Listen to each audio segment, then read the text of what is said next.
Before the age of 17, Shen Yu was the formidable daughter of a military family. After reaching 17, she became the ailing wife of the minister Jiang. With her father and brothers perishing in battle, and her family renowned for their loyalty, she married Jiang Lianzhi despite the scorn directed at her. She once believed he was her savior, only to discover he was her executioner. The once valiant daughter of a military clan found herself drowned in a conspiracy beneath the icy lake. Returning to the year of her family's demise, she walked alone through a world marred by devastation.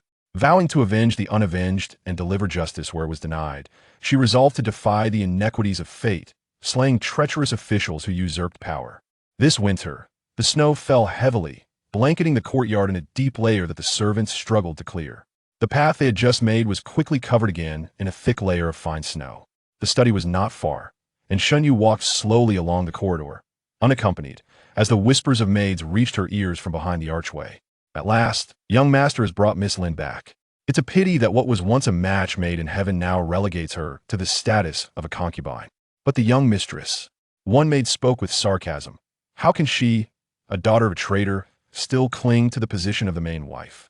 That's not fair to say. The young mistress is quite admirable, and her father and brother died in battle. So she should be. What should she be? If her father hadn't misjudged the military situation, our great Zhou's 10,000 soldiers wouldn't have perished at the border. Our young master is too kind. Even after the Shen family has fallen into such ruin, he still married a sickly girl. The wind and snow continued to swirl outside, piercing through to her bones. Shen Yu felt a chilling sensation in her heart and smiled bitterly. It seemed the servants had known of Jiang Lianzhi's intentions to take a concubine long before she did. Rumors had circulated in the capital that Jiang Lianzhi had been childhood sweethearts with Lin Qingli, the daughter of his mentor. Their union was disrupted 4 years prior when Lin's father was implicated in a corruption scandal and executed, leading to the exile of all the female members of the Lin family. With Jiang Lianzhi's efforts, the Lin family was exonerated this summer, and he wasted no time in bringing Lin Qingli back. Shen Yu had heard countless tales from her mother-in-law and the maids about how exceptional Lin Qingli was, and how, had she not interfered, they would have been an enviable couple. They spoke of Jiang Lianzhi's deep affection for Lin Qingli, asserting that marrying Shen Yu was merely an act of righteousness.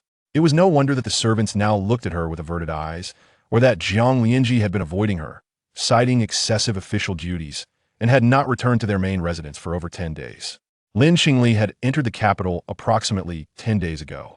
Shen Yu had come today solely to seek an answer from Jiang Lianzhi. As she passed through the corridor, several maids turned pale at the sight of her. Why, young mistress? They knelt, but before they could plead for forgiveness, her elegant gown brushed past their fingertips as she proceeded to the study. Jiang Lianzhi, who preferred solitude in his study, looked up with a smile upon her entrance. You braved such heavy snow to come here. Did you catch a chill? Seeing the smile on his face caused Shen Yu's heart to constrict. This man had married her during her family's downfall, treating her with utmost care and fulfilling the role of a devoted husband. Yet, at this moment, she found herself unable to summon any hatred towards him. He had seemingly done nothing wrong, except that his heart belonged to another woman, a fact that existed long before her arrival. She yearned to ask Jiang Lianzhi if he had grown weary of feigning warmth over the past 3 years. Did he ever feel that he was sacrificing his own happiness while sharing a bed with her? Suppressing her bitterness, Shen Yu forced a gentle smile. I hear you brought back Miss Lin. For a brief moment, Jiang Lianzhi's smile faltered, and the warmth in his gaze dissipated. After a pause, he replied, Who has been gossiping with you? Feigning ignorance of his earlier expression, Shen Yu approached the desk. Now that you have brought her back, how do you intend to accommodate her? Jiang Lianzhi averted his gaze. I intend to take her as a concubine. Shen Yu noted the choice of his words intend rather than wish, leaving her no room for negotiation, merely informing her of his decision. Seeing her expression darken, he remained silent for a moment before softly explaining. Qingli has been adrift for too long. I wish to provide her with a place to settle.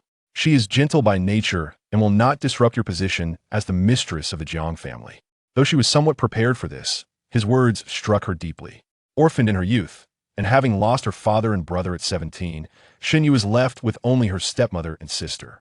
Before her marriage, her stepmother had repeatedly cautioned her that the Jiang family was one of the 4 great families, and they had shown kindness to the Shen family.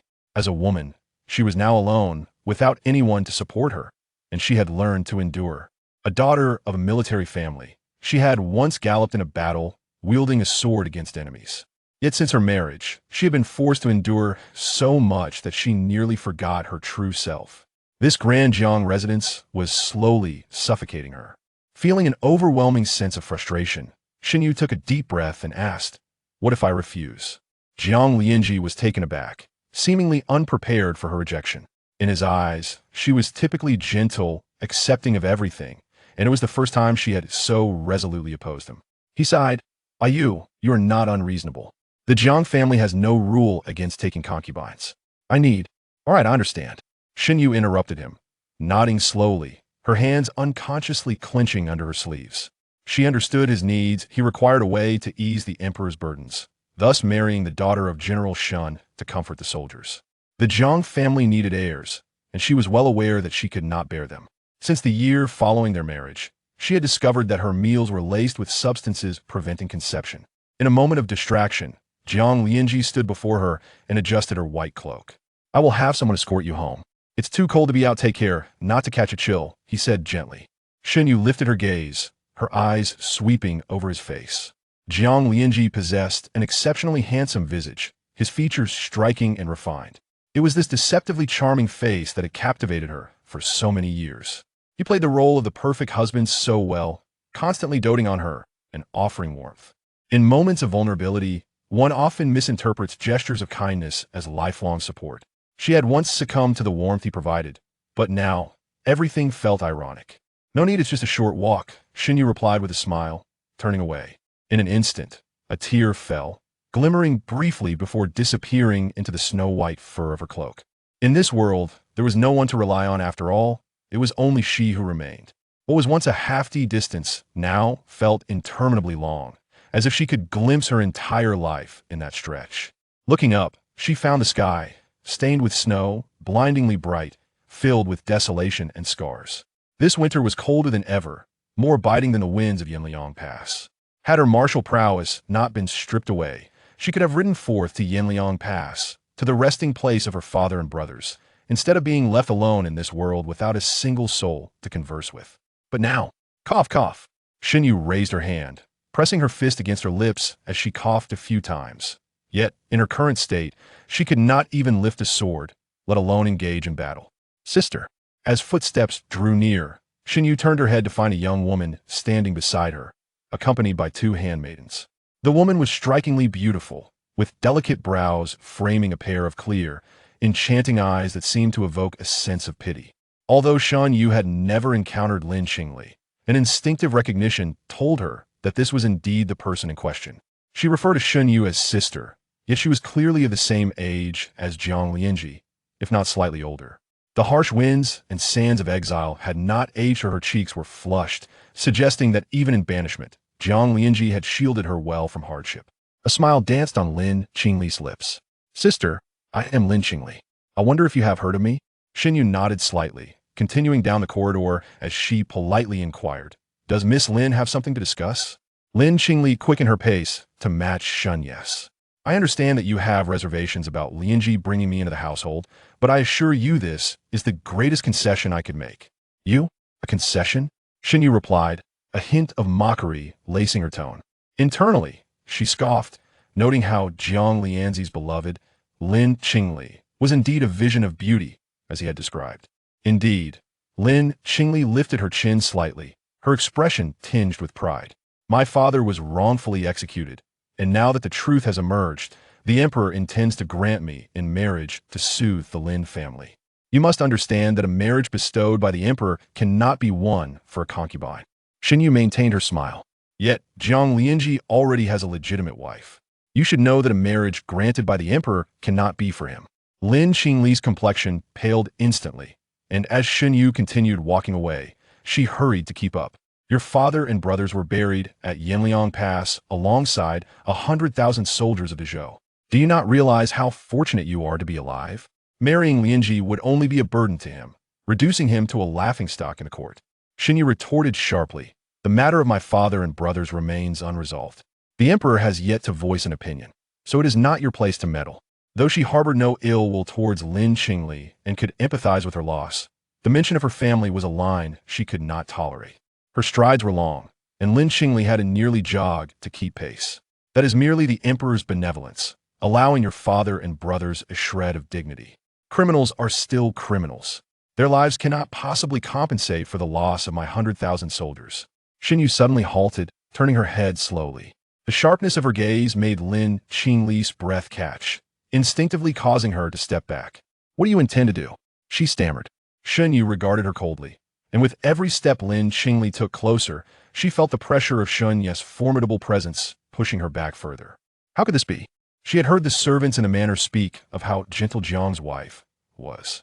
Initially skeptical, she had observed Shen Yu in secret over the past few days, and indeed, she had treated others with kindness and ignored the gossips circulating around her.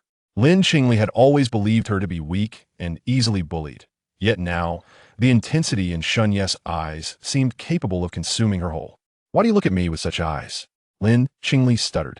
Everyone in Shengjing knows your father acted rashly, and there are even rumors of him colluding with the Xiongnu, only to end up. Slap. The sharp sound echoed as Lin Qingli turned her head away. Miss! Miss! The simultaneous cries of her handmaidens rang out. Caught off guard, Lin Qingli covered her face, unable to fathom that Shen Yu, having grown up in the military and not like ordinary women, would strike her without hesitation. How dare you hit me? Shen Yu seized her by the neck, pinning her against the wall, choking off the rest of her words. Shen Yu glared at her. Have I been so overly restrained that you all have forgotten who I am? I am the daughter of General Shen Zhong'an, sister to General Shen Zhao. I have been on the battlefield, slain enemies, and severed the heads of the Xiongnu. Should I hear you slander my family again, I shall cut out your tongue. So, you best keep your mouth shut. With each word she spoke, Lin Qingli's fear deepened. She was already being choked, unable to utter a sound, her cheeks flushed, while the two handmaidens stood by, anxious yet too frightened to intervene. Shen Yu abruptly released her, glancing down at Lin Qingli, who was gasping for breath and clutching her neck. You may well go and report to Jiang Lianzhi. Mind you, even if you have yet to enter the household, it is only right for the head matriarch to discipline a concubine. She shook out her sleeves and moved forward. Her right hand lacked strength, and merely this action caused her hand beneath the sleeve to tremble slightly. 3 years had passed, and she had never felt such exhilaration in reclaiming her true self. The wind and snow seemed to intensify. Under the pavilion, the wind swirled snowflakes over the icy lake's surface. Lin Qingli clutched her neck, her eyes fixated on Shen Yu's retreating figure, her hatred nearly bubbling over. How dare she? This was her rightful place, yet this woman had usurped it, now daring to flaunt her status as the matriarch before her. Suddenly, hurried footsteps echoed behind them. Before Shen Yu could turn to look, she felt a powerful force drive her out of the corridor. As her body was thrust forward, she instinctively reached out, but her right hand grasped nothing but air, while her left hand seemingly caught someone's arm. Both women tumbled out of the pavilion and slid across the icy surface for a distance before coming to a stop. Shen Yu lay on her back on the ice, the force of the impact sending pain through her shoulder blades, while the woman beside her cried out in agony, and the two handmaidens called out for their mistress from the shore. Lin Qingli rolled over and scrambled to her feet, intent on fleeing to the bank. As she moved, Shen Yu distinctly heard the ice beneath her crack, fissures spreading like parched earth beneath her. Don't move. Shen Yu managed to shout just before the ice gave way beneath her, and an icy chill engulfed her whole being. The frigid water pierced her body like a blade, and as she gasped, the lake water poured in her mouth and nose, suffocating her. Help! Miss Lin has fallen into the water.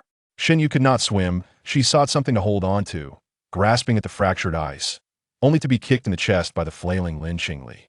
Since her martial abilities had been stripped away, she had developed a particular aversion to the cold. Dressed heavily for winter, her thick cloak became increasingly burdensome as it absorbed water. She heard cries for help from the shore, yet not a single voice called for her. She also heard the tumultuous water, clamoring to drag her into darkness. She thought she saw Jiang Lianzhi rushing towards her, leaping into the water, swimming in her direction. She reached out her hand towards him, only to witness the hand that had once styled her hair and traced her brows grasping Lin Qingli, who was thrashing nearby. He did not choose her. Despair washed over Shen Yu as she watched their figures recede into the distance, her hands still outstretched. The raging wind and snow seemed to cease, and cheers erupted from the shore. She saw the panic in Jiang Lianzhi's eyes as he looked at Lin Qingli and the indifference on his face when he turned to glance at her. In that moment, she realized that perhaps her fall into the water was not an accident. If she were to perish, Lin Qingli would surely be positioned as the rightful wife. A surge of unwillingness welled up within her. No, she could not allow them to have their way. Yet her feeble body sank deeper into the darkness. Chapter 3. Rebirth. With a gentle creak, the door was pushed open, revealing a figure whose footsteps were soft and measured, suggesting they were well-trained. Upon the bed lay a girl of 16 or 17, her features exquisite, yet her brow was furrowed and her breath came in quick gasps, indicating she was ensnared in a nightmarish dream. The maid cautiously extended her hand towards the girl, but before she could make contact, the girl suddenly rolled over, her movements swift as lightning. In an instant, the maid found herself pinned to the bed by the girl's grip around her throat. Cough. Mississippi. The maid's eyes widened in shock, her face reddening from the lack of air. Upon recognizing the maid's face, Shen Yu abruptly released her hold, uncertainty lacing her voice. LV Yao? LV Yao was one of her most trusted maids. Years ago, when she journeyed to the front lines to recover the remains of her father and brother, she encountered a band of rogues, resulting in the loss of her martial prowess. In a bid to save her, both LV Yao and Hong Qiao had perished before her eyes. Shen Yu stared blankly at the bed curtains, questioning whether this was a dream. If it were, it was too vivid. Yet if not a dream, the notion of rebirth was beyond comprehension. Did you have a nightmare, miss? LV Yao inquired, rubbing her neck. Shen Yu continued to breathe heavily, cold sweat nearly soaking her back. Just moments ago, she had felt the bone-chilling cold and suffocating pressure of the lake. How did you come to be here? LV Yao wrung out a clean handkerchief and wiped the sweat from Shen Yu's brow. You finally cooled down. You've been in a deep slumber for 3 days. Even the palace physician has examined you. Shen Yu gazed around, a wave of familiar nostalgia washing over her. This was her boudoir, a place she had not truly inhabited for long. Yet every blade of grass, every piece of furniture had been arranged by her brother personally. By the window stood a vanity, and Shen Yu brushed aside LV Yao's hand, rushing to the mirror. The girl reflected their possessed bright eyes and a radiant smile, her brows and features exuding a vigor seldom found in ordinary women.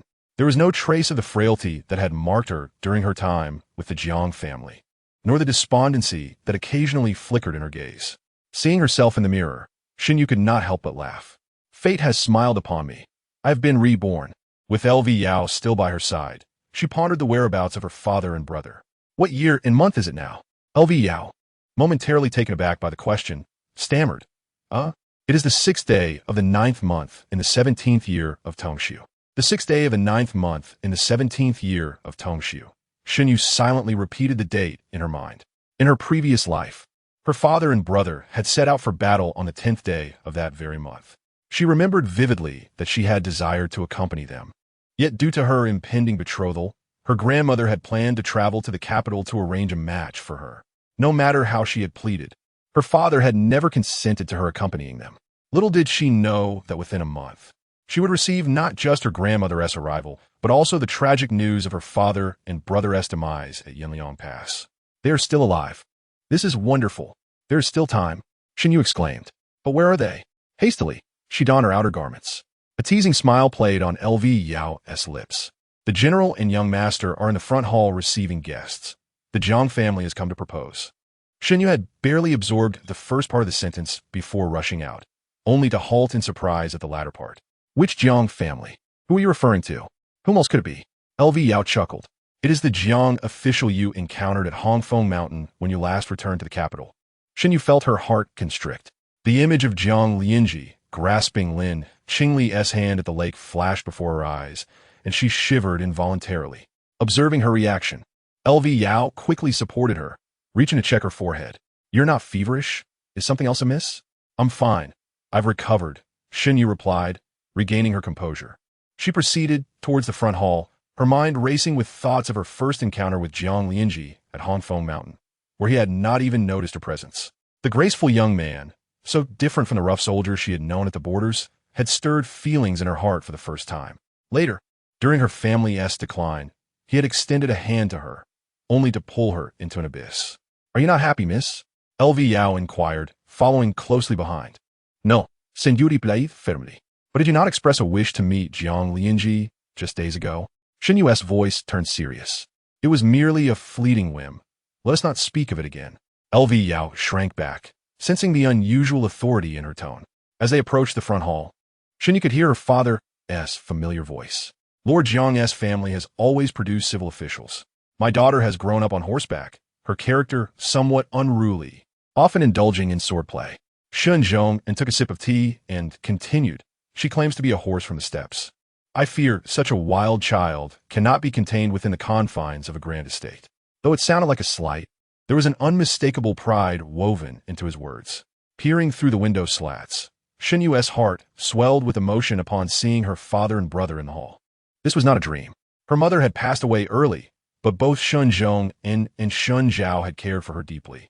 Unwilling to leave her alone in Shengjing, they had taken her to the borders while she was still in swaddling clothes, and despite Shen Zhong and later marrying a stepmother, he had never neglected her. During wartime, they had sent her to stay with her maternal grandmother in Hezhou. A woman in the hall, partially obscured by a pillar, began to speak. As soon as she opened her mouth, Shen Yu recognized the voice of Jiang Lianzhi's mother. General Shen is jesting. My son has spoken highly of Miss Shen since their chance encounter at Dazhao Temple, expressing that he wishes to marry a woman of such fortitude. Thus, I have come personally to propose. In her previous life, Jiang Foreign had never shown Shen Yu a kind face, and she had never heard her speak with such warmth. Their interactions had been fraught with cold jibes and scorn. Yet, in her past life, her marriage to Jiang Lianzhi had been arranged by imperial decree, and Jiang Foreign had never made a formal proposal. Moreover, she had never visited Dazhao Temple, making the claim utterly absurd. In her previous life, Jiang Foreign had been openly dissatisfied with her, while Jiang Lianzhi had harbored deep feelings for Lin Qingli. Their union had been a matter of royal command. So how could she now be so eager to propose? Was it possible that in this new life, everything had unraveled? The conversation in the hall continued. Shen Zhongman replied, Lady Jiang, if you are so forthright, I shall be direct as well. My daughter is now 17. Although she has reached the age for betrothal, she possesses an unyielding spirit and may be difficult to manage. Lady Jiang interjected with a smile. I understand your concerns, General. However, while engagement is one matter, we can wait until Miss Shen turns 18 to choose an auspicious date for the wedding. I see no harm in securing the engagement now. Chapter 4. The proposal. Lady Jiang's words caused Shen Zhong to hesitate. Though he spent little time in the capital, he was aware of certain matters. Jiang Lianzhi currently held the esteemed position of Deputy Minister of Rights, with a promising future ahead of him. Had it not been for his mentor's involvement in a corruption scandal last year, he would likely have risen through the ranks with astonishing speed. Shen Zhong did not place much value on official rank, but he had interacted with Jiang Lianzhi a few times. The young man was talented and treated others with humility and courtesy, a commendable character indeed. Shen Zhong mused that Jiang Lianzhi would not be an unworthy match for his daughter. Noticing Shen Zhong's lingering doubts, Lady Jiang smiled gracefully, asserting her maternal insight. Though I am but a woman and not born of a military family, I share the same hopes for my children as any parent. My husband has often said that if we have a son, we wish for him to be both scholarly and martial. For a daughter, we simply desire her happiness. At her words, Shen Zhong felt a poignant nostalgia. His late wife had once expressed similar sentiments. The hall fell silent. Observing her father's expression, Shen Yu sensed that he was beginning to relent. As she leaned against the window, she resolved that in this lifetime, she would never tread the same path as in her past life. Rather than marrying Jiang Lian and becoming a pair of resentful partners, ultimately meeting her demise within the Jiang residence, she would prefer to grow old alone. Without Jiang Lian, her father would surely find her another suitor. Presently, she had far more pressing matters at hand and held no interest in marriage. She needed to devise a plan to entirely dissuade her father from such notions. Madame Jiang, witnessing the situation unfold favorably, felt a sense of joy and prepared to stoke the flames further. It was not that she held a particular fondness for Shen Yu, but rather that after the execution of Lord Lin, all male and female relatives over the age of 6 had been exiled, Shen Qingli included. This had occurred 2 years prior, yet now, Jiang Lian had reached his 20s and rejected every proposal with firm words. She feared that Jiang Lian's heart was still tethered to Shen Qingli. Just as she was fretting, Jiang Lian unexpectedly expressed his desire to marry Miss Shen. Although she was not the ideal choice for a daughter-in-law in Madame Jiang's eyes, it was certainly better than having no one at all. Moreover, General Shen was currently in the prime of his career, and it was said that his son, Shen Zhao, was destined to marry a princess. In terms of family background, it was a match of equal standing. Why not settle on this? Suggested Madame Jiang. Shen Zhongman hesitated, about to speak, when Shen Zhao, who had been silent for a while, interjected. Father, I believe we should first consider Yu's own wishes regarding this matter. Shen Zhongman felt a headache coming on at the thought of his daughter. If the decision were made without her input, their home would likely descend into chaos. Marriage should follow the will of parents and the words of a matchmaker. Madame Jiang smiled, appearing confident. However, it wouldn't hurt to ask. Perhaps the general could summon Miss Shen, as I would like to see her as well. Countless young ladies in the capital aspired to marry Jiang Lian. Surely Shen Yu would not decline. Shen Zhongman thought this approach feasible and solemnly stated, however, my daughter has been unwell these past few days and had a fever this afternoon, so it may not be. Father, a bright voice suddenly rang from the doorway. All present turned to see. Upon meeting her gaze, Madame Jiang was momentarily stunned. The woman at the entrance wore a long dress of azure hue, intricately embroidered with swirling clouds, and a simple white jade hairpin adorned her hair, enhancing her already striking beauty. Shen Yu had left the capital at a young age and rarely made appearances. When she did return, the delicate young ladies of the capital avoided her, gossiping about her lack of beauty and her rough behavior among soldiers. Little did they know, her appearance was exceptional, and it would be difficult to find anyone in the capital who could outshine her. No wonder Madame Jiang mused that Jiang Lian had rushed to propose after returning from an outing 2 days prior. Father, brother, Shen Yu called out again. Aren't you tired of calling me? Shen Zhongman smiled and waved at her, introducing, this is my daughter, Shen Yu. Shen Yu curtsied slightly towards Madame Jiang, greeting Madame. Good, Madame Jiang exclaimed, her gaze roaming over Shen Yu, growing increasingly pleased. Jiang Lian was already handsome. With Shen Yu, their future children would surely be exceptionally beautiful. I was just discussing your marriage with Madame Jiang, Shen Zhongman remarked. Shen Yu nodded and took a couple of steps inside when Madame Jiang's expression suddenly froze. Trembling, she pointed and stammered, This is... Shen Yu approached with a deliberate limp, innocently stating, it's a consequence of a battle injury. I've lost the use of one leg. Shen Zhongman's beard twitched in irritation. Just as he was about to speak, Shen Zhao tugged at his sleeve, suppressing laughter and shaking his head. Madame Jiang was so shocked she could hardly speak, realizing how fortunate she was not to have hastily finalized the arrangement. A limping bride would certainly bring shame upon the Jiang family. No wonder Shen Zhongman had kept her from meeting guests. It turned out she was a cripple. Shen Yu intentionally limped closer to Madame Jiang, ensuring she could see clearly. I walked slowly, but I overheard you and my father discussing my marriage, and I am ready to give my answer. Madame Jiang hastily replied, Oh, there's no rush. She nervously clutched her handkerchief, forcing a smile. From what General Shen indicated, he seems reluctant to marry you off so soon. I understand. Madam, you must not heed my father's wishes, Shen Yu interjected, affectionately linking her arm through Madame Jiang's. My father wishes to keep me at home, but I am already 17, and Jiang Gongzi is 3 years my senior. It is a perfect match. Madame Jiang thought to herself, what is perfect about this? This limping girl is far too eager to marry. What young lady in the capital would not blush at the mention of marriage? Shen Yu's boldness was more akin to a brash man than a woman. It was a shame such beauty had been wasted. The hardships of the border had certainly not yielded a proper highborn lady, rendering her inferior even to those of lesser status. Madame Jiang attempted to withdraw her arm, but Shen Yu's grip was too strong, causing her discomfort. She feigned a few pats on Shen Yu's hand, awkwardly laughing. General Shen has spent many years at the frontier. He may not have much time to enjoy family life, naturally wishing to keep you with him a few more years. Shen Yu blinked, countering, but I often visit the frontier. I see my father frequently. She effectively shut down Madame Jiang's reasoning. The latter looked awkwardly at Shen Zhongman, who unexpectedly nodded in agreement. Having navigated the political arena for years, he could discern Madame Jiang's intentions. Shen Yu's actions were a test of Madame Jiang's stance. However, feigning a limp was excessive. If word got out that Shen Zhongman's daughter was a cripple who would dare propose in the future, little did he know, Shen Yu had intended it that way.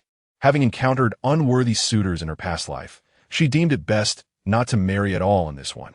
Chapter 5. The cripple Shen Yu smiled and added, moreover, upon seeing your kind appearance, madam, I can tell you will be a benevolent mother-in-law, and we will surely get along well.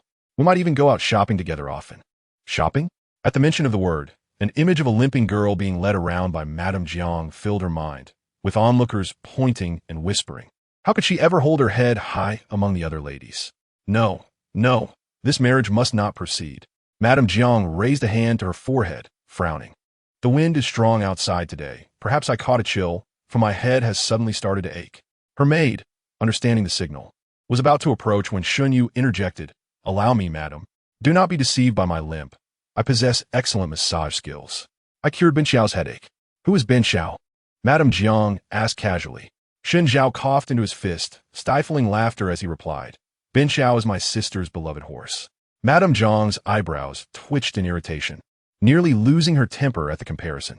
Shen Zhongyan observed for a moment, fearing Shen Yu's antics would lead to an uncomfortable situation, and tentatively asked, So, shall we finalize this marriage? Not so fast, not so fast. Madame Jiang interjected hastily, feeling Shen Yu's grip tighten painfully on her arm. I haven't even mentioned this to my husband yet. Today is merely a discussion. We must consult him first.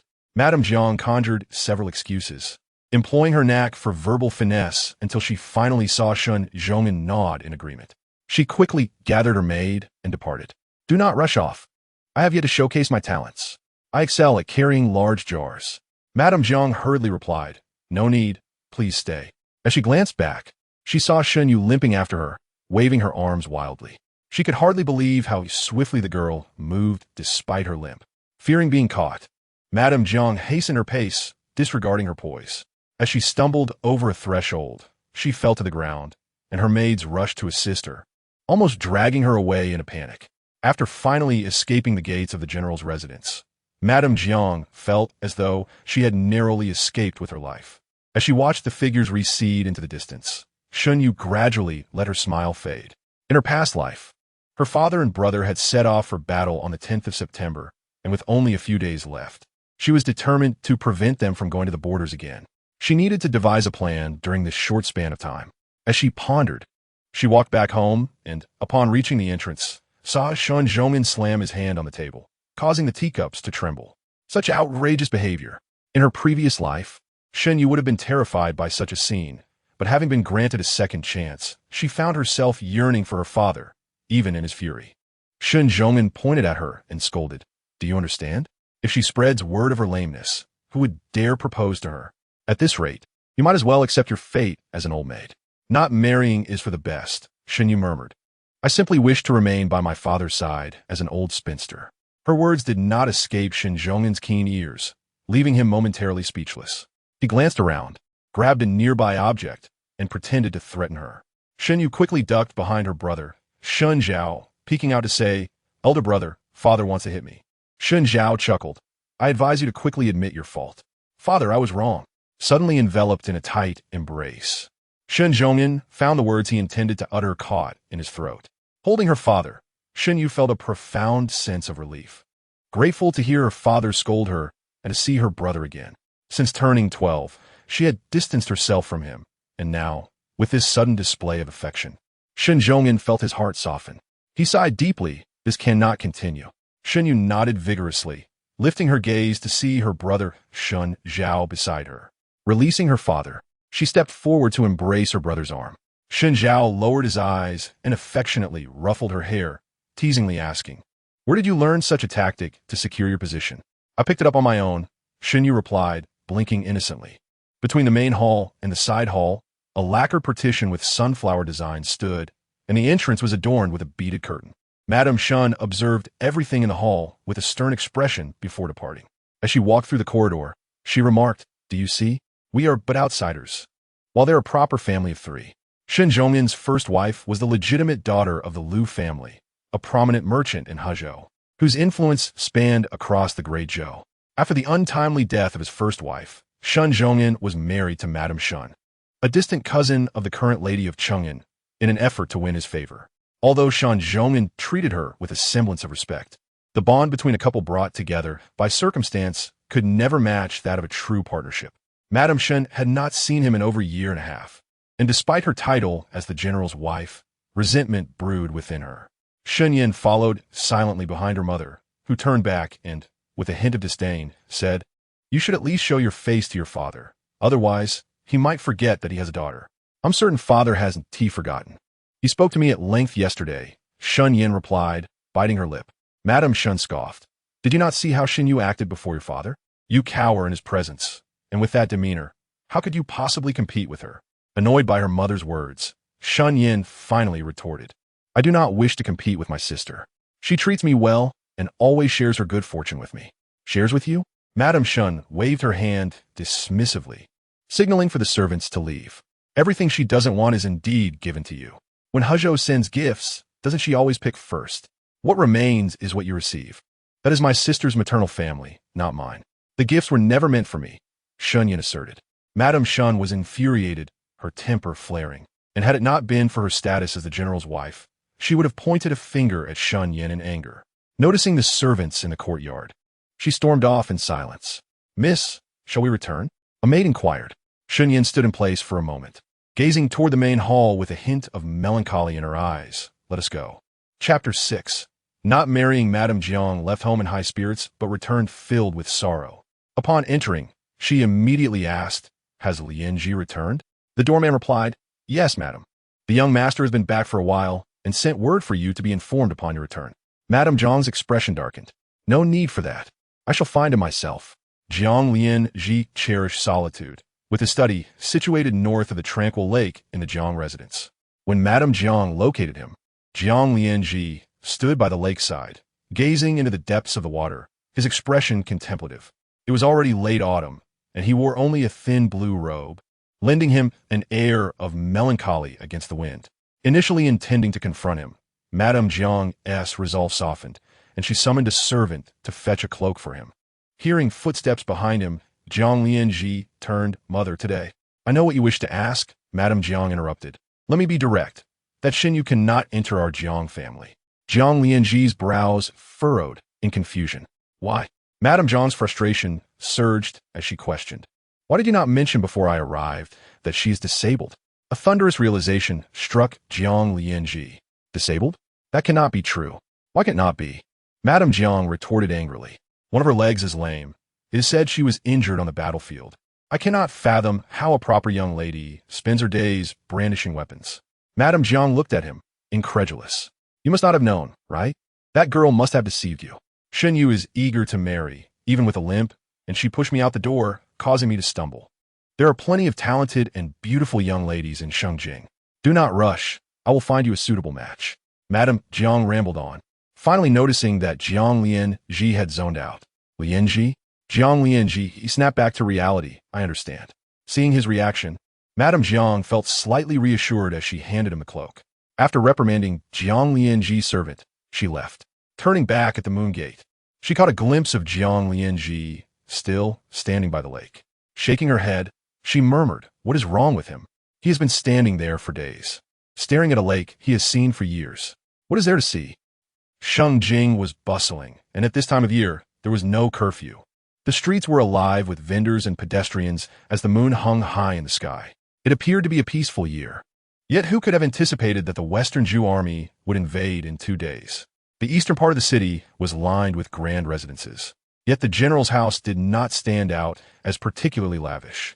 As the clock struck the second watch, a carriage came to a halt at the back door of the general's residence. Just as Shen Yu prepared to disembark, she heard the driver say, "Miss, please wait a moment." Then he called in the shadows, "Who is there?" Shen Yu lifted the curtain to look out, noticing a carriage parked against the back wall, the horse growing restless. 2 figures sat on the carriage's edge. The shorter one stepped down and bowed towards her. "Is this the residence of Shen General's daughter?" The dim light at the back door flickered as the lanterns swung in the wind. "Indeed," Shen Yu replied. "What brings you here?" "Miss Shen, please hold on," the servant said, stepping back to open the curtain. A tall young man emerged from the carriage. Shen Yu recognized him all too well. To her astonishment, just 3 days after her rebirth, she was face to face with Jiang Lianzhi. Her heart raced, and her hand instinctively moved toward the dagger hidden in her boot. "Miss, what are you doing?" Green Medicine, her maid, stared in shock at Shen Yu's actions.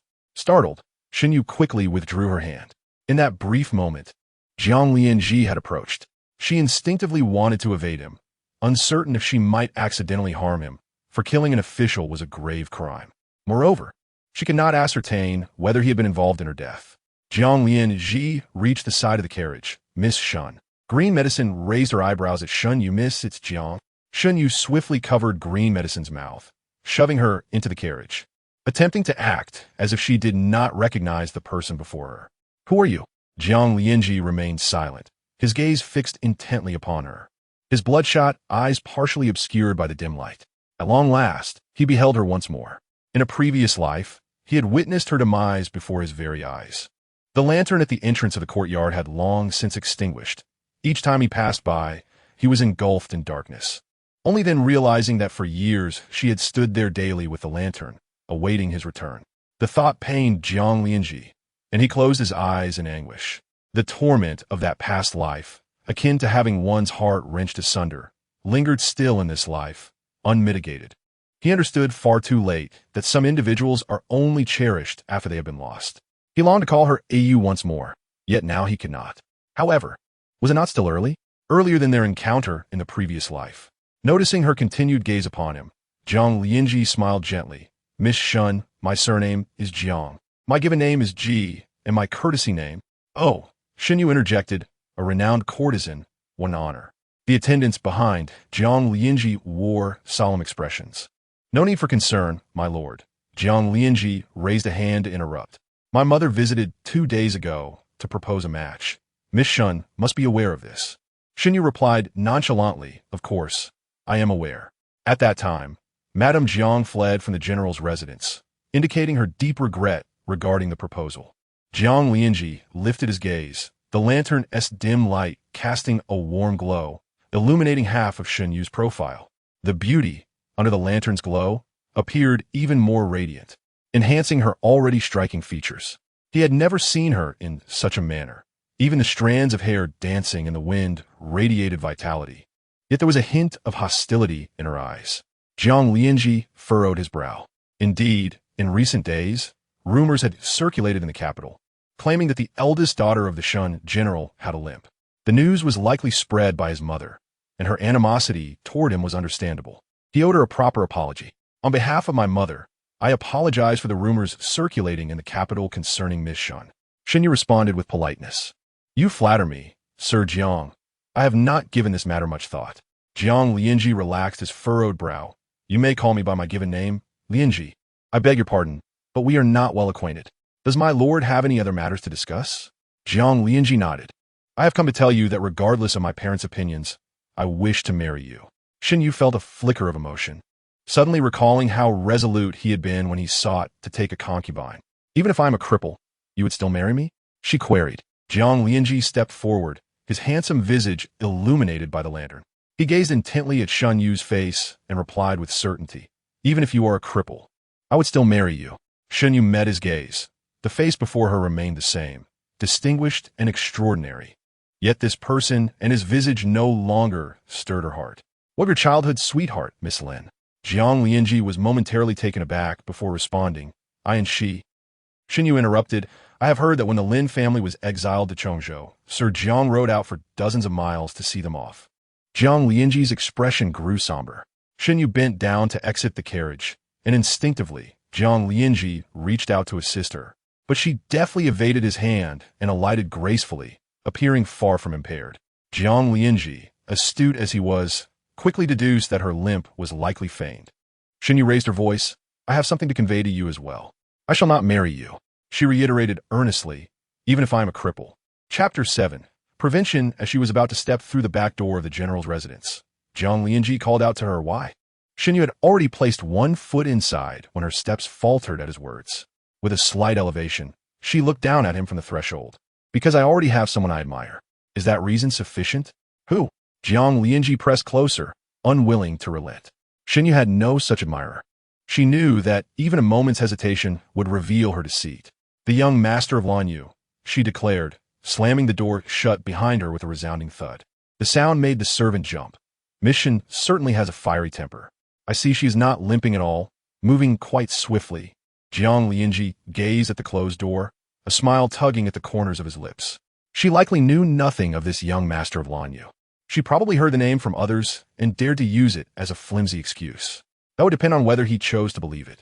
The attendant observed Jiang Lianzhi's expression, perplexed as to why their master was smiling at the lantern after being rejected. "My lord, if Miss Shen does not marry." The servant's voice trailed off. "She will marry," Jiang Lianzhi declared confidently as he turned toward the alleyway. "She will undoubtedly marry me. She can only marry me." With several masters frequently stationed at the frontier, the servants and maids of the general's residence were already few in number, and by this hour, most had retired for the night. Shen Yu and Yao took a less frequented route, skillfully making their way into the courtyard without obstruction. Throughout their journey, Yao had been whispering, "Miss, have you ever seen the young master of Lanyu? Is he more handsome than Sir Jiang? I have heard he embodies the essence of clear skies and gentle breezes. Is that true? Miss? Shen Yu replied tersely, "Silence." Yao fell silent. The young master of Lanyu, Xie Yun of Bailin, with the courtesy name Tingzhou, had gained the moniker due to his desire to catch the moon while anchored in the serene waters. In her past life, Shen Yu had never seen Xie Yun with her own eyes. She only remembered that he had taken up arms at the age of 14, driving the northern Rhone people back hundreds of miles, becoming a fearsome specter on the battlefield. Regrettably, he later suffered injuries that stripped him of his martial prowess. A fate not so dissimilar from her own. Following a shift in imperial power, the new emperor, wary of Bailin, orchestrated his demise outside the Chengtian Gate. Thus perished a generation of heroes, a tale that evoked deep lamentation. "Miss, don't sulk. Speak a word." Yao urged desperatively. Shen Yu snapped back to reality and replied softly, "Consider it. If he is as gentle as a breeze, what does he rely on in battle? Does he charm the enemy with his looks?" Yao suddenly understood, "All right. However, I have indeed heard rumors that some enemies were so taken aback upon seeing the young master of Bailin that they forgot to draw their swords." Shen Yu had been on the battlefield herself. Life and death hung in the balance, and who could afford to be distracted to the point of losing their life? Such tales were for those who wished to believe them. She certainly did not. The notion that Xie Yun could frighten enemies into submission was somewhat credible. Yet the rumors could not all be false, could they? Isn't he no longer on the battlefield? Yao inquired. Shen Yu pondered for a moment, conceding, "That does hold some truth. He was gravely injured on the battlefield some years ago, reportedly by a poisoned arrow, and has not returned to war since. Bailin is affluent, and the young lords there are quite refined. It is possible he has sought a different path." Most of the lights in the courtyard had been extinguished. The two had sneaked out. Upon entering, Shen Yu softly called Hong Qiao. Hong Qiao had been pretending to be the young lady all night. Hearing Shen Yu's voice, she quickly turned over in bed, pulling back the curtain to step out. "You have finally returned. The eldest young master came by earlier, but I managed to deflect him. Did I slip up?" Shen Yu asked. "No, Hong Yao replied." Shen Yu removed her hairpins and jewelry, tossing them onto the dressing table, then retrieved a small pouch of medicinal powder from her sleeve. She sat at the dressing table, lost in contemplation. Jiang Lianzhi, whether under some spell or struck by lightning, had strayed from the path of the previous life. She wondered whether her father and brother would follow the same route to the battlefield. If her memory served her correctly, the urgent report of the Jueshi Army's invasion was to be submitted to the Ministry of War on the 9th day of the 9th month, and the cabinet would have deliberated on the commanding general. On the 11th day, her father and brother would enter the palace, leaving the capital for Yanliang Pass on the same day. As long as she could prevent her father and brother from entering the palace, the cabinet would naturally choose another commander. The onset of war was sudden. His Majesty would not delay the matter. Once the imperial decree was issued, her father and brother would be safe. The following day was the Double Ninth Festival. Originally, they were to ascend the heights to pay respects to their ancestors and admire the chrysanthemums, but the general's residence had closed its doors to guests, instead inviting 2 doctors from the capital's largest medical establishment to attend. Unbeknownst to anyone, the Shen family had suffered a grievous blow, with 3 members incapacitated: General Shen, the young general, and the rumored lame young lady of the Shen household. Illness had struck them down like a mountain collapsing, leaving all 3 unable to rise from their beds. Shen Yu lay in her chamber, having retched 5 or 6 times that day, feeling utterly weak and lifeless, as though half her life had ebbed away. She could only surmise that her father and brother were in no better condition. "Miss, wake up. Something has happened." Shen Yu, in a daze, opened her eyes, feeling even weaker than the day before. "What is it?" Hong Qiao, squatting beside the bed, wiped the sweat from her neck with a handkerchief, her expression frantic. "The general has entered the palace." "What?" Shen Yu sprang from her bed, bewildered. Hadn't her father been too ill to attend court? Just yesterday, he could scarcely walk. Green Medicine, frowning, added, "Someone from the palace has come again, this time accompanied by the imperial physician. We don't know what has transpired, but it was noisy for a while before the general left." Shen Yu hurriedly threw off the covers and attempted to stand, but her legs buckled beneath her. "How long has he been gone?" Green Medicine supported her arm. "He left just a short while ago. We should still be able to catch up," Shen Yu instructed. "Hong Qiao, you ride ahead to intercept him and say it's for me. Prepare a carriage for me as well." She had been too careless, thinking that as long as she prevented her father from entering the palace, there would be room for maneuver. The court could still send generals. As long as another general received the emperor's orders, they would have more time to investigate the situation. Yet, she had underestimated Shen Zhonghan. The Shen family had served in the military for generations, yet they bore no titles. Shen Zhonghan had earned his rank through bloodshed on the battlefield, climbing to the position of general amidst a sea of corpses, harboring deeper sentiments for the borderlands than for Xinjiang. When war erupted, it was not a matter of being unable to rise from bed. He would crawl to the front lines if need be. As dawn broke, the carriage sped towards the palace gates, but there was no sign of Shen Zhonghan, only Hong Qiao, who had been sent to pursue him, anxiously waiting. "Did not catch up?" Shen Yu inquired, lifting the carriage curtain. Hong Qiao's cheeks flushed, having ridden hard and now covered in sweat. "I did catch up and conveyed your message, but he simply wouldn't be deterred." Shen Yu's heart sank before she could devise a plan. The sound of galloping hooves suddenly filled the air. Chapter 8. Jiang Lianzhi dismounted and immediately spotted Shen Yu in front of the palace gates. He had heard of her illness and had sent over some medicinal herbs, only to have them returned. To see her here was unexpected. "Miss Shen," he greeted. Shen Yu turned in the direction of the voice, noticing Jiang Lianzhi in his peacock-patterned official garb approaching her. "Lord Jiang." Jiang Lianzhi assessed her pallid complexion, realizing she was indeed gravely ill. Her small face was devoid of color, reminding him of her past frailty. "What brings you here, Miss Shen?" he inquired. Shen Yu remained silent. After a moment's contemplation, Jiang Lianzhi deduced the situation. "General Shen has entered the palace?" Last night, urgent news had arrived. Officials from the Ministry of Revenue had worked through the night to arrange military funds and supplies. He too had spent the night awake, returning home only at dawn to prepare for court. With the border war looming, he recalled that both Shen Zhonghan and Shen Zhao had perished in battle at the front. Hearing of their illness yesterday had made him suspect they might be avoiding the war. Now, it seemed that was not the case. Shen Yu nodded slightly, still silent. Noting her grave expression, Jiang Lianzhi pondered for a moment before speaking. "Do not worry, General Shen will return shortly." Indeed, he would return shortly, only to be compelled to rush to the front lines, potentially not to return at all. Shen Yu felt as if history were repeating itself. As the time for court approached, Jiang Lianzhi glanced at the palace gate and then back at her, unable to suppress his sympathy. "Is there anything I can do to assist?" Shen Yu's mind raced. It seemed that fate was immutable, and she could only attempt to salvage the situation.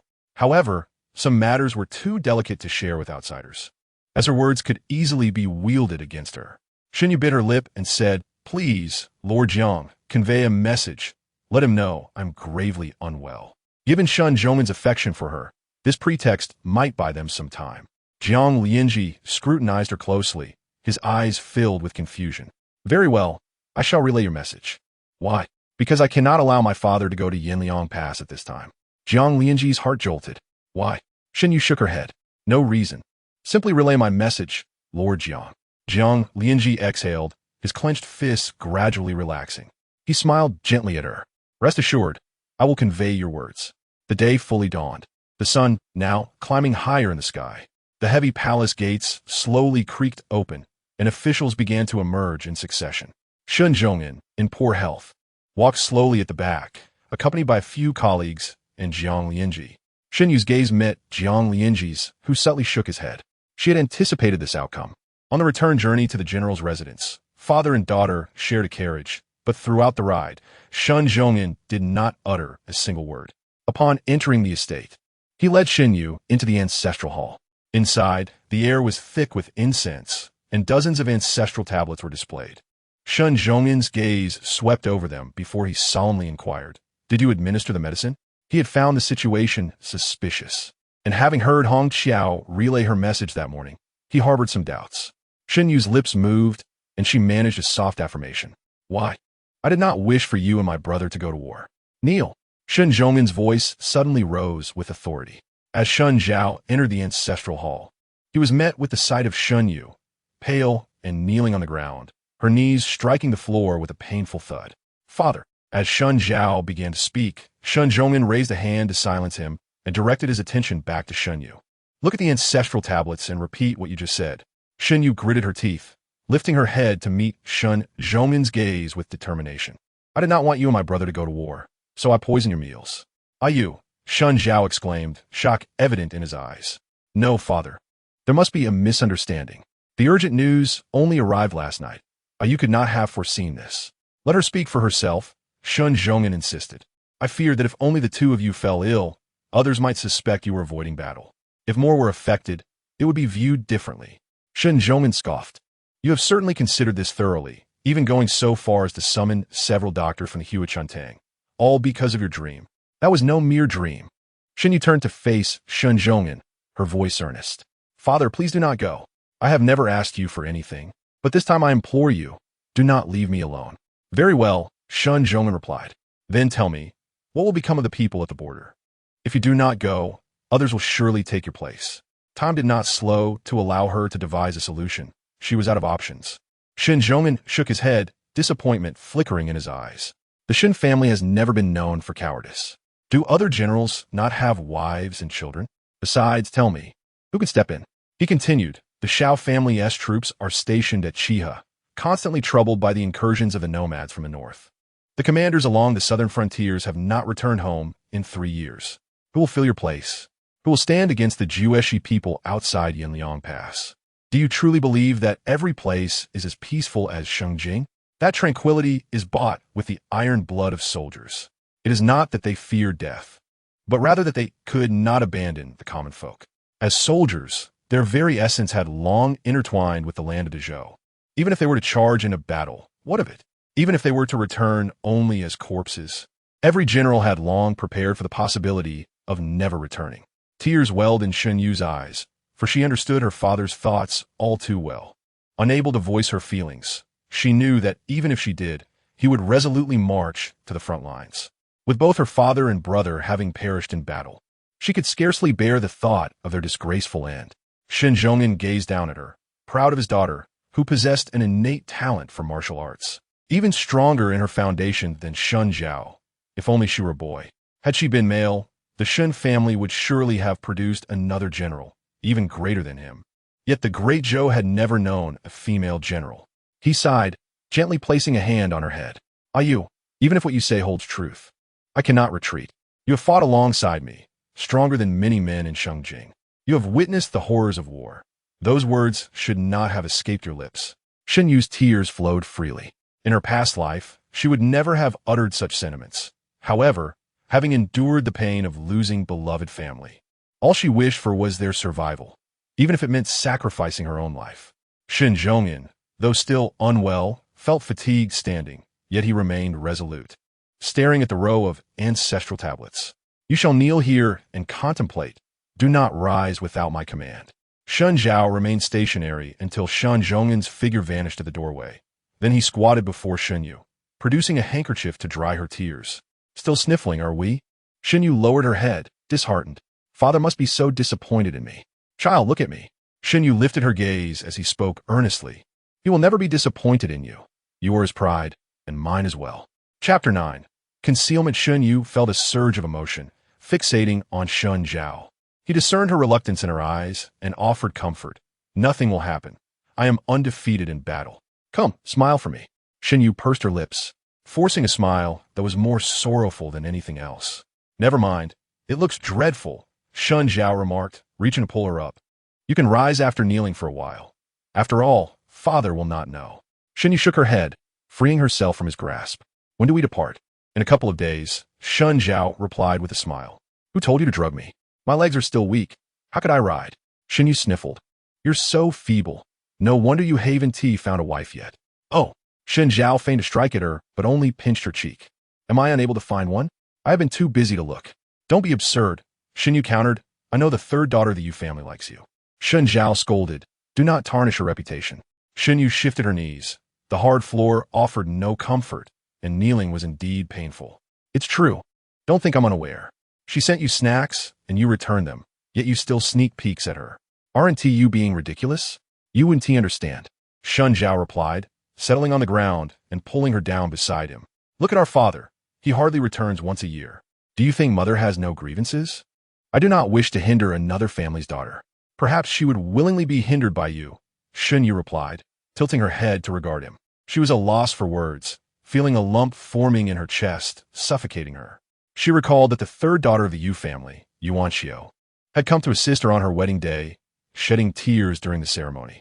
They had shared a silent understanding, knowing the reason behind those tears. At least until her death, Yuan Xiao had remained unmarried, older than Shen Yu by a year. Miss Yu is truly kind. I wish for her to be my sister-in-law. I know, Shen Zhao responded. Shen Yu grasped his hand. This time, we will set out together and return together, and then you will seek her out. Shen Zhao's expression softened as he turned to her, a gentle smile gracing his lips. All right. As he prepared to leave, Shen Yu called out, brother. He turned back. What is it? Shen Yu summoned her courage. Do you believe in reincarnation? Shen Zhao frowned. Reincarnation? Yes. Shen Yu nodded. It feels as though I have lived again, with the chance to amend the regrets of my past life. Shen Zhao approached, squatting before her and brushing her forehead. Have you lost your mind from fever? What nonsense are you speaking? You do not believe me? Shen Yu asked, hope brimming in her eyes. I do. Shen Zhao chuckled. How could I not? Enough of this foolishness. Shen Yu's heart sank. Indeed, no one would believe such an extraordinary notion. Though Shen Zhao claimed to believe her, his eyes betrayed his skepticism. Shen Yu remained kneeling until the sun set, the glow of dusk gradually fading until a maid entered to light the lamps and bring in food, setting a small table before her. The general said that with it being dark, the ancestors would not see you kneeling, so you need not continue. However, you must kneel again tomorrow during daylight. This was indeed something Shan Zhongin would say, feigning concern for her health while providing a rather absurd excuse. Shen Yu, seated on the floor, slowly extended her legs, a wave of numbness and pain radiating from her knees, leaving her hesitant to move. Are my father and brother feeling better? The maid replied, they are improved, but still require 2 days of rest. Shen Yu nodded and took the chopsticks to eat. That night, she managed to endure the discomfort in the ancestral hall, only to be released from her kneeling the following day at dusk. Green medicine and red fragrance came to fetch her. Shen Yu could hardly stand, her legs too weak to straighten. The two maids assisted her back, preparing a medicinal broth to soothe her legs. As they lifted her pant legs, her knees were red and swollen, with some areas exhibiting bruises. Green medicine, distressed, could not help but complain, the general is truly ruthless. Look at what you've endured. If you kneel any longer, your legs will be ruined. Shen Yu winced in pain. Could you refrain from cursing me? They will not be ruined. Red fragrance admonished. Whom can you blame? You took 3 doses of medicine. And not only did you incapacitate yourself, but you also had to endure kneeling.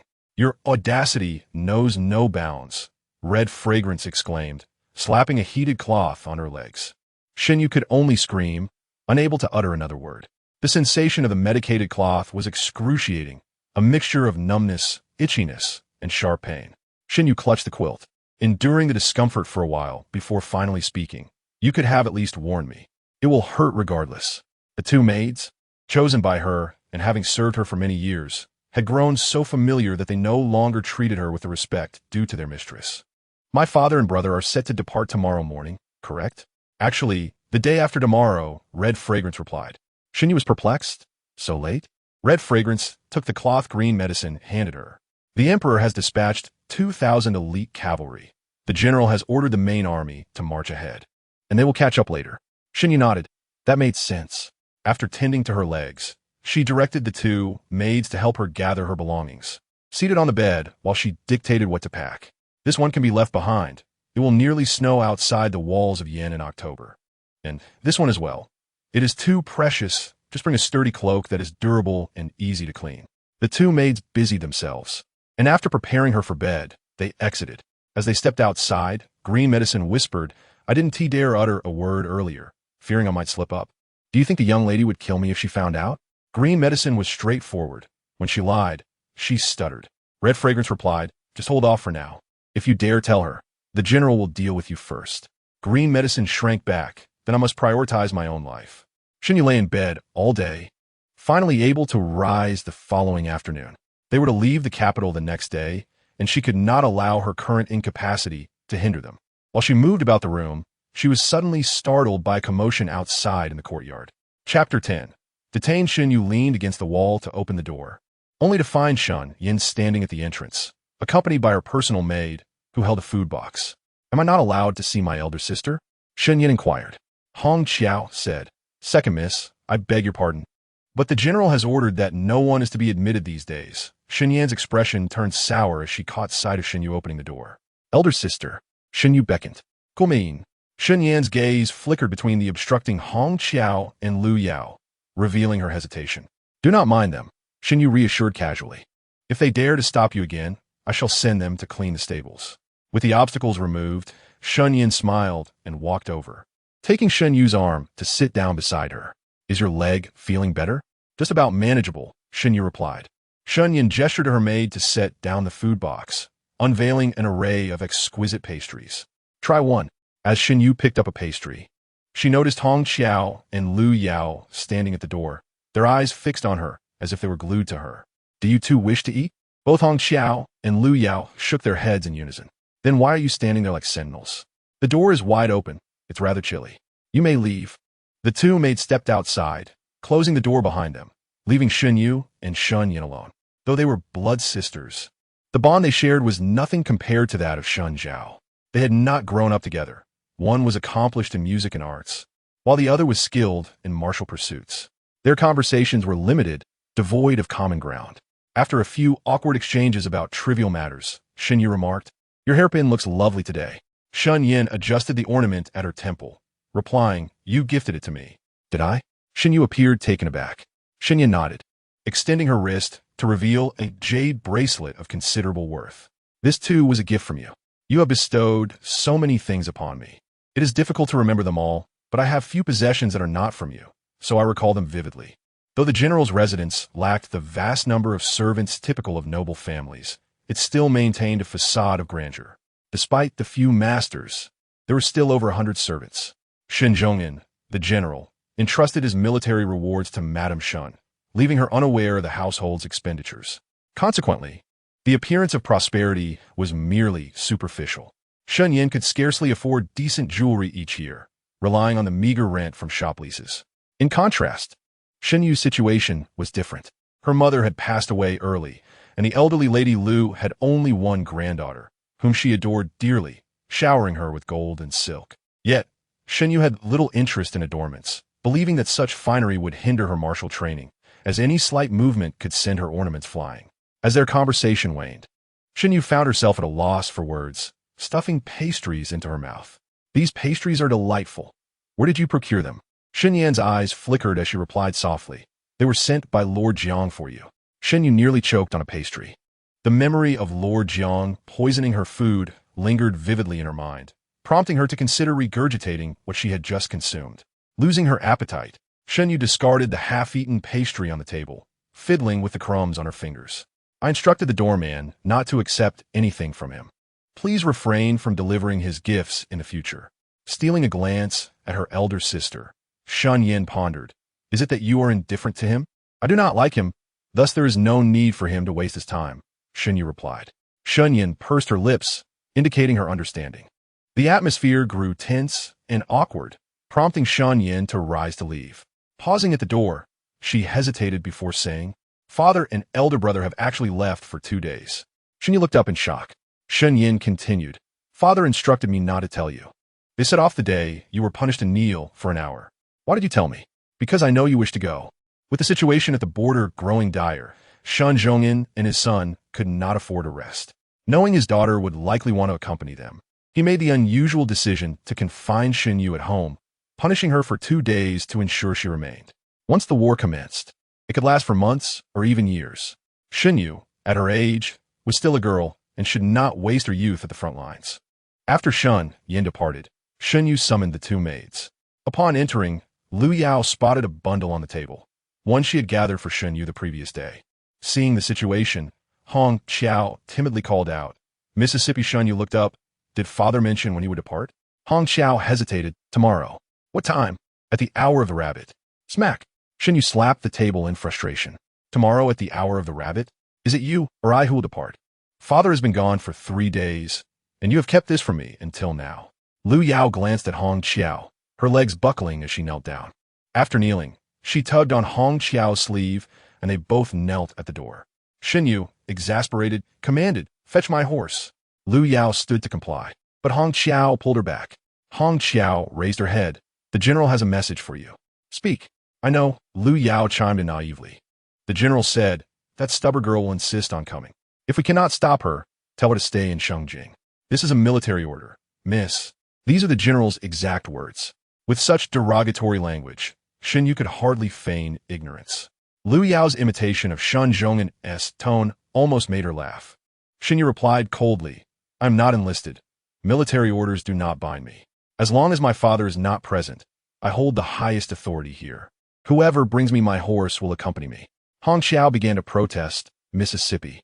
Lu Yao interrupted. "All right then." Before Hong Qiao could finish her sentence, Lu Yao dashed off. The biting wind howled, and atop the watchtower, a soldier yawned, carefully observing the surrounding movements. He rubbed his hands together, muttering, "It's bitterly cold tonight. It seems like it might snow."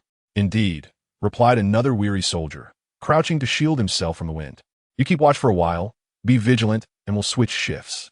The first soldier leaned over the railing of the watchtower, scanning the area outside the camp. "All right, 1 hour.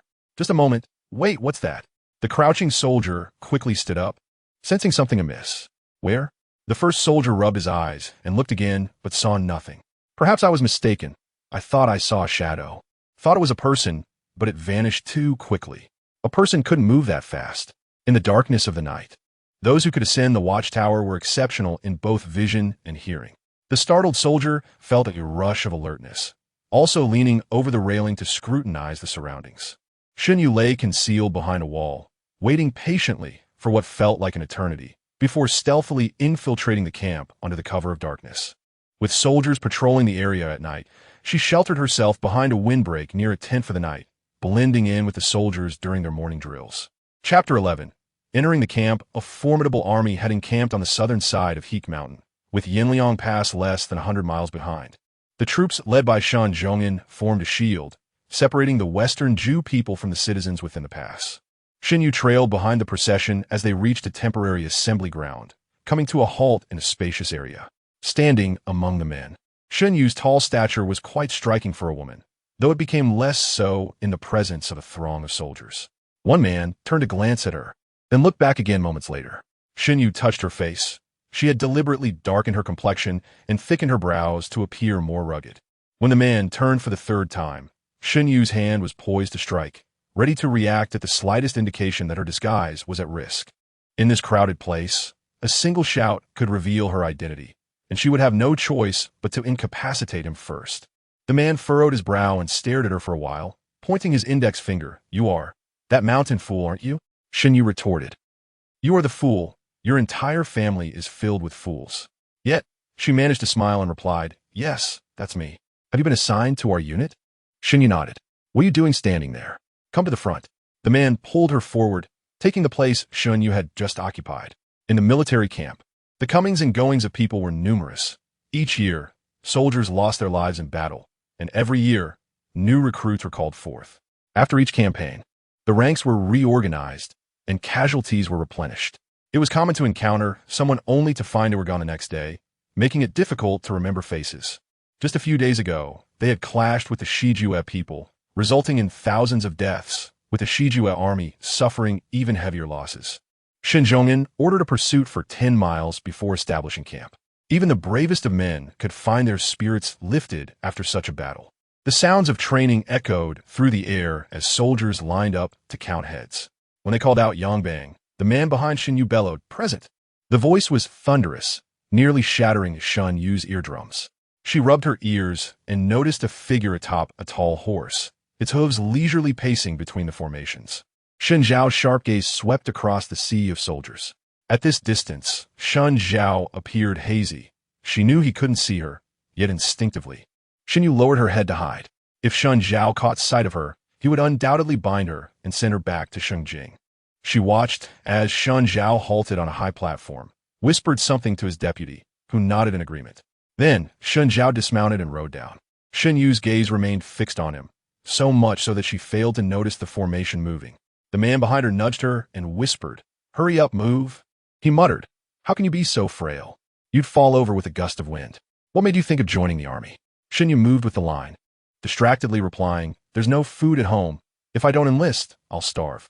Yang Bang chimed in, "That's similar to my situation. My family is gone. I'm the last one left.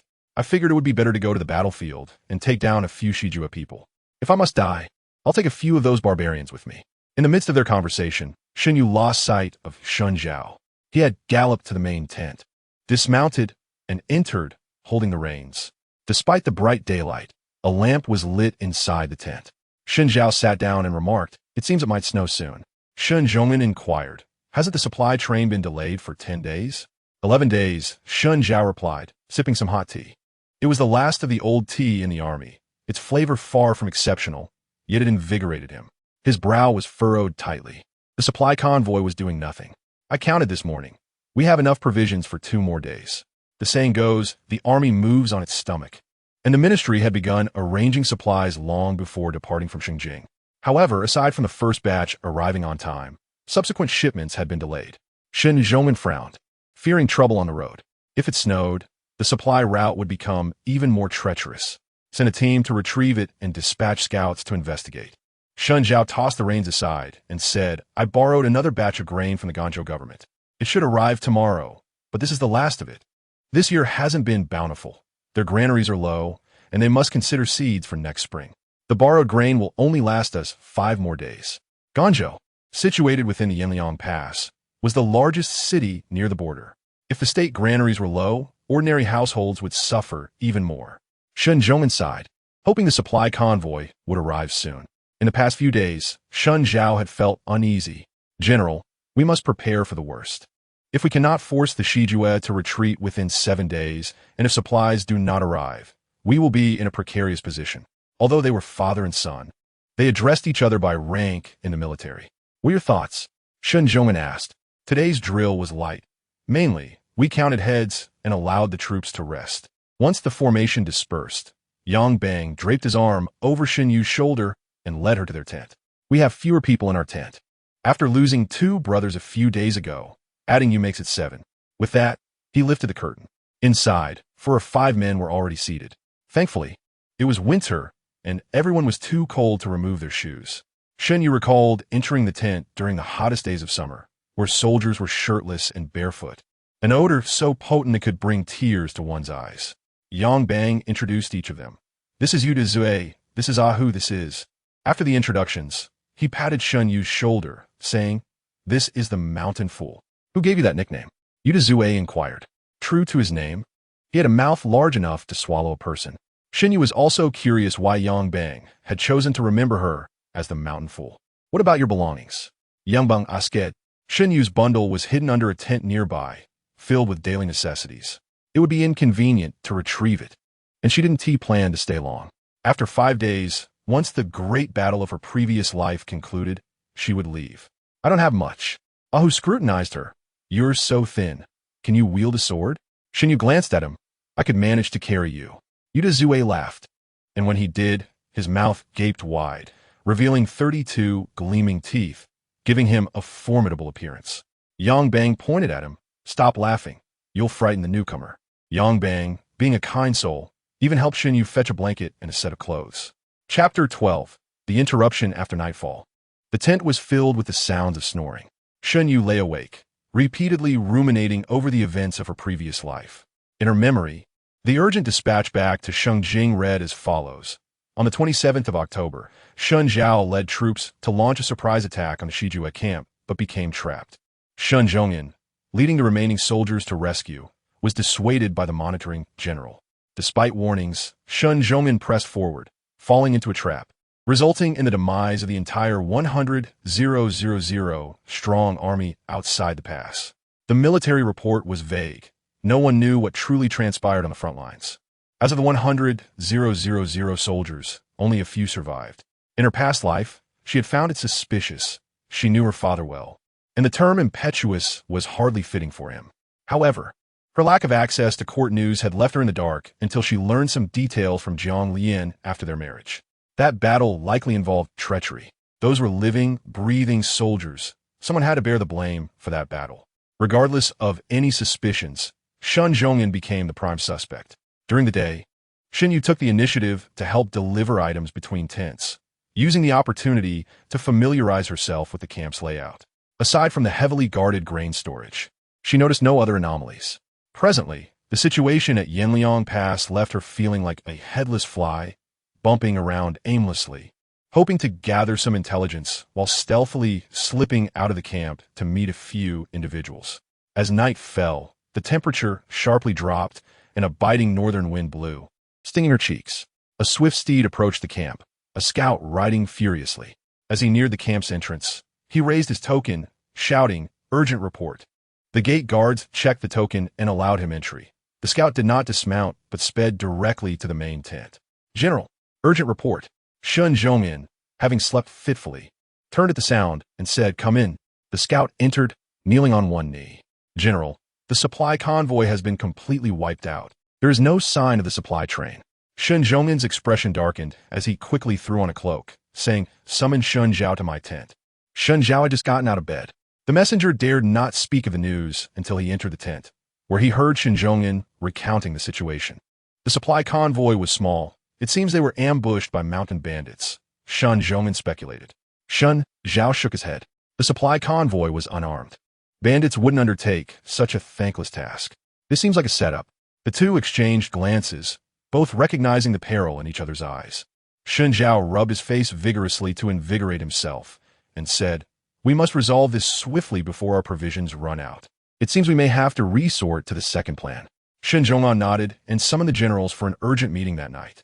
By evening, Yang Bang retreated into the tent. The wind cut through him like a knife. It would be better if it were simply snowing. Yuda Zue chimed in. "Snowfall is out of the question. They're mobilizing troops over there, likely planning something." Shen Yu had been closely observing the movements of the camp, yet she had detected no signs of deployment. Furthermore, today was merely the 25th. Was that not 2 days earlier than last time? She seized Yuda Zue, demanding, "What did you say? How do you know?" Yuda Zue was startled and whispered, "Shh, don't spread it around. I have a fellow townsman in the vanguard camp. I heard it from him when I encountered him earlier." Shen Yu did not press further and lifted the tent flap to step outside. Yuda Zue called after her, "You mustn't tell anyone." Shen Yu stood still in the wind for a moment, feeling more alert as the cold air hit her. She realized that this situation was untenable. Regardless of how events might unfold, she needed to warn Shen Zhao in advance. As Shen Zhao emerged from the main tent, he headed toward his own, contemplating the strategy for the battle. Approaching the entrance, he casually glanced around and, after taking a couple of steps, suddenly froze, staring incredulously in a specific direction. As darkness fell, the figure 5 meters away was barely discernible. Shen Zhao retrieved a torch from the entrance and approached the person, his expression growing darker as he neared. By the time he reached the individual, his face was as grimy as the bottom of a pot. Shen Zhao's chest heaved a few times, and he lifted his hand from the hilt of his sword, gesturing sharply, "Get in here." Shen Yu lowered her head and followed Shen Zhao into the tent, looking rather dejected. As soon as Shen Zhao entered, he tossed his sword onto the table and turned to face Shen Yu, saying, "You have quite the audacity. Haven to you? Dressed in military garb. Where did you steal that from?" "It was taken from a deserter," Shen Yu replied quietly. Shen Zhao strode over, wiping the dirt from her face with his sleeve, admonishing, "Look at what you've done to yourself." Shen Yu's cheeks stung from the roughness, and she pushed his hand away, her expression serious as she said, "Brother, hold your reproach for a moment. I have something far more pressing to discuss." Shen Zhao, well acquainted with her nature, understood that despite her playful demeanor, she never trifled with serious matters. "What is it? Are you planning to launch a surprise attack on the Western Jew camp tonight?" Shen Zhao's gaze darkened as he scrutinized her for a long moment before asking, "How did you find out?" "I don't have time to explain now," Shen Yu said, "but tonight is not the right time." Shen Zhao turned and sat at the table, contemplating. After a brief pause, he shook his head. "Time is not on our side." We can no longer afford to delay with the Western Jew. Snow is imminent. Our warhorses cannot withstand the cold, and the Western Jew are far superior in battle during snowfall. He did not finish his thought. Shen Yu stepped closer, asking, "Is it the provisions that cannot hold out?" Shen Zhao looked up, and Shen Yu, ignoring the confusion in his eyes, continued, "I have been in the camp for several days, and I have been monitoring the situation. The subsequent supplies have yet to arrive." Shen Zhao replied gravely, "Aside from the first batch, the later provisions were borrowed from the Guangzhou government. There is no surplus left in the city." Shen Yu nodded and inquired, "How long can the provisions last?" 2 days, Shen Zhao replied. "There are several small cities within Guangzhou, and further south is Chengdu Prefecture. We could transport provisions from there." "You speak so lightly of it," Shen Zhao said as he added water to the kettle on the fire. "Where will the grain come from?" "The grain from the Guangzhou government was borrowed on credit. They understand the principle of mutual survival. They cannot refuse to lend. However, changing to another city may not guarantee their cooperation, and moreover, there are no granaries within Chengdu Prefecture to support such a significant expense. We won't borrow from the authorities." Shen Yu's eyes sparkled in the firelight. "The Liu family business is widespread in the Great Zhou, including several rice shops. We can ask my grandmother in Hezhou for help." Shen Zhao's eyes brightened momentarily, but then quickly dimmed again. He shook his head and said, "There isn't enough time. Even if we set off for Hezhou immediately, it would take at least 10 days, and with the requisition of grain, it would take over half a month. We cannot hold out that long." 5 days. "We only need to last 5 more days," Shen Yu insisted. "I sent Liu Yao to Hezhou several days ago on my steed, Ben Xiao. She should arrive in 4 or 5 days. I have also arranged for Hong Qiao. She has already taken my token to Chengdu Prefecture to begin preparing grain. Once the grain from Chengdu arrives, it will sustain us for a few more days until the provisions from Hezhou arrive." Upon hearing that she had already sent Liu Yao to Hezhou, a look of astonishment crossed Shen Zhao's face. "How did you know to do this in advance?" Chapter 13. Surprise attack in front of Shen Zhao. Shen Yu saw no reason to conceal her thoughts. He was one of the few she trusted in this world. "I only learned of the supply issues after arriving at the camp. I had to seek alternatives. I remember telling you I had a dream." Shen Zhao nodded. Shen Yu continued, "Whether you believe it or not, I took it as a warning." "What did you dream?" Shen Zhao asked. Shen Yu replied, "You led 10,000 light cavalry to ambush the southern camp of the Western Jew, but fell into a trap, and our father raised troops to rescue you, but failed, leading to a great defeat for the Great Zhou at Yinliang Pass, after which the city of Guangzhou was sacked by the populace." Shen Zhao gasped, for he indeed had ordered 10,000 light cavalry today, preparing to depart under the cover of night. If this were mere coincidence, it would be too uncanny. The kettle on the stove began to boil, the sound of bubbling water echoing persistently. Shen Zhao exhaled, still struggling to comprehend. "In your dream, what happened to me and father?" "We fought until the last moment," Shen Yu said with difficulty, a lump forming in her throat. Shen Zhao remained silent, staring at the boiling kettle, deep in thought. He then heard Shen Yu say, "It will snow soon." Only then did Shen Zhao grasp the kettle and flip over the cup that had been lying on the table, pouring a cup of hot water and handing it to Shen Yu. The climate to the west of Yinliang Pass was even colder in previous years. The Western Jew would not invade during winter. They would retreat before the snow. "We should have more time." Shen Yu shook her head. "They will not retreat." "Why do you say that?" Shen Zhao asked, puzzled. Shen Yu cradled the warm cup in her hands, feeling the heat. "Because this year, the Western Jew suffered from drought. They are counting on seizing winter provisions from within the pass. Otherwise, they will have to slaughter cattle and sheep and even war horses to survive, which will be devastating for them." Shen Zhao chuckled bitterly. "Little do they know that even our front lines are running low on supplies. How can we have any grain to spare for them?" However, Shen Zhao's tone shifted. "The other day, we discovered a group of Western Jew soldiers in retreat, numbering about 20 to 30,000, led by Boda." Shen Yu rummaged through her memories of that battle. Boda had not retreated. Records showed he was still present during the sacking of the city, suggesting he was lurking somewhere, waiting for the right moment. "The map?" she suddenly asked. Shen Zhao set down the cup and unfurled a map, pointing, "The Western Jew are encamped here, while Boda has retreated from this location." Shen Yu tapped the map with her finger. "I fear Boda hasn't left at all." The evening drum sounded the first round, and Shen Zhao listened closely, suddenly stating, "We were originally set to depart at the hour of the dog. I have a strategy," Shen Yu said, "but it is a risky maneuver. I cannot guarantee its success. Speak, Shen Zhao urged. As the second round of drums sounded, Shen Zhao emerged from the main tent, leading 10,000 light cavalry into the night. They did not head toward the originally planned southern camp of the Western Jew, but instead went directly north, circumventing the Shima River, which flowed through the Black Sparrow Mountain. Indeed, they had established camp there. Shen Zhao said with a serious expression, "The Western Jew have stretched their front line very long. If we bypass Black Sparrow Mountain, we can reach the northern side of Yanliang Pass directly. It seems Boda intends to lead 20,000 soldiers to launch a surprise attack on the rear of Yanliang Pass, planning to strike from both the front and rear while the front lines are engaged in battle. Before dawn, when the soldiers are at their most fatigued." The camp was eerily quiet. The sentinel, swathed in a cotton coat, dozed atop the watchtower, occasionally opening his eyes to scan the surroundings, only to succumb once more to slumber when finding no disturbances. The night wind howled like a wolf's cry, masking the rustling sounds of the dry grass beneath. Shen Yu lay prostrate on the ground, her form pressed closely to the earth. Alongside her was Concubine, who melded seamlessly into the shadows of the night. Concubine, the deputy of Shen Zhao, had been explicitly instructed by Shen Zhao to ensure that Shen Yu remained alive. Only then could he safeguard her.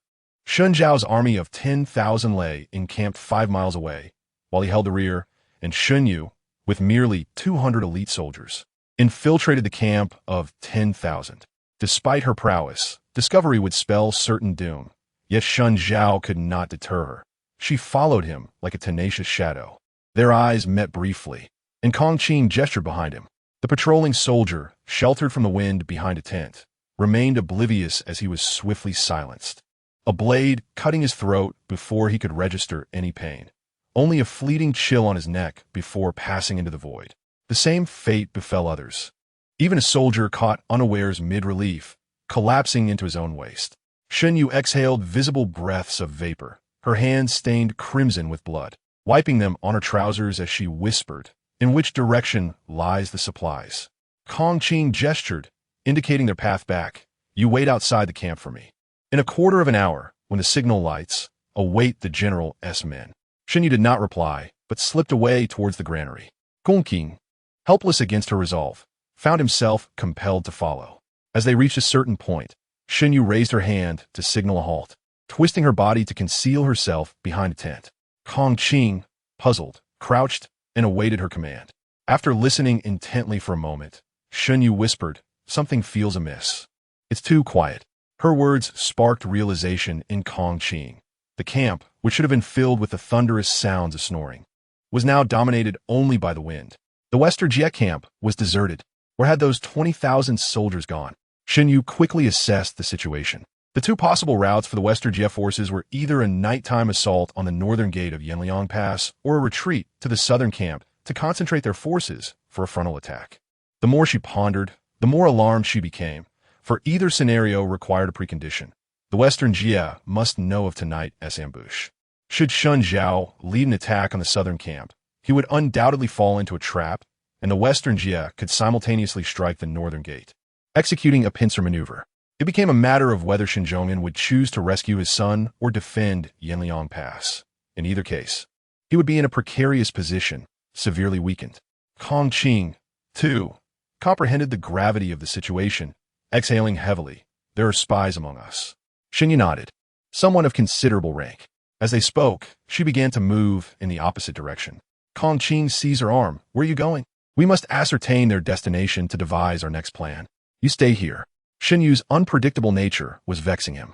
She stealthily made her way out of the camp, returning along the same path after a quarter of an hour. The chill of late October was biting, yet beads of perspiration had begun to form on her brow. "The horse path to the north has fresh dung. They are likely attempting a pincer attack. I will remain here. Leave 20 men with me. You take the rest to sever their retreat path, ensuring they cannot regroup." As she spoke, a shrill whistle pierced the wind, followed by 2 sharp bird calls. Chapter 14. Return. Shen Yu's eyes brightened. "My brother has also discerned the issue. I will set their supplies ablaze. You sever the routes, and once successful, notify me. When the signal fire ignites, they will be compelled to retreat, and my brother can capitalize on the opportunity for a counterattack." Concubine was inwardly astonished. The young lady's mind raced with thoughts. Were it not for the invigorating night wind, it would be challenging to keep pace with her. He crouched again. Perhaps I should remain. You go to cut the route. There are still over 2,000 men in the west camp. It's too dangerous. Go now, Shen Yu urged, pushing him away. Why are you being so indecisive? Once he departed, she leaned against the shadows to rest, her mind suddenly clear. This life would not mirror her previous one. With 100,000 soldiers, her father and brother alive, the citizens within the pass could live in peace and security. Half an hour later, the whistle sounded again through the wind. Shen Yu stretched her limbs and signaled to the remaining 10 or so men to approach the granary. The sky remained dark, with thick clouds pressing low before the impending storm, obscuring even a single star above. Xun Zhao scanned the horizon, noting the absence of smoke rising from the western Jie camp. His patience wore thin, his thumb absently fiddling with the hilt of his sword. If smoke does not rise in another quarter, we shall attack. Time passed slowly. A scout galloped back. The smoke has risen. Attack! 1,000 elite cavalry surged forward, advancing towards the northern camp of the western Jie. As the sounds of battle erupted within the camp, Shen Zhao arrived just in time to witness Shen Yu draw her blade, a line of crimson droplets trailing behind. She spotted him amidst the fray. Dispatching a western Jie soldier, brother, only 2,000 remain in the camp. You take your men to flank their rear. The camp blazed with flames. Shen Zhao loosing an arrow to fell another foe. I will leave 2,000 men for you. Only 1,000. I insist on 2,000. Shen Zhao ordered without waiting for her retort, leaving 2,000 men behind before leading his troops away. The camp was thick with the stench of blood, the elite cavalry accounting for 300 captured western Jie soldiers. Shen Zhao reached the southern camp at dawn, leading 8,000 soldiers to encircle from the right rear side of the western Jie, while Shun Zhongmen pressed from the front. The situation shifted from one of being surrounded to one of encirclement. Though the western Jie had sustained considerable losses previously, their numbers were still greater than anticipated. Even in their encircling formation, they held little advantage. The western Jie soldiers continued to fight fiercely. Shen Zhongmen extended his hand into the biting wind, the northern gusts swirling around his fingers. After careful deliberation, he commanded, "Retreat." The army withdrew, only for heavy snow to begin falling midway. A stroke of fortune for their timely departure. The deputy, riding alongside Shen Zhongmen, exclaimed excitedly, "It has been so long since we fought such a satisfying battle."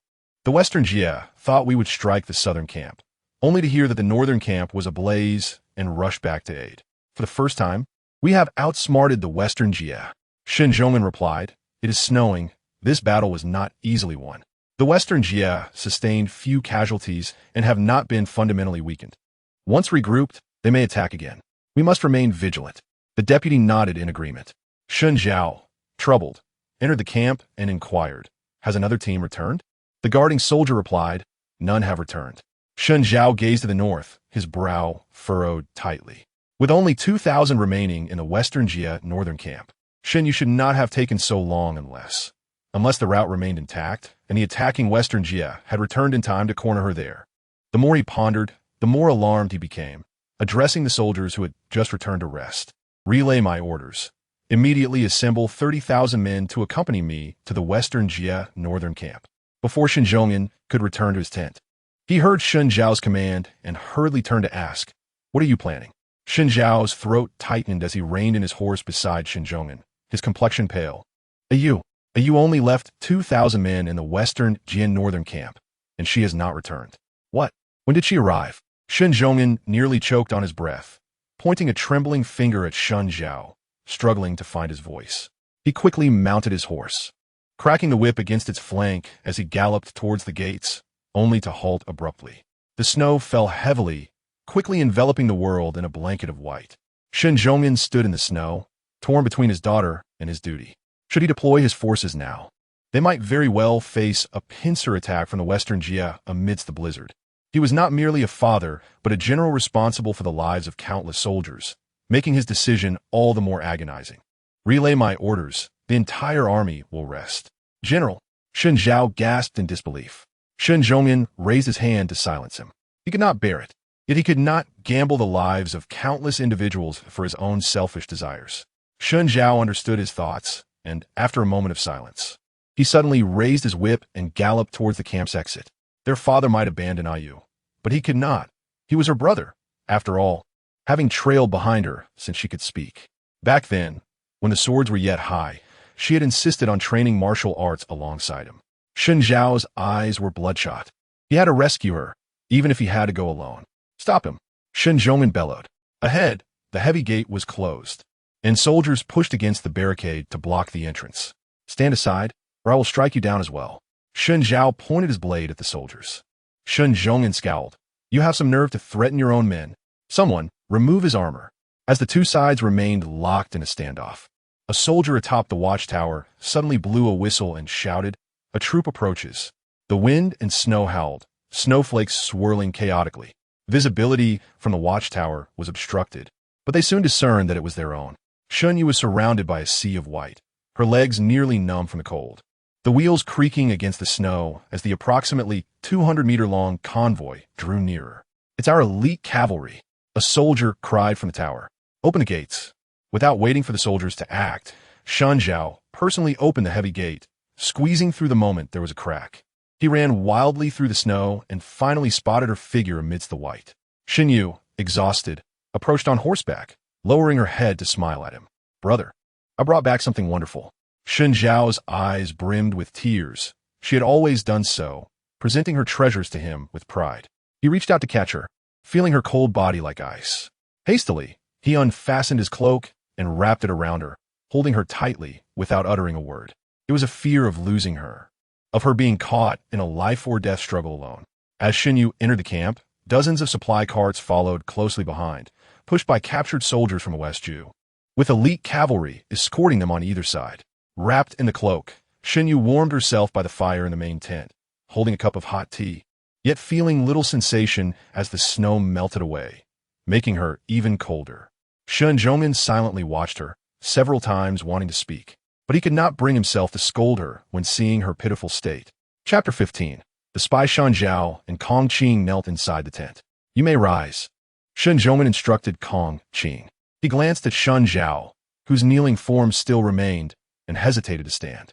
Shen Zhongman's deputy remarked, this time, though it was perilous, we managed to catch the West Ju unprepared and returned with most of the supplies for the northern camp, which could be deemed a balance of merit and fault.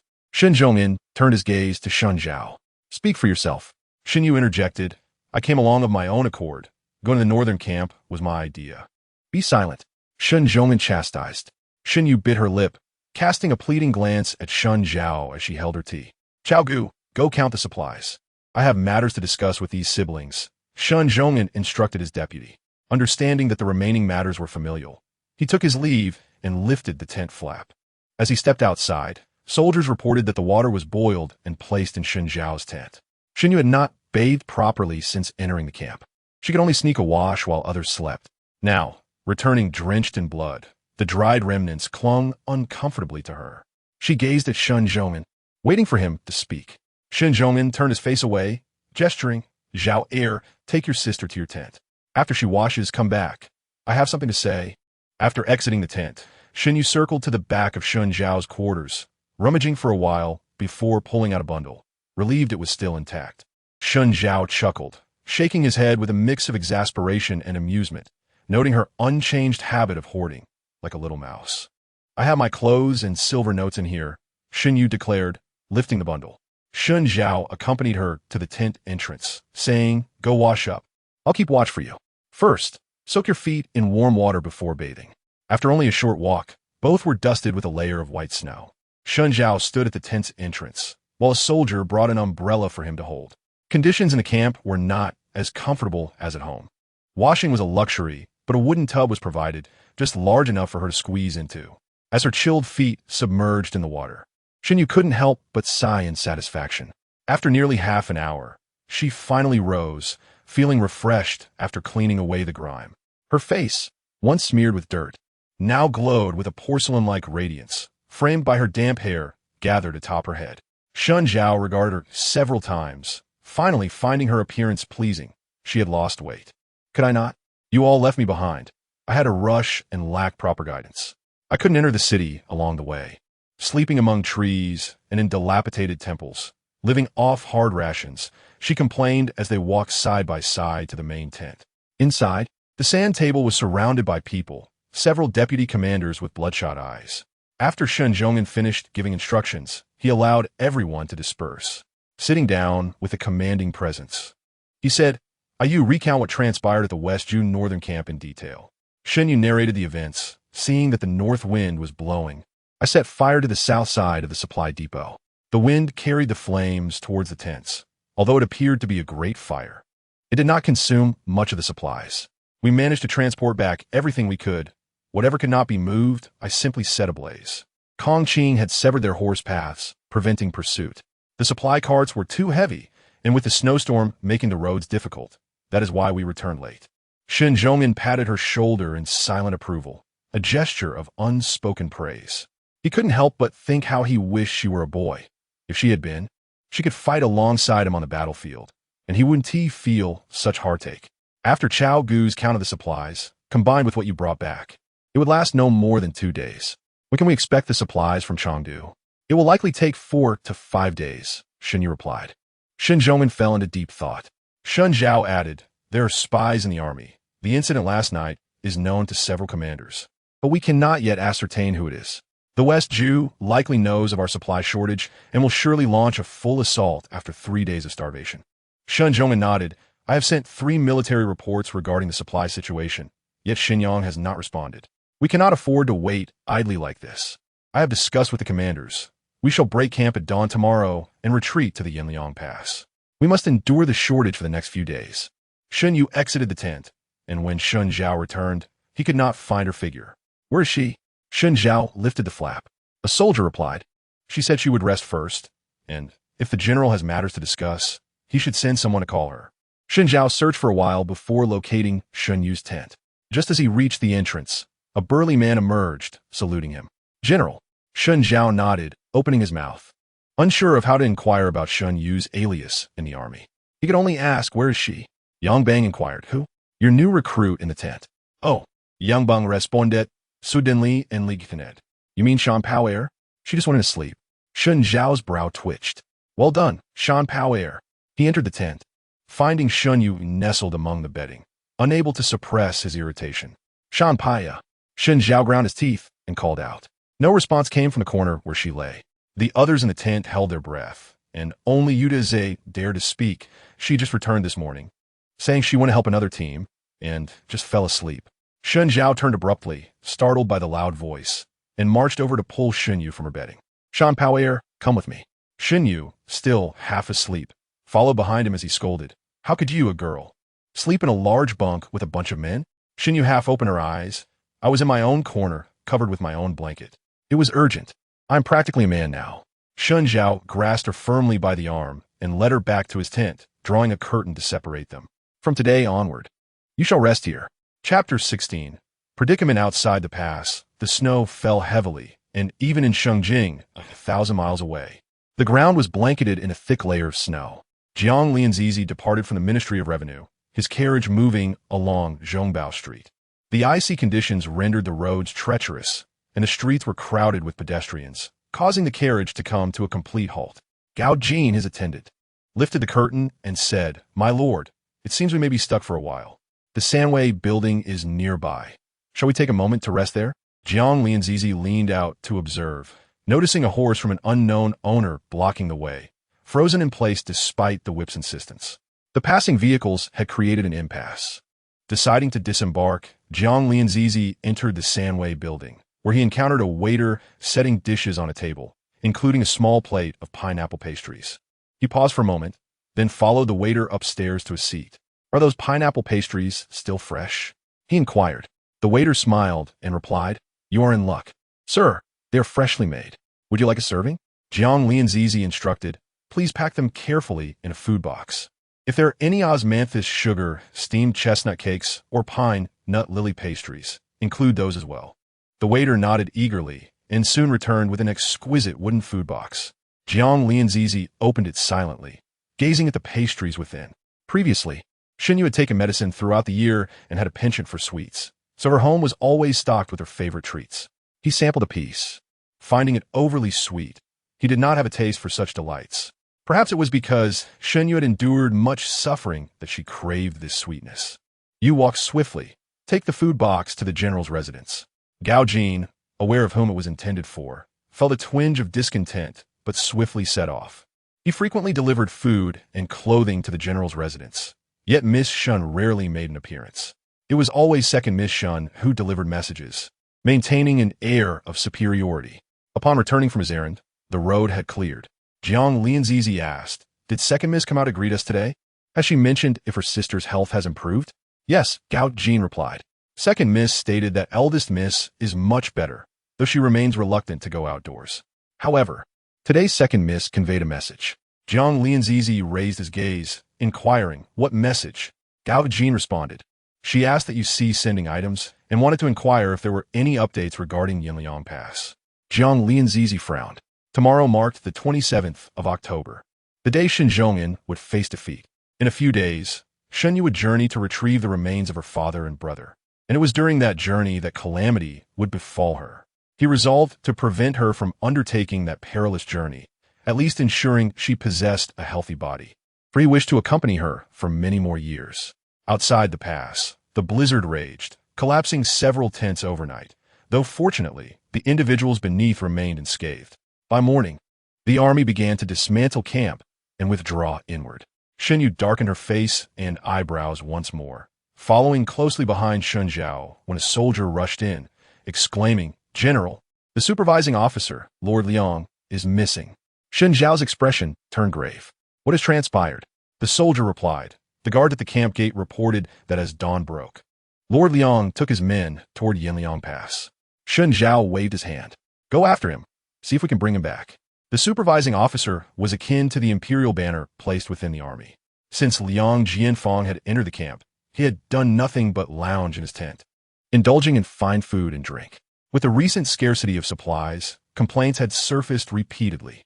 Such a cowardly individual was of no use in the military. The distance to Yinliang Pass was over 100 miles, and in snowy conditions, the army could only cover about 50 miles in a day. The remaining rations would only suffice to reach the pass, with no further provisions in sight. They would likely face hunger for several days before enduring this battle. On the evening of the second day, the snow ceased at last. Outside Yinliang Pass, the landscape lay flat, and the brown walls of the city could be seen standing amidst the snow. Shen Yu breathed a sigh of relief. The army could finally enter the pass before sunset. Tonight, they would rest, allowing everyone to enjoy a good night's sleep, though the days of hunger loomed ahead. Two scouting riders approached at a gallop from the direction of Yinliang Pass.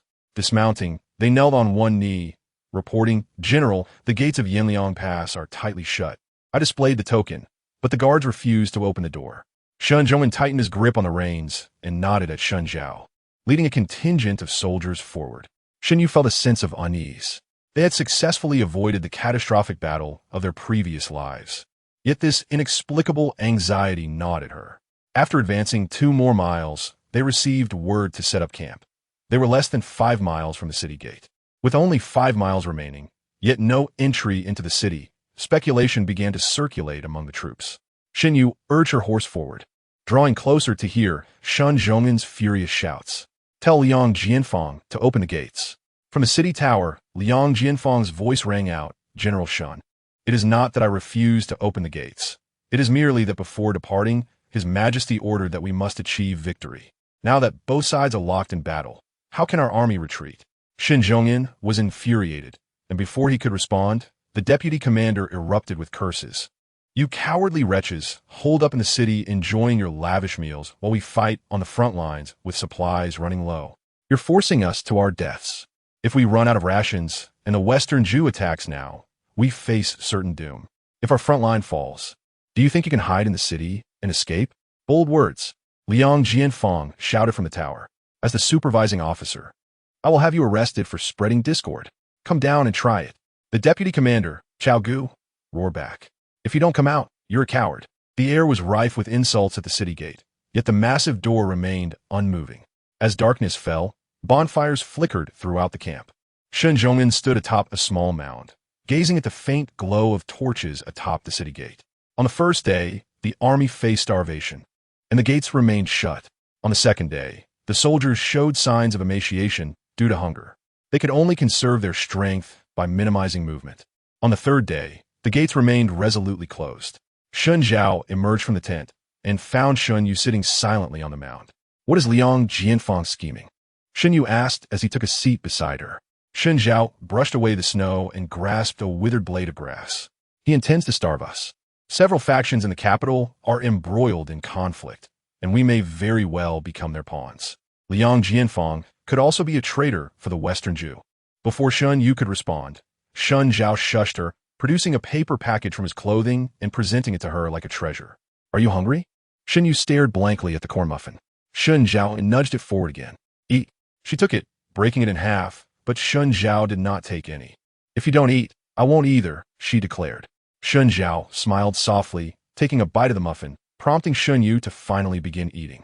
The taste was far from pleasant. It was cold, hard, and somewhat dry, and she could feel its coarse texture scraping down her throat. The two of them finished the muffins amidst the night and the cold wind. "Tomorrow, I will send a small team with you.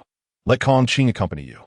Head north to the northern King's territory, and then return to the capital via a detour." Shen Yu remained silent, understanding that he was essentially preparing for the worst. "No, I have worked too hard to allow such a tragedy to unfold."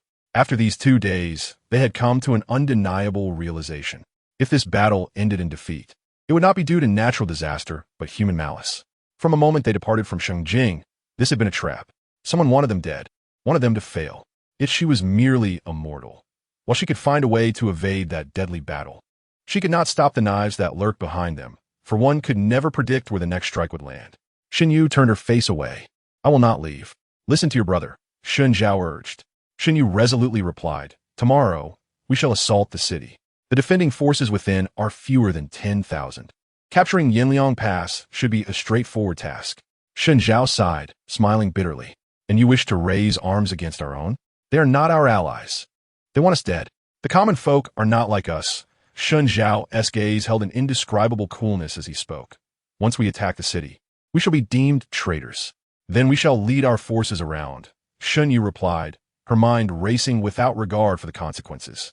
Shen Zhao countered. "You yourself said the garrison within the city numbers fewer than 10,000.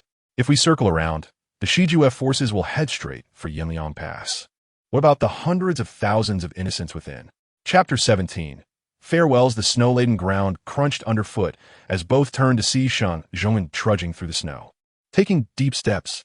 "What are you two doing huddled here? Sharing some bread?" Shen Yu inquired.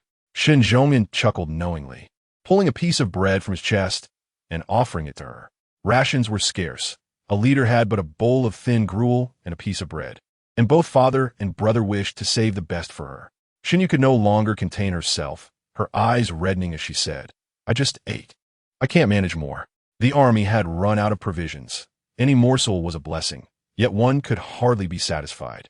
Shen Zhongyan nudged Shen Zhao with his foot, who shifted aside, allowing him to sit between them.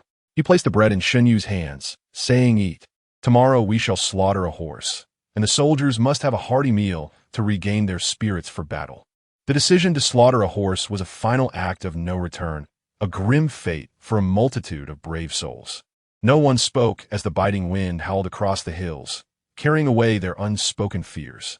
Shen Zhongyan extended his arms to embrace the two children, gazing into the distance. Beyond Haika Mountain lies the land within the pass. The great Zhou has stood here for centuries, and beneath our feet lie the remains of countless heroes. I once pondered, should I meet my end wrapped in a shroud far from home, what would your mother do? She left this world too soon, asking me to bury her in the flattest ground within Haika Mountain, saying that one day, as I traveled downstream, I might reunite with her. Shen Yu's eyes stung with unshed tears. In her past life, she had never reached the border nor heard her father speak such parting words. She had raced from Shengjing, gathering the shattered remains of her father and brother to lay them to rest in the ancestral grave of the Shen family. She feared not death. Rather, she loathed it. Heroes ought to die honorably on the battlefield, not ensnared and trapped like this. Shen Zhongyan's countenance remained composed as he patted their shoulders and stood to return. "Father." Shen Yu began. He knew what she wished to say, raising a hand to silence her as his heavy voice carried in the wind. To die in council or in battle, this is the fate of a soldier.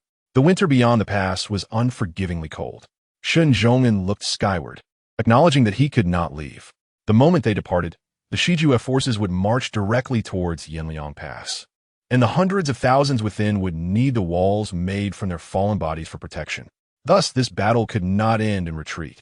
Yet his daughter was not a soldier. She had a long path ahead, and he could not bear to see her youthful form crushed beneath the hooves of Shijue steeds. As they bid farewell to Shen Zhong'an, Shen Zhao unfastened the pouch at his waist and handed it to her.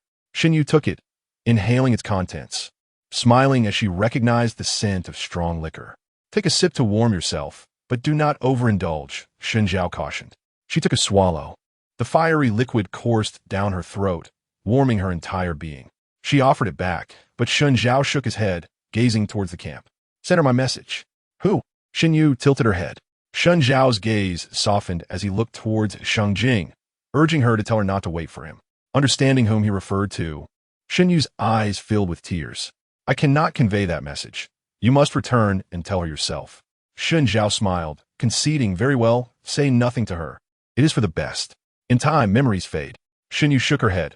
How could one forget those etched into the very marrow of one's bones? Miss Yu never married, even until her death. She turned to study Shen Zhao's face, her gaze growing unfocused. You are inebriated." Before she could finish, Shen Zhao gently pressed her head onto his shoulder. "You, do not seek revenge. Simply move forward and live your life. Your brother and parents are watching over you." With that, he lowered his gaze to see her already asleep against him. He lifted her onto his back and silently walked towards the southern camp, retracing the path he had once carried her. Crunch, crunch. The path ahead must be traversed alone. 3 miles south of the camp, a small squad of soldiers stood in formation. Shen Zhong'an led the way, dismounting as Shen Zhao approached, taking the sleeping Shen Yu into his arms. The heavy snow had ceased, and the ground glimmered under the moonlight.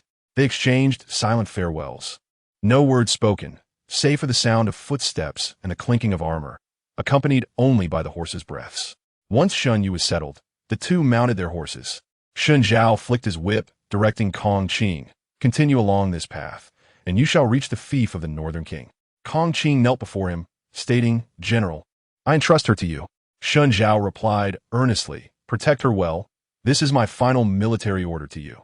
Kong Qing's expression turned serious, his eyes reddening as he responded, "Yes, I shall obey."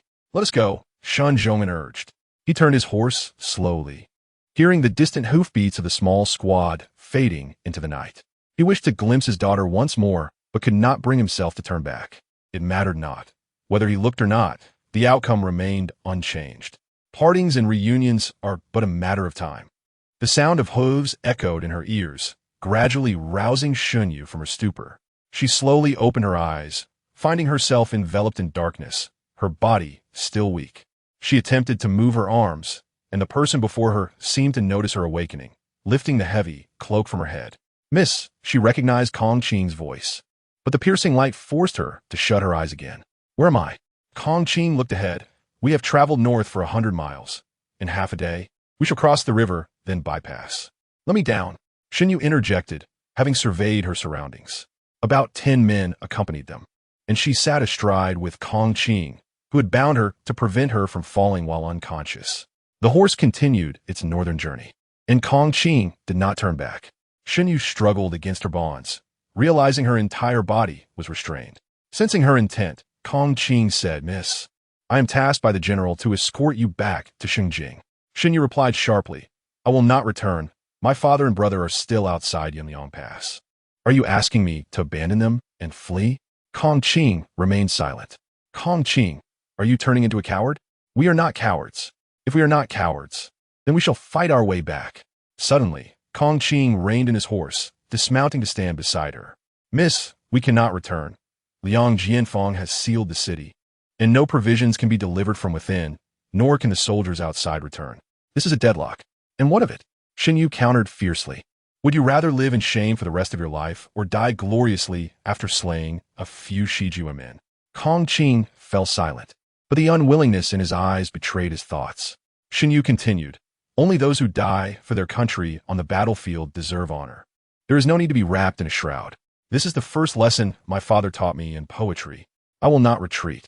Even if I am buried there, I must witness the defeat of the Shijue." Kong Qing's eyes widened with fury as he raised his head, declaring, We shall not retreat. Then you must release my restraints. Kong Qing scrutinized her face, his expression torn. After a long pause, he shook his head. As long as I am a soldier under the general, I will follow his orders. After I escort you back to the capital, I will return to join them.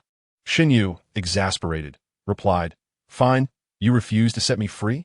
Kong Qing looked at her in confusion, but moments later, he understood her intent. Miss, you cannot. Before he could finish, blood trickled from the corner of Shen Yu's lips. Will you release me or not? She threatened. The act of forcefully mobilizing internal energy to break through acupoints is exceedingly harmful to one's health.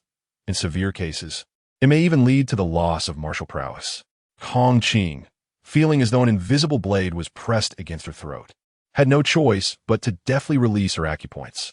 In the next moment, Shen Yu had seized the reins, turning the horse's head with determination. I must return. This is a path of no return.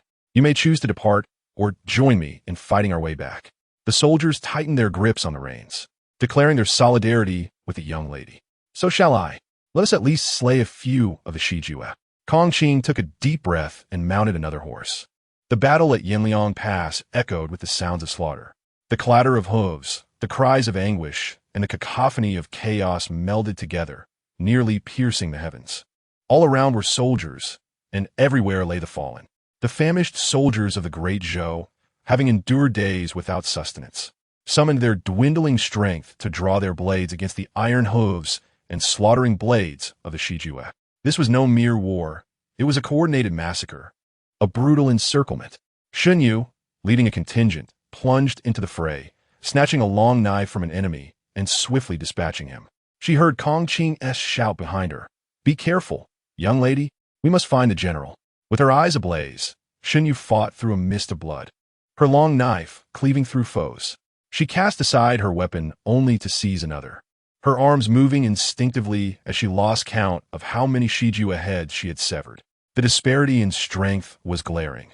The soldiers of the great Zhou, outnumbered and outmatched, began their retreat towards Yanliang Pass. Shen Yu kicked a Shijue soldier in the chest, vaulting onto her horse, spinning the knife in her hand and cleanly slicing through the neck of another foe. This series of actions transpired in mere instants. With a firm slap on the horse's flank, it charged into the throng, and she crouched low, harvesting enemy heads as she fought with all her might. Yet the great Zhou continued to fall back. Just a mile behind loomed the imposing walls of Yanliang Pass, but the gates remained tightly shut, offering no refuge. As the specter of death loomed closer, fear began to dominate the hearts of men. Some soldiers raced towards the pass, frantically pounding against the heavy gates, pleading to be let in, but the gates remained unmoved. The Shijue were tightening their encirclement, and the remaining troops of the great Zhou, numbering less than 20,000, found themselves trapped on this desolate land, facing inevitable annihilation. The timid among them could no longer suppress their whimpers, their cries swallowed by the biting wind. Sounding ever more desolate, Shen Yu wiped the blood from her blade and, seizing a moment of respite, scanned her surroundings. It still saw no sign of her father or brother. The Shijue launched a full-scale assault, their dark iron armor surging towards the gates like a tide, threatening to obliterate everything in their path. In the eyes of all, despair mingled with a reckless determination. Let us slay a few more Shijue. We shall die with honor. Shen Yu felt her strength waning. Her strikes no longer cleaved through flesh with the same potency. One soldier staggered, blood gushing from his neck as he fell. Exhausted, she severed an enemy's arm, her blade plunging into the earth for support. Her mind was clouded with thoughts of her father and brother. This was not how it was meant to be. Her rebirth was not intended for her to relive the agony of the past. Yet, who could come to her aid? Just a hand to pull her up? She longed for their survival. Her strength drained, she sank to one knee. The moment her knee struck the ground, the earth seemed to tremble beneath her. Supporting herself with one hand, she felt the vibrations beneath her palm, intensifying with each passing moment. Reinforcements. It was reinforcements. She looked up to see a wave of black armor surging from the south, sweeping across the battlefield like a tide, raising snowflakes higher and higher. The earth shook as the black armor battalion surged forth, spreading their ranks and encircling the Shijue. A voice rang out. Is the Qinyan guard from Balin? With a resounding thud, the long-closed gates finally creaked open. Countless soldiers in black armor poured through, forming a three-sided encirclement. The tide of battle had turned dramatically. No, it is not yet time to surrender, Shen Yu thought, summoning strength from an unknown source, rising with her knife. Slowly, she unwound the cloth binding her hands, and when a Xie soldier attempted a sneak attack, she swiftly countered, leaving a bloody mark across his face as he collapsed. She discarded her blade and turned, delivering a swift kick that sent her long knife flying into the chest of another enemy. Grabbing another weapon, she plunged back into the fray. The towering gates loomed above, and the dark blue battle flag fluttered in the wind, adorned with a pale blue cloud. Xie Tingzhou gazed down from the battlements, squinting against the wind, which only accentuated his cold demeanor. Beside him stood his deputy, silent but visibly troubled. What a ruthless sight. 100,000 troops trapped outside the pass, starving and awaiting slaughter at the hands of the Xie. They treat the soldiers of the Great Zhou like livestock. And these are the men who have faced the sword alongside Shen Zhong'an. The deputy, Chong Hung, peered over the parapet, suddenly exclaiming, "Look, there is a remarkable figure among Shen Zhong'an's troops. What a masterful display of swordsmanship." Xie Tingzhou followed his gaze, easily spotting the individual amidst the chaos. In the midst of the tumult, this person stood out, their every strike finding its mark, dispatching foes with a flurry of movements. Amidst the battlefield, they wielded a blade in each hand, parrying a long knife with the left and swiftly countering with the right, severing the neck of an enemy in a heartbeat. Blood sprayed forth, drenching the figure, who appeared as though they had emerged from a blood-soaked abyss. When the blade dulled, they simply switched weapons, never pausing for breath. Xie Tingzhou had seen skilled fighters before, but none who fought with such abandon. As the Qingyun guard pressed their advantage, the Xie began to falter. Bada, sensing the tide had turned, ordered a retreat with a single command. Chong Hung clasped his hands and inquired, "Your Highness, shall we pursue?" Xie Tingzhou, observing the retreating Xie, replied calmly, "Order Ji Wu to pursue them for 30 miles, driving them past the Shima River." Chong Hung received his orders and descended from the walls. Soon, the sound of footsteps echoed once more along the ramparts. Xie Tingzhou turned slightly to see his guard, Shi Feng, with a hand on his sword, striding purposefully onto the battlements. "Your Highness," Shi Feng knelt on one knee. Xie Tingzhou lowered his gaze, adjusting his sleeves, and asked, "Where is Liang Jianfang?" Shi Feng reported, "When the Xie attacked, he fled with his men, but we have just captured him and placed him in a prison cart. Bring him up." Liang Jianfang was brought to the walls, accompanied by 2 of his attendants. The wind howled atop the ramparts, forcing Liang Jianfang to the ground before Xie Tingzhou, his body trembling like a leaf. Before him lay the dark fabric of Xie Tingzhou's robe, adorned with subtle cloud patterns fluttering in the gusts. Liang Jianfang shuddered, yearning to grasp the hem of Xie Tingzhou's garment. But before he could touch it, a guard delivered a swift kick, sending him sprawling face first into the dirt, blood streaming from his face. "Your Highness, I am a court official," Liang Jianfang stammered. "A court official?" Xie Tingzhou lifted an arm, gesturing outward. "Let him see for himself." The guards dragged Liang Jianfang to the edge of the parapet, half his body dangling over the precipice. The battlefield lay far beyond, soaked in blood, with streams of crimson tracing patterns in the snow, countless corpses piled chaotically, stretching into the distance. It was a scene of unparalleled carnage. If one were to awaken from a dream and behold such a sight, they would question whether they had stumbled into the depths of hell. Yet this was reality. The hell he, Liang Jianfang, had forged by shutting his doors to the world. The lifeless body beneath him opened its eyes and locked gazes with him, seemingly seeking vengeance. A terrified scream escaped Liang Jianfang's throat as he shook his head in denial, yet the guards firmly grasped his hair from behind. Xie Tingzhou slowly raised his hand, revealing his long, flawless fingers from within his sleeve. The sound of his sword being drawn echoed. Xie Tingzhou pressed the blade against Liang Jianfang's chin, compelling him to gaze into the distance. In a low voice, he commanded, "Do not look away. Observe closely. This hell on earth is the handiwork of you." A court official, Liang Jianfang pleaded, it wasn't me, Your Highness, have mercy." Xie Tingzhou chuckled softly, his gaze piercing as it shifted to the kneeling guards beside Liang Jianfang. The intensity of his eyes made the guards break into a sweat. "We are merely following orders. Your Highness, I have a family to care for," The guard stammered, his eyes widening in horror as he beheld the lifeless body before him, its head rolling a few times before finally coming to a stop. The air was thick with the scent of blood, mingling with an unpleasant odor. As the guard released his grip, Liang Jianfeng crumpled to the ground like a puddle of mud. Xie Tingzhou cast a disdainful glance at Liang Jianfeng and taunted, "Do you think I would hesitate to execute you right here?" He tossed the sword to Shifeng, while a nearby guard offered him a clean handkerchief. "Your Highness," he said. Xie Tingzhou accepted it, lowering his gaze to wipe his fingers, and instructed, "Keep a close watch on him. Many in Shengjing would gladly seek his demise."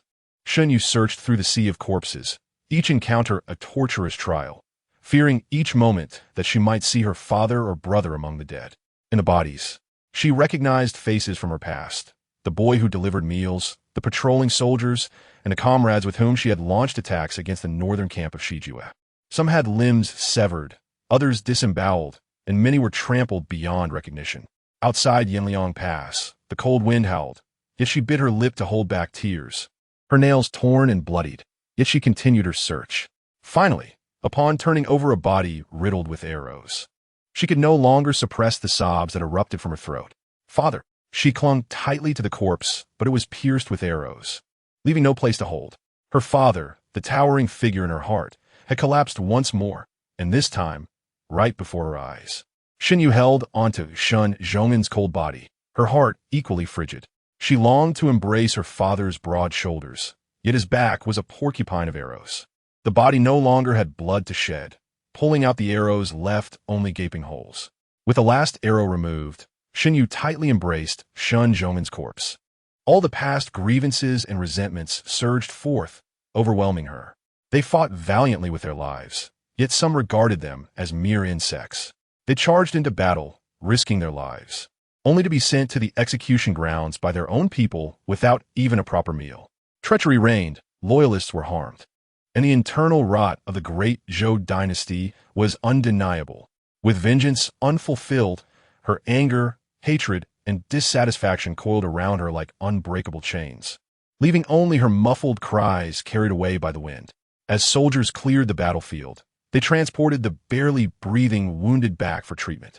In the Gan prefecture camp, the flow of injured soldiers continued as some were brought in while others were carried out lifeless. Xie Tingzhou stood before the tent, listening to the reports of the generals beside him.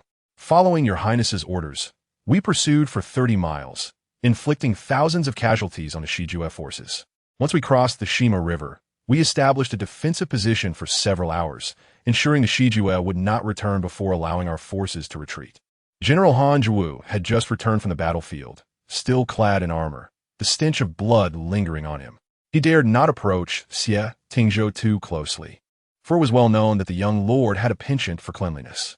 The garrison in Gan Prefecture was deemed incompetent, having relied heavily on Shen Zhong'an to secure the riverbanks. Now that Shen Zhong'an's forces had been nearly wiped out, if the Qingyun Guard were to withdraw, Gan Prefecture would surely. Xie Tingzhou observed the passing soldiers and remarked, "The Shijue have sustained significant losses and will likely struggle to regroup in the short term. This winter, they will not launch another offensive, granting Shengjing the time needed to rebuild their defenses." Reflecting on the brutalities of the recent battle, Han Zhuwu could not help but curse those despicable bastards. They do not regard our soldiers as human beings. Xie Tingzhou remained silent as more wounded were brought in. Wait! A loud voice interrupted, belonging to Xie Tingzhou's deputy, Chang Heng. He halted two soldiers carrying a stretcher, bending down to examine the person on it and checking for breath. "Is he on the brink of death? What has happened?" The soldier replied, "The injury isn't severe. It seems he was merely frozen." As Xie Tingzhou and Han Zhuwu approached, Chang Heng cupped his hands and bowed. "Your Highness." Xie Tingzhou nodded slightly, inquiring, "Do you recognize him?" The person on the stretcher was covered in blood, rendering their face unrecognizable, even their eyelashes matted together. Chang Heng replied, "Not exactly, but this is the fierce warrior I saw earlier on the battlements, quite skilled indeed." Han Zhuwu, rarely one to hear compliments from Chang Heng, became intrigued and scrutinized the person on the stretcher, shaking his head. "Too thin. They don't appear particularly strong." "You should have seen the scene," Chang Heng enthused. "He fought with dual blades." He pressed his hand against the side of Shen Yu's neck, inquiring what caused him to freeze like this. The soldier answered. It seems he spent the entire night on the battlefield searching for someone. This morning, when we went to survey the area, we found him clinging to a corpse, almost frozen to death. It took considerable effort to pry him away. Chang Heng shook his head. That sounds tragic. Perhaps he was a good comrade. A person of deep loyalty. It was General Shen's body, the soldier stated solemnly. Both Chang Heng and Han Jiwu turned to Xie Tingzhou, with Han Jiwu asking, "Where is General Shen's body?" After a brief exchange with nearby soldiers, another stretcher was soon brought forth, this time draped with a white cloth. Chang Heng reached out to lift the cloth, but was immediately stopped by Xie Tingzhou, who felt a sudden wave of embarrassment. "I meant no disrespect to General Shen. I simply wish to confirm." Xie Tingzhou's expression remained grave as he prepared to organize General Shen's remains. This is a pillar of the nation. He deserves the utmost respect, even in death, and should not be subjected to the gaze of others. The morning atmosphere was heavy with oppression, and no one wore a pleasant expression. Chang Heng instructed the soldiers, "Take him inside and treat him properly. I have taken a liking to this one and will recruit him in my unit once he recovers." The soldiers readily agreed and prepared to transport the individual for treatment, but the next moment, everyone stood shocked. The bloodied hand from the stretcher was now hanging from Xie Tingzhou's sleeve. Given his usual fastidiousness, this was a sight he could hardly tolerate. Chang Heng, cherishing talent, was fearful that Xie Tingzhou would sever the hand that grasped the sword, and hastily reached out to pull him back, simultaneously advising, "Your Highness, this is a promising martial talent. It would be a pity to lose him." Xie Tingzhou remained silent. Chang Heng tugged at Shen Yu's hand, which was strangely strong even in unconsciousness, resolutely gripping his sleeve. "What are you dawdling for?" Chang Heng urged. "Quickly come and separate him." The soldiers rushed forward to assist, one gripping Shen Yu's hand and prying her fingers apart. Alas, such slender fingers, if forced, would surely be rendered incapable of wielding a sword ever again. The soldiers found themselves in a dilemma. To pry was difficult, yet to refrain was equally so. Suddenly, the person on the stretcher stirred, tightening their grip even further, their cracked lips moving to utter a barely audible "Father." Everyone was momentarily stunned. Chang Heng's eyes widened. "Your Highness, this lad calls you father." Xie Tingzhou cast a glance at Chang Heng. "I can hear." Chang Heng and Han Jiwu stifled their laughter. The heir had yet to take a wife. Yet here he was, prematurely dubbed a father, and such a fine son at that. The lad had indeed chosen well, securing the heir of his family. Xie Tingzhou lowered his gaze, noticing the hand clutching his sleeve with considerable force, the fingertips turning bluish-white from pressure. The individual lay on the stretcher, their head tilted weakly to one side, their necks so slender that it seemed a mere hand could snap it with ease.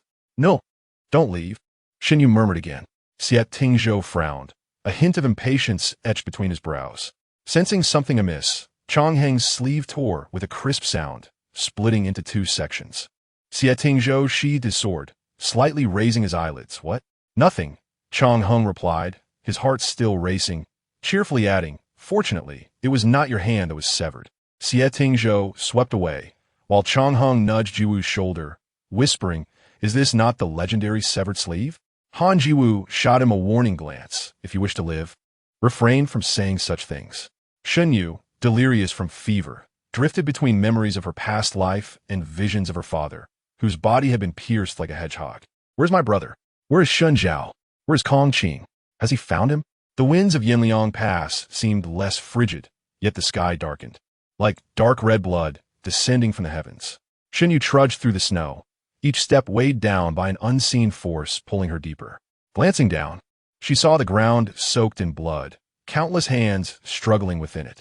It felt as if she could no longer move. Suddenly, a familiar voice echoed in the wind. "Do not look down, look ahead." "Father!" Shen Yu cried out, staggering toward the sound. The distant figure drew nearer, standing upon the high city walls. Shen Zhongyan braving the wind. He extended his hand towards her. "Come, take a look. Do you see anything?" Shen Yu gazed into the distance, and there lay a sea of corpses. Shen Zhongyan shook his head. "My child, you are mistaken. Turn back." Shen Yu pivoted to glance towards the city. "My child, you did not return to save me, but to save the thousands of citizens within the walls. See, history has not repeated itself. You have altered its course, buying us time. Yinliang Pass has not fallen, and Ganzhou City has not been slaughtered. This is the essence of your existence. Shen Yu shook her head fervently. But I only wish to save you and my brother. I want you both to live. Shen Zhongnan smiled. Your mother awaits me. She has waited too long. Then I will come to you. Shen Zhongnan shook his head. You have far more important matters to attend to. You can save many more. Do you understand? His figure gradually faded, and Shen Yu desperately reached forward but grasped only empty air. Father. Shen Yu trembled awake, each breath feeling like a dagger slicing through her chest. Her eyelids felt heavy, and she refrained from opening them, sensing other presences in the room. Something warm approached her lips, imbued with a strong medicinal aroma. Upon opening her eyes, she startled the young medicine attendant, who dropped the medicine bowl with a clatter. The attendant gazed at Shen Yu on the bed, exclaiming, "You are awake." Shen Yu turned her head to see the attendant rising. Shortly thereafter, an elderly doctor entered the tent.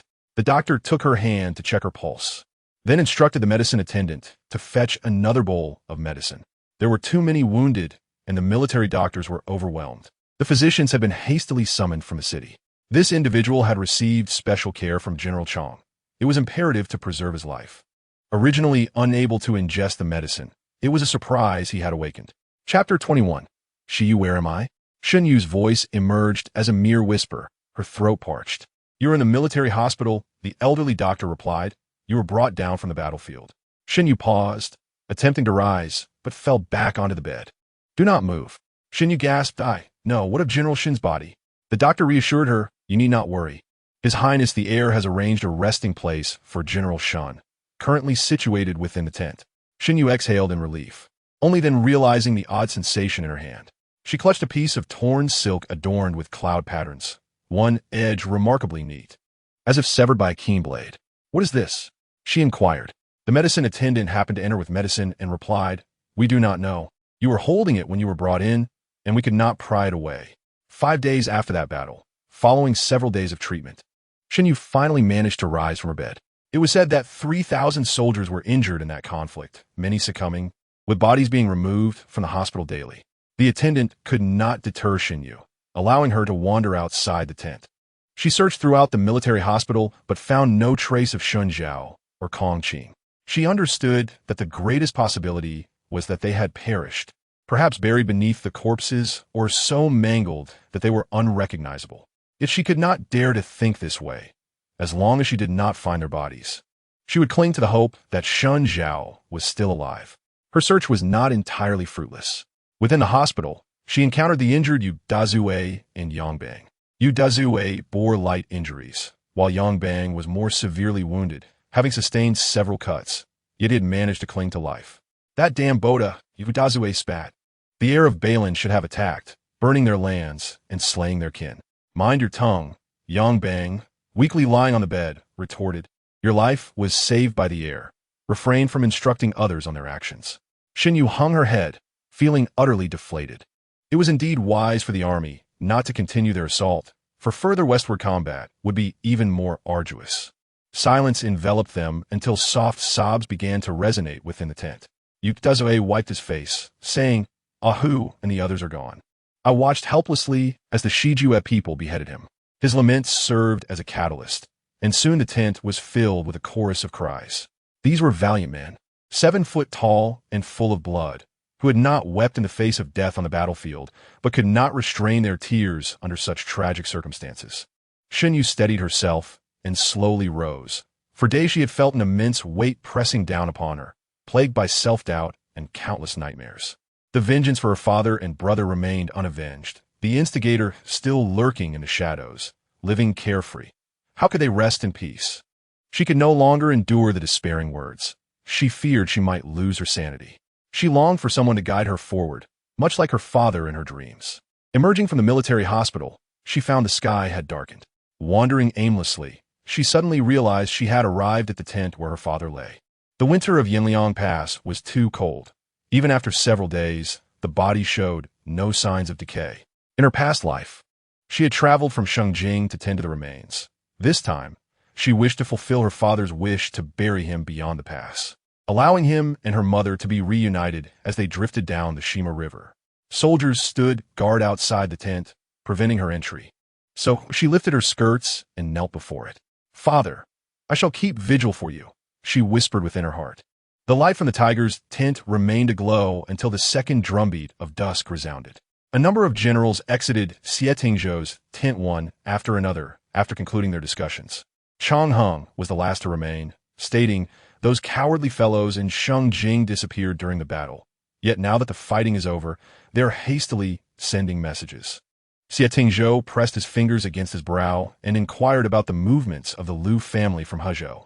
Shifeng replied, "The Liu family previously sent supplies, but were blocked by Liang Jianfang at the city gates. Now that the provisions have entered the city, although the head of the Liu family has not arrived, their representatives expressed a desire to meet His Highness." Chang Heng interjected, "How can His Highness meet with mere merchants at their whim?"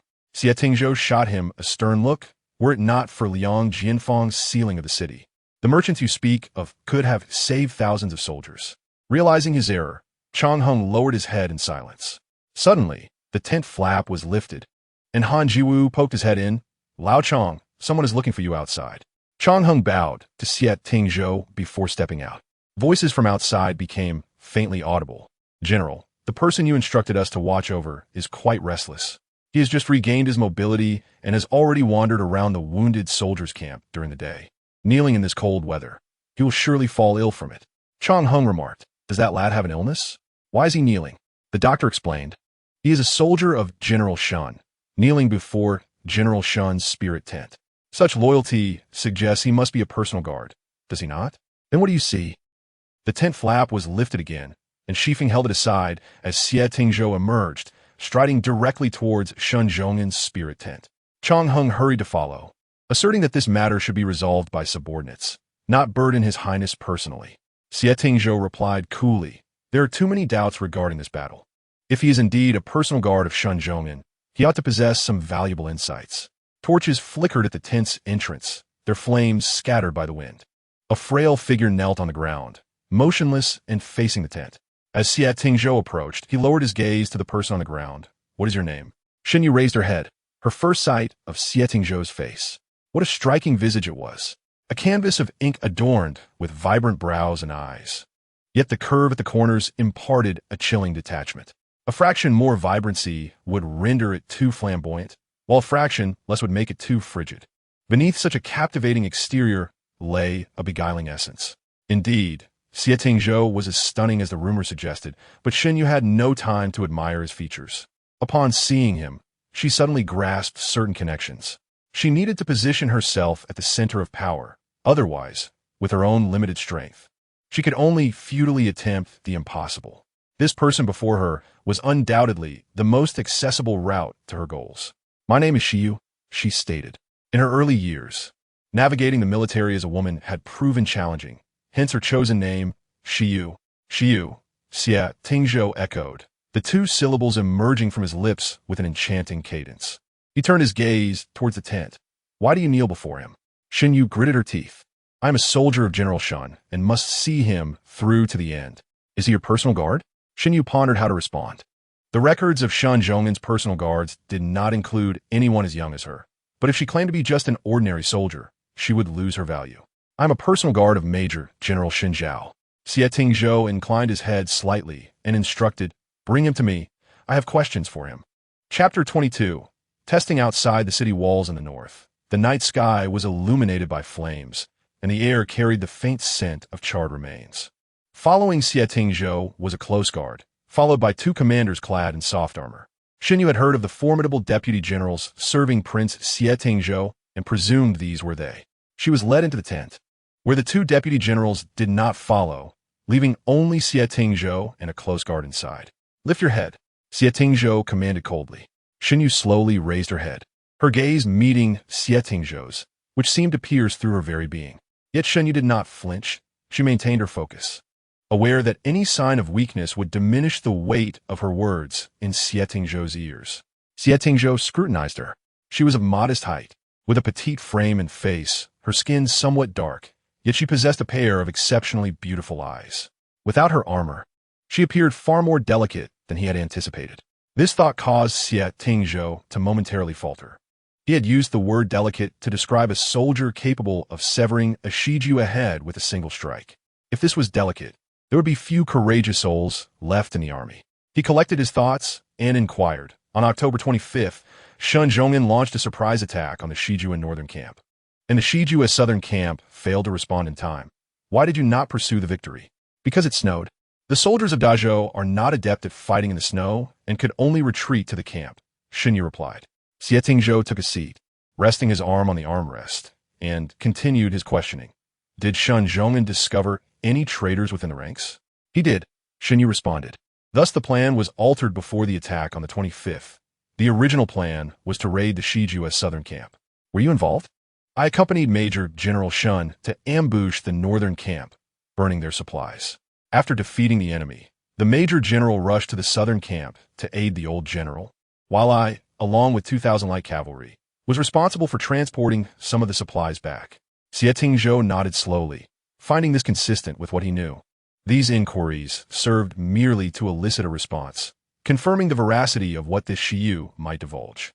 Who do you believe is the traitor? Shen Yu shook her head. I am uncertain, or rather, I cannot say if Liang Jianfang is the only traitor. Xie Tingzhou's gaze fell to her hands, which hung limply at her sides. Her fists clenched tightly, knuckles pale. Liang Jianfang has been detained by me and will be brought to the capital for trial once the matter in Ganzhou is resolved. Do you have anything else to report? Shen Yu lowered her gaze to the ground. General Shen sent several urgent messages to Shengjing, but received no response. She was cautious with her words, uncertain whether the person before her was friend or foe. Xie Tingzhou remarked, this matter involves too many people. Whether the messages reached Shengjing is one issue, but if they did, who suppressed them is another. A black jade ring adorned his slender fingers, contrasting his pale complexion. He twisted the ring thoughtfully, leaning closer, casting a shadow over Shen Yu in the flickering light. You do not trust me, he stated, his gaze fixed on her. Not a question, but a certainty. Yes, she admitted, I do not trust you, or rather, I do not know who is worthy of trust at this moment. Xie Tingzhou reclined slightly, a faint smile gracing his lips. Clearly, I possess more leverage than you, and you have far less to lose than I. Shen Yu bit her lip, reflecting, indeed, what else is there that I cannot afford to lose? His words almost swayed her. Xie Tingzhou resembled a languid eagle, cornering his prey, yet refraining from an immediate strike. You have ample time to consider before the matter in Ganzhou concludes, Xie Yu. The utterance of her name sent a tremor through her heart. She felt as if she had become a quarry in his grasp, and he was in no hurry to ensnare her, watching as she willingly stepped closer to his trap. Leave now, Xie Tingzhou instructed before she could respond.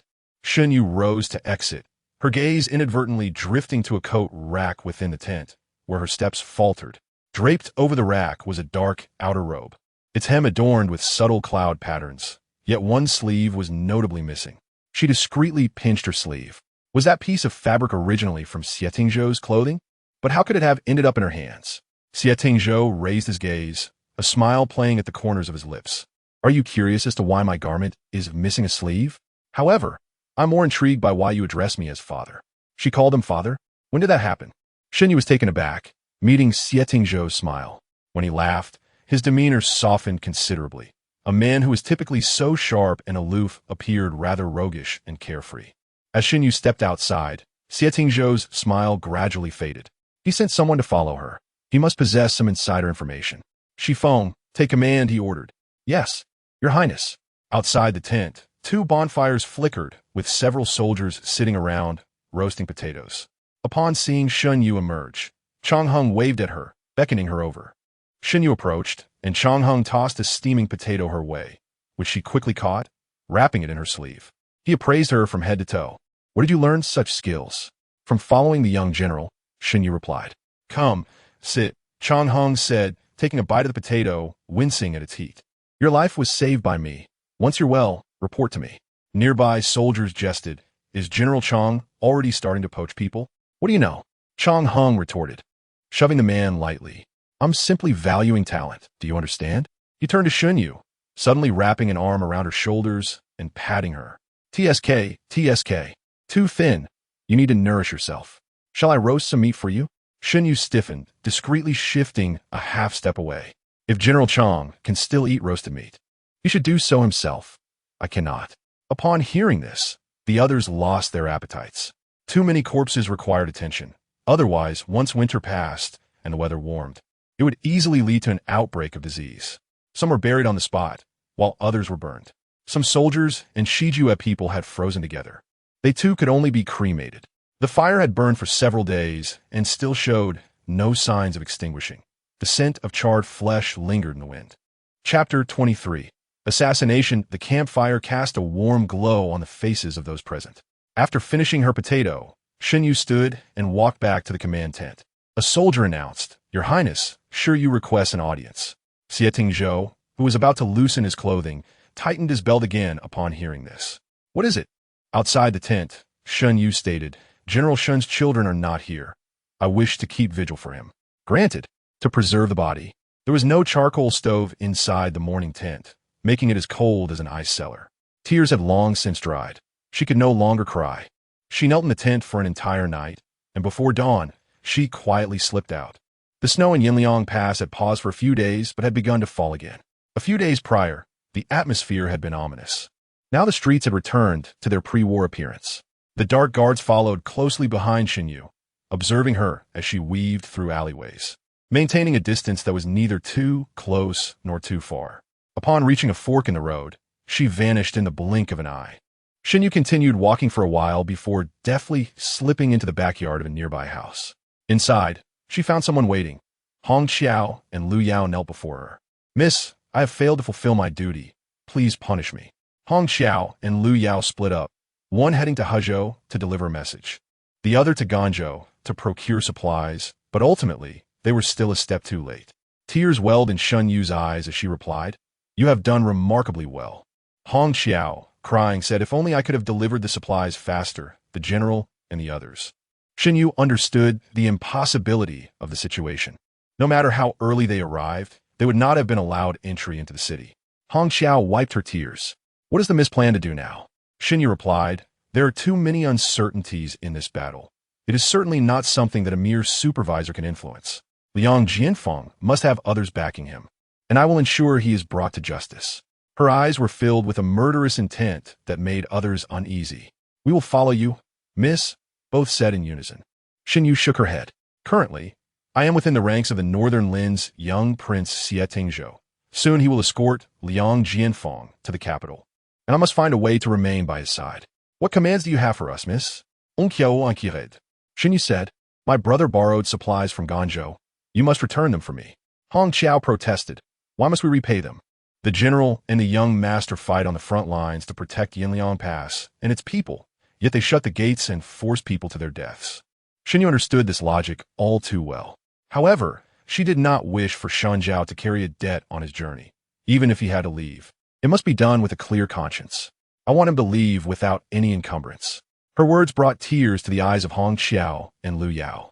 The young general, so noble and refined, had met such a tragic fate. Shen Yu, having sneaked out, could not linger long. After giving her instructions, she returned. The oppressive gloom that had hung over the camp weighed heavily on everyone's hearts, while inside the city, life carried on in stark contrast. The common folk were focused solely on their immediate surroundings, ensuring their homes were not chaotic and no one starved. The streets were bustling with hurried passers-by and vendors calling out, filled with the essence of life. Tea stalls were packed, and patrons discussed the recent battle at Yinliang Pass. An old man lamented, "It was truly tragic. You should have seen the scene, the corpses piled to the horizon. I heard the supervisor and the provincial officials have already been captured by the Northern Lin's young prince." The old man scoffed, "What officials? They are all fools who can't even keep their heads steady." Shen Yu approached, ordering a bowl of tea, and seized the opportunity to interject. "Isn't there still a garrison commander in Ganzhou? Why hasn't he faced any repercussions for closing the gates?" "You clearly don't know," the old man assessed her. "You're an outsider, aren't you?" "Yes, I've come to bury my father and brother," Shen Yu replied. The crowd regarded her with sympathy.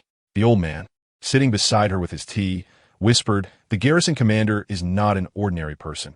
His sister is married to a cousin of the Northern Lin's king. This connection makes him untouchable. How could the prince possibly move against him? He is one of their own." Shen Yu tightened her grip on the tea bowl, realizing the old man possessed considerable information. The old man shook his head. "I'm just a vegetable vendor, supplying the provincial office. I merely pick up bits of gossip. But the fact that the garrison commander is related to the Northern Lin's king is common knowledge. He himself boasted about it in the flower house." and the word has spread throughout Ganzhou. As dusk approached, the camp was illuminated once more by the bonfire. After reporting the lost person to Xie Tingzhou, a guard came to announce, "Your Highness, the garrison commander of Ganzhou requests an audience." Xie Tingzhou set down what he was holding. "Good. He didn't come to find me, but I intended to look for him."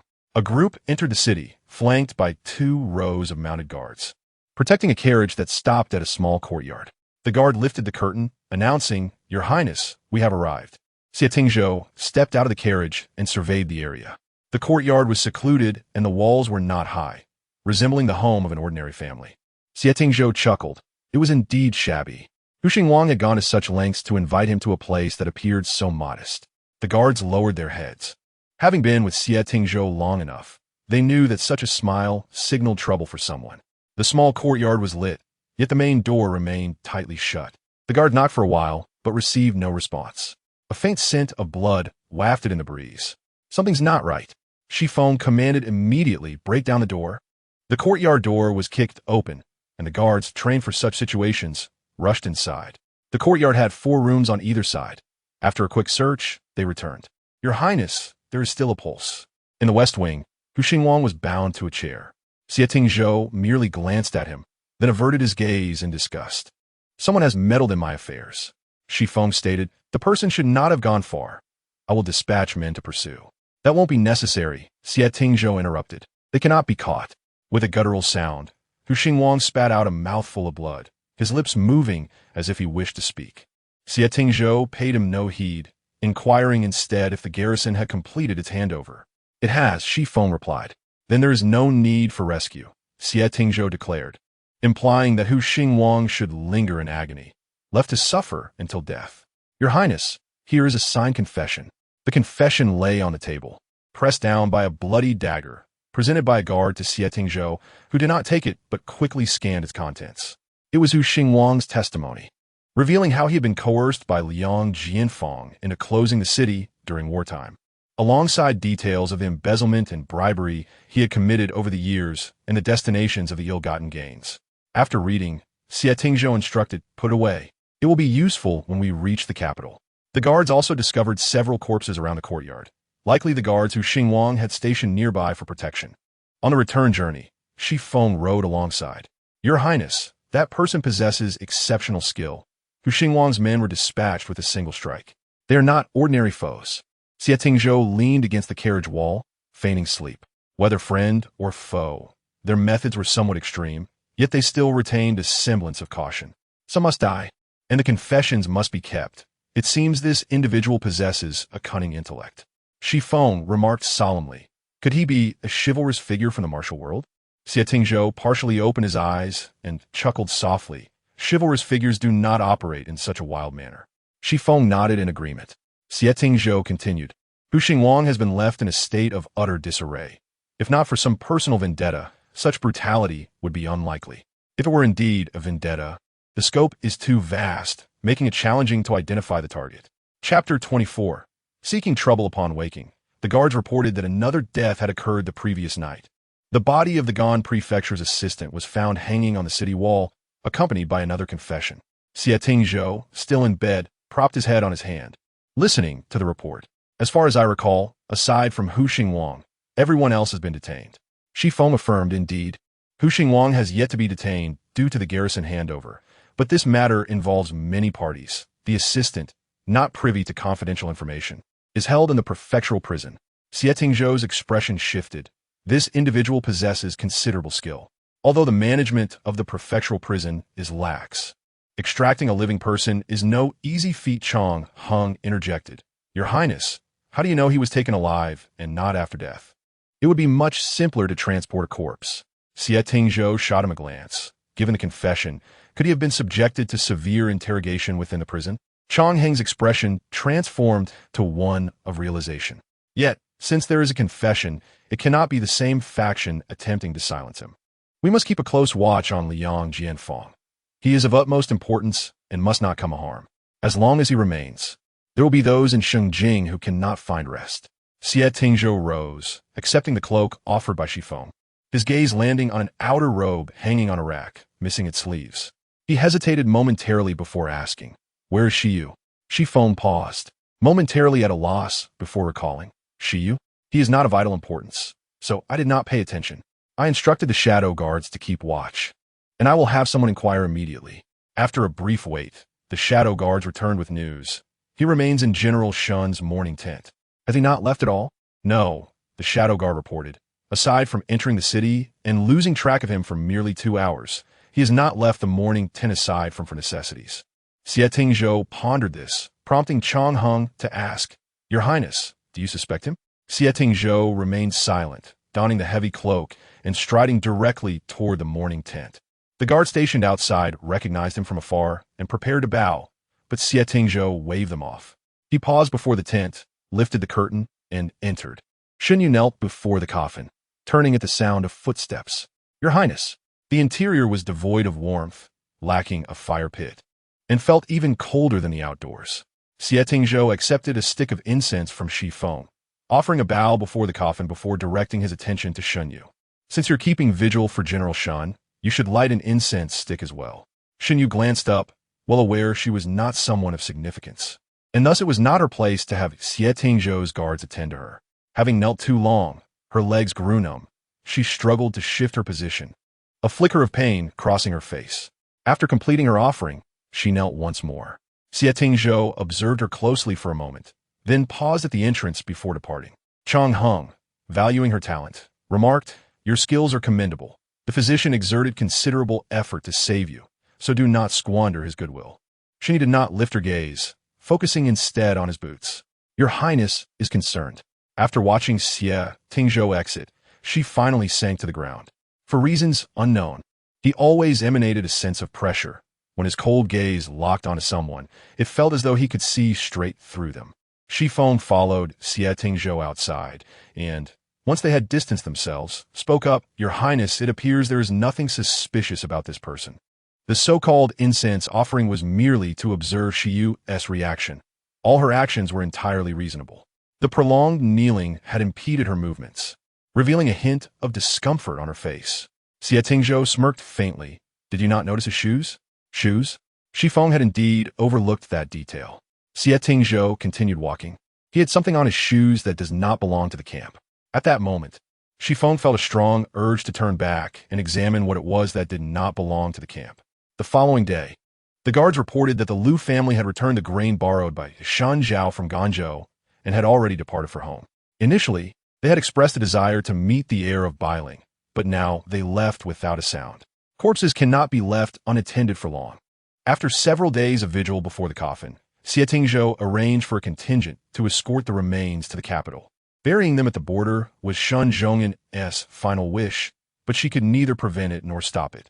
The military had conducted a count a few days prior, estimating around 10,000 deserters. Shen Zhongyin's body must be transported back to Shengjing, as there is a demand for closure. Otherwise, doubts and criticism would arise. The soldiers who fell at the border must not bear the disgrace of being labeled deserters. As the sun climbed higher, it was once again time for the midday meal. Chang Heng had not arranged for Shen Yu's whereabouts, so she returned to the infirmary, where she and several soldiers took charge of collecting the meals. Life in the military was harsh, and a rare opportunity to eat meat had arisen. Today's meal was supposedly a reward from the heir, who had personally funded it to treat the soldiers. Shen Yu and Yu Dazue arrived neither too early nor too late, finding a significant queue already forming for the meals. Just as they were about to reach the front, several sturdy soldiers approached, roughly bumping into her shoulder before pushing her back without a hint of shame. Just as Shen Yu was about to speak, a soldier grasped her arm, hissing, "Those are under General Chang." Shen Yu looked up, and the person in front turned to shoot her a disdainful glance. "What are you looking at, you little brat?" The individual scrutinized her. Soldiers of all backgrounds filled the ranks, and Shen Yu had encountered her share of ruffians in the barracks. Thus, she chose to ignore him. The man turned to face her fully, crossing his arms. "What are you staring at? Are you deaf?" His companions assessed Shen Yu, concluding she's from the infirmary. She must have gotten her ears blasted in battle. Laughter erupted among the group. The man scoffed, uttering a few words. Shen Yu lifted her head, responding calmly, "Repeat that." The man arrogantly raised his chin. "Kid, don't act tough. When defeated, you should just keep your tail between your legs." "Say it again," Shen Yu enunciated deliberately. The man laughed. I said your Shen family army is a bunch of worthless trash, needing us to come all the way from Bailing to save you. If you're not trash, then..."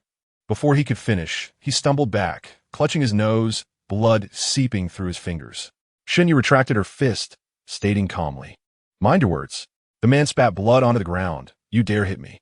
With that, he unsheathed a knife, and chaos erupted instantly. Chapter 25, Provocation. The man, with blood streaming from his nose and consumed by rage, raised his knife and swung it toward Shen Yu. In a swift motion, Shen Yu pushed aside the burly Yu Dazhe behind her, angling her body to evade the attack, but the man advanced again. The quartermaster, sensing the escalating tension, attempted to intervene, but was deterred by the glint of the knife, opting instead to shout from a distance, urging everyone to remain calm and rational. The individual who had spoken to the man earlier quickly restrained his knife, exclaiming, "2C, stand down." 2C hesitated for a moment, contemplating another strike, but was interrupted as someone seized the opportunity to embrace him and whispered something in his ear. 2C's expression shifted dramatically, his anger subsiding slightly. But as he continued to listen, his demeanor morphed from fury to malice. He gazed at Shen Yu and declared, "You struck me today. Kneel and give your respects, and I shall consider this matter closed." Standing tall, 2C loomed over Shen Yu, who defiantly lifted her chin and replied, "Or perhaps you should kneel and apologize, and I shall forget your words." Her expression was one of provocation, and 2C, momentarily suppressing his ire, was reminded by those around him to hold his temper. "You, boy, do not belong in a military camp like this. You must prove your worth through skill," he admonished. Yu Daze, peering from behind Shen Yu, called out, "He has slain hundreds of Xie Tingzhou men on the battlefield. Can you match that?" 2C had heard of him, but only through rumors, tales of him being a bandit with thousands of brothers on the mountain, which were likely exaggerated. Observing Shen Yu's slender frame, he doubted she possessed the strength to dispatch hundreds in battle. It was more plausible that she would be the one pursued. Sheathing his knife, 2C looked down at Shen Yu condescendingly.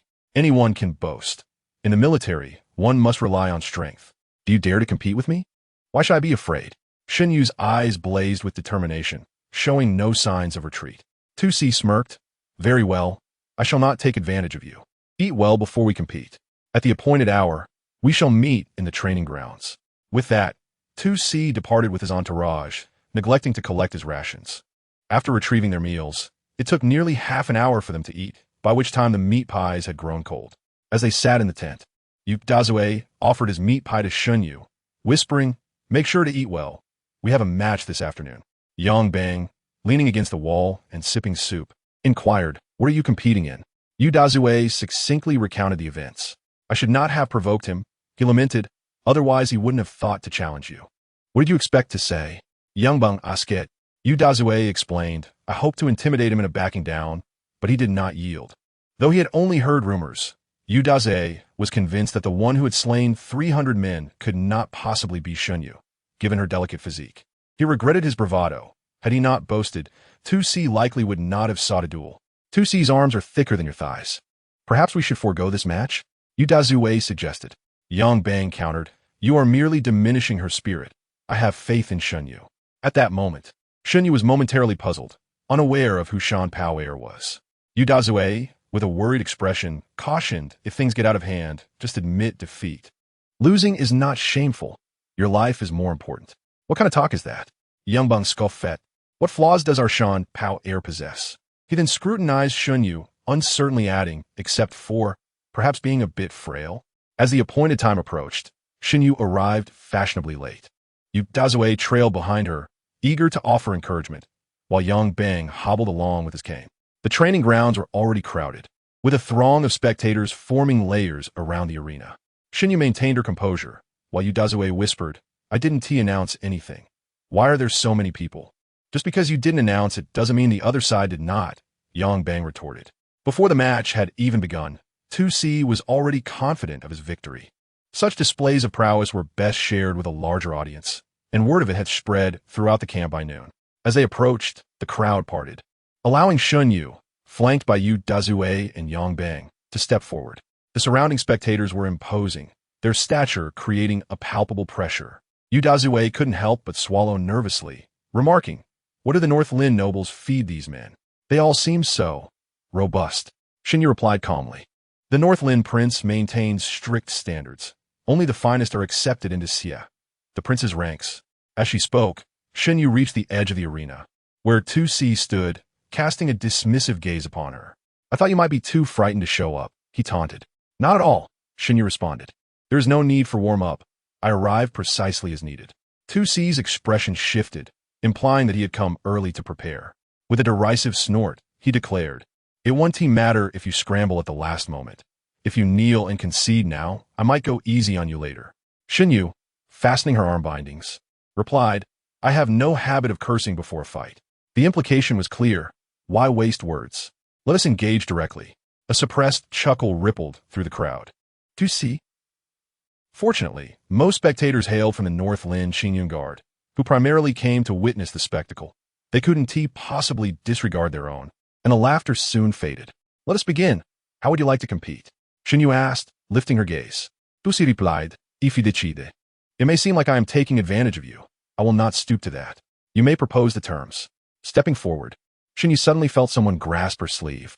Turning, she saw Yang Bang, one hand on his cane, the other gripping her arm, whispering urgently, "Perhaps we should reconsider this match." Shen Yu was taken aback. "Didn't you say not to diminish other spirits?" Yang Bang glanced at Xie and cautioned, "I didn't realize you were challenging someone of his caliber. Look at his physique. He is seasoned and formidable." "I am aware," Shen Yu replied. Yang Bang scrutinized her, his expression revealing his concerns. Shen Yu patted him on the shoulder, reassuring him, "Do not worry. I will not bring shame upon myself." With confidence, she stepped forward, surveying the array of weapons, stating swords, spears, halberds, axes, and whips. "I have dabbled in them all.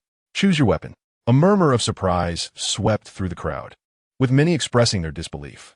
Such audacious claims were rarely made, even by the most skilled guards surrounding Xie Tingzhou. Chapter 26. The match hearing Shen Yu's bold declaration.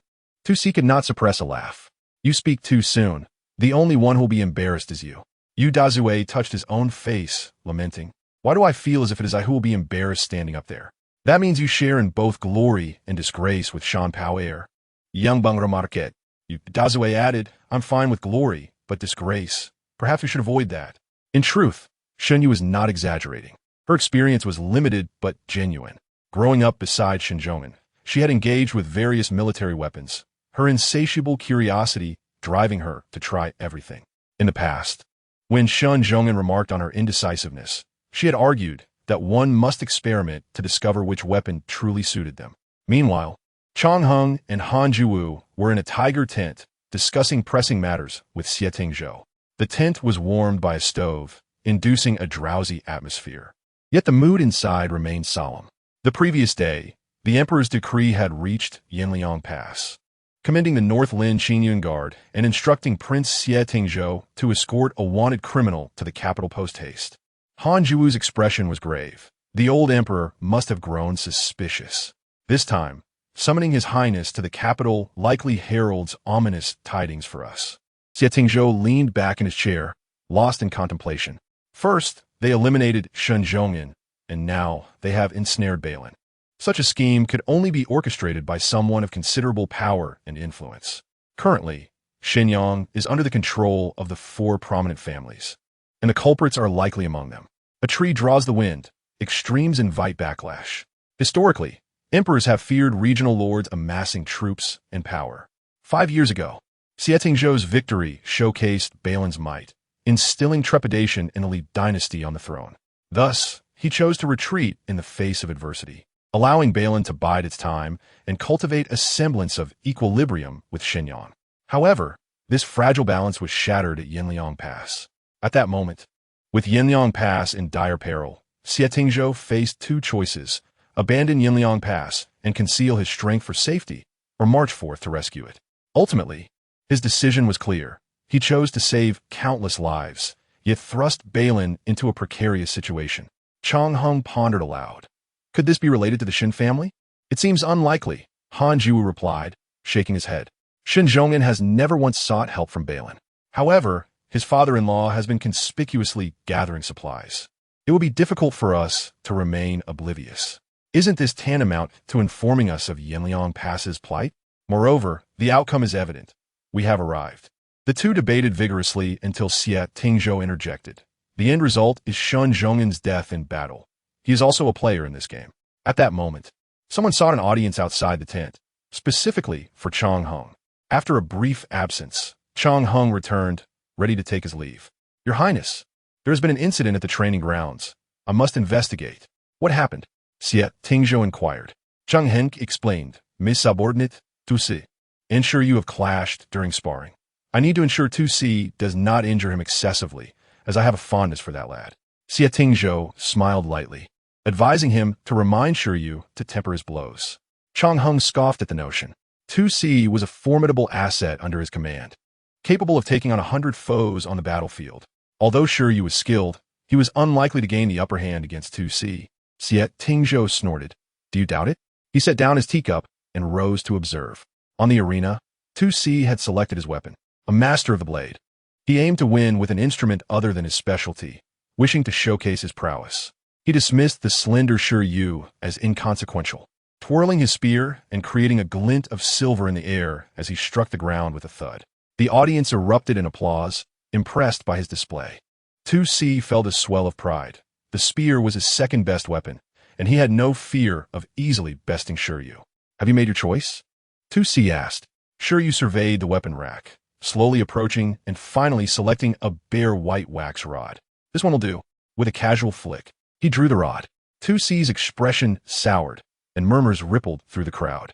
The rod, crafted from white waxwood, was pristine and resilient, excellent for spear-making. Yet, he had chosen a mere stick, devoid of a spearhead, a blatant insult to Tu Si. Are you certain of your selection? Tu Si questioned, his tone low and threatening, warning that he would not hold back in their match. I return your words verbatim, Shen Yu retorted. As soon as the words left his lips, Shen Yu shook the wax rod, creating a whooshing sound as it blurred through the air.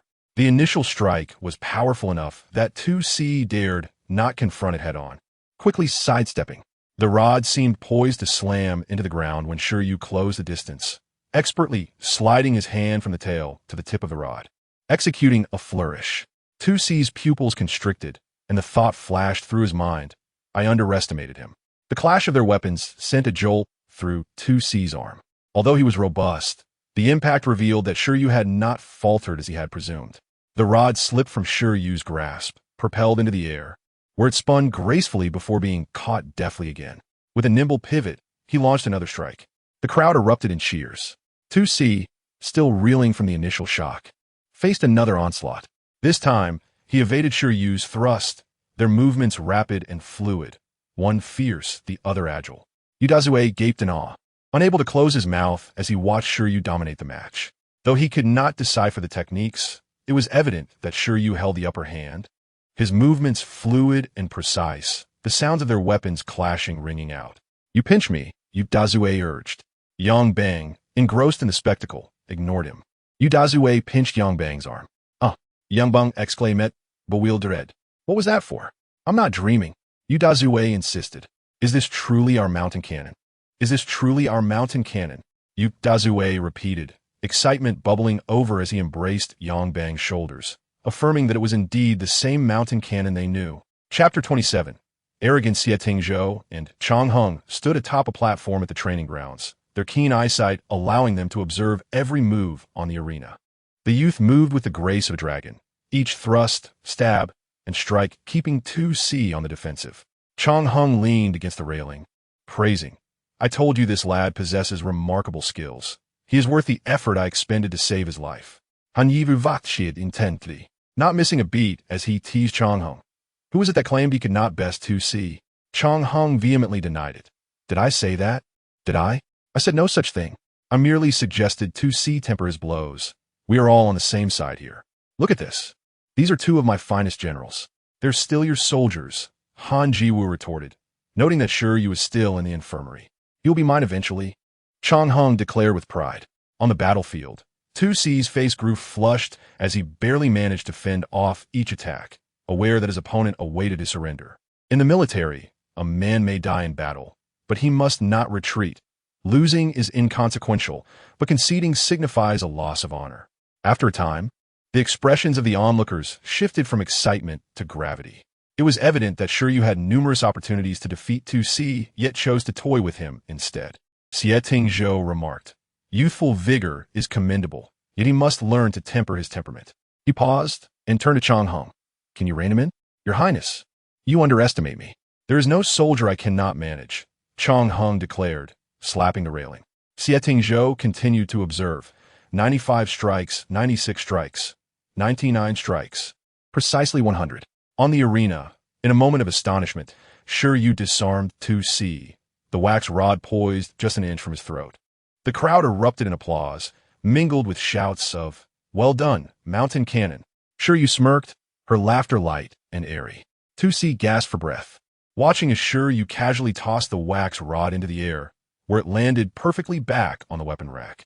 2C clasped his hands together, about to concede. When Xie Yu spoke first, "Is this the caliber of your Qingyun guard?"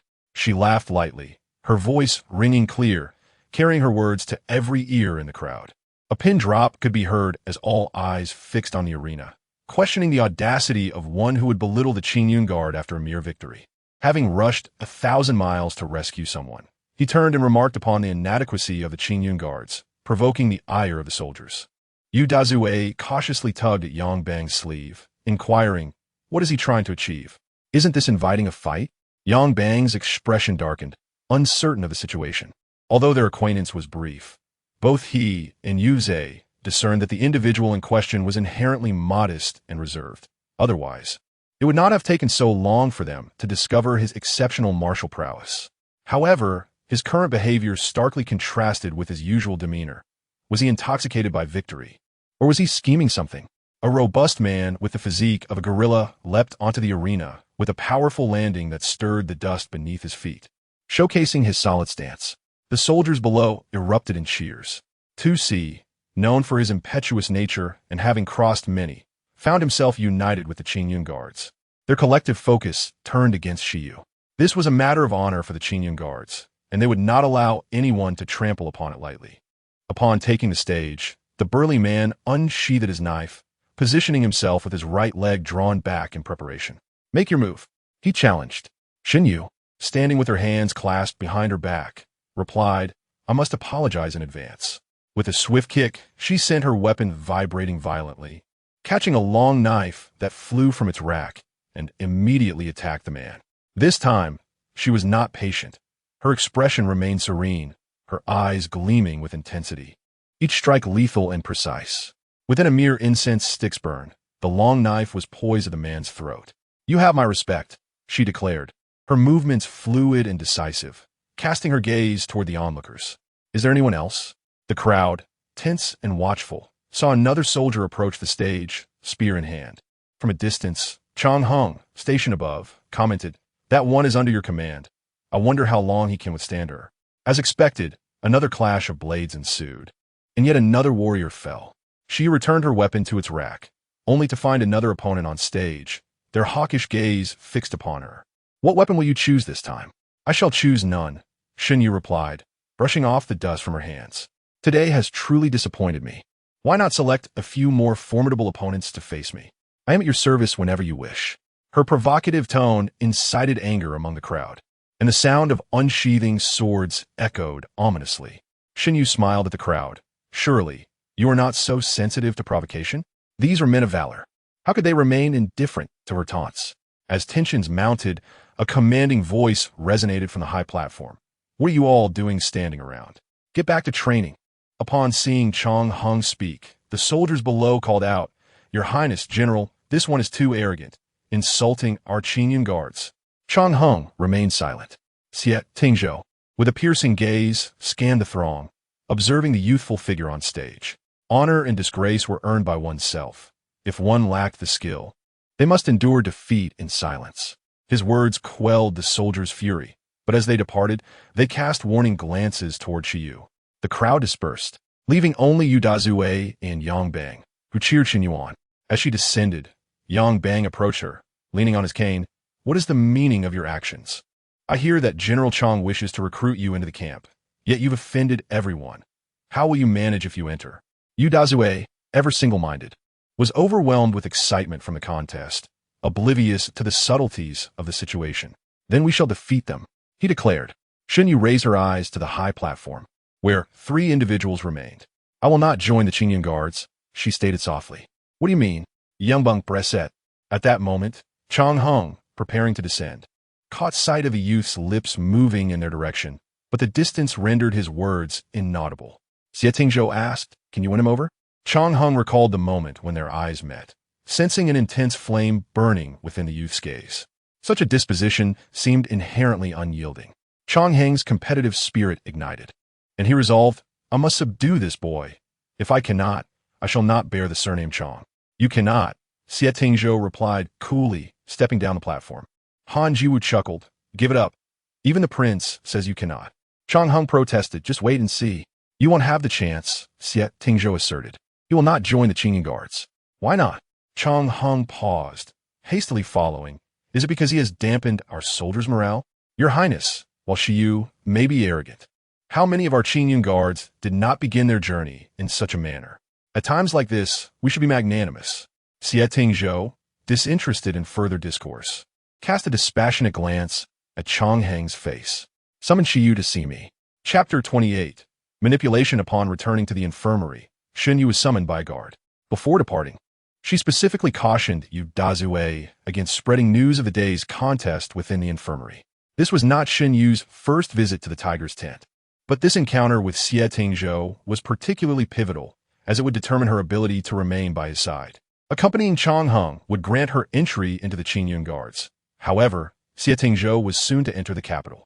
Should the Qingyan guards accompany him, any casual accusation of treason would spell disaster for Xie Tingzhou. Thus, it was likely that the Qingyan guards would return to Bailing. Without being near Xie Tingzhou, she would have no means to uncover the truth behind the recent military defeat. Her father, brother, and the lives of 100,000 soldiers could not be lost in vain. She was determined to make the puppeteer pay in blood. Taking a deep breath, she lifted the curtain and stepped inside. Your Highness, she greeted, cupping her fists in respect. Xie Tingzhou was sharpening a knife, acknowledging her presence with a gesture to sit. Shen Yu chose a chair that was neither too far nor too close, observing Xie Tingzhou as he polished the blade. The knife gleamed ominously, the blade glinting with a cold light. She wondered what he was truly polishing. The deerskin glided slowly across the blade, which bore a unique reddish hue, reminiscent of being soaked in blood. Having finished, Xie Tingzhou tossed the deerskin onto the table, his gaze sweeping over the blade as he asked, what do you think of this knife? He tossed it to Shen Yu, who caught it deftly. The knife felt light in her hands, and she examined it closely, genuinely impressed. A fine blade. To excel in one's craft, one must first sharpen their tools, she remarked, having nurtured a passion for martial arts since childhood. Naturally drawn to weapons, she had encountered many fine items, but this knife captivated her attention. Is this the Yijing Frost? She inquired. Xie Tingzhou raised an eyebrow. You know of Yijing Frost? Shen Yu nodded. I have heard tales. It is said that the knife does not draw blood. Xie Tingzhou chuckled lightly. That is an exaggeration. Yijing Frost is actually a sword. Shen Yu was taken aback. Rumor had it that the heir of Bailing, Xie Tingzhou, wielded a weapon named Yijing Frost, a tool of lethal intent that left no bloodshed, existing only in myth, for he had sealed the blade after sustaining an injury on the battlefield. Shen Yu felt a pang of regret, having never witnessed the legendary Yijing Frost in action. She placed the knife on the table, adopting a serious tone. Why has your Highness summoned me? Xie Tingzhou regarded her intently. I believed you would be quite aware of the reason. A sense of unease gripped Shen Yu.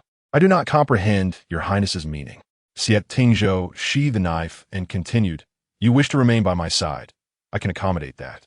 Shen Yu's fingers tightened momentarily before loosening. What does your Highness mean by this? Do not feign ignorance before me. Xie Tingzhou fixed her with a penetrating gaze. Xie Yu, I favor those who are perceptive. That familiar sensation washed over her, the feeling of being seen through. The rehearsed excuses she had prepared caught in her throat. She smiled faintly, surrendering the struggle. Thank you, your Highness, for your understanding. Xie Tingzhou's fingers intertwined before him. You might as well confess what you hope to gain from your efforts to remain by my side. I am willing to grant it to you. To utter such words with such a captivating visage is to weave a spell of allure, a tantalizing enticement. It is as if the gaze beckons, inquiring, what do you desire? Speak, and I shall grant it. Shen Yu regarded him, reflecting on the undeniable charm he possessed. She composed herself and replied, Naturally, I aspire to forge a promising future. Serving under General Chang cannot possibly compare to being by your highness's side. Xie Tingzhou observed her for a moment before calling out. Xie Feng. Xie Feng entered, lifting the curtain. Your highness, from today onward, Xie Yu shall be assigned to the Imperial Guards, Xie Tingzhou declared. Xie Feng glanced at Shen Yu and, feeling hesitant, responded understood. Within a day, the news spread throughout the camp. Upon hearing it, Chang Hung approached, complaining, I was the one who had my eye on him first. How could your highness snatch him away? This is sheer bullying. I recall your highness once advised us against such behavior. Xie Tingzhou chuckled. If he is not interested in you, what can I do? Typically, Xie Tingzhou was quite amiable towards his subordinates, often joking when in good spirits, as he was now. Chang Hung retorted, he is not interested in me? I have no inclination for male beauty. What would I need his admiration for? Xie Tingzhou, in a rare moment of good humor, patiently pointed out, today, he has thoroughly offended the Qingyun guards. What do you think would happen if you were placed among them? Chang Hung pondered, his thoughts akin to water spilled on oil, an issue he had long been unable to resolve. The battle at the arena had seen the youth display arrogance, trampling on the honor of the Qingyun guards, and such a grudge is not easily dissolved. Xie Tingzhou nodded. You have shown him much attention. He cannot be unaware of your desire to recruit him into the Qingyun guards. Thus, he has deliberately alienated them, which means you can no longer bring him back. Chang Hung suddenly realized, so this lad truly has no interest in me? On what grounds? What is lacking in me? Xie Feng chimed in with a smile. Did you not just claim you had no interest in male beauty? Chang Hung glanced at Xie Tingzhou. Then he seeks to remain by your highness's side. If I lose to your highness, I can accept it, but such a person must have ulterior motives. Your highness should exercise caution. Xie Tingzhou never feared conspiracies. As he had grown up amidst them, the intrigues and deceptions had shaped him. He relished challenges and the thrill of subduing. After years of living in obscurity, life had become tepid, and the sudden appearance of such an intriguing individual made the journey to Yanliang Pass worthwhile. Keeping him close at hand only added to the excitement. With this thought, Xie Tingzhou raised his gaze to the sky and inquired, where Chang Lu and the others? Xie Feng replied, they have just crossed Suizhou. At this pace, they should reach Shengjing within 5 days.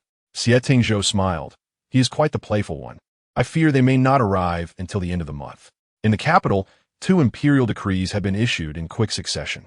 It was only when the newly appointed governor of Ganzhou arrived at Yanliang Pass with a final decree that all arrangements on this end were completed. As time advanced to the 17th year of Tongshu in December, Xie Tingzhou brought several key offenders connected to the Yanliang Pass debacle to the capital. The Qingyun Guards troops withdrew to Bailing, leaving only 2,000 soldiers to escort them to the capital. The procession stretched long and grand, with Shen Yu riding alongside Xie Tingzhou's carriage as his personal guard. With less than a month until New Year's Eve, Xie Tingzhou appeared in no hurry. The convoy moved slowly, having traveled less than 100 miles in 3 days. At this rate, they might take 2 months to reach Shengjing. The carriage rolled steadily along the official road, the motion barely perceptible within, with the sound of wheels on snow muffled. Xie Tingzhou reclined against the couch, engrossed in a game of chess, a white piece delicately held between his fingers, his long, pale fingers glistening like jade, rivaling the hue of the piece itself. Just as he was about to make his move, a sudden clamor of hoofbeats approached from afar. Due to their slow pace, the sound of hooves was muted. Yet these hooves struck the ground with a resonance surpassing that of the others, a most jarring interruption. Xie Tingzhou lowered his gaze, enclosing the white piece in his hand. This was not the first time he had heard this sound. For several days, every half hour, the hoofbeats would fade away only to return shortly thereafter, akin to a clock chiming the hour. After a moment of stillness, he could not contain himself and called out, Xie Feng. Xie Feng, seated at the front of the carriage, entered upon hearing his name. Your Highness, he greeted. Xie Tingzhou's expression turned serious. He wondered what had been happening during these days. Xie Feng, discerning his inquiry, replied, Liang Jianfang and the other offenders are being escorted ahead. Xie Yu seems uneasy and frequently goes to check on them. While checking was prudent, it felt excessive. Bring him in, Xie Tingzhou instructed, irritably tossing the chess pieces back into the box. Shen Yu was surprised to be summoned. During her time as Xie Tingzhou's guard, she had rarely seen him and had never been formally called upon. Moreover, she had observed that her shifts were fewer than those of the other guards, unsure if it was Xi Feng's design or Xie Tingzhou's directive. Little did she know that Xie Tingzhou was genuinely vexed by her presence. For instance, he wished to enjoy a game of chess, yet the relentless sounds disrupted his focus. When he sought a moment of rest, the sounds persisted. Shen Yu entered the carriage, and upon hearing Xie Tingzhou's voice, she lifted the curtain and stepped inside. The carriage spanned roughly 6 or 7 feet, akin to a small chamber, adorned with crimson pillars and intricate carvings, opulent in appearance. Upon entering, she discovered a cozy interior, complete with a warming stove and a plush carpet, exuding warmth. Dressed in a pale blue robe, Xie Tingzhou reclined casually, exuding an air of nonchalance. Shen Yu cast a glance before lowering her head, kneeling at the table. "You called for me, Your Highness. What are your orders?" Xie Tingzhou regarded her. "You have been running back and forth these past few days, have you not?" Shen Yu raised her head in confusion. She was preoccupied with the offender's safety, and Xie Tingzhou could not chastise her. However, the incessant hoofbeats were indeed bothersome. Xie Tingzhou lifted his teacup, pondering for a moment before carefully stating, "The offenders are under the escort of the Qingyun guards. As my personal guard, you need not concern yourself with other matters." Shen Yu detected an undertone suggesting her overreach, and she lowered her head in acknowledgement. "Yes, I understand." Yet she could not resist adding, "Your Highness, the escort of Liang Jianfang and the others to the capital may not go smoothly." Xie Tingzhou gestured for her to continue. Shen Yu elaborated, "As long as Liang Jianfang lives, there will be those in Shengjing who cannot sleep at night. If anyone intends to silence him, they will likely strike on the road." Xie Tingzhou's fingers traced the rim of the teacup. "And what do you suggest?" Shen Yu hesitated briefly, noticing a teapot on the table. She poured a little onto the surface and used her fingers to sketch a rudimentary map. "Here is Yinliang Pass. Along the way to the capital, there are several locations." As she drew and explained, she marked potential ambush sites. Growing up at the frontier, she had traversed this route countless times, knowing it intimately. Xie Tingzhou listened in silence. He had not rested well in recent days, having been disturbed multiple times by the sound of Xie Yu's hooves, which had kept him from sleeping during the day. His eyes half closed, he gazed at the young woman before him, already lost in thought. "Your Highness?" Shen Yu raised her gaze. Xie Tingzhou snapped back to attention. "I understand. You may leave now." As Shen Yu stood, her brow furrowed slightly. Just then, Xie Tingzhou asked, "Can you play chess?" "Huh?" She hesitated. "Can you play chess?" He repeated. Shen Yu glanced at the chessboard on the couch. "I know a little, but I'm not very good. That is of no concern." Xie Tingzhou raised his fingers slightly, indicating for her to sit. Shen Yu took the white pieces, while Xie Tingzhou took the black. Xie Tingzhou was an excellent chess player. Each time Shen Yu made a move, he followed suit almost instinctively, without pause for thought. The carriage exuded a gentle warmth, accompanied by the rhythmic sound of pieces being placed, lulling one into a drowsy stupor. Shen Yu was entirely engrossed. Each seemingly casual move by Xie Tingzhou forced her into a predicament. Initially, things progressed smoothly, but as time passed, her pace slowed considerably. After Xie Tingzhou made his move, she clutched her white piece, frozen in contemplation, gazing intently at the board, desperately seeking a path to salvation. After a prolonged silence, she lifted her head and conceded, "I admit defeat." Only then did she notice that Xie Tingzhou had reclined against the soft cushion, his eyes closed. His nose was prominent, his brows and eyes sharp yet aloof, his hair cascading over his moonlight-colored robe, blending black and white like ink upon parchment. He appeared utterly unguarded, as if one could extinguish his life with a mere gesture. Shen Yu observed him for a moment before gently setting down her piece.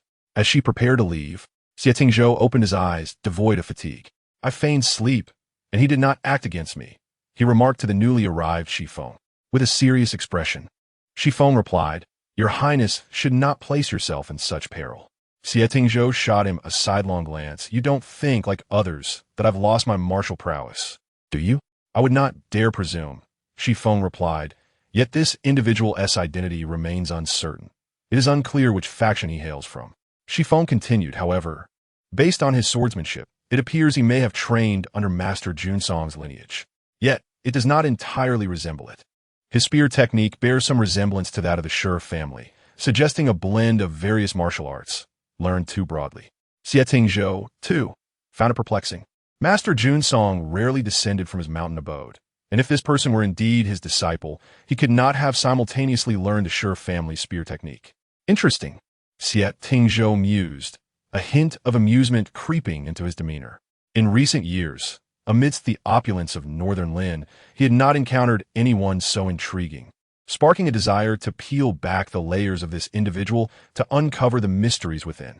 Xie Tingzhou had assumed that with his guidance, Sure Yu would surely calm down. Yet the rhythmic sound of hooves outside the carriage punctuated the air once more. He lifted the curtain to inquire of Shifeng. It is said that the escorting task ahead does not fall within his purview.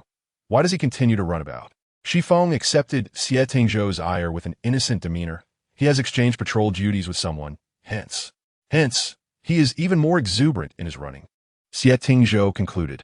The patrols passed every 2 hours, yet he had already made a round within half an hour. Shifeng lamented that he had never seen a soldier as industrious as Shen Yu. In fact, her diligence had become somewhat bothersome. Xie Tingzhou let the curtain fall with a flick of his wrist, and Shifeng discerned his master's displeasure from the force with which he did so. Moments later, Xie Tingzhou's deep voice commanded, "Bring him in." As Shen Yu rode past the carriage during her patrol, she was called by Shifeng. Puzzled, she wondered if she had unwittingly incurred Xie Tingzhou's ire again. There was already a patrol role established within the guards. Surely, this could not be deemed overstepping. Dismounting, she approached the carriage and leaned in to ask softly, "Your Highness, what is it you require of me?"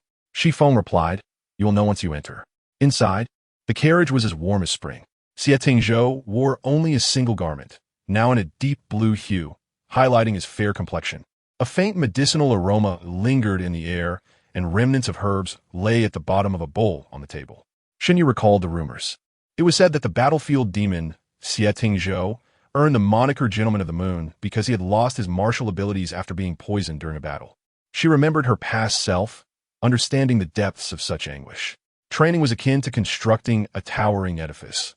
There were no shortcuts, only relentless effort through sweltering summers and frigid winters. To have one's painstakingly built edifice collapse suddenly was a calamity for anyone, let alone for someone like Xie Tingzhou. Shen Yu gazed at him, inadvertently revealing a sympathetic expression. Xie Tingzhou found her gaze peculiar. "What keeps you running back and forth each day?" he inquired. Shen Yu replied earnestly, "I have taken on the patrol duty." "Isn't that every 2 hours?" Xie Tingzhou probed. Shen Yu glanced up and caught his eyes upon her, prompting her to quickly lower her gaze. I am simply diligent." "Diligent?" Xie Tingzhou almost chuckled in exasperation. He had just taken his medicine and was preparing for a nap when he was disturbed by someone galloping back and forth outside. It was evident who that someone was. "You are indeed diligent.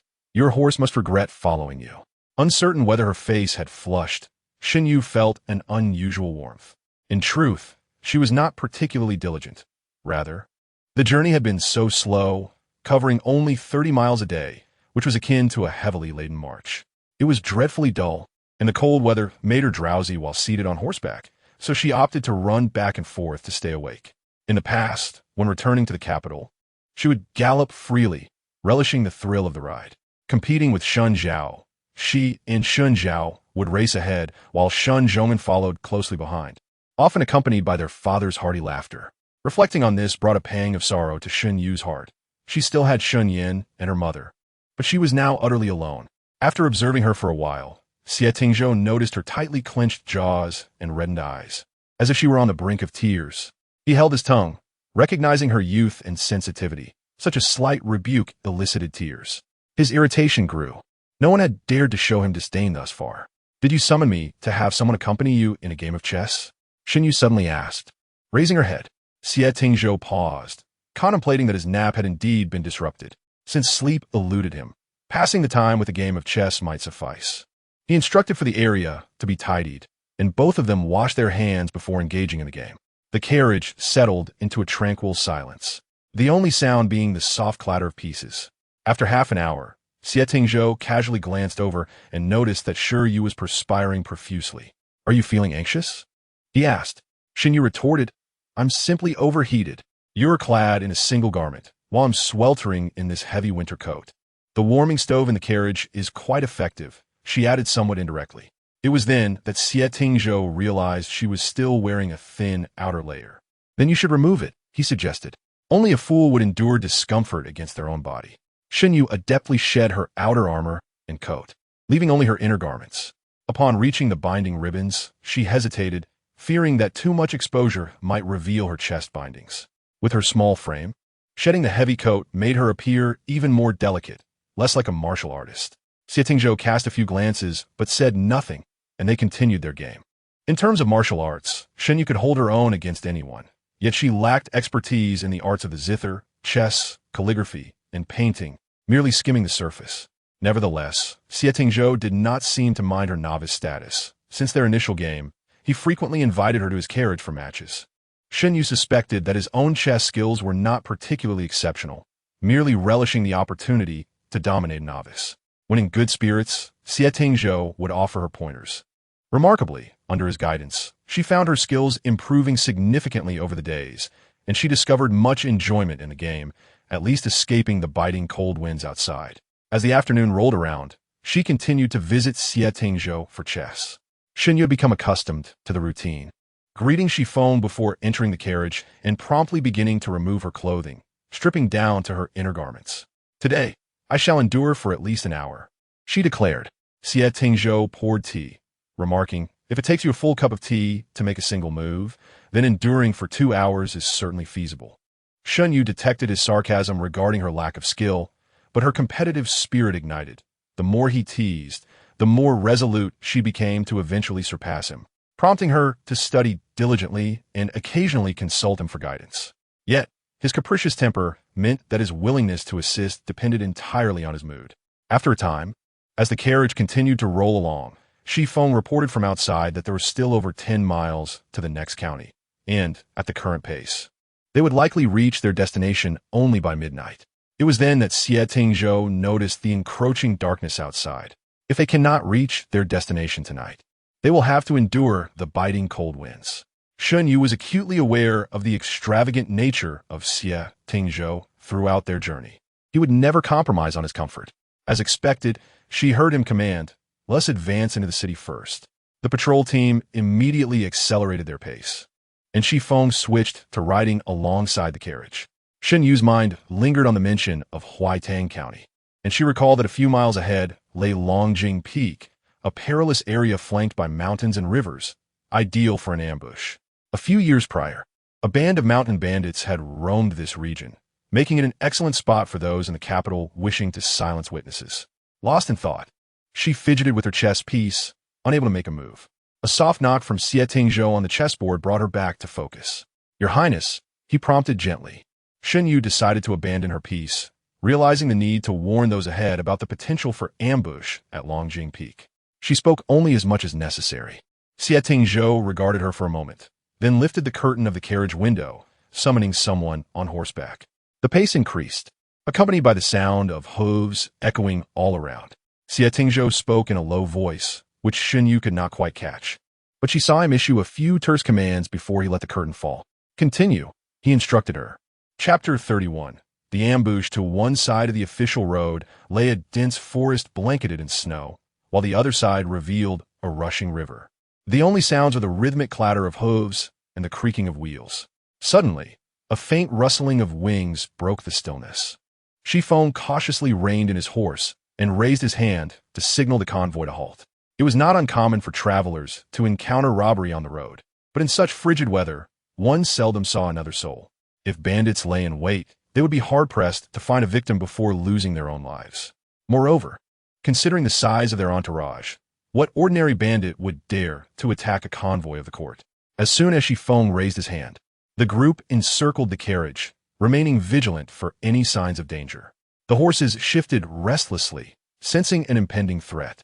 In the depths of the forest, a man concealed behind a tall rock wondered if they had been discovered. What do they do now? After such meticulous planning, they had to take the risk before Xie Tingzhou returned to the capital. Beside him, a masked man with a fierce glint in his eyes declared, "The further south we go, the flatter the terrain becomes. If we don't act now, we might not find a better opportunity." A gust of wind rustled his mask, revealing a ghastly scar stretching from his right cheek to his chin. Aside from the earlier rustling, silence enveloped the area.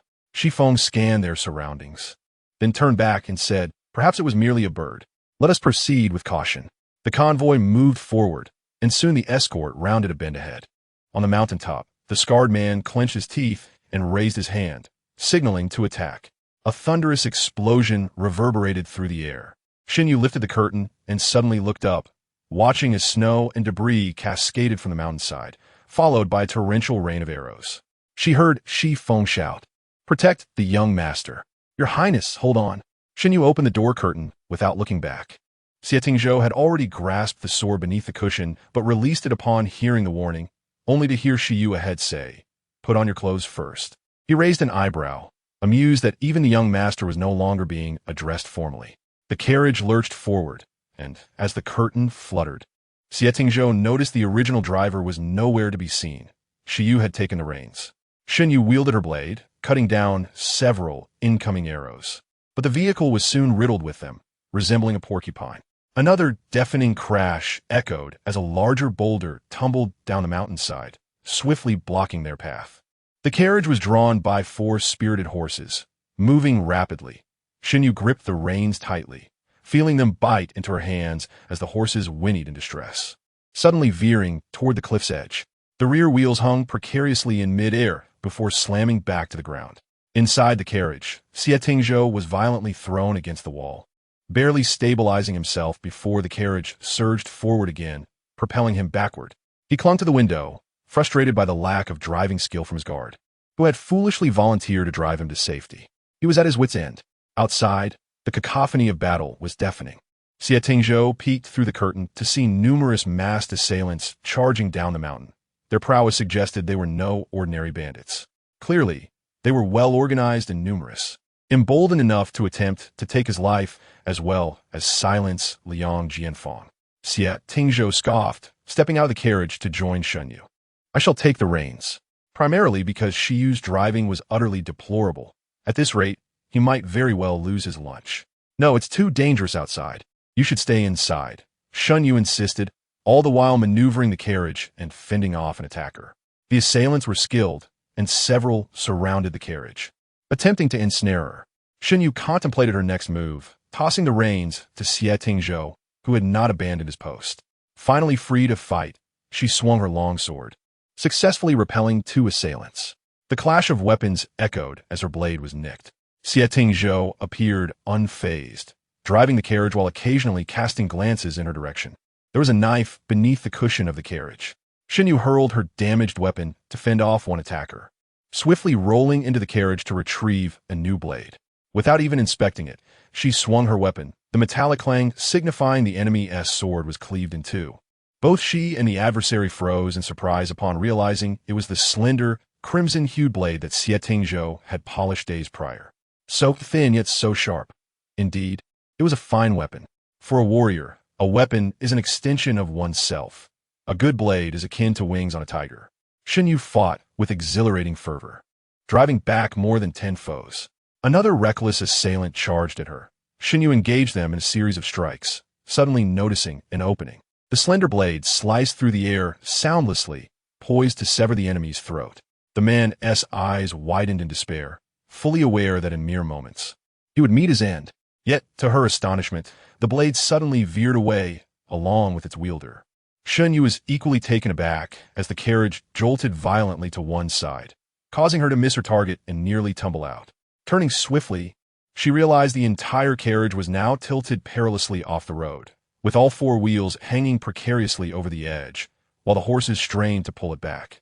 In that moment, she finally glimpsed a different expression on Xie Tingzhou's otherwise calm face. His brows furrowed, revealing his agitation. He cracked the whip against the horses, who, in response, strained even harder, their hind legs digging into the ground. Just as they seemed poised to pull the carriage back, one horse suddenly let out a pained whinny and collapsed, a deep gash visible across its neck. With one less horse to provide power, the carriage slid backward once more. Shen Yu realized they could no longer rely on the vehicle. With a nimble leap, she could use the momentum to climb up. "Your Highness, take my hand. I'll pull you up," she called out. Xie Tingzhou hesitated, eyeing her outstretched hand. Such a small, slender hand. Could she truly pull him up? He dropped the reins, ready to make his own ascent. As the carriage threatened to give way, Shen Yu, seeing his calm demeanor, sprang forward to seize him and haul him up. In that instant, Xie Tingzhou moved as well, stepping onto the yoke, and they collided, both startled by the unexpected turn of events.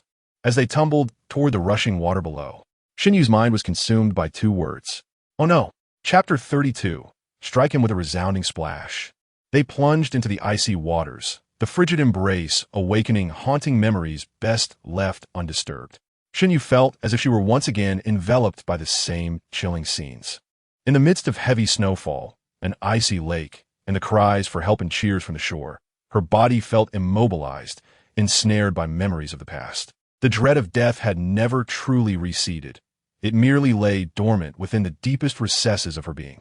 The shadow of her previous life, where she had drowned, enveloped her once more, compelling her to surrender to the frigid depths. Suddenly, the descent halted as someone seized her wrist, guiding her back to the surface. She was unaware of her actions, wholly at the mercy of another. Xie Tingzhou dragged Xie Yu as though she were a lifeless body, both swept downstream by the rushing river.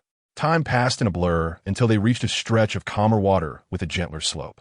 There, he pulled her ashore and collapsed beside her on the riverbank. Throughout their ordeal in the water, he had held on to her, struggling to maintain his balance against the current to avoid colliding with the rocks.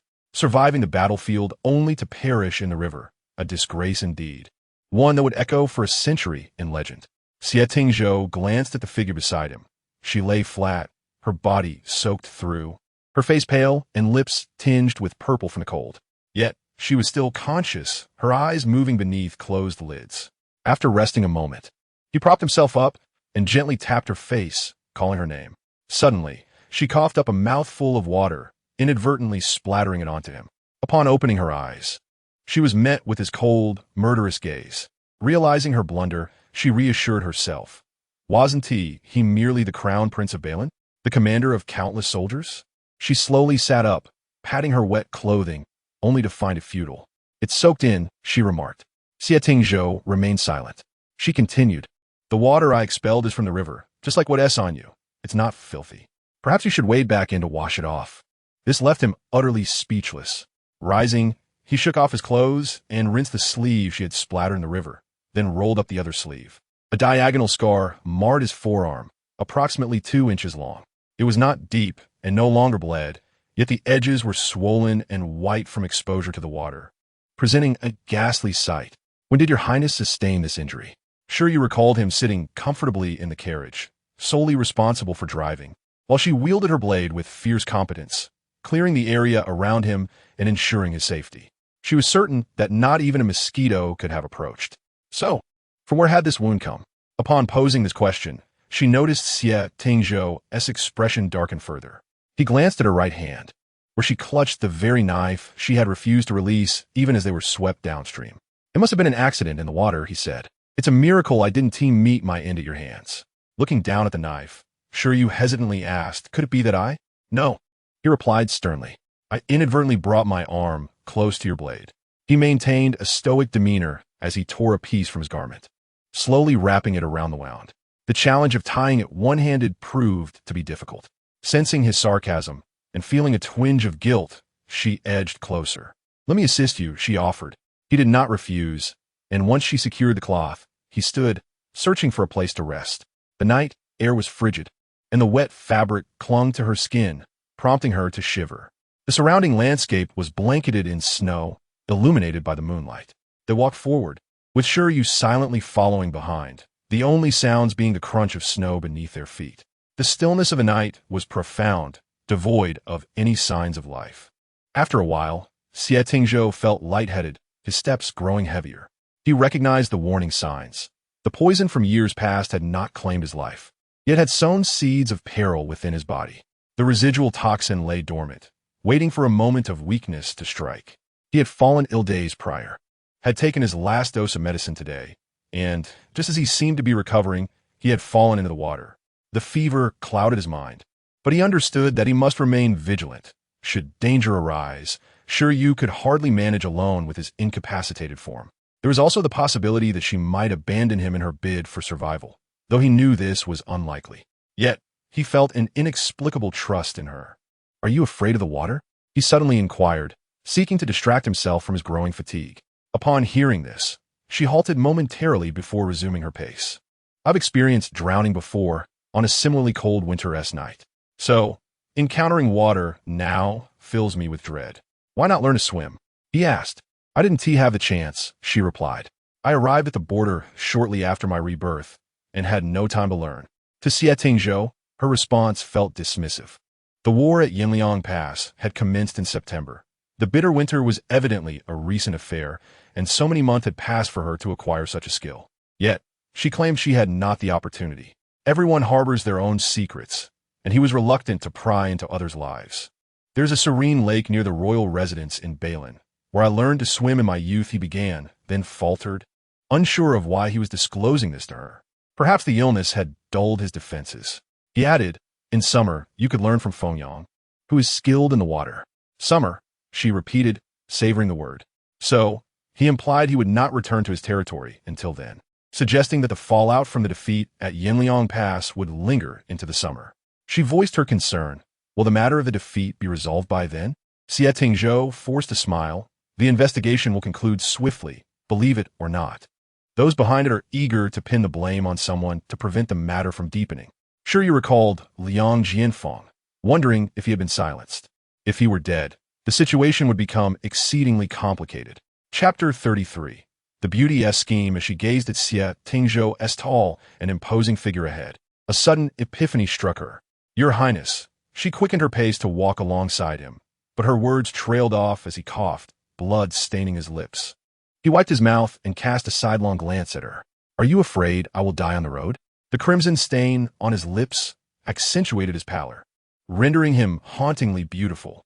Sure, you believed he could reach for the moon. With such a presence, the moon would surely come to him.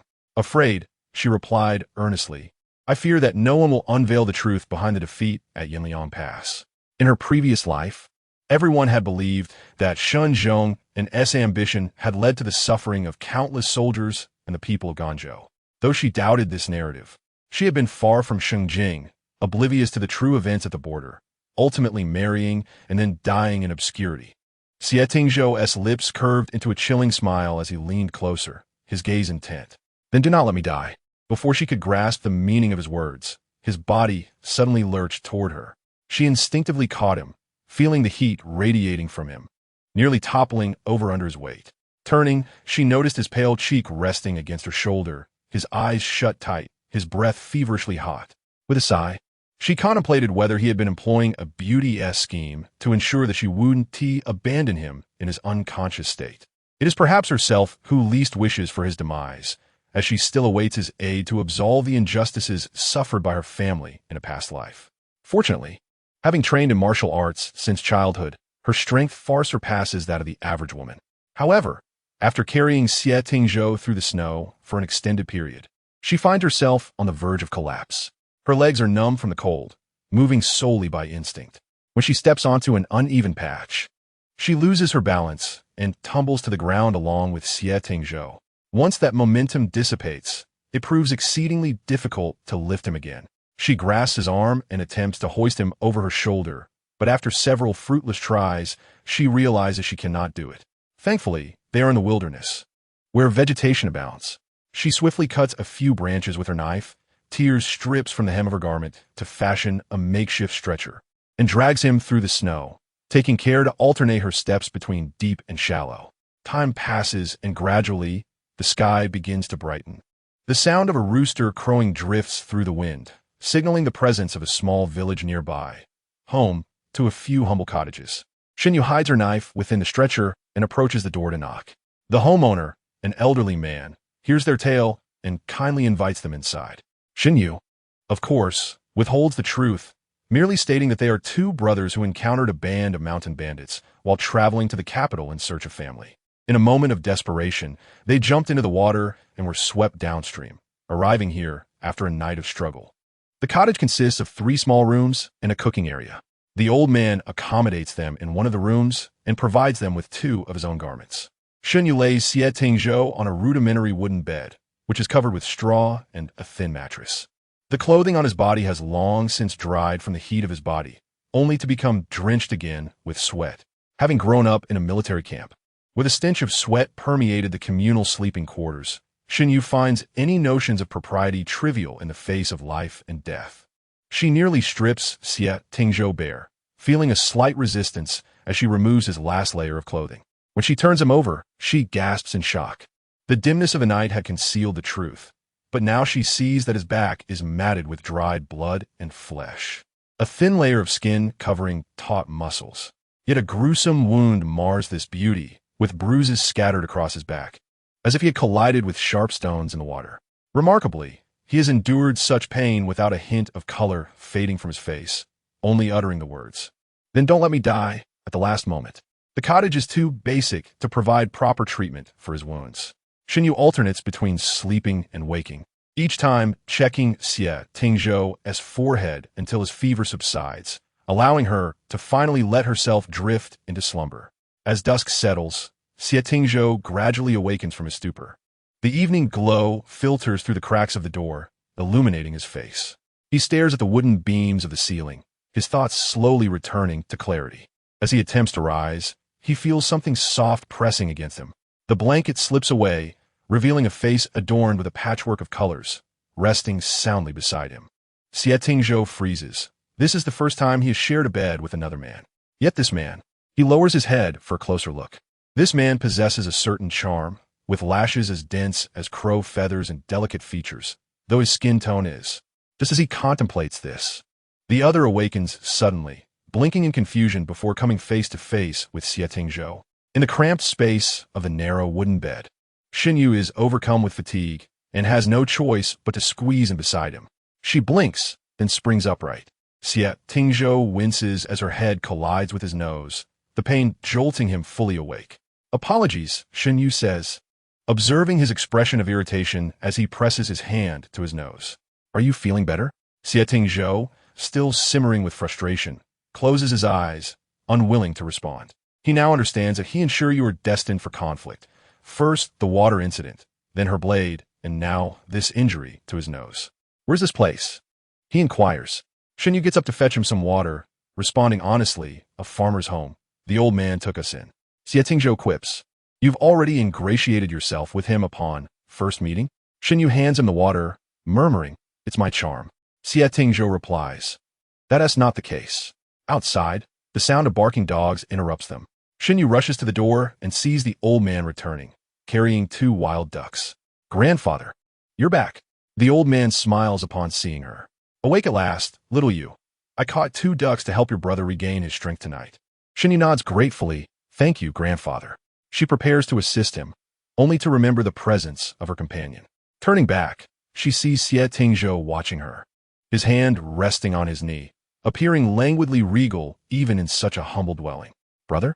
Xie Tingzhou raises an eyebrow. Shen Yu explains, "Desperate times call for desperate measures. Otherwise, it would be hard to explain." "I'm not concerned," Xie Tingzhou remarks, spinning the bowl in his hand. However, having a brother or a younger sibling does not bode well for. He gazes at Shen Yu.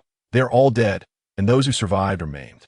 Shen Yu has heard whispers about the northern prince's lack of heirs. He originally had 4 sons, but only Xie Tingzhou remains. Officially, they claim accidents or illness took them, but Shen Yu suspects deeper issues lie beneath. In ordinary families, a few acres of land or a small shop would spark disputes over inheritance, let alone in a noble household like Xie Tingzhou's. Take the current emperor, for instance. He has fathered over a dozen princes, yet only 6 or 7 survive today.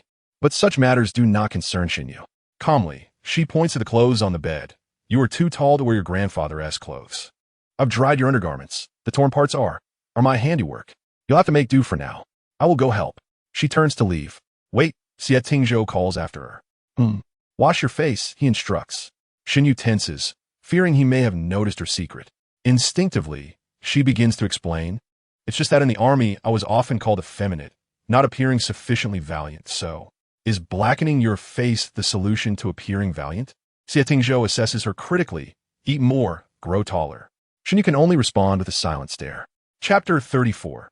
Stingy, Xie Tingzhou no longer regards her.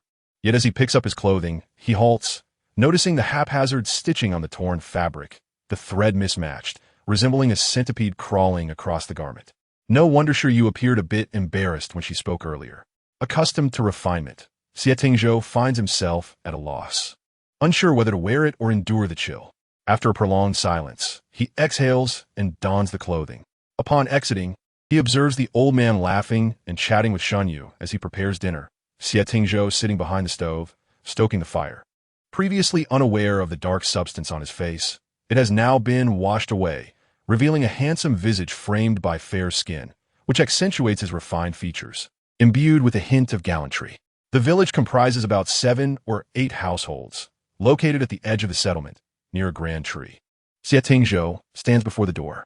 An eagle soars across the sky, and as the evening glow intensifies, wisps of smoke entwine with the radiant light, evoking an unexpected moment of tranquility within him. Born into privilege, he knows he cannot lead a life of mediocrity like others. Dinner is ready, the old man calls, waving him over cheerfully. Xie Tingzhou nods and approaches, having gone a day and night without food, his stomach uneasy with hunger. In the snowy winter, vegetables are scarce. The table is laden with pickled vegetables, potatoes, 2 red eggs, and a steaming bowl of wild duck soup, a veritable feast. Shen Yu feels immense gratitude. Having met by chance, the old man offers them all he has, yet she finds herself without a single coin to her name. She pondered the fact that the elderly man, now advanced in years, would surely be reluctant to leave his home. Upon her return, she would send someone to repair his thatched cottage and provide him with some silver coins, thus ensuring that he could live out his twilight years without worry, sparing him the burden of having to venture into the mountains to hunt. Xie Tingzhou's every gesture exuded an air of refinement, unmistakably indicating that he hailed from a distinguished background. The old man hesitated to engage him in conversation, instead finding a kindred spirit in Shen Yu. At the village entrance, a family had just welcomed a robust baby boy into the world. I had brought them a wild chicken as a gift, and this red egg was their token of gratitude. The old man placed the red eggs before the two, explaining that he had not mentioned having guests when he delivered the gift, hence they had only given him 2. Shen Yu politely declined, smiling as she said, "I do not care for eggs, grandfather. You should have them." The old man insisted, placing both eggs in front of Xie Tingzhou, urging him to eat them for the sake of his health. Xie Tingzhou stared at the eggs in silence, as they inadvertently stirred a disquieting memory. Suddenly, his arm was nudged, causing his chopsticks to knock a mound of rice from his bowl. He turned a glance at Shi Yu beside him, silently questioning why he was being prodded. Shi Yu gestured subtly, and when he saw that Xie Tingzhou remained perplexed, he lowered his voice to advise, "Be a little more accommodating." Xie Tingzhou pressed his lips together, taken aback by such a request. He turned to see the old man, with a pained expression, transferring the rice that had fallen from Xie Tingzhou's bowl into his own. Moved by the sight, Xie Tingzhou glanced at the untouched rice in his bowl and transferred some to the old man's. The old man, seeing this, attempted to refuse, but was deterred by Xie Tingzhou's demeanor, anxiously exclaiming that it was enough. "How many family members do you have?" Xie Tingzhou inquired midway through their meal. The old man replied, "There were several, including my late wife and 2 sons. "And where are they now?" Shen Yu asked, only to notice Xie Tingzhou's gaze directed at her. "Now, I am all alone," the old man continued, staring at the table. "Both sons went to war and never returned. My daughter-in-law ran away, and the remaining grandson fell ill and did not survive.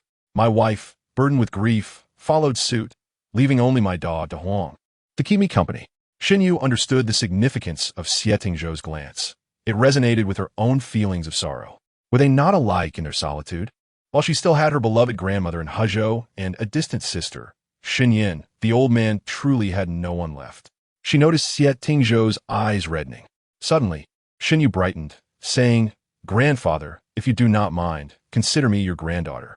I shall visit you whenever I can." The old man waved his hands in protest, exclaiming, "No, no, you both are clearly of noble birth. How could you possibly regard an old man like me as a grandfather? That will be a source of ridicule." "I have never met my grandfather," Shen Yu replied. "Upon seeing you, I feel a connection. I've called you grandfather so many times that you cannot deny it." Shen Yu's own grandfather had perished on the battlefield long ago, before Shen Zhongyan had even married, as he marched to war with a sword in hand. What noble family would dare marry their daughter to a general stationed at the borders, especially when Shen Zhongyan had yet to make a name for himself? However, During a chance encounter while returning to the capital for a report, he met the legitimate daughter of the Liu family from Hezhou, and thus began the lineage of Shun, Zhao, and Shen Yu. By the time they finished their meal, darkness had enveloped the sky. The old man retired early, while Xie Tingzhou and Shen Yu, having slept all day, felt wide awake. The night was bitterly cold, and a stroll under the moonlight was far from appealing, leaving them confined within the sparsely furnished room, which contained only a wooden board bed and a small table. Shen Yu leaned over the table, saying, "The town is quite distant. My grandfather mentioned a medical clinic not far away. Tomorrow, I shall fetch some medicine for our wounds and gather information while you rest here." Although Xie Tingzhou's injury had received rudimentary bandaging and some herbal remedy prepared by the old man, it was insufficient. The wound ached considerably, yet he showed no sign of discomfort. "You now call me your highness? Wasn't it just you before?" Shen Yu shot him a glance. In such extraordinary circumstances, titles are of little consequence. Right?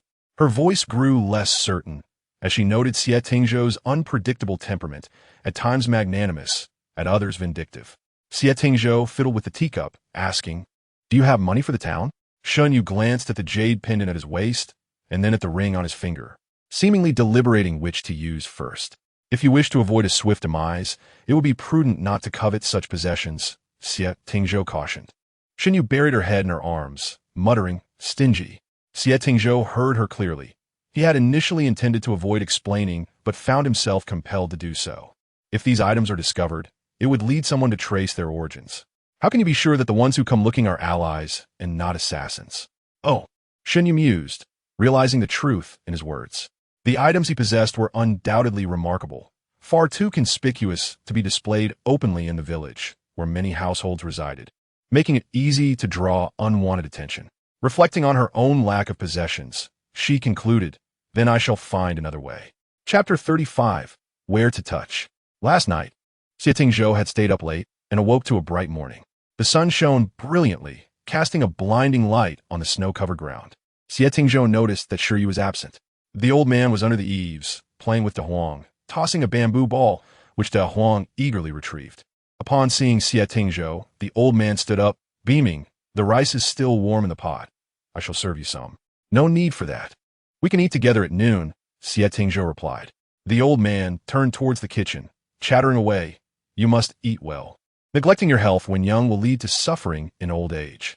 Suddenly, the old man fell silent, realizing he had begun to lecture Xie Tingzhou as if he were his own child.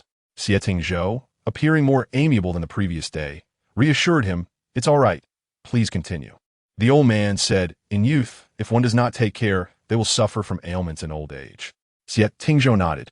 As he had himself been plagued by illness for many years, the pain having become an inseparable part of his existence. "Where are the others?" he inquired. The old man understood whom he was asking about and responded, "You mean Shi Yu? He left at dawn, mentioning he had matters to attend to in the town. He asked me to tell you that he would return before dark." As the day progressed, the sun rose higher and eventually began to set.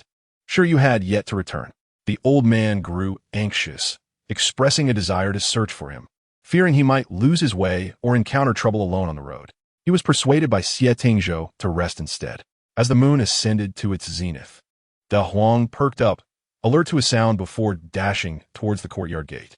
Hearing the commotion, Xie Tingzhou opened the door to find a slight figure approaching under the moonlight, casting a small shadow on the ground.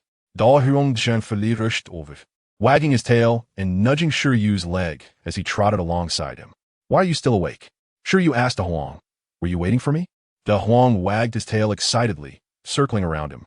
A smile crept onto Xie Tingzhou's lips. It seemed true that Shi Yu had a charm that endeared him to others, even dogs, unlike Xie Tingzhou, who made De Huang cower with his presence. It appeared that dogs could indeed be more perceptive than people when it came to sensing one's character.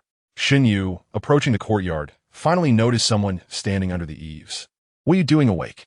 she exclaimed in surprise. "Why are you so late?" Xie Tingzhou asked, returning to their room to light an oil lamp. "There was much to attend to, so it took a little longer," Shen Yu replied, laying her bundle on the table. Inside, apart from a medicine and herbs, was a set of clothing. "This fabric is coarse, but it will have to suffice for now." Xie Tingzhou's opulent attire was too conspicuous, especially in a village where numerous households existed, making it easy to attract unwanted attention. Xie Tingzhou took it over, and inadvertently their fingertips brushed against each other, sending a chill through him. "Where did you get the money?" Shen Yu replied with a hint of pride. "I have my ways, and it's not stolen." Xie Tingzhou glanced at him and mentioned, "Your father left food for you in the pot." Shen Yu, feeling famished, hurried to the kitchen, not forgetting to say, "Wait for me to come back and dress your wound." Upon hearing this, Xie Tingzhou set the medicine back down. When Shen Yu returned after finishing his meal, Xie Tingzhou was still seated at the table. She quietly shut the door and approached him with the medicine, starting with his back, then moving to his arm. The room was devoid of a stove, and a gust of wind slipped through the crack of the door. Observing the goosebumps rising on Xie Tingzhou's arm, Shen Yu hastily reassured him, "It will be all right, very soon." Xie Tingzhou lowered his gaze, noticing his eyelashes flutter momentarily before he averted his eyes indifferently. The silence in the room was palpable, prompting Shen Yu to seek a topic of conversation. "Do you think I sneaked out on my own, or perhaps defected to inform them?" In truth, such a thought had briefly crossed Xie Tingzhou's mind, but it was merely a reflex. His position necessitated that he trust no one, as many sought his life. Yet regarding Xie Yu, he pondered for a moment, then glanced at Xie Yu's face, sensing an inexplicable trust, though his instincts resisted it. Not hearing his response, Shen Yu continued applying the medicine while explaining, "I arrived in town in the afternoon, and after shopping, I gathered some information, which is why I returned so late." "What information?" Xie Tingzhou inquired. Shen Yu replied, "People returning from Huidang County say the magistrate is actively searching for someone. From the description, it seems he is looking for His Highness. We could head to the county city tomorrow, and the magistrate will send someone to escort us to the capital." Xie Tingzhou fell silent, contemplating for a moment before stating, "We cannot go." "Why?" Shen Yu asked, having just finished bandaging him and lifting her head.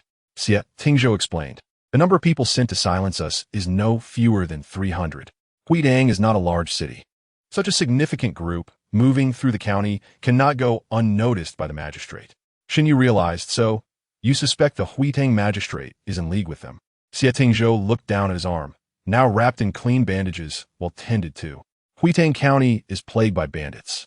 The authorities have attempted to eradicate them multiple times, but to no avail. Why? Each time, they merely capture a few bandits in a token gesture, failing to shake the foundation. The bandits share their spoils with the magistrate, who turns a blind eye. Such individuals can be swayed by profit." Shen Yu nodded. "Then what shall we do?" Xie Tingzhou gazed at the moonlight streaming through the window, contemplating for a moment before saying, "Let us rest for 2 days and then set off, taking a detour through Pingtan." Shen Yu pondered, realizing that a detour through Pingtan would add over 100 miles to their journey, and without any means of transport, she wondered if he could endure it. "Your wound." She recalled how frightening it had looked when changing the dressing and marveled at how he had managed to endure it. "It's fine," Xie Tingzhou said as he stood. "Let's sleep." Now, fully awake, Shen Yu remembered his status as the heir of Balin and hesitated to suggest sharing a bed with him. Xie Tingzhou would not invite her to sleep beside him, so she had spent the night at the table. The next day, Xie Tingzhou had spoken briefly with his father, who had brought a wooden board to widen the bed. Seeing the bed, Shen Yu understood. "Shall I sleep with you tonight?" Xie Tingzhou paused in the act of undressing and looked over. "If you prefer to continue sleeping at the table, that is also acceptable." Shen Yu, exhausted from the day, decided against making things difficult for herself and hurried off to wash. When she returned, Xie Tingzhou was lying on the outer side of the bed, leaving a considerable space within, but the challenge was that she would have to climb over him to get in. Shen Yu hesitated for a moment, extinguished the oil lamp, and the sudden darkness enveloped her. As she fumbled her way to the bed, she assumed she had reached the edge and extended her hand to steady herself on the bed frame while attempting to maneuver over Xie Tingzhou. The moment she made contact, she thought, "Oh no." Indeed, the next instant, Xie Tingzhou let out a muffled grunt and coldly questioned, "What are you doing?" Instantly, Shen Yu's hand was pulled away. Chapter 36. She took a liking to me. I was just trying to get into bed. It's too dark to see, Shen Yu stammered in explanation.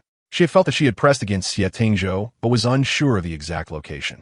In the darkness, a rustling sound emerged. Xie Tingzhou rose from the bed. His voice icy. "Get in."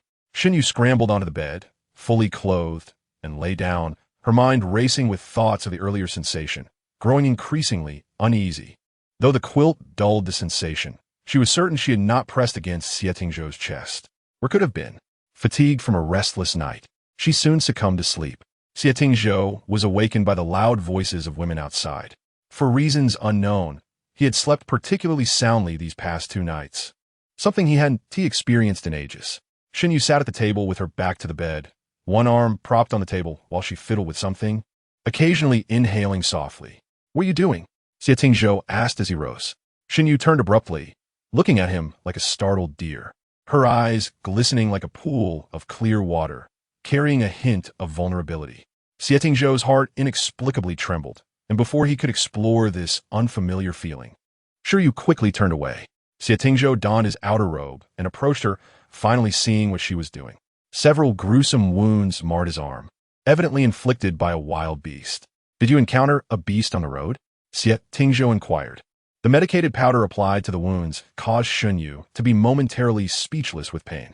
In the past, she would have whimpered and complained, relying on her father and brother for comfort. But since their passing, she had learned to endure in silence, no matter how tough times became. After a prolonged moment, she finally spoke. "It was a leopard. I shouldn't have been injured, but I lingered too long, and the cold dulled my reactions. However, I managed to slay it in the end." "You went hunting?" Shen Yu gently blew on her wounds, recalling her grandfather's warnings that there were fierce beasts in the mountains. "Today I was fortunate. Leopard hides are valuable. Otherwise I wouldn't have traded for this much silver." Xie Tingzhou gazed at his own attire, feeling an indescribable mix of emotions. He parted his lips to speak, just as a woman outside casually asked, "Old Jiang, I heard from Zhao Shun's family that you have guests." Both paused, exchanging a knowing glance. Shen Yu swiftly moved to retrieve the knife hidden beneath the bedboard. Xie Tingzhou grasped her shoulder and shook his head, turning to listen to the door. "They are distant relatives of mine, visiting for the new year," his father explained outside. They both exhaled in relief. Xie Tingzhou glanced at the knife in Shen Yu's hand and remarked softly, "You were planning to silence someone?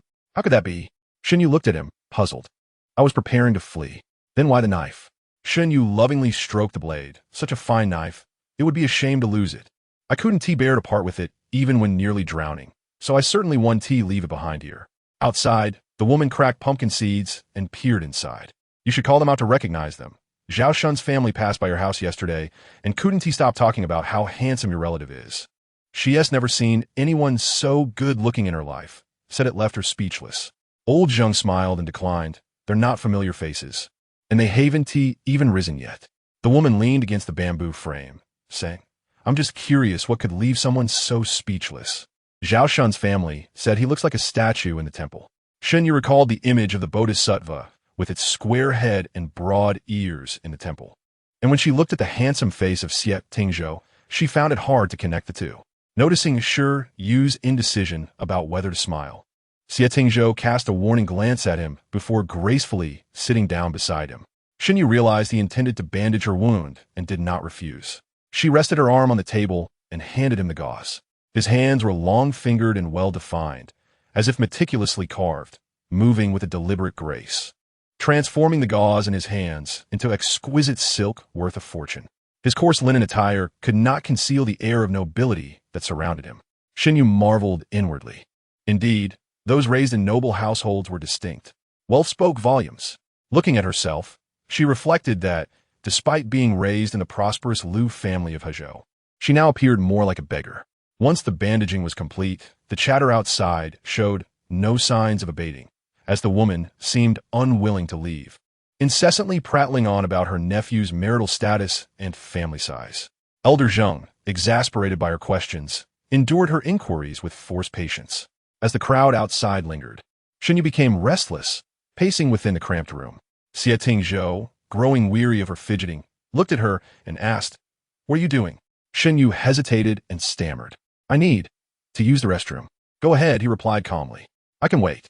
Shen Yu pursed her lips, knowing that stepping outside would likely attract the woman's attention, thus increasing her exposure. Xie Tingzhou fell silent, observing Shen Yu's contorted face for a moment before teasingly asking, "Can you still hold it?" Shen Yu dared not respond, fearing that speaking would diminish her resolve, and simply shook her head solemnly. Xie Tingzhou chuckled lightly, urging her, "Hurry up." Feeling as if she had been granted a reprieve, Shen Yu dashed out like the wind. The woman was deeply engrossed in her mission to persuade Elder Jiang to summon his nephew, curious to see what the living bodhisattva looked like. Elder Jiang, you're being too stingy. It won't cost you anything to let us see. She insisted, standing upright and pointing at Shen Yu as she emerged from the room. Is it your nephew? My goodness, he truly is handsome, resembling a bodhisattva. Thank you. Shen Yu, in urgent need, had no time for conversation and hurried toward the outhouse. The woman, brimming with excitement, continued to peer inside. Is your nephew married yet? Oh wait, he is even more beautiful than my daughter. How could that be? Suddenly, her jaw dropped, and she stood dumbfounded as Xie Tingzhou exited the room, dropping her pumpkin seeds all over the ground. This is a celestial being, she stammered. Xie Tingzhou stood at the doorway, his piercing gaze sweeping over her, causing her legs to weaken. When Shen Yu returned from the restroom, she found the woman, in her 40s, leaning against the fence, staring blankly at Xie Tingzhou, a blush creeping onto her cheeks. Very well, Shen Yu thought. It seems she has taken a liking to Xie Tingzhou. She appeared to be older than Xie Tingzhou's mother, the Princess of Bailing. Chapter 37. A spectacle. Xie Tingzhou's expression remained calm and unaffected as he withdrew his gaze. Shen Yu couldn't help but gasp. The illustrious young master of Lan Yu was not without merit, and this was merely one admirer, a trivial affair. But Shen Yu misjudged the situation. Before lunch was finished, a ruckus erupted outside. Elder Jiang set down his chopsticks and went out to investigate, only to find a group of women chattering excitedly at the entrance. Leading the pack was the daughter-in-law of Zhao Shun, who pushed open the low gate of the fence without invitation. The crowd poured in, and there was no stopping them now. Fuming, Elder Jiang stomped his foot and glanced nervously at Xie Tingzhou and Shen Yu, stuttering, What is this? Living alone, he rarely had visitors, and never had he dealt with so many women at once, rendering him momentarily speechless. Oh, Elder Jiang, are you still eating? The daughter-in-law of Zhao Shun initiated. Yes, we're in the midst of a meal. Elder Jiang hoped they would leave quickly. Do you have something to discuss? The daughter-in-law adjusted her floral hairpin and replied, We simply came to visit. Her gaze was riveted on Xie Tingzhou, her eyes sparkling anew when they fell upon Shen Yu. Upon her last visit, she had only seen Xie Tingzhou and had not realized how fortunate Elder Jiang was, with the loss of one son. He now had two strikingly handsome nephews. In this remote village, where one might go months without seeing a stranger, the presence of two such dashing young men was a rarity. Some came merely out of curiosity, while others donned their festive attire. Even Mrs. Liu from the village inn, leaning on her cane, followed suit. Such was village life. Any rumor or event spread like wildfire, and within a meal's time, everyone would be aware. Elder Jiang stood at the door, blocking their entry, while the women craned their necks to peer inside. In the strict confines of Bailing's royal household, no one dared to gaze so openly at Xie Tingzhou dining. Servants were required to bow their heads and avert their eyes when passing through, let alone stare at him while he ate. Xie Tingzhou set down his chopsticks and rose to leave. To return to his room, he needed to turn right, but the entrance was obstructed. Such matters were not for the master to handle. They were the duty of his bodyguard. Shen Yu hastily scooped the remaining rice from her bowl, rushing to the entrance and calling to the crowd, Excuse me, please make way. My brother needs to rest. It's still early. Someone in the crowd protested. Why not sit down for a moment? Where does the young master come from? The entrance was so crowded that not even the wind could pass through. Shen Yu could not force her way through, nor could she allow the air of Bailing to become the subject of a spectacle. They were neighbors, and she would need the villagers' goodwill going forward. Another time, she insisted, Let us prepare some fruits and sit together to chat. Elder Jiang, irritated, remarked, Indeed, you are blocking my doorway. One might think you are here to collect a debt. The woman from yesterday, who had failed to push her way to the front, shouted from the back, Exactly, we mustn't let them think we village women lack manners. Seeing the crowd waver, Shen Yu added, The weather is rather dreary today. I noticed that fine tree at the village's edge. Let us set out fruits and tea there tomorrow evening, sharing drinks with the setting sun. How elegant. The villagers, unfamiliar with such elegance, were nonetheless captivated by the two celestial figures before them. They began to part, creating a narrow path at the entrance, with someone chiming in, Let us do it tomorrow. I'll prepare a pot of good tea. What good tea could your family have? My husband is heading to town tomorrow. I'll have her bring back some snacks. Tasks were soon being assigned among the crowd. Shen Yu glanced back at Xie Tingzhou, signaling him to follow swiftly. Suddenly, someone in the back shoved forward, causing the person in front to stumble toward Shen Yu. Though a mere bump might have been harmless, it was precisely on her injured side. Just as a hand was about to grasp her wounded arm, Xie Tingzhou instinctively reached out to block it. The woman stumbled against Xie Tingzhou's arm, her joy quickly fading as she met his icy gaze, rendering her momentarily frozen. Xie Tingzhou looked at her steadily, enunciating each word with chilling clarity. Stand. Steady. Their eyes locked, and she shuddered, clearly sensing the lethal intent behind his sharp gaze. Once inside, Shen Yu closed the door, letting out a sigh of relief. After marrying Jiang Lianzhi, she had mingled with high-ranking ladies and attended several gatherings, each occasion feeling like an eternity. Now she realized how much more there was beyond her experience. Listening to the departing chattering of the women outside, Shen Yu took the water pitcher from the table and stepped out. Moments later, she returned with the pitcher in hand, pouring a bowl of tea. She offered it to Xie Tingzhou with both hands. "Your Highness, please enjoy." Xie Tingzhou accepted the bowl, and a delicate fragrance of tea wafted through the air. Though it was not the finest brew, it sufficed. Where did this tea come from? Xie Tingzhou took a sip, finding the taste rather unpalatable. "I purchased this in town yesterday," Shen Yu remarked. Xie Tingzhou took another sip and questioned, "What need is there by tea? Are you affluent?" Noticing the bottom of his bowl nearing visibility, Shen Yu hurriedly refilled it, aware that the prince furrowed his brow slightly each time he drank, likely unaccustomed to the local water. Xie Tingzhou observed her intently for several breaths, his expression a blend of amusement and mockery, which made Shen Yu feel quite uneasy. "What's so amusing, Your Highness?" she asked. Xie Tingzhou gently swirled the tea bowl, the liquid's dull hue revealing it to be the most inferior tea he had ever encountered. With a faint smile, he replied, "I merely obstructed someone for you. Yet you persistently address me as Your Highness. In the past, you would audaciously call me you." He likened it to the large dog in the courtyard, wagging its tail at those who treated it kindly, finding it rather endearing. Leaning closer, he questioned, "Are you so easily swayed?" Shen Yu, feeling his gaze upon her, instinctively leaned back, justifying herself. "That is because we have outsiders present. I cannot reveal your identity." "Is that so?" Xie Tingzhou set down his bowl and continued. "But last night, when it was just the two of us, who said, 'You should come closer'?" Shen Yu faltered, "Did I?" Upon reflection, she realized there was indeed some truth to it. In the dead of night, feeling quite cold, she unconsciously edged closer to Xie Tingzhou, who had retreated, nearly falling off the bed. In the darkness, she recalled him sighing, suggesting she come closer.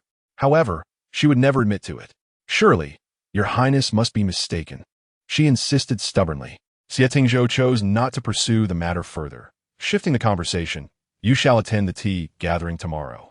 It was then that Shen Yu remembered the considerable trouble it entailed, having blurted out her agreement to dismiss the women, unaware that they would firmly set a date. "I refuse to go," she declared. Observing his furrowed brow, Xie Tingzhou remained silent, pondering the absurdity of sending the esteemed heir of Balin to entertain a group of women at a tea gathering. The very thought was enough to make Shen Yu shudder. Chapter 38. The master of male medicine. The courtyard snow had been thoroughly cleared by Shen Yu, and in the afternoon, she accompanied her grandfather to the mountains for hunting. One of her hands was injured and thus rather ineffective, yielding little in terms of game. Nonetheless, her grandfather was delighted, reminiscing about how his son used to accompany him, returning joyfully even when they came back empty-handed. After dinner, Shen Yu played with the large dog, De Huang, tossing a bamboo ball in the courtyard. Their shadows elongated on the ground. Xie Tingzhou and her grandfather sat beneath the eaves, engaging in casual conversation. Over the past few days, both men had grown more familiar with one another. Xie Tingzhou no longer appeared as aloof as his exterior suggested, and her grandfather no longer feared him. "De Huang, run!" Shen Yu exclaimed, flinging the bamboo ball. De Huang took off, returning it to her feet, his front paws resting on her knees as he wagged his tail excitedly. Shen Yu affectionately praised him. "Our De Huang is truly magnificent." Suddenly, a voice interrupted them. A woman stood outside the courtyard, one hand resting on the fence while the other carried a basket. Her grandfather's expression darkened at the sight, and he turned to Xie Tingzhou, murmuring, "This is Widow Lu from the village." He trailed off, unsure how to express his unease. Shen Yu, puzzled, asked, "What about her, Grandpa?" Xie Tingzhou understood immediately. He was a few years older than her, and her grandfather's sight spoke volumes. The old man, lacking the eloquence to express his thoughts delicately, faltered, "This I'll explain later." Shen Yu felt a gnawing curiosity, and seeing Xie Tingzhou's knowing expression only heightened her discomfort. It seemed she and De Huang were the only ones oblivious to the unspoken implications. As Shen Yu sat on a small stool, staring blankly at Xie Tingzhou, De Huang nudged her leg, but when he received no response, he sat on the ground, fixated on Xie Tingzhou. The sight of the boy and his dog sitting side by side amused Xie Tingzhou, who turned his gaze away, clearing his throat.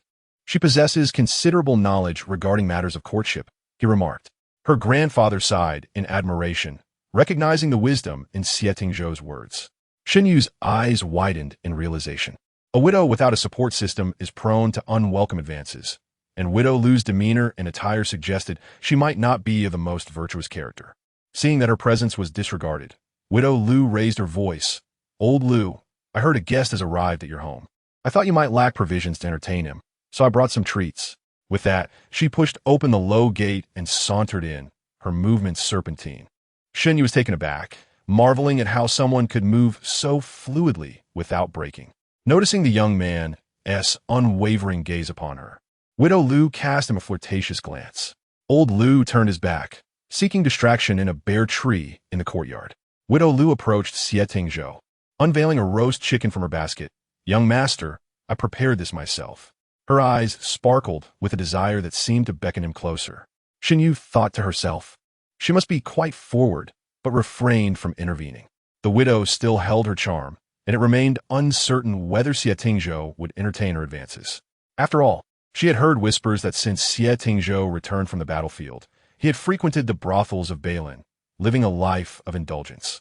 Officials and wealthy merchants vied for his favor, presenting him with beautiful women, and while he did not accept every offer, he certainly had his preferences. Standing, Xie Tingzhou towered over Widow Lu. Accepting the chicken, he said, "Thank you." Widow Lu, suppressing her delight, softly added, "Young master, I have no one at home. My house has been leaking since the rain. Might you accompany me to inspect it tonight?" Shen Yu scoffed quietly. "It's nearly dark. What need is there to repair a roof at night? Are you not afraid of falling?" Hearing her disdain, Xie Tingzhou glanced at Shen Yu. After a moment of contemplation, he replied, "I apologize, but I am frail by nature and cannot undertake such tasks." Shen Yu scoffed again, finding it absurd that he would claim frailty when she had witnessed him wielding a sword on the battlefield. Widow Lu, sensing the shift, quickly interjected, "No need to climb. It's unnecessary." If others were not present, she would have directly suggested they share a bed. Xie Tingzhou nodded thoughtfully. But my younger brother is quite skilled, whether it be climbing beams or otherwise." Shen Yu felt unjustly implicated, nearly toppling from her stool. She had only expressed her genuine disdain, yet now she was caught in the crosshairs of their banter. Widow Lu, momentarily at a loss for words, turned her attention to Shen Yu, seeing potential in her. Albeit not as tall as Xie Tingzhou, yet her face was undeniably handsome, a rarity in the entire town.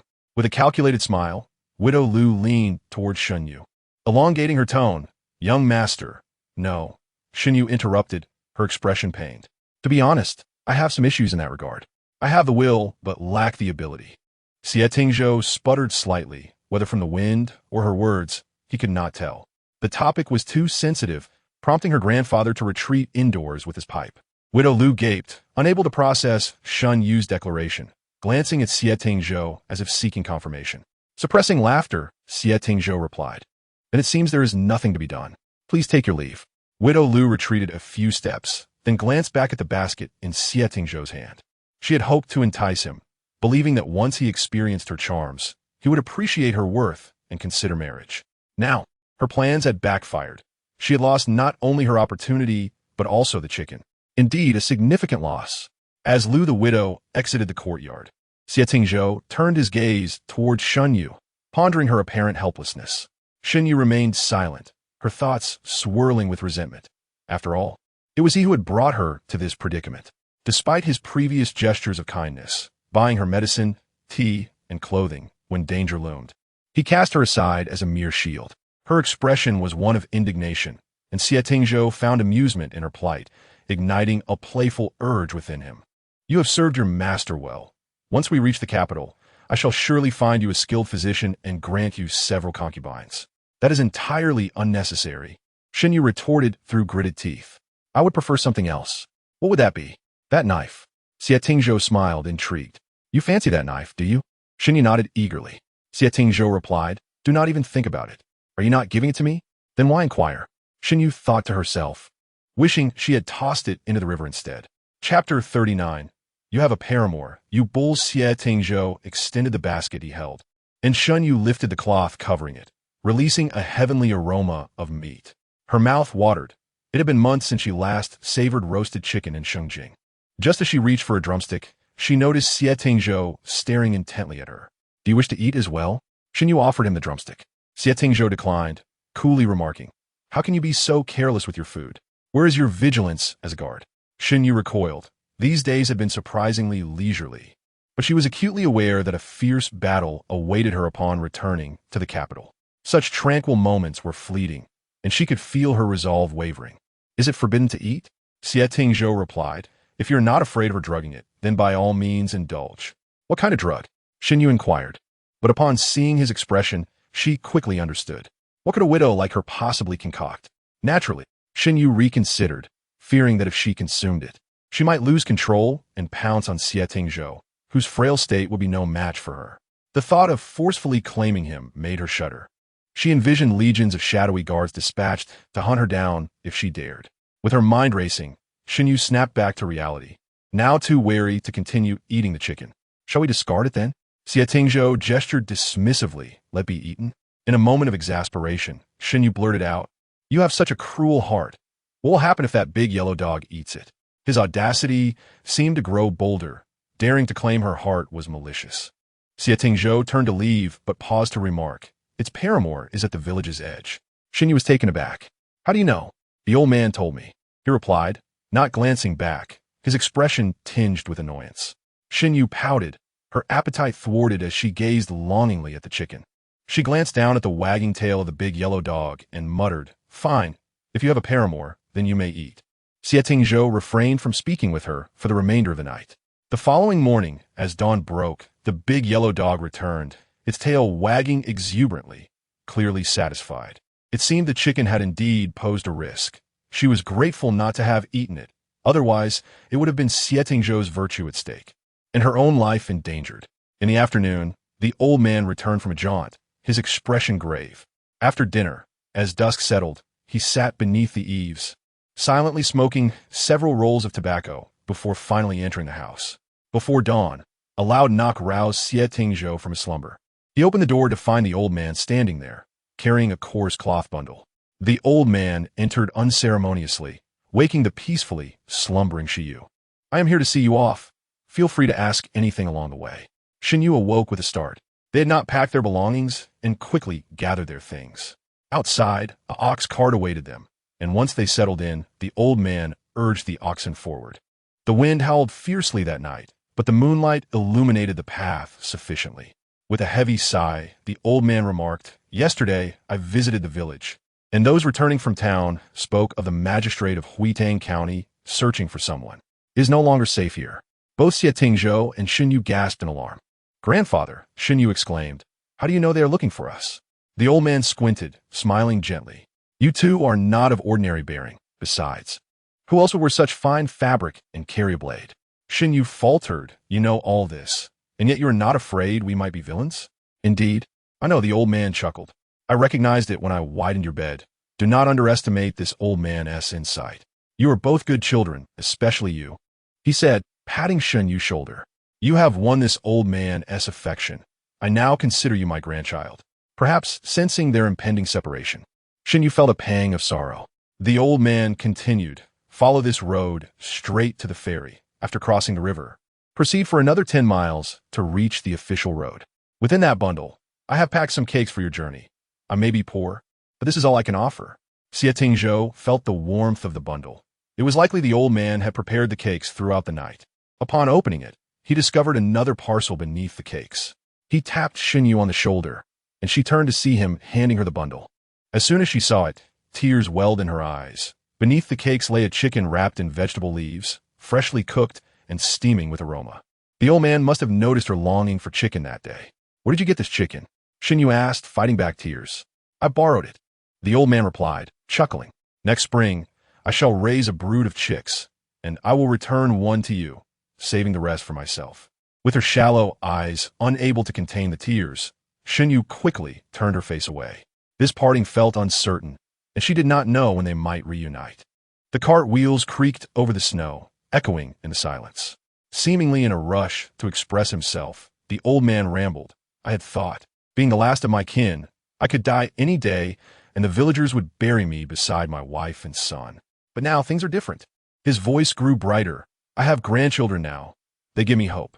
As dawn approached, the ox cart halted at the ferry. The old man called out, and the ferryman on the opposite bank began to row towards them. Shen Yu's eyes were red with emotion. She wished her grandfather could accompany them. But the journey ahead was perilous, fraught with the threat of assassins.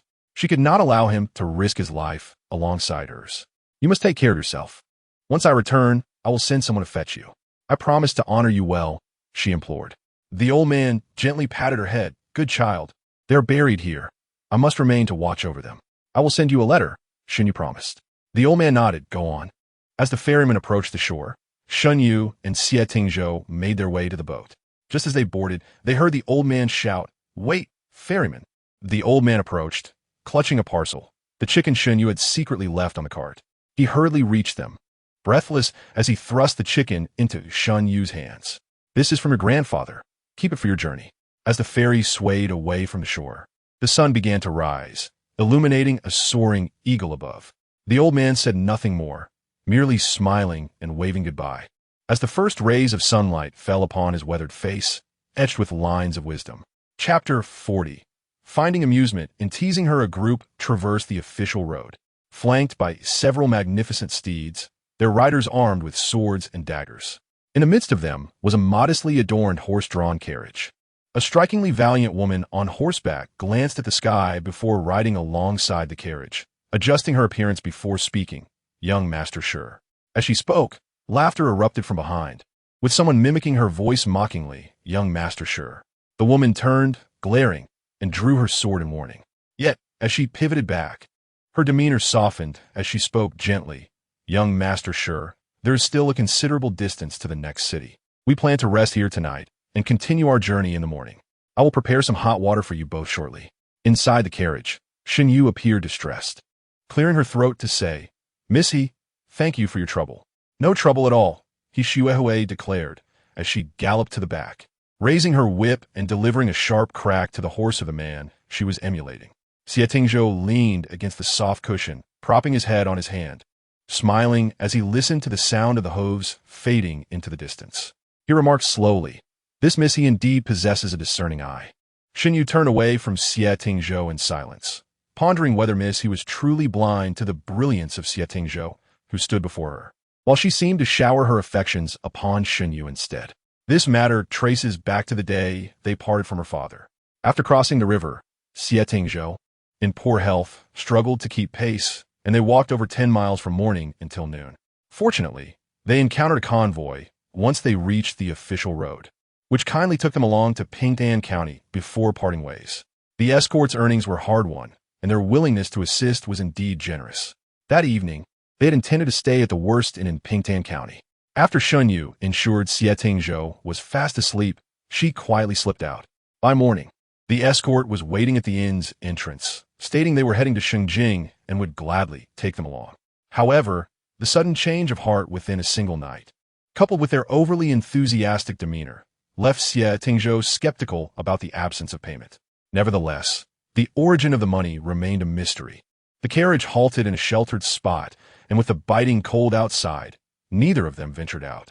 Xie Tingzhou lifted the curtain with 2 fingers to gaze outside, catching a glimpse of Shi Yu retrieving 2 pastries from their belongings, offering him one. Would you like to eat? He asked. Upon his refusal, she consumed it herself, while he reclined, watching her nibble on the dry pastry, which was as tough as straw. After she finished the last bite, he spoke suddenly with so much silver. Why endure such hardship? Coughing, Shen Yu was momentarily choked by the dry pastry and began to pound her chest. After a moment's hesitation, Xie Tingzhou gave her back a firm pat, allowing her to swallow. Shen Yu retorted, Where would I have silver from? Xie Tingzhou supported his head on his hand, saying, That is a question you must answer for yourself. I am equally curious. In truth, he had awakened the moment Shi Yu stealthily exited that night, but he remained silent. watching her sneak out and return. The arrival of the escort the next morning was an event that could not occur without funds. His unwavering gaze rendered Shen Yu defenseless. Xie Tingzhou was not easily misled. Ordinary excuses would not suffice to deceive him. Shen Yu contemplated this, realizing that simple lies could be easily uncovered, while half-truths were far less likely to be dismantled. I went out that night, she confessed. Yes, I am aware, Xie Tingzhou replied. Shen Yu felt a chill of surprise. His composure was remarkable. It had been 3 days since they set out with the escort, and only now did he inquire. She felt fortunate that she hadn't lied earlier, or he would have immediately seen through her. She glanced at Xie Tingzhou, who leaned against the cushion, his fingers tapping lightly on his bent knee, as if awaiting an answer. After I left, I went to a wealthy merchant's establishment in the city. Shen Yu hesitated, assessing his expression before continuing, to borrow some silver. Borrow? Xie Tingzhou echoed. I borrowed it secretly, Shen Yu insisted. Xie Tingzhou emitted a slight chuckle. To steal is one thing. To secretly borrow is another. Shen Yu felt a sense of injustice rise within her.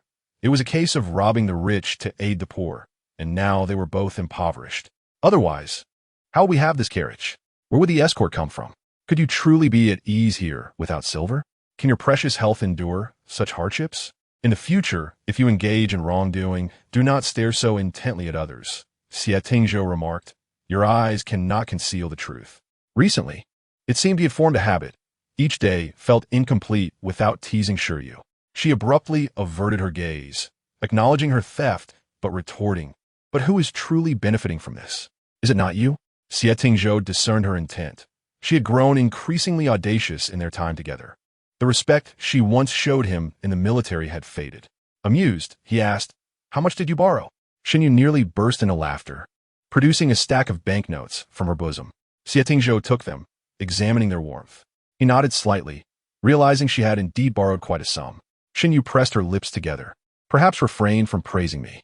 She extended her hand for the notes, but Xie Tingzhou playfully raised them out of reach. These are my notes, he insisted. Shen Yu, growing serious, replied, you said it was my debt. Since it is my debt, the principal should rightfully belong to me, he countered nonchalantly, realizing the futility of her argument. Shen Yu conceded. Given your natural talent for debate, why not pursue a career in eloquent discussions? Xie Tingzhou, satisfied with his jest, tossed the notes into her lap, smiling. Take care of it. Such a large sum could attract dangerous attention. Shen Yu tucked the notes away, murmuring, if death is to come, we shall face it together. But do rest assured, I shall serve as your guardian on the road to the afterlife. Xie Tingzhou maintained his smile, though the warmth in his eyes gradually dimmed. He recalled the woman who had cried out on the ground, cursing him with a fate of solitude and eternal torment. Xie Tingzhou gazed quietly at Shen Yu, pondering if that woman still lived. He would summon her to witness. Look, someone is willing to accompany me on the road to the underworld. Your words are misplaced. Oblivious to his expression, Shen Yu secured the banknotes and stepped down from the carriage, glancing back at it for a moment. Sighing in relief, she felt she had successfully deceived Xie Tingzhou. As night fell, a bonfire flickered not far away. Shen Yu settled beside it, stirring the flames with a stick as her thoughts wandered. After her clandestine departure that night, she had ventured to the establishment owned by the Liu family in the city. Having spent previous years either at the border or at her grandmother's home in Hezhou, she had managed accounts for a time, bearing the Liu family seal. As long as it was a shop belonging to the Liu family of the Great Zhou, she could access funds. Yet, she could not let Xie Tingzhou discover this. If her identity were revealed, her ability to remain by his side would be in jeopardy. When she departed from Yanliang Pass, she had assigned tasks to Green Medicine and Red Xiao. She had written 2 letters. Red Xiao was to head to Hezhou to deliver a letter to her grandmother, while Green Medicine was to return to the capital with another letter for Shen Yu, detailing arrangements for the family and how to handle her father's and brother's funeral. Now, as she lingered on the road, she wondered if they had completed their tasks. Considering the timeline, her father's funeral should have concluded by now. For reasons unknown, she felt a deep sense of unease, as if events were spiraling beyond her control. Chapter 41. She has died with the year drawing to a close. Shengjing, 1,000 miles away, was filled with festive cheer. Many affluent families had begun to decorate their homes, hanging red lanterns beneath their eaves. Jiang Lianzhi stared blankly at the figure in the painting, feeling a peculiar sense of familiarity yet detachment. Yu appeared more vibrant than the painted figure, her eyes sparkling with life. Indeed, he had painted the original her. In this life, he knew her earlier and recognized the differences in her.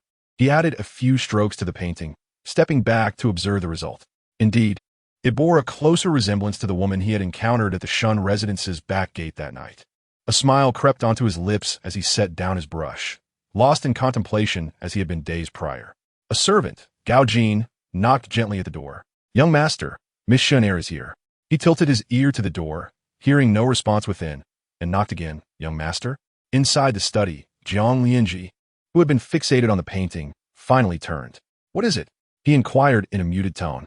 Gao Jin cautiously replied, "Miss Shen has arrived. Madam sent me to inform you." Jiang Lianzhi pondered briefly. What does she want? She claims to have come to apologize and has brought some. Gao Jin hesitated.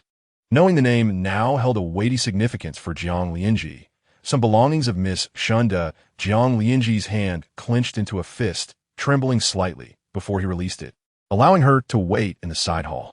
Shen Yin, clad in simple attire and adorned with a white silk flower in her hair, frequently glanced towards the entrance. After a long while, the sound of footsteps finally reached her ears. She immediately rose, her handkerchief twisted in her grasp, and upon seeing Jiang Lianzhi cross the threshold, she performed a respectful bow. "My lord." Jiang Lianzhi nodded and took his seat, inquiring, "What brings you here so late, miss?" Shen Yan's eyes reddened instantly, and she did not sit down. "I have come to sincerely apologize, my lord. I know you're displeased with me, but I had no choice but to deceive you about my sister still being at home. She ventured alone to the frontier, and with the imminent betrothal. If this matter were to be revealed, it would surely tarnish her reputation. You must understand how vital reputation is for a woman. During that time, Jiang Lianzhi would visit with gifts, small trinkets suited for young ladies, at least once a day, sometimes even thrice. After a month of such visits, news of battles at the frontier arrived. He knew that Shen Yu must be heartbroken at that moment. Fearing her tears, he disregarded all formalities, wishing only to see if she was well. It was only upon discovering that she was not at home that Shen Yin revealed the truth. Shen Yu had long since departed for the frontier, and it was she, Shen Yin, who received his gifts all along. Jiang Lianzhi personally sought her out at the front lines, but she had not yet arrived at Yinliang Pass. Soon after, news from the Shen family came that General Shen's body was being escorted back to the capital along with Shen Yu's remains. By the time he returned, the bodies had already been interred. Jiang Lianzhi's expression remained unchanged. "Miss Shen, please take a seat. There is no need to dwell on this matter. I do not hold you accountable. If you did not blame her for this, then it must pertain to something else." Shen Yin choked on her words. "She is my sister. Since I can remember, she has always cared for me, sharing everything she possessed without reserve. I am the one who wishes for her life more than anyone else in this world." A profound silence enveloped the room. After a long pause, Jiang Lianzhi finally spoke. "Did she leave any words behind?" "No." Shen Yin shook her head. "She left quietly, unbeknownst to anyone in our household."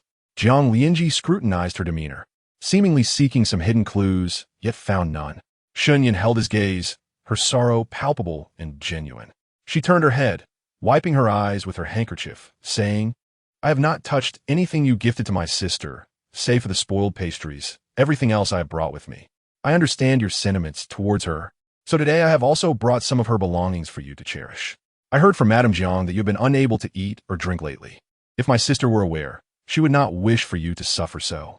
Jiang Lianzhi blinked slightly, a smile suddenly gracing his lips as he murmured, "She wouldn't take care about me. She must hate me dearly." "What did you say, my lord?" Shen Yin asked, not quite catching his words. "It's nothing," Jiang Lianzhi replied, turning to her. "What are belongings?" Shen Yin tilted her head, and a maid presented a delicate box. Jiang Lianzhi opened it to reveal several items: a hairpin, a wooden comb, and a small wooden sword. He lifted the wooden sword and asked, "What is this?" "It is a wooden sword my sister insisted my brother make for her in her childhood. She cherished it greatly, and even after she stopped playing with it, she could never bring herself to discard it." Shen Yan's voice faltered again.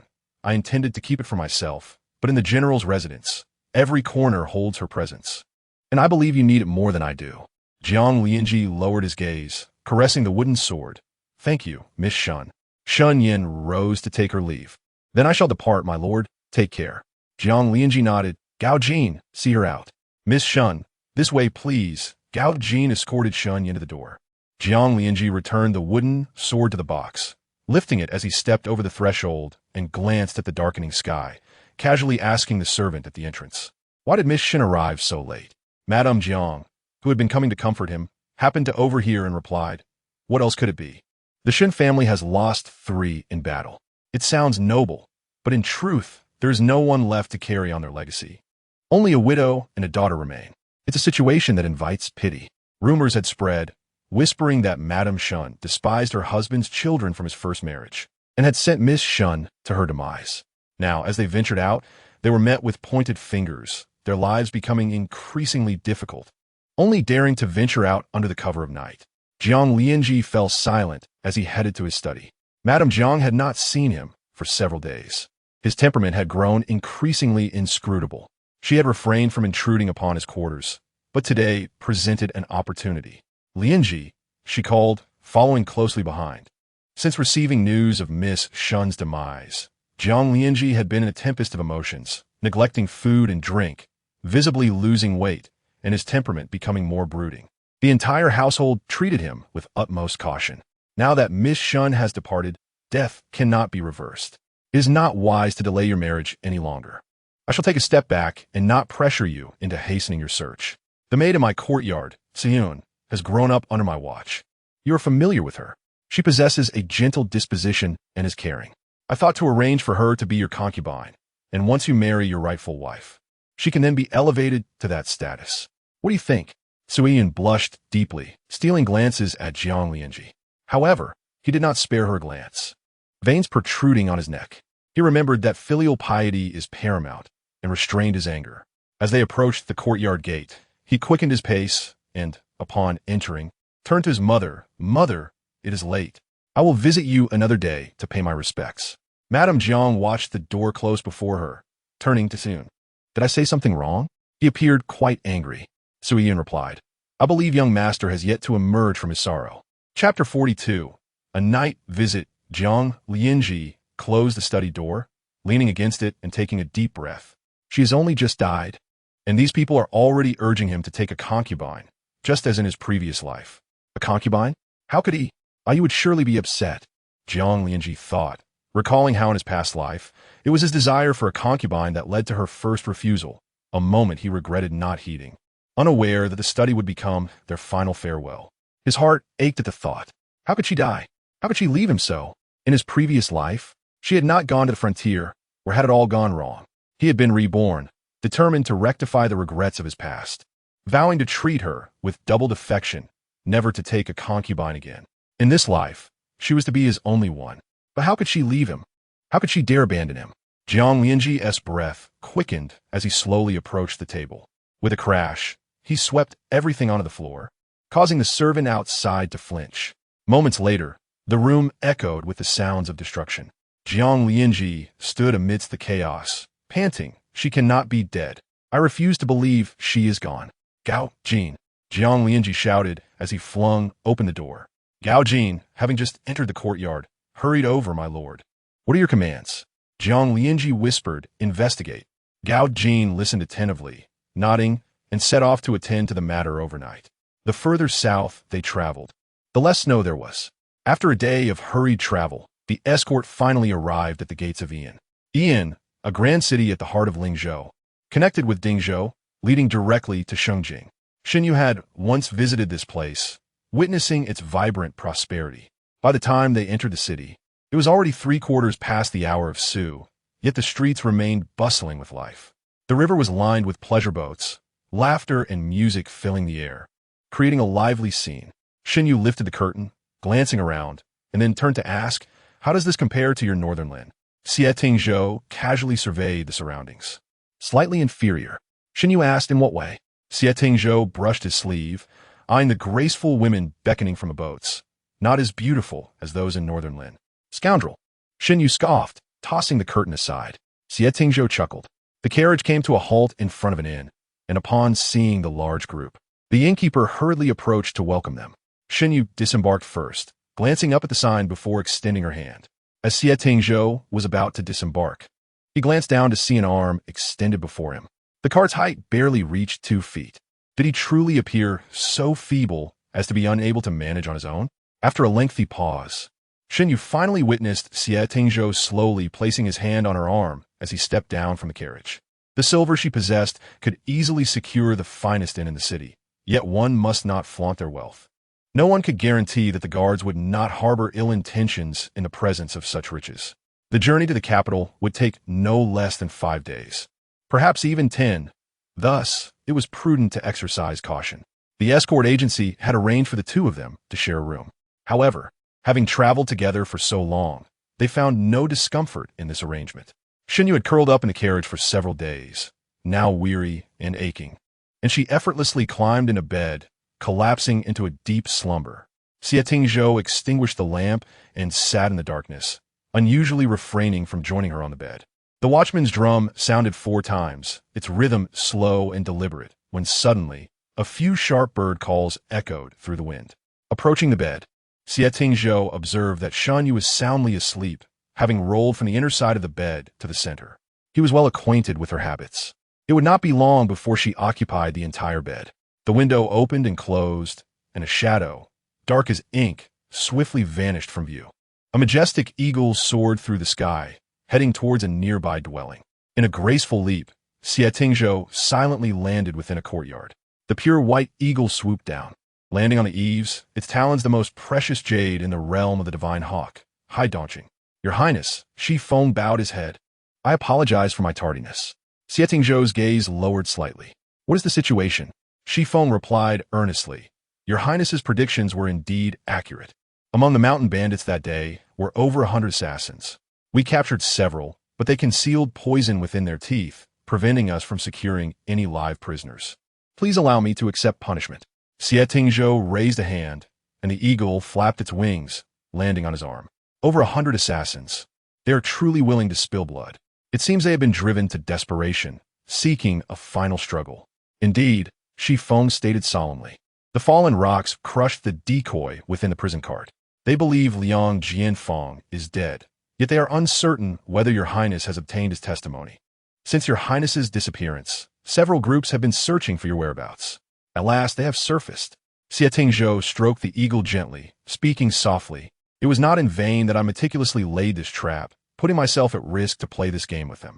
The performance I designed turned unexpectedly genuine due to an unforeseen twist.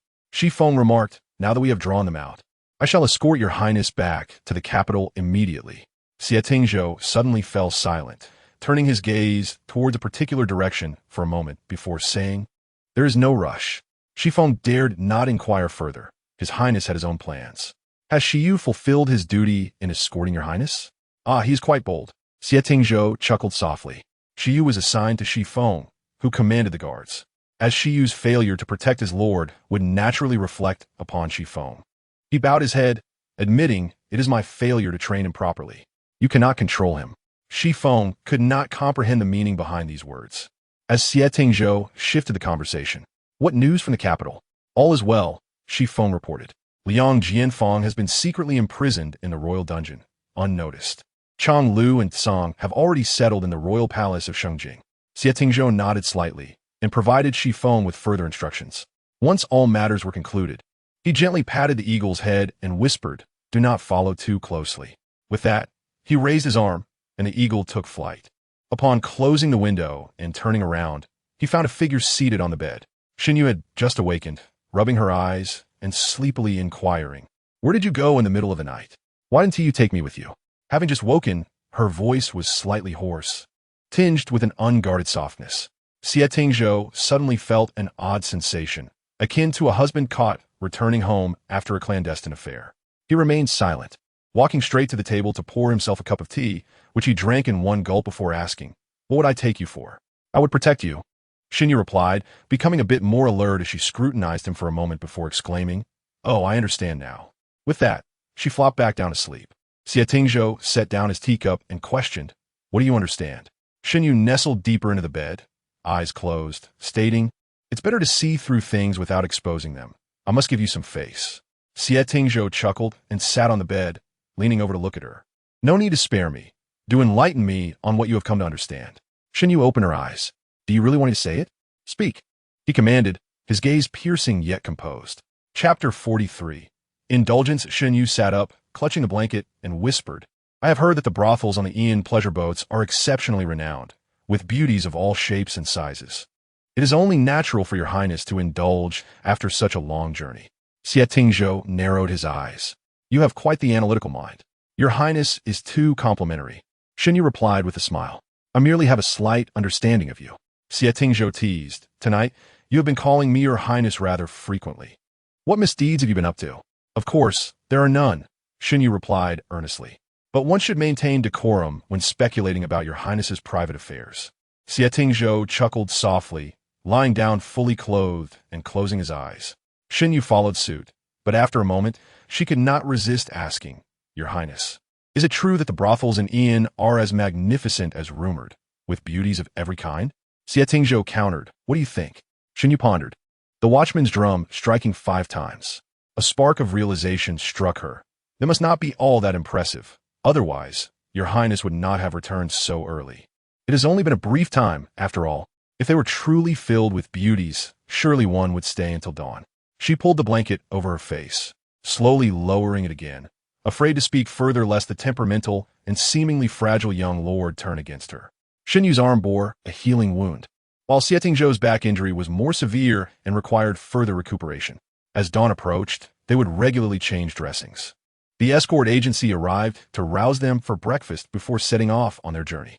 Standing at the door, just as they were about to knock, a soft gasp emanated from within. Sure, be gentle. Does it hurt? How about this? A bit tight. Please loosen it. Shen Yu relaxed the bandage slightly, secretly pouting where Xie Tingzhou could not see. How had this young lord become so delicate after enduring the rigors of travel? He had maintained his composure even when his wounds were fresh and raw, yet now, despite the scabbing, he whined about pain. Suddenly, Shen Yu remarked, Who told you to indulge so last night? Silence, Xie Tingzhou replied coldly. The guards outside were left dumbfounded, but ultimately decided not to interrupt the pair. After Shen Yu finished bandaging Xie Tingzhou's wound, she descended the stairs, where the escort agency members were having their meal. As the two took their seats, an unusual atmosphere enveloped the room. Several guards were stealing glances at them, and when Shen Yu met their gaze, they quickly averted their eyes. After their meal, they boarded the carriage, where Shen Yu lowered the curtain and whispered, Something feels off today. We must be cautious. I suspect they have discovered my wealth and may plot against us. Xie Tingzhou glanced at Xie Yu wordlessly. He found it strange as well. Had anyone witnessed his departure last night? Yet he quickly dismissed the thought. Observing the guards' expressions, they did not seem to harbor malicious intent. Rather, they appeared curious. What could they possibly be curious about? The escort team continued their journey toward Shengjing, traveling for another day before resting at an inn in a small town. Tonight, they stayed at an establishment far inferior to Ian. Even the water jugs in the guest rooms were empty. Xie Tingzhou watched as Xie Yu fell asleep, wondering where he found the energy to sleep so much. Although he was supposed to be the guard, it now felt as if he were the one keeping watch over Xie Yu. Xie Tingzhou picked up a water jug and went downstairs. Just as he stepped outside, the sleeping Shen Yu opened her eyes. Last night, she failed to discover where he had gone, and tonight she must not miss the opportunity. Shen Yu quietly rose to follow him, carefully opening and closing the door, glancing around before stealthily making her way in the direction that Xie Tingzhou had departed. Just as she turned a corner, she nearly collided with someone approaching. Xie Tingzhou cast a sidelong glance at her, feigning sleep with remarkable skill. Caught in the act, Shen Yu attempted to brush it off, saying, It's not to guard against you. Xie Tingzhou pressed on, Then who is it to guard against? Naturally, it was the people from the escort agency. Ah, such boldness in her denial. As soon as she finished speaking, her lips were suddenly covered. Xie Tingzhou was taken aback. Never before had anyone dared to silence him in such a manner. Shen Yu, covering his mouth, leaned in to listen intently as footsteps approached. For a moment, Xie Tingzhou forgot to react, his steps faltering as Shen Yu pushed him into the woodshed behind them. The group halted in the neighboring kitchen. Ugh, it's freezing. This wretched and requires me to heat my own water. Stop the nonsense and get to it. The young lady is still waiting. It was the voice of the escort masters. One remarked, I told you, those two don't look like brothers at all. They truly aren't. Shen Yu released her grip and exchanged glances with Xie Tingzhou, both reading the same concern in each other's eyes. Had their identities been exposed? Then someone continued, "Who would have thought they're indeed in that kind of relationship?" Shen Yu formed the words silently, asking, "What kind of relationship?" Xie Tingzhou shot him a glance, signaling him to keep listening. "Look at the taller one. How can a man appear that way? It's only natural for a man to lose control." Upon hearing this, Shen Yu remained somewhat baffled. That is not necessarily true. That Shi Gongzi is also quite handsome, with such a disparity in physique. Perhaps it is Shi Gongzi who is the submissive one. In an instant, Shen Yu grasped their insinuations, her mouth opening, but before any words could escape, Xie Tingzhou covered it once more. Revenge. He was undoubtedly retaliating for her earlier action. Shen Yu attempted to pry his hand away, but to her surprise, the seemingly delicate Xie Tingzhou possessed an unexpected strength, holding firm. She dared not exert too much force for fear of injuring his fingers. So she allowed him to cover her mouth, glaring at him with her eyes. A hint of amusement flickered in Xie Tingzhou's gaze as he leaned down to whisper in her ear, "What shall we do? It seems we have been misunderstood." Shen Yu pointed to her mouth, signaling him to release her, and he finally complied. She, being significantly shorter than Xie Tingzhou, could not speak loudly and thus stood on her toes to whisper near his ear, "This indicates they do not covet my wealth." The gentle breath brushed against her ear, sending an inexplicable shiver down her spine. Xie Tingzhou furrowed his brow slightly and turned his head to the side, as if hesitating to say something, only to seal his lips tightly. The chatter continued next door. They should have seen the signs long ago. The young lady had been ingratiating herself with Shi Gongzi all this time, yet he barely acknowledged her, his eyes solely on that man. Shen Yu glanced at Xie Tingzhou, and by chance he looked down, their gazes colliding. A mischievous smile suddenly danced in Xie Tingzhou's eyes, filled with a teasing intent. "I am quite curious. Can you truly control yourself?" Shen Yu understood in an instant, attempting to feign a facade of being uninterested in him. Unfazed, she grasped his hand earnestly and said, "To be frank, I've been enduring quite a struggle these days. If it weren't for my formidable self-discipline, I would have long since taken the initiative." Xie Tingzhou's brow twitched slightly, feeling somewhat nauseated by her words. Indeed, one who lacks shame becomes invincible. Compared to Shi Yu, he was at a disadvantage when it came to boldness. Chapter 44. The revelation seizing the moment, Shen Yu gently nudged him, saying, "We shall be heading to the capital soon, and thereafter, we may not have the chance to share a bed again. If you do not mind, perhaps tonight we could." Before she could finish her sentence, Xie Tingzhou withdrew his hand, disregarding whether the people next door would notice, and left without a backward glance. Shen Yu stifled a laugh as she followed, finding the situation amusing. A few escort members in the kitchen, hearing the door open next door, emerged to investigate, only to see the two of them, one looking grim and the other with a smile. The escorts exchanged awkward glances, clearly having overheard their conversation. How could they be here? One pondered. You wouldn't understand. It's about intimacy. Different places yield different feelings. Just look at the taller one. He must be furious at being interrupted. But I see Shi Gongzi smiling. I know, replied the one who had knocked on the door earlier, wearing a mysterious expression. When I knocked this morning, I heard Shi Gongzi lamenting that he had been too indulgent last night. It seems he couldn't handle it. And now we've spoiled his fun, naturally putting him in a good mood. Upon hearing this analysis, the others nodded in agreement. Shen Yu kept close behind Xie Tingzhou, who paused at the door, turning to lean against it. He lowered his gaze and teased, "You seem so eager for me. It makes me fear you may lose control. Perhaps you should just stay outside tonight." A smirk played on his lips, his eyes sparkling with mischief as they vanished behind the door.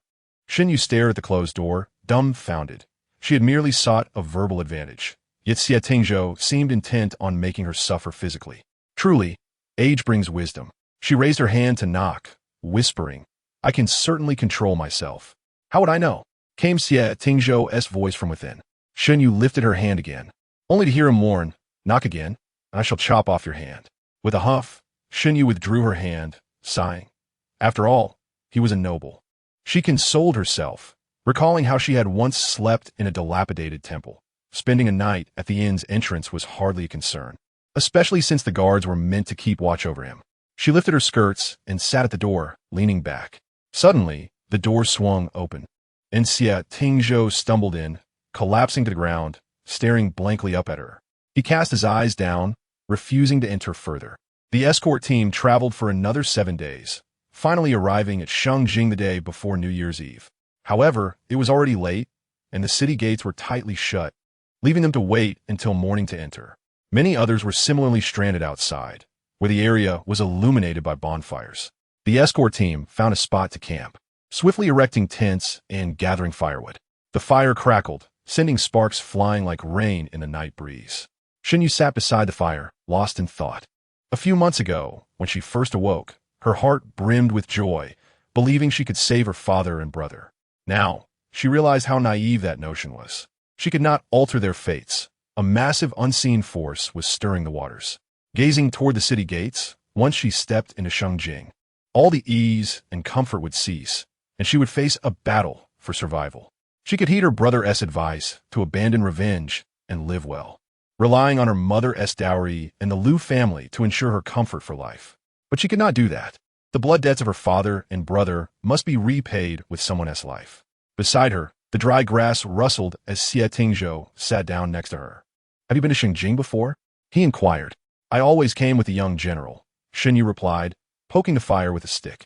Xie Tingzhou sensed the melancholy in her tone and thought for a moment before saying, "If you wish to return to the general's residence, I will allow you to go." Shen Yu shook her head. "I will not go. General Shun and the young general are gone. I could not protect them, and I have no face to meet the Shun family again." Xie Tingzhou silently stared at the bonfire. "You wish to drive me away?" Shen Yu suddenly asked. Turning her head, Xie Tingzhou glanced at her, his eyes deep. He spoke earnestly, "Tomorrow, once we pass through that gate, everything will change. Shengjing is not a good place. It is a cage." From the moment he decided to lead the troops, he had already been imprisoned within. The suspicious Emperor Su would not allow the princess to rise. That battle saved countless lives, yet revealed how formidable Balin had become. Emperor Su summoned him to the capital thrice, merely intending to keep him as a hostage in Shengjing to restrain the Prince of Balin. Shen Yu's face was heated by the campfire, and as she contemplated rising to cool down, her hand was grasped by Xie Tingzhou. "Xiu," he gazed into the flames, "having accompanied you thus far, I grant you a chance. What is your true purpose for remaining by my side?" Shen Yu parted her lips. "If I speak, will you believe me?" Xie Tingzhou released her hand, casting his gaze toward the distant, shadowy, towering city walls. "Speak now, and I shall believe you. Once through that gate, I trust no one." Shen Yu felt a slight tremor of uncertainty within her, returning to her seat as she gathered her thoughts. "General Shun and Major General are family to me, the closest kin in this world. Now, the Shun family comprises only the lady and the young miss. Thus, it is my duty to avenge their grievances." Xie Tingzhou scrutinized her eyes. Shen Yu's gaze was unwavering as she met his. "You are the closest person to power I can reach. You may say I am using you to achieve my ends, but I willingly offer myself to your use, as long as it ensures that those who owe a debt of blood shall repay it in kind. My life is yours." The firelight flickered in her eyes, revealing an unmasked, profound hatred tempered with an unyielding resolve. In that moment, Xie Tingzhou felt as if he could see through her. He exhaled slowly. The situation in Shengjing is fraught with treachery. A single misstep could lead to demise amidst conspiracies. This is your last night of ease.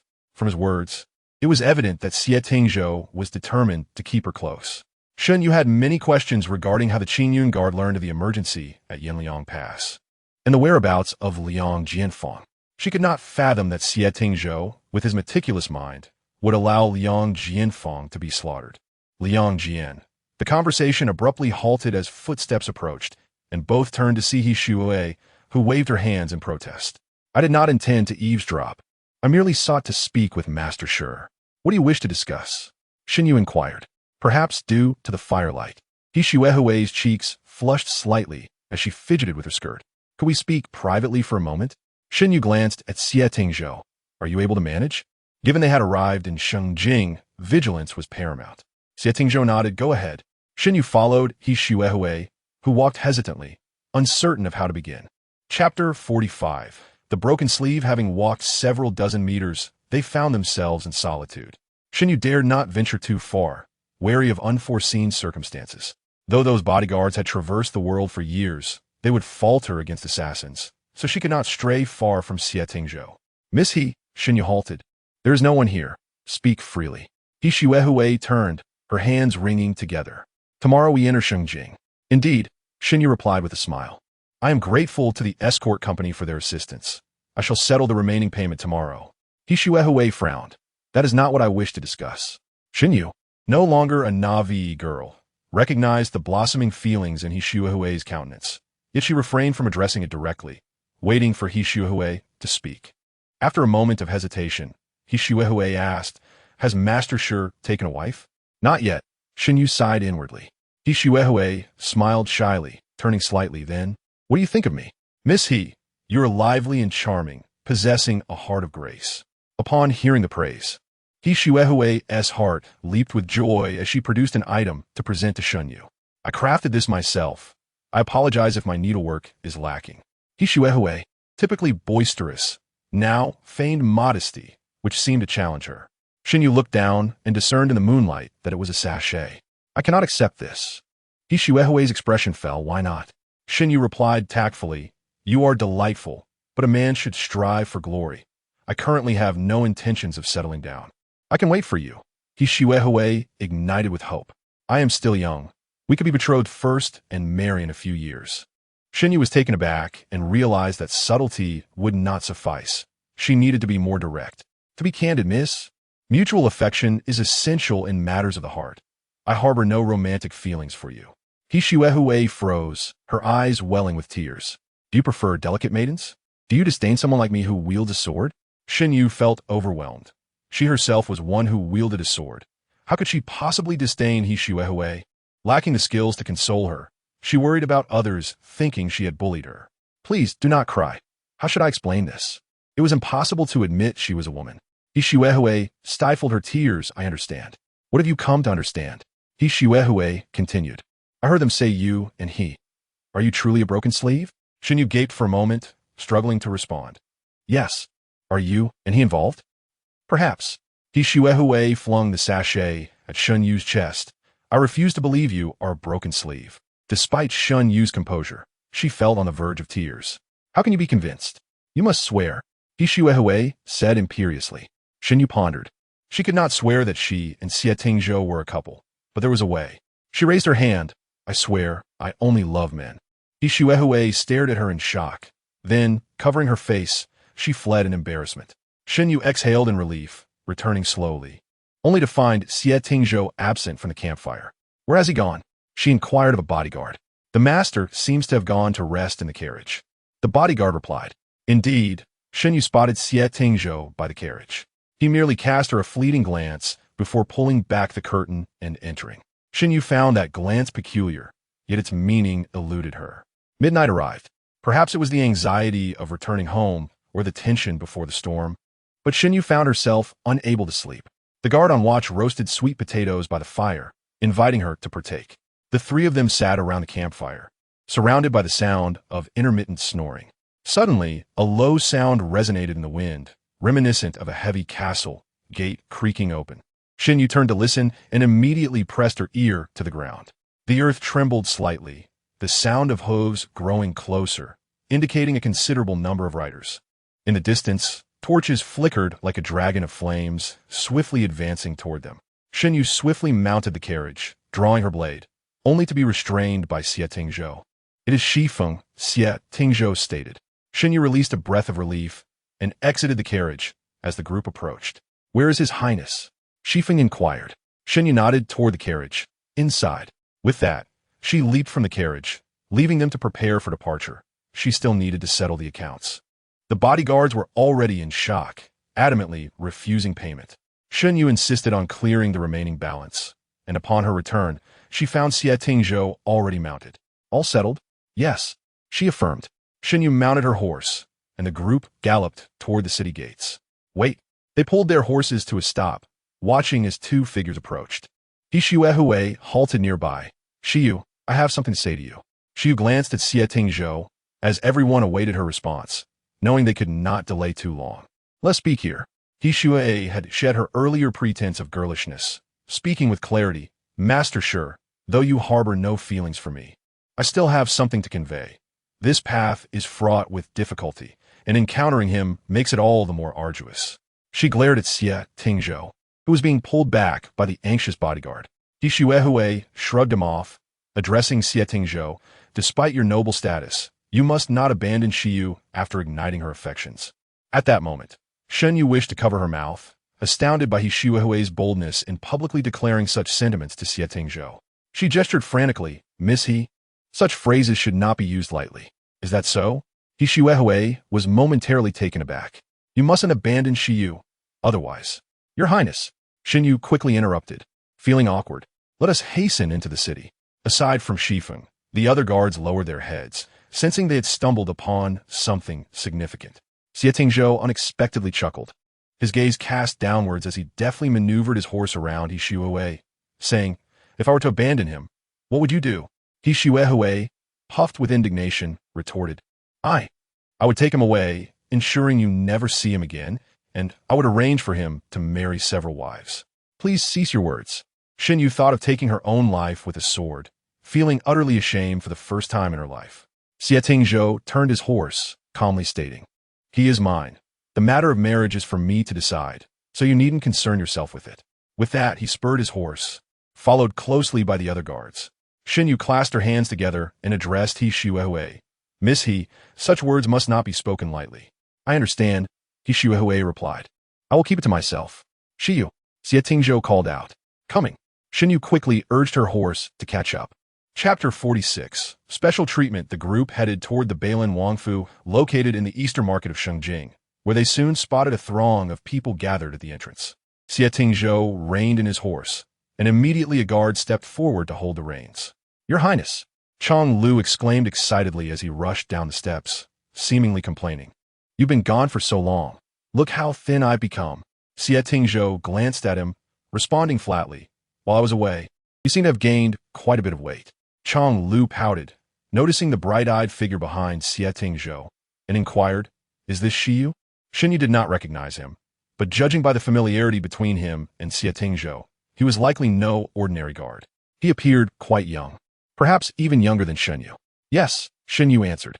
Chang Lu scrutinized him for a moment and quickly followed Xie Tingzhou as he moved onward. Song has been waiting in the courtyard for a long time. During your absence, he has hardly eaten or slept and has grown quite thin. Xie Tingzhou chuckled. Thin like you? He truly is, Chang Lu insisted. No matter how I persuade him, he refuses to eat or even step outside. I suggested taking him hunting in the mountains, but he showed no interest. Noted, Xie Tingzhou replied nonchalantly. Shen Yu trailed behind, perplexed about who Tsang might be. His name suggested he was male, and given Xie Tingzhou's demeanor, he must hold significant importance to him. The Bailin Wangfu was vast. Shen Yu had previously galloped past it and remembered the towering walls that seemed to stretch endlessly, taking considerable time to pass. Facing south, it spanned dozens of acres, far exceeding the original general's residence. Back then, the Wangfu was sparsely populated, with only a few servants tending to it. Despite its opulent green tiles and vermilion eaves, it felt desolate and forlorn. Now, walking through it, she realized the Wangfu was indeed astonishingly expansive. She turned slightly to ask a guard behind her, Does it always take this long to enter and exit? Hearing her question, Chang Lu slowed his pace. As he stepped back, Shifeng immediately moved forward. Chang Lu walked alongside Shen Yu, boasting, You've never seen anything like this, have you? This is merely a fraction of the grandeur of our Bailin Wangfu. Usually, we can use a small sedan chair for entry and exit, and in some courtyards, riding in is permissible, such as in the Qingpu residence where His Highness resides. Chang Lu, Xie Tingzhou warned from ahead.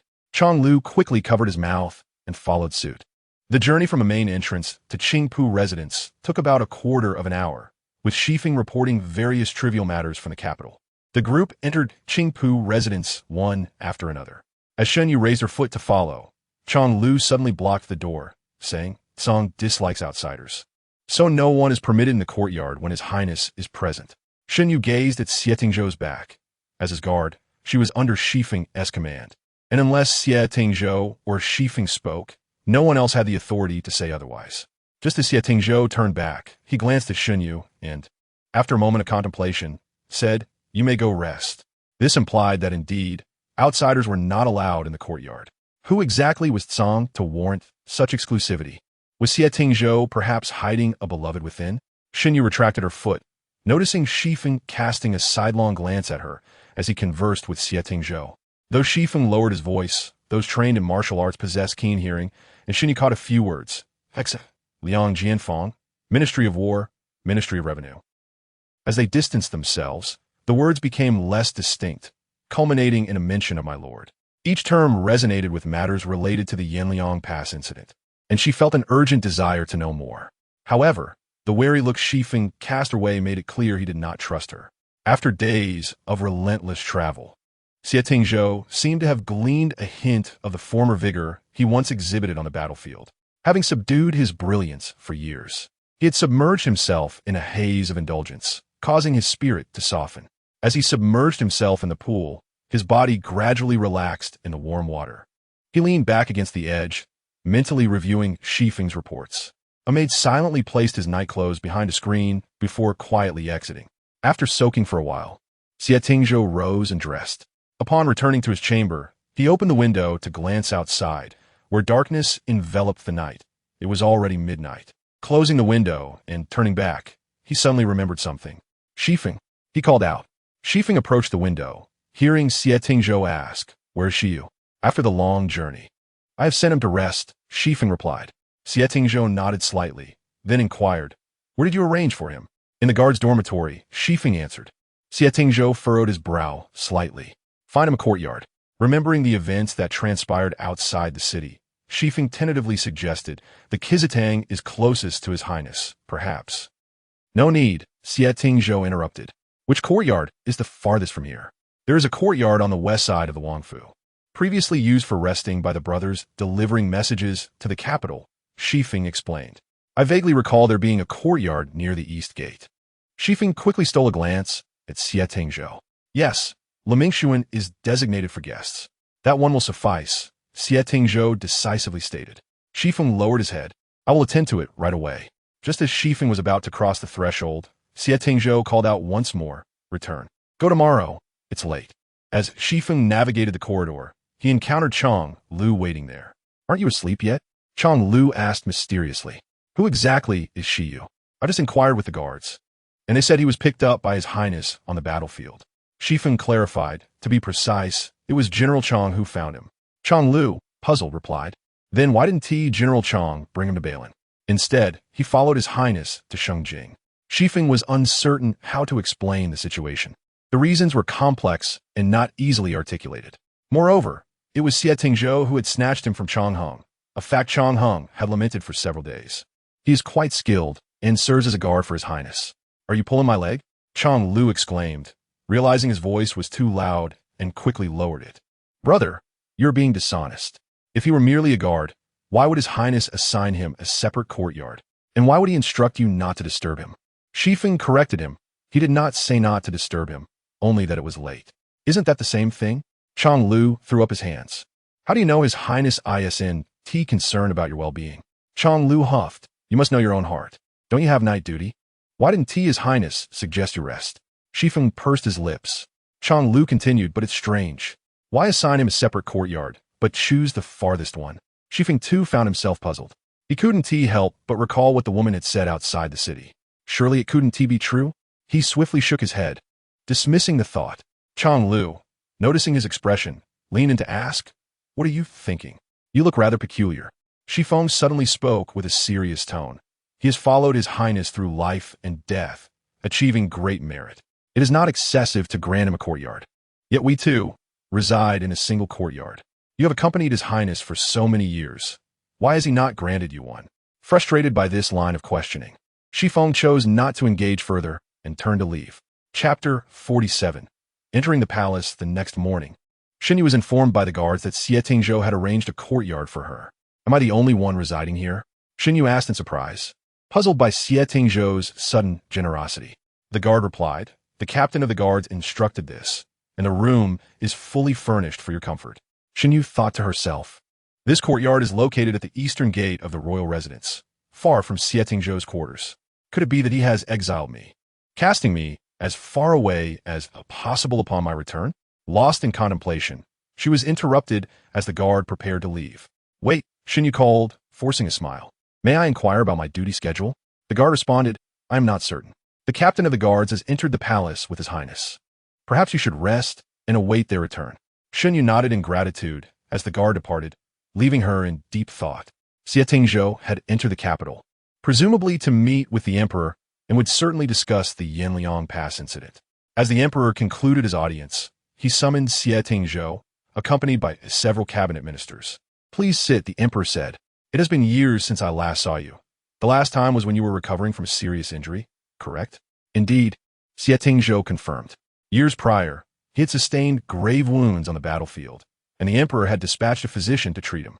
Upon the physician's return, the emperor, known for his suspicions, insisted on summoning the still-recovering Xie Tingzhou to the capital under the pretense of seeking better medical care, but truly to inspect him personally. "You appear to have recovered somewhat since that year," the emperor observed. Xie Tingzhou humbly replied, "I have sought out renowned physicians over the years, managing to salvage my life." The aging emperor, his face lined with wrinkles, yet his eyes still vibrant with authority, reminisced. "I recall vividly your remarkable archery skills when you accompanied your father to the capital during the spring hunt. You outperformed even my generals." As the emperor reminisced, a hint of joy graced his demeanor. Xie Tingzhou, well aware of the underlying scrutiny veiled in the pleasantries, deftly redirected the conversation. "Your Majesty, you flatter me. I was merely fortunate that General Shen was not in the capital at that time. Otherwise, the accolades would not have been mine." The mention of General Shen inevitably brought the Yanliang Pass incident to mind, and the atmosphere grew tense. "This matter is precisely what we must report today, which is why I summoned several cabinet ministers," the emperor stated gravely. "Your valor in rescuing Yanliang Pass merits commendation, yet we shall discuss rewards later. For now, recount your experiences at Yanliang Pass without omission." Upon completing his account, the emperor slammed his hand on the table in anger. "Did you all hear that? Investigate. Liang Jianfang was merely a military supervisor. How could he possess such audacity? There must be someone behind him, and I intend to uncover who holds such boldness." The emperor, visibly agitated, received immediate concern from the cabinet ministers, urging him to take care of his health. Defu promptly offered tea to soothe the emperor. After a moment of respite, the emperor inquired, "What do you all propose?" Wen Honyuan, the minister of war, replied solemnly, "However, Liang Jianfang is now deceased. From where shall we begin our inquiry?" The deputy minister, Lu Cheng, interjected, "In my view, we should investigate Liang Jianfang's death. The heir possesses an army of 10,000. Knowing Liang Jianfang was a criminal, why did he only send a mere 2,000 soldiers to the capital, and why did they proceed so slowly? Was this not an invitation for trouble?" Xie Tingzhou silently scoffed, interpreting the insinuation that he and the conspirators behind the Yanliang Pass incident were somehow colluding. Should he lead more than 3,000 troops into the capital, he would surely face dire consequences rather than the warm tea he currently enjoyed. The atmosphere in the Xianhui Hall grew heavy with uncertainty as the ministers hesitated, unsure of the emperor's stance. Despite sensing the unfairness of the statements, none dared to voice their objections immediately. Observing the expressions of those present, Xie Tingzhou calmly stated, "Though I hold no official position, I must speak as I am implicated. There are numerous avenues to pursue, such as where the grain and provisions gathered by the Ministry of Revenue have gone. Additionally, what has become of the 3 urgent reports sent by General Shen?" When Han Yuan, with a serious expression, asked, "You claim General Shen sent 3 urgent reports. Do you have evidence?" Xie Tingzhou replied nonchalantly, "Certainly, there are witnesses." When Han Yuan pressed, "The Ministry of War has not received any urgent reports. Where has the breakdown occurred?" "How convenient," Xie Tingzhou smiled. "It appears Minister Wen is also entangled in this matter." When Han Yuan knelt, exclaiming, "Your Majesty, I harbor no ill intentions. Please investigate thoroughly and restore my honor." The emperor narrowed his eyes, his countenance darkening as he scrutinized the ministers. With just a few words, Xie Tingzhou had implicated the Ministry of War, the Ministry of Revenue, and the deputy minister, but he spoke the truth. This was indeed a matter requiring serious investigation. The emperor turned to the senior minister, Yuan Qing, and asked, "What is your opinion?" After a prolonged silence, Jiang Yuanqing, the chief minister, responded cautiously, "I dare not speak presumptuously. Jiang Ji, the deputy minister of the Ministry of Revenue, is my grandson, and I must avoid any appearance of bias." The emperor scoffed, looking at Lu Cheng, who had previously spoken out. "It seems no one is willing to provide clarity." Lu Cheng, drenched in sweat, had merely intended to implicate Xie Tingzhou, but had inadvertently drawn in numerous high-ranking officials. He realized he had offended many. Should Xie Tingzhou's assertions lead to an investigation, none in the 6 ministries would emerge unscathed, and the court would be thrown into chaos. Xie Tingzhou maintained his composure. Not so. I have not finished my statement. He regarded the assembly and continued. There is a straightforward method. We can extract the truth from Liang Jianfang himself. The emperor retorted. A dead man cannot rise to identify anyone. True, the deceased cannot speak, but the living can, Xie Tingzhou asserted, fixing his gaze upon Jiang Lianzhi. Indeed, Liang Jianfang is still alive. The hall erupted in astonishment. The emperor asked, "Where is Liang Jianfang now?" Xie Tingzhou replied, "He is in my residence. Your Majesty may send someone to the royal estate at any time to retrieve him." The emperor leaned back. The minister of war, Wen Hongyuan, inquired, but the reports that reached the capital stated he had been killed. Xie Tingzhou lowered his head slightly. Had that not been the case, Liang Jianfang could not have entered the capital. In urgent matters, one must adapt. I hope your Majesty understands. The emperor waved his hand, indicating to set this matter aside for the time being. Defu bowed. Your servant is here.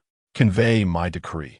Summon the 3 courts of the Dali Temple, the Ministry of Punishments, and the Supervisory Court for a joint hearing, with the Jinyui assisting. The Jinyui, directly under the emperor's command, served as his enforcers and could not be compromised. Given the gravity of the situation, the emperor trusted no one. Chapter 48. In disarray, the discussions in Xianhui Hall lasted throughout the morning. On this New Year's Eve, considering Xie Tingzhou had just arrived in the capital, the emperor graciously allowed him to decline participation, stating he had many matters to attend to at the royal estate. Upon exiting the hall, Shi Feng quickly followed. Observing Xie Tingzhou's solemn expression, he refrained from speaking until they entered the carriage. Lu Cheng's blatant targeting of Yu and his eagerness to shift blame onto Yu suggests he is cornered. Xie Tingzhou rested his head on his hand, recalling, "Do you remember the spring hunt when I kicked his son off his horse?" Shi Feng pondered seriously, as if something was amiss. That old fellow had broken his leg and had lain in bed for several months. Was His Highness implying that he was settling personal scores? Xie Tingzhou shook his head. His actions were so overt that they obscured whether he was indeed avenging himself or merely using personal vendettas to mask his true intentions. Shi Feng harbored a disdain for Shengjing, where every individual seemed to wear a deceptive facade, making it challenging to discern whether a soul or a specter lurked beneath. Today, Shen Yu was not on duty. After a brief stroll around the courtyard, she exited without climbing the wall, boldly striding through the eastern gate. The servants of the Wang residence were aware that the heir had been assigned to the once popular Lu Ming Xian, and with uncertainty regarding his identity, they dared not impede her. She walked towards the vicinity of the Shun residence, which was tightly shut, devoid of even a single red lantern, exuding an air of desolation. Street vending was prohibited near official residences, so after wandering a few streets, Shen Yu turned onto Baoshan Street, seeking a tea house. Once seated, she ordered a pot of tea along with some light refreshments. This tea house had been bustling on her previous visits, yet today it was surprisingly quiet. Originally intending to gather some gossip, it seemed that would not materialize. Young master, a young waiter, idly leaning against the counter, approached after overhearing her. "What can I do for you?" Shen Yu inquired. "Why is the establishment so empty today?" The waiter shrugged nonchalantly. "Every year on New Year's Eve, it's like this. Who would venture outside during such a festive time?" Realizing she had lost track of time, she was struck by the revelation that it was indeed New Year's Eve. In previous years, she had celebrated with her brothers, but now. Shen Yu steadied herself and smiled. "What a pity. I've just arrived in the capital and was hoping to hear some intriguing tales, but it appears that one tea happened." "Ah, you're looking for stories, then?" The waiter's demeanor brightened. "If it's tales from Shengjing you seek, no one knows them better than I, for I am here every day, and nothing escapes my ears." As he sat down, Shen Yu poured him a cup of tea. "What should I call you?" Though the young man's clothing was not of the finest quality, it was still beyond what a commoner would wear. Being treated so well was a rarity for someone of his station, and he grinned widely. "You can call me Xiao Shan. What would you like to hear about?" Shen Yu casually tossed a peanut into her mouth. "Just share something from recent days." After a moment's thought, the waiter began. "Last month, something amusing transpired involving Lord Lu from the cabinet. Years ago, his son was kicked off his horse by the heir of Balin, known these days as the Mooncatcher. Have you heard of him? Shen Yu smiled and nodded, secretly thinking, not only have I heard of him, but I have also shared a bed with him. Last month, upon learning that the heir of Balin was coming to the capital, Liu Yu declared at Xianghua Tower that he intended to teach him a lesson. Guess what happened? The waiter took a sip of tea and continued that very night. After drinking, he fell from the tower and broke his leg. Ironically, the same one he had injured before. Shen Yu chuckled softly. That truly is unfortunate. Indeed, the waiter replied. Oh, and a few months prior, Minister Jiang sought to propose to a general's daughter, but was turned down. Can you believe it? The daughter of General Shen must be blind to refuse someone like Minister Jiang. Her standards must be impossibly high. I've seen Minister Jiang, and his grace is unmatched in Shengjing. Shen Yu stifled a laugh, realizing she had unwittingly become part of the gossip. Whether I am blind or not is not for you to decide. But if you continue speaking this way, you may lose your tongue. She playfully scolded him. Oh dear, look at my mouth. The waiter slapped his forehead. The Shen family is known for its loyalty. I shouldn't speak ill of Miss Shen. The Shen family has suffered greatly. Losing 3 members at once, he continued. What do you mean by that? Shen Yu interrupted sharply. 3 people have died? The waiter paused. You didn't know? The old general, the young general, and Miss Shen. They all perished. Shen Yu clenched her fists. Which Miss Shen? Surely, it must be the eldest, who often ventured to the border. It is said she fell in battle. He sighed deeply. Shen Yu's expression darkened. Is this news credible? Of course, the waiter replied matter-of-factly. I was there on the day of the funeral. There were 3 coffins. However, they say the young general's remains were never found, and only a ceremonial grave was erected. Shen Yu's mind raced with confusion. This couldn't be right. She had clearly informed Shen Yin in her letter that their father would be cremated, and after 3 years of mourning, she would carry his ashes to the border to fulfill his wish of reuniting with their mother by the river. But now, events had diverged drastically from her intended course. She had been inexplicably cast into mourning. Shen Yu now found herself living as a ghost in this world. Why was this happening? Had the letter not reached its destination, or had some other complication arisen? Shen Yu placed a silver ingot on the table and asked, Shao heir, would you like to earn some extra money? The waiter's eyes widened at the sight of the silver, rubbing his hands together with a grin. What jest is this? Young master, who would want money? But, is this task difficult? You know, I'm just a humble waiter and am not skilled at much else. All I need is for you to keep your ears open and not let any news slip away, Shen Yu replied, tossing the silver into his arms. The waiter joyfully accepted, biting into the ingot. Please, young master, command me. Shen Yu instructed, I need you to be vigilant. Do not let any tidbits escape your notice. And also keep your lips sealed. And if I hear something, how shall I convey it to you? Shen Yu, lacking anyone trustworthy, decided against blind trust in the waiter. I will seek you out when necessary. You need not look for me. The waiter nodded with a smile. As Shen Yu stood to leave, she purposely lifted her cloak, revealing a dagger at her waist, and said with a smile, Farewell, Shao heir. The waiter clearly saw the dagger, and his smile faded. Muttering to himself about keeping quiet and watching his tongue, after leaving the tea house, Shen Yu wandered the streets, browsing a few shops before entering a tailor's. Shopkeeper, do you have any fashionable styles? The shopkeeper looked up, his expression changing in an instant, and promptly replied with a smile. What kind of styles would the young master like to see? Chapter 49. Strange Affairs. Xie Tingzhou returned from the palace in the afternoon. The Wang residence was adorned with lanterns and decorations, the atmosphere festive. Servants moved about quietly, cautious not to disturb their masters. Xie Tingzhou headed directly to his study, where several confidential letters awaited his perusal. After reading through them, he ignited a candle to burn the letters and suddenly inquired, Where is Xie Yu? Xi Feng replied, He has been arranged at Lu Ming Xian. Xie Tingzhou lifted his gaze. Xi Feng instantly understood and left to find him. A quarter of an hour later, Xi Feng returned, saying that Shen Yu was not in the courtyard, as the gatekeeper at the eastern entrance reported she had left early and had yet to return. Xie Tingzhou remained silent, tapping his fingers on the table. It's New Year's Eve today. Instruct the kitchen to let everyone celebrate. Xi Feng tentatively asked, Where shall the festivities be held? You may arrange it as you see fit, Xie Tingzhou replied, lowering his head. When Xie Yu returns, have him come to see me. Xi Feng understood. The reason for his inquiry about the location was to gauge whether Xie Tingzhou would join them in the celebrations. The response was as he had anticipated. Ever since that person's death, Xie Tingzhou had spent every New Year's Eve alone, Even the prince and princess could not persuade him otherwise. Shi Feng withdrew. Shen Yu returned only when darkness fell, entering to learn that Xie Tingzhou was seeking her. She was led to the entrance of Qingpu, where the guards allowed her to enter alone, informing her that the study was adjacent to the bamboo grove. The study was easy to locate. And Shen Yu knocked on the door. "Your Highness, it is I, Xie Yu." "Come in," Xie Tingzhou replied, his voice calm. Upon entering, a wave of warmth enveloped her. As the room was heated, she observed that Xie Tingzhou seemed particularly averse to the cold, preferring warm spaces, whether in the carriage or now in his study. "Did you need something from me, Your Highness?" Shen Yu asked, pausing at the desk. Xie Tingzhou, focused on the book in his hands, remarked, "I heard you went out." "Yes," Shen Yu replied candidly. "I haven't been scheduled yet, so I just took a stroll." "What did you buy?" "Just some daily necessities, a few casual outfits." "And winter boots," she explained in a calm tone, detailing her purchases.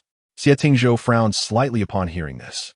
Since arriving in the capital nearly a month ago, the Xie Yu he had come to know was not the obedient type.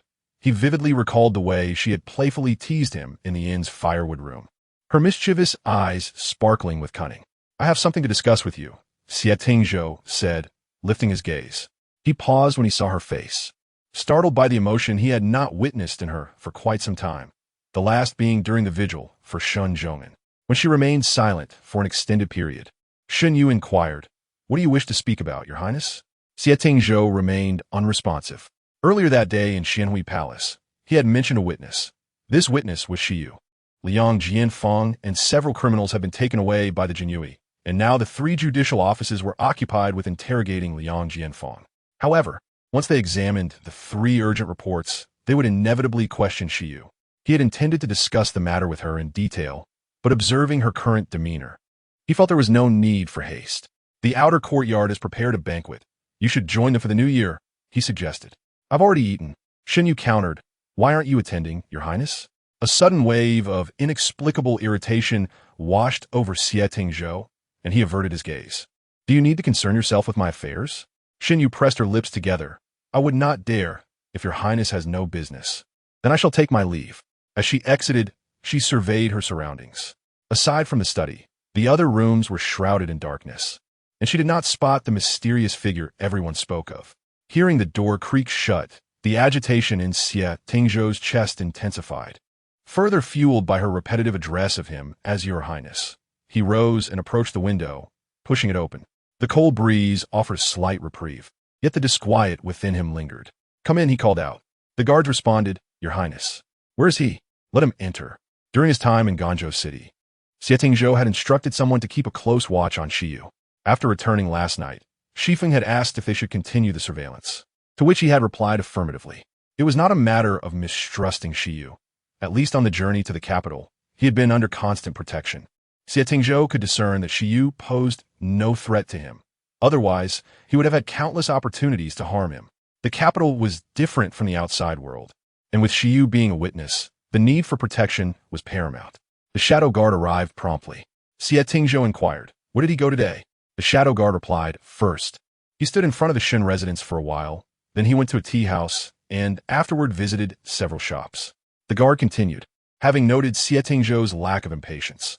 Later, he went to a joss-stick shop, purchasing incense and paper money, and spent the afternoon kneeling at General Shen's grave. Xie Tingzhou understood immediately. No wonder he had that expression earlier. It was the visage of someone who had just visited a grave. The shadow guard hesitated before speaking again. "However, there is something rather peculiar." "Speak," Xie Tingzhou urged. The shadow guard continued, 3 new graves have been added to the Shun family cemetery. Besides the 2 generals, there is one for the eldest daughter, Shen Yu. I later inquired and learned that she often accompanied her father to the front lines and was also among those who perished in battle. Xie Tingzhou searched his memory. He seemed to have heard Shen Yu's name before, yet he could not recall where. Having returned from Yanliang Pass, no one knew better than he what had transpired there. Mountains of corpses, many bodies trampled beyond recognition. Even Shun Zhao's remains could not be found, and no one at the front had mentioned Shen Yu, let alone sought her remains. If that were truly the case, to be buried in a foreign land at such a tender age, perhaps hastily interred or cremated alongside the fallen, leaving not a trace of ash behind. Enough. You may go. No need to follow him any longer. You should also enjoy the new year. The shadow guards bore the brunt of the hardship, and Xie Tingzhou was considerate of his subordinates, who had accompanied him from Bailing. Once the guard departed, King Piju fell silent. Xie Tingzhou donned his outer robe and walked along the corridor. The sounds of festivity from the courtyard of Shifeng and Changlu were not far off, boisterous and lively, as Changlu was known for his love of merriment, likely having invited many guards to join. The noise irked Xie Tingzhou, and he found himself walking further away. When he realized it, he was nearing the Lu Ming pavilion. As he turned to leave, he heard the creak of a door and footsteps approaching. It was Xie Yu. He could not explain how he recognized the footsteps, but found himself inexplicably rooted to the spot. The footsteps halted. "Oh, what are you doing here?" Xie Tingzhou turned. "Just wandering about. Do you reside here?" Shen Yu nodded. "Yes, Shifeng arranged for me to stay at Lu Ming Pavilion. For reasons unknown." Xie Tingzhou felt a sense of ease wash over him. He glanced at the lantern she held. "Where are you headed?" "It's a bit cold in the room." "I intend to find some charcoal in the kitchen," Shen Yu replied. "You should return, Your Highness." That peculiar feeling returned. Xie Tingzhou suddenly became wary. He seemed to dislike Xie Yu addressing him as Your Highness. Perhaps it was a habit formed from her cryptic remarks along the journey. Whenever she called him Your Highness, he suspected she was up to something nefarious. "Just be yourself. Calling me Your Highness makes me think you're plotting something," he remarked. Chapter 50. Preparing noodles for him. Shen Yu denied it. "Of course not. There is no one else around, and I must be cautious in the capital." Xie Tingzhou replied. "When alone, you may address me as you please." Shen Yu nodded. "Then I shall go find some charcoal." "Very well." Xie Tingzhou watched her walk away, the lantern's light dimming gradually. He turned to head back, having walked a while when he heard familiar footsteps approaching. He remained still in the middle of the path, waiting for the figure to draw closer. "Aren't you supposed to be looking for charcoal?" Shen Yu jumped at the sudden query in the dark. "How did you end up here?" Xie Tingzhou pressed his lips together, having asked this question twice already that evening. "I'd like to ask you, how did you end up here instead of searching for charcoal?" Shen Yu replied awkwardly. "I haven't found the kitchen. The palace is too vast." She turned back after taking a few steps and asked, somewhat ingratiatingly, "Your Highness, do you know where the kitchen is?" Xie Tingzhou felt a chuckle rise within him. He could tolerate her calling him Your Highness when seeking assistance. "Let us go." Shen Yu hurriedly followed, holding the lantern for him. The night was exceedingly quiet, with only their footsteps echoing. "Why don't you celebrate the new year with them?" Xie Tingzhou glanced at her. "And why aren't you with them?" Shen Yu replied. "I'm not familiar with them." Xie Tingzhou stated, "I don't wish to." Shen Yu laughed, but quickly sobered. "So, you're being aloof?" "I simply prefer my solitude," he confessed. Shen Yu looked at him in astonishment. They walked side by side, seeming to retain the same ease as before, occasionally exchanging a word or two. Xie Tingzhou would respond if he felt inclined, but would remain silent otherwise. After some time, Shen Yu asked, "Why haven't we reached the kitchen yet?" Xie Tingzhou paused, realizing they had walked for quite a while. Shen Yu halted, exasperated. "You can't possibly be lost too?" Xie Tingzhou admitted. "I forgot." Shen Yu was speechless for a moment. "Why didn't you say so earlier?" "I forgot," he reiterated. What a peculiar forgetfulness. Shen Yu thought, incredulous. If it had been anyone else, she would have likely kicked them on the spot. Xie Tingzhou had spent less than a year in Shangjing throughout his life. It was a miracle he could even remember where his own courtyard was. After a moment of silence, he sighed, "Call someone." "Do you think calling out will summon someone like a deity?" Shen Yu thought to herself. In the next instant, a shadowy figure dropped down from a tree, kneeling with one knee on the ground. "Your Highness." Xie Tingzhou, undeterred by the awkwardness of losing his way in his own courtyard, calmly instructed, "Lead me to the kitchen." With the guidance of a hidden guard, they arrived at the kitchen in no time. It was New Year's Eve, and within the entire royal residence, there was but one master who was not even celebrating the holiday. After the cook and the helpers finished the evening meal, they dispersed. The kitchen was shrouded in darkness, and Shen Yu lit a lantern to ignite the candlestick. As she turned around, she noticed that Xie Tingzhou and the hidden guard had yet to leave. "Your Highness, you may return. I will search for some charcoal myself," Shen Yu suggested. Xie Tingzhou pointed to a corner where a large basket of charcoal was carelessly piled. "Oh, very well," she replied, approaching it and beginning to collect the pieces. Xie Tingzhou, his gaze lowered, observed her as she initially picked up the charcoal leisurely, but soon became choosy, discarding the unsightly pieces and those that did not produce a satisfying sound when tapped. Unable to contain himself, he remarked, "Are you planning to pick until next year?" Shen Yu glanced at him and weighed a piece of charcoal in her hand. I'll take my time. Your Highness may leave first. The hidden guard, sensing the pressure emanating from Xie Tingzhou, immediately knelt on one knee. Xie Tingzhou exhaled. Can you find your way back? Shen Yu was taken aback, having momentarily forgotten about that. Perhaps your Highness could leave the hidden guard with me? I will return once I've collected the charcoal. Xie Tingzhou did not respond, instead stepping closer to her. You did not come to fetch charcoal, did you? Shen Yu looked up at him and quietly confessed, Actually, Haven Tea had dinner. Not only dinner, but she had also skipped lunch. The news she had learned that day had rendered her unable to eat. Yet her body remained honest.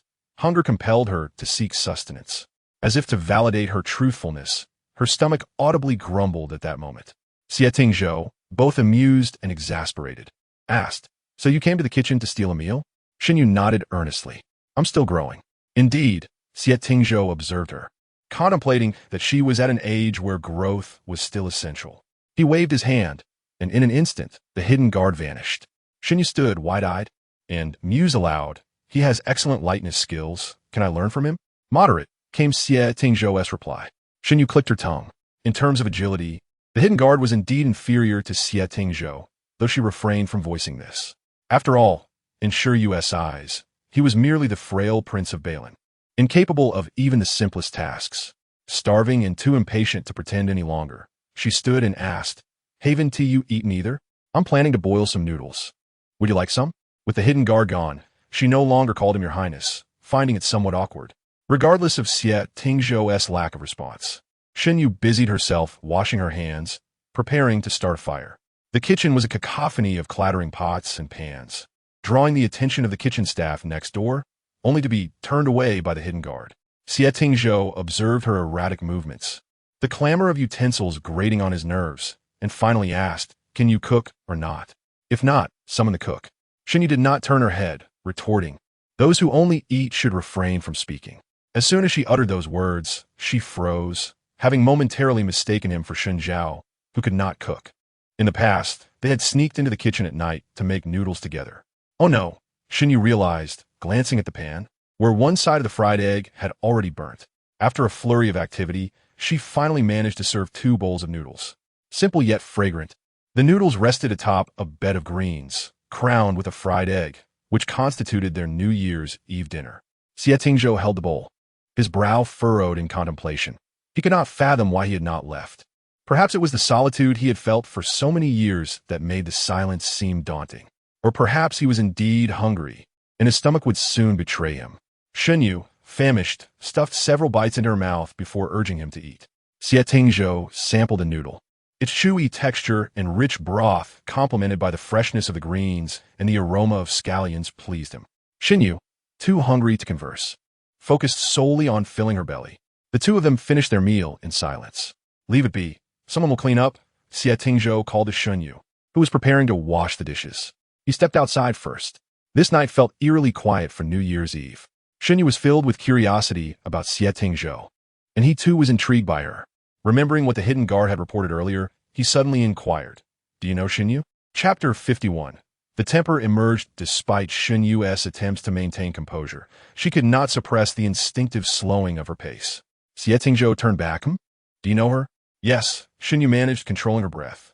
In that moment, she felt as though he had unraveled her secrets. Xie Tingzhou scrutinized her under the lantern-esque glow, recalling the battle at Yanliang Pass. Was she in the army? Shen Yu swallowed hard, responding yes. Xie Tingzhou pressed on. Why did you never mention her? As a member of the Shen family, why had she never brought up searching for her corpse? Shen Yu's heart raced. Had the Shen family not deviated from her plans, they would not be in such a predicament now. The tailor shop belonged to the Liu family, and she had already inquired with the shopkeeper. Liu Yao had indeed returned to the capital days prior, and had informed the shopkeeper that after completing Shen Yu's assigned tasks, she intended to head to the border to find her. However, Liu Yao had since gone missing, failing to appear at any of the Liu family shops, and Shen Yu had received no word from her at the border. Fortunately, after gathering information today, she had anticipated that the news of 3 deaths in the Shen family would reach Xie Tingzhou's ears, and thus she had prepared her counter-strategy. Because I was afraid to speak, Shen Yu admitted. Xie Tingzhou stepped closer, lowering his head. Why were you afraid? Under his piercing gaze, Shen Yu knelt on one knee. Because Miss Shen is not dead. Xie Tingzhou was taken aback. What do you mean? General could not bear for her to die at the border. So he sent someone to escort her away on the eve of battle. And where is she now? I do not know. Why do they say she has perished in the capital? I do not know. You do not know? Xie Tingzhou's tone was laced with warning. Shen Yu lifted her head, allowing him to see her eyes, for he had once said they were eyes that could speak. I do not know.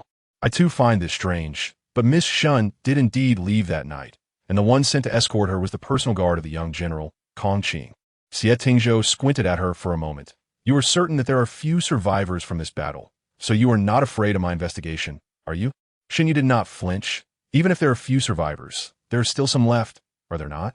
If an investigation is to be conducted, the thousands of injured soldiers and the fleeing ones can surely provide answers. Xie Tingzhou's gaze turned cold. I will investigate, but sure you, the bond we share through life and death cannot withstand your frivolity. Shen Yu retorted, before you ascertain whether my words hold any truth. Your Highness has already hastily concluded that I am being frivolous. What do you know of our bond in life and death? Just moments ago, they had been sharing a bowl of noodles in the kitchen, yet now the atmosphere was charged with tension. The hidden guard dared not intervene, retreating into the shadows. Xie Tingzhou found himself momentarily outmaneuvered by her, and suddenly, he laughed, sharp and unrestrained. Shen Yu, biting her lip in silence, displayed a stubborn expression. After a moment, Xie Tingzhou said, stand up. Shen Yu remained kneeling, unmoving. Xie Tingzhou gazed down. Are you still sulking? Even she was unsure where this anger stemmed from, considering he had just eaten her noodles and now turned to question her. Had he asked before eating, she would not have fed him at all. Xie Tingzhou leaned closer, seemingly in good spirits. Are you regretting cooking noodles for me, or wishing you had poisoned them? Shen Yu, startled by his insight, instinctively retorted, I'm not that malicious. Xie Tingzhou straightened, nodding. So you regret cooking for me. Otherwise, should I regurgitate it for you? Shen Yu shot him a glance, disgusted. How repulsive. Laughter escaped Xie Tingzhou's throat in the darkness. He turned and walked away, prompting the hidden guard to emerge hesitantly, whispering. Then Xie Tingzhou replied, if he wishes to kneel, let him continue, provided he can find his way back. After a moment, upon hearing footsteps behind him, Xie Tingzhou gently curved his lips. Yuan Zheng granted a 7-day leave, exempting officials from attending court, but the imperial guards were different. They had no holidays, save for their rotation days, throughout the year. On the 6th day of the month, Shen Yu was on duty. Today, Xie Tingzhou happened to be away from the residence, and Shi Feng was also absent. Without Shen Yu's company, she had no choice but to guard the empty courtyard with several imperial guards. They took turns eating during noon, and when Shen Yu returned, she coincidentally saw Shi Feng coming back for something. A guard beside her whispered, a few letters were just delivered regarding the Yanliang Pass case. Should we present them to His Highness? Give them to me, Shi Feng replied, taking the letters. His Highness and Tsang went hunting and want to be back for a while. Place them on his desk for him to read when he returns. Shi Feng entered the study and soon emerged again.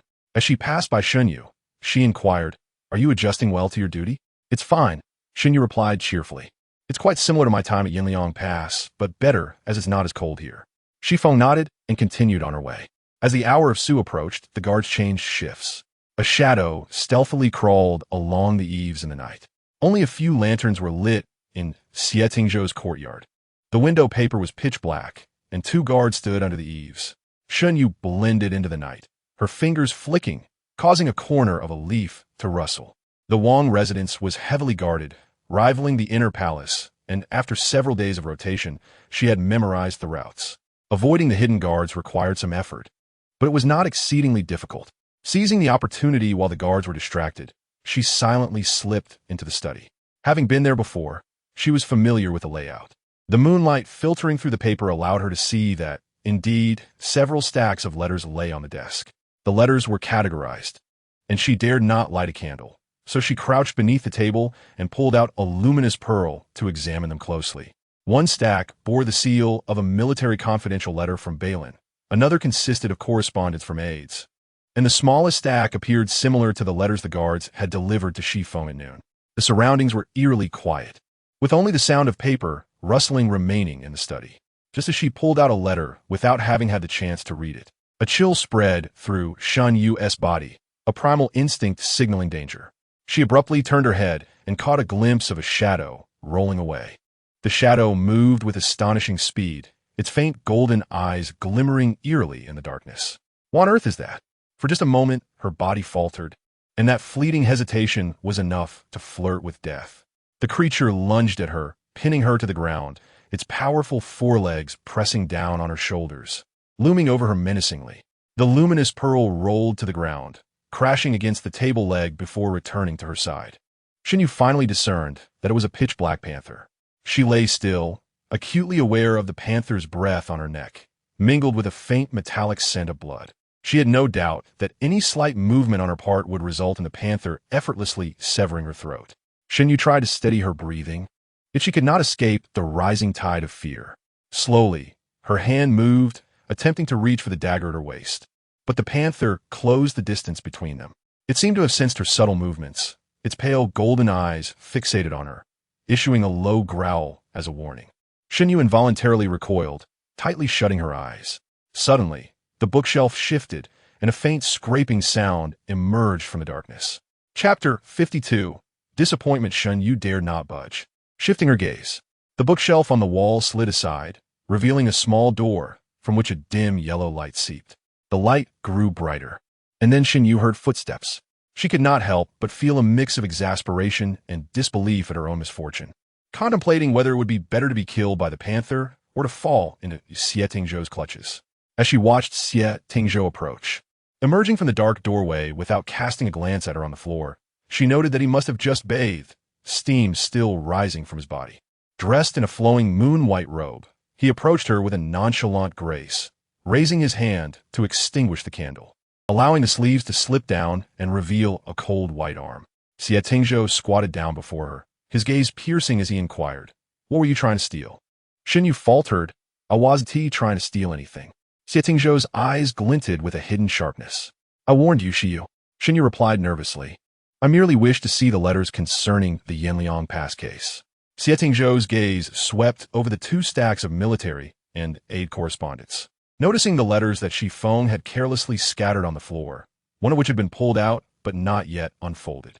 Curious to know, his slender fingers pinched the letter, reading it swiftly before leaning closer, his shadow looming over her like a tangible weight. "Shall I read it to you?" A droplet of water from his damp hair fell onto her brow, eliciting a shiver from her, which in turn prompted a low growl from the panther. Xie Tingzhou's fingers brushed her brow, his voice soft, almost a sigh. What a disappointment. His hand lingered, pressing down twice on her brow. "Song." Upon hearing his call, the panther immediately withdrew its claws, stepping back while maintaining a defensive posture. Shen Yu remained on the ground, still gazing at him. "Have a look," Xie Tingzhou said, letting a page drift down onto her face. She propped herself up to read it under the light. Accompanied by Xie Tingzhou's voice, he remarked, "You stole a significant sum from Pingtan County, yet no one reported it. Let me guess, the merchants in Pingtan County are immensely wealthy, and a few thousand taels are but a drop in the bucket for them." He paused. Or perhaps you were simply lying. Shen Yu had just finished reading the letter, realizing it was not about the Yanliang Pass case at all, but rather a response to his investigation into her, confirming the very incident in question. She pursed her lips, unable to face Xie Tingzhou. Xie Tingzhou seated himself in the chair behind the desk. "Do you have anything to say?" After a long silence, Shen Yu finally spoke. "I do." She raised her head to meet his gaze. "I never intended to harm you, nor did I consider doing anything to your detriment. However, for individuals like us, discussing trust is ultimately premature. We are alike, and there is no need to express any disappointment." For reasons unknown, a pang of sadness welled within her. She could not determine whether it stemmed from not finding what she sought or from the realization that he had set such a trap for her. Xie Tingzhou pressed his lips together, closing his eyes. "Bring them in." Suddenly, the light outside brightened, and Shi Feng and Chong Lu appeared at the door. Xie Tingzhou leaned back in his chair, eyes closed. "Take her away." The guards promptly entered, attempting to pull her up from the floor. "I can walk myself." Shen Yu insisted as she stood and followed the guards outside. Tonight, the sky above Qingpu seemed shrouded in a thick layer of clouds, suffocatingly oppressive. Song appeared to sense his master's emotions, lying still in the corner of the study, while the sea eagle under the eaves preened its feathers, also remaining motionless. "Take her to the dungeon," Shi Feng reported upon returning with Chong Lu. "Your Highness, Xie Yu has been imprisoned in the dungeon." Xie Tingzhou fixed his gaze on the letters on the desk. Indeed, as Shen Yu had stated, he only cared about the Yinliang Pass case. The significance of the military confidential letter outweighed that of the Yinliang Pass case, yet he had not acted upon it. Did she resist? Xie Tingzhou asked. Shi Feng reported honestly, no, she went voluntarily without shackles or restraints. Xie Tingzhou exhaled. Given Shi Yu's capabilities, while she might not have been able to escape entirely, a desperate attempt to flee was possible, yet she had chosen not to run. Was she confident he would not kill her, or perhaps? Chang Lu indicated that there was no longer any sound from within, gesturing for Shi Feng to follow him outside. The two moved away from the study. Chang Lu asked, "What do you think His Highness means?" "I heard that on New Year's Eve, he and Shen Yu shared noodles in the kitchen, which she prepared, and afterward, His Highness even escorted her back to Looming Pavilion." Shi Feng leaned against the wall for a moment, feeling the chill, before shifting to lean against a pillar. "How would I know? Aren't you the one who has spent the most time with His Highness? And you Haven Tea?" Shi Feng retorted. "Is it fine that I am 2 years later than you?" Chang Lu murmured to himself. "I have always felt that he treats Shen Yu in a rather special manner. However, it seems the prince does not appear to be the type to follow that path." Leaning against a pillar, Shi Feng suddenly slid down. Chang Lu sensed something amiss and cautiously inquired, "Could it be? Has something happened that I am unaware of?" Shi Feng had been feeling stifled these days. Unable to discern Xie Tingzhou's true intentions, he decided to speak up and seek Chang Lu's advice. After listening, Chang Lu was momentarily speechless, and after a while, he exclaimed, "Oh no, does this mean the Bei Lin royal family will come to an end? Hey, why did you hit me?" Shi Feng slapped him on the back of his head. "You're spouting nonsense."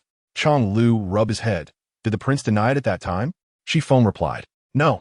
Then that S settled, Chang Lu said, spinning around, "Let us place a bet. I wager that in a few days, the prince will release him. While you bet he will not, I also bet he will be released." Chang Lu rolled his eyes. "Who is it that just told me there's no smoke without fire?" On that day, a guest arrived at the Bei Lin royal residence, the 9th son of the current emperor, Li Jifeng.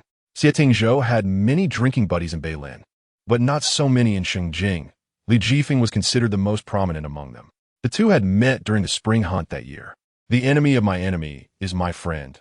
Li Jifeng despised the second assistant of the cabinet, Lu Yu, but due to the strict constraints of royal life, he, despite being a prince, could find no opportunity to deal with that scoundrel. However, Xie Tingzhou, being the heir of Bei Lin, commanded a measure of respect even from the royal family.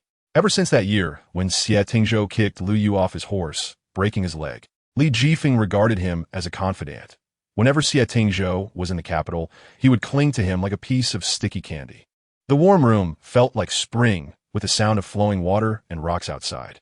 Li Jifeng, feeling unbearably hot, had removed his outer robe and was leaning on the couch, playing chess with Xie Tingzhou.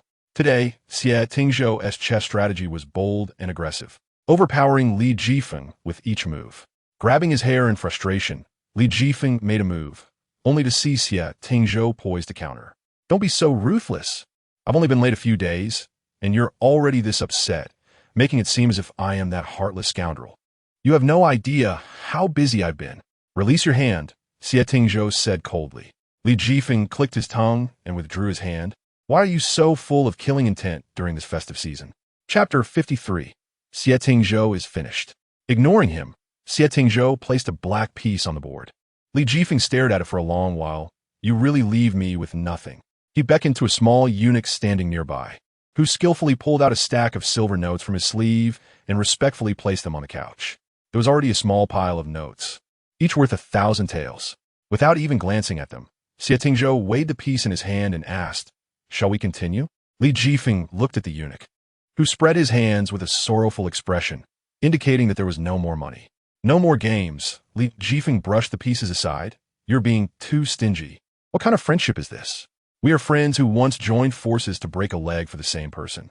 And now you expect me to pay to play chess with you." Xie Tingzhou tossed the piece into the basket. "Even if others offer me money to play, I would refuse." A maid swiftly collected the chessboard and replaced it with tea and snacks. Li Jifeng glanced at a few of the maids and asked, "Why haven't you brought the beauties I sent you last year?"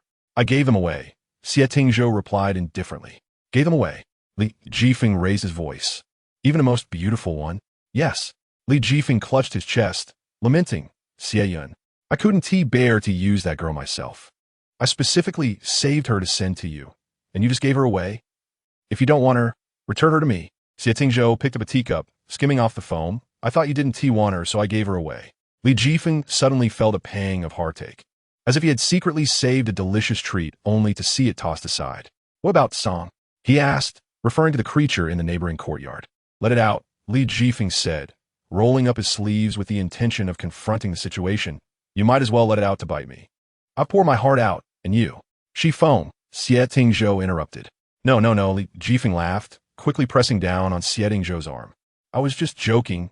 Don't let it out. That creature always looks like it wants to eat me. He casually picked up a piece of pastry and noticed that Xie Tingzhou was gazing at the treat in his hand with an unusual expression, one that seemed somewhat troubled. Li Jifeng glanced down at the pastry and chewed thoughtfully. You can't be so stingy, can you? It's just a piece of pineapple cake. Xie Tingzhou's gaze remained fixed, causing Li Jifeng to feel a shiver run down his spine. Hesitating, he placed the remaining half of the pineapple cake back on the plate. Here, it's yours. Xie Tingzhou remained silent, staring intently at the pastries on the table. How would he think of Shen Yu? He remembered the two of them playing chess on their way back to the capital.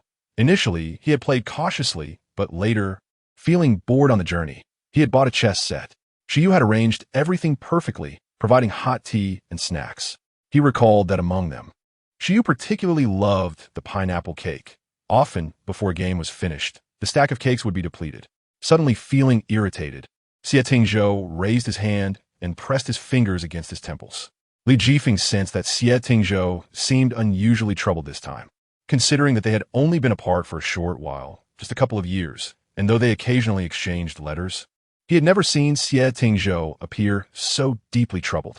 Li Jifeng couldn't fathom what could have caused such distress for Xie Tingzhou, whose demeanor reminded him of his sixth brother discovering that the bride he had just married actually favored his seventh brother instead. His sixth brother had likely worn a similar expression then. Could it be? Li Jifeng circled around him. Could it be that the girl you like actually likes someone else? Xie Tingzhou looked at him as if he were an idiot. Have you eaten enough? If you have, then get lost. Li Jifeng had only sipped a few cups of hot tea and hadn't even finished a piece of pineapple cake. How could he feel full? Yet, he thought that if he didn't leave soon, Xie Yun might indeed let Song out to bite him. Inao, Li Jifeng excited. Chang Lu immediately stepped forward to guide him, reassuring, Your Highness, do not be angry. The heir is simply dealing with some troublesome matters, and it will be fine in a few days.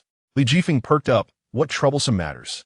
Chang Lu replied, Oh, it's nothing significant, just a royal guard locked up. Is he sick? Why would he be bothered by a guard being locked up? Did the guard offend him? Li Jifeng asked curiously. Chang Lu thought to himself, It's more than just an offense. It was a stab to the heart. He then smiled. I'm not quite sure, Your Highness. This way, please. Li Jifeng Baoja, suddenly stopping in his tracks. Take me to see. I want to know who this person is. That won't he do? Chang Lu immediately refused. Li Jifeng hooked his arm around Chang Lu's neck. What are you afraid of? I just want to take a look. What if I can think of a way to persuade him? Chang Lu considered it and thought it might be fine. After all, it was just a glance. And Xie Tingzhou hadn't instructed against meeting anyone. The dungeon was dimly lit, with torches mounted on the walls. When Li Jifeng arrived, Shen Yu was asleep on a straw mat, curled up under a thin blanket that could hardly shield her from the cold of the dungeon.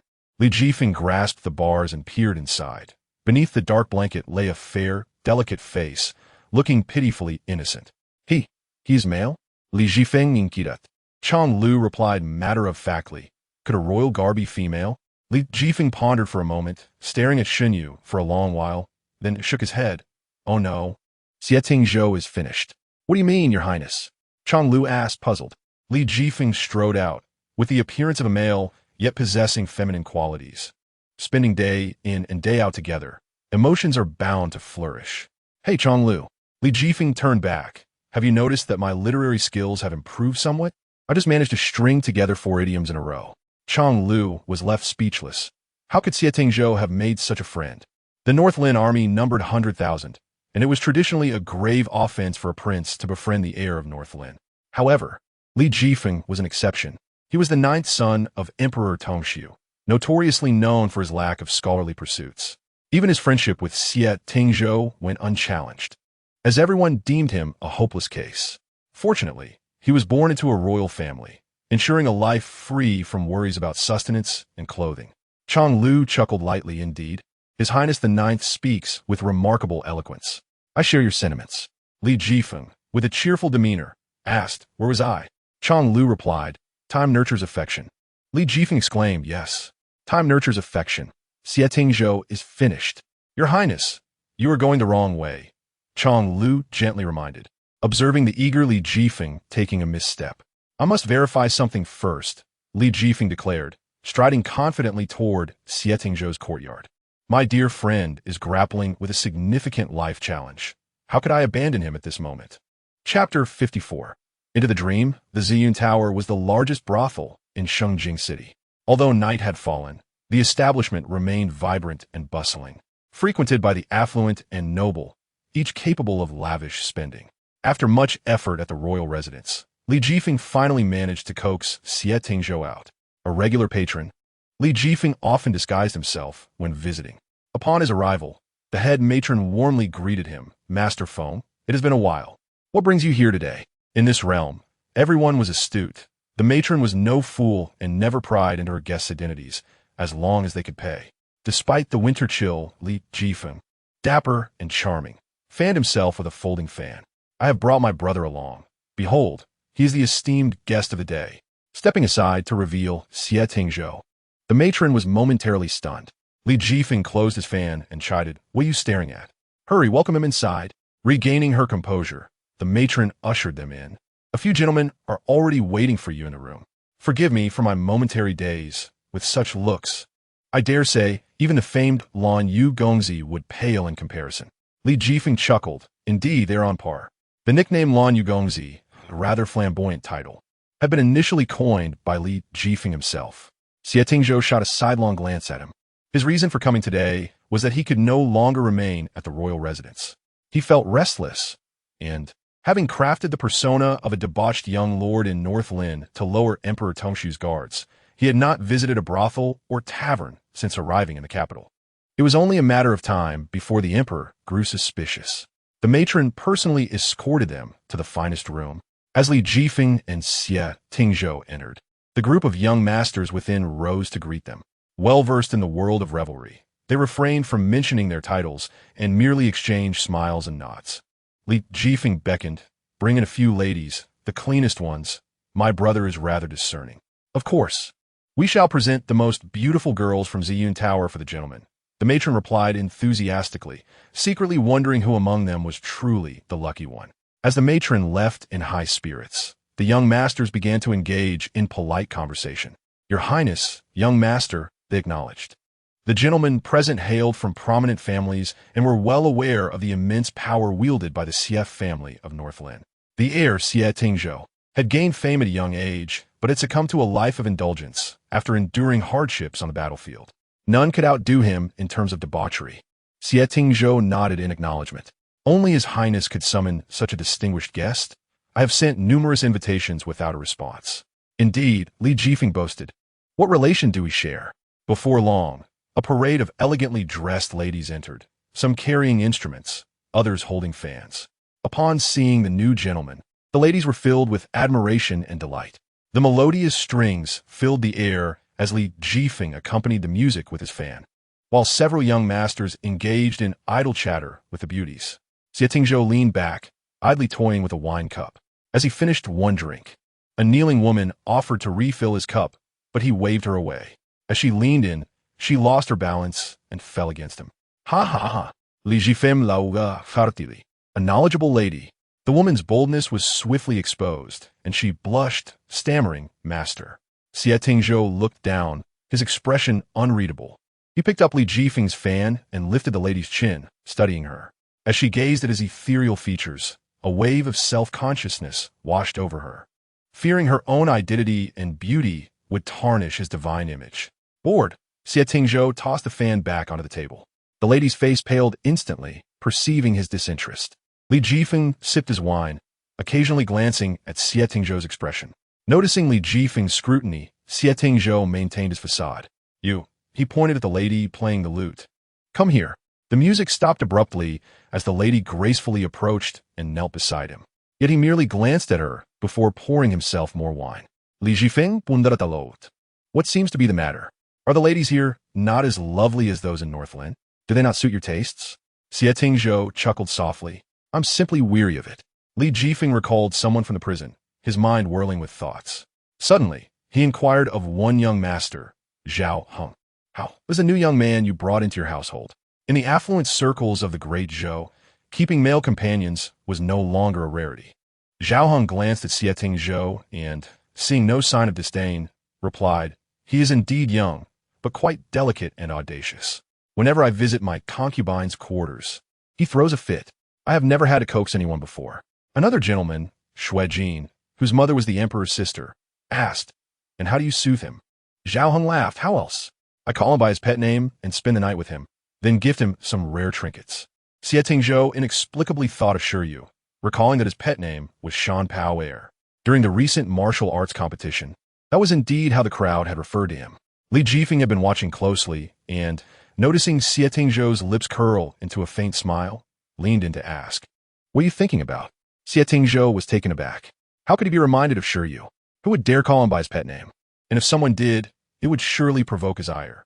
From their earlier conversation, it appeared Xie Tingzhou did not harbor aversion toward male companions, and he had seemed slightly distracted.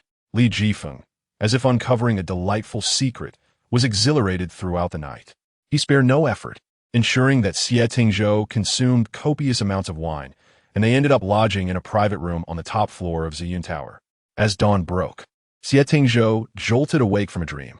He curled his legs, resting his palm on his forehead, the lingering heat of the night still clinging to him. Sweat-soaked, and feeling as if two soft hands had just left his back. He had dreamt of someone he never expected to envision. Or perhaps he had thought of them, but refused to acknowledge it. The intoxicating scenes from his dream lingered. The figure's long hair sprawled across the bed, cheeks flushed, fingers curled around the bedding, the curtains swaying gently. Closing his eyes, Xie Tingzhou exhaled heavily and threw off the covers to rise. The moment he moved, he froze, feeling the chill of the air against his damp undergarments, a sensation that shot straight to his core. This was a rite of passage for every young man. It was something that had not happened to him since he was 16, yet it was undeniably real now. Chapter 55, A Misunderstanding and Consequences Someone is Coming.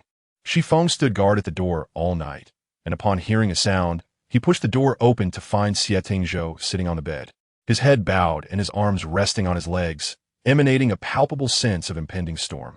Without lifting his gaze, Xie Tingzhou commanded, Prepare water for bathing and summon a few maidens.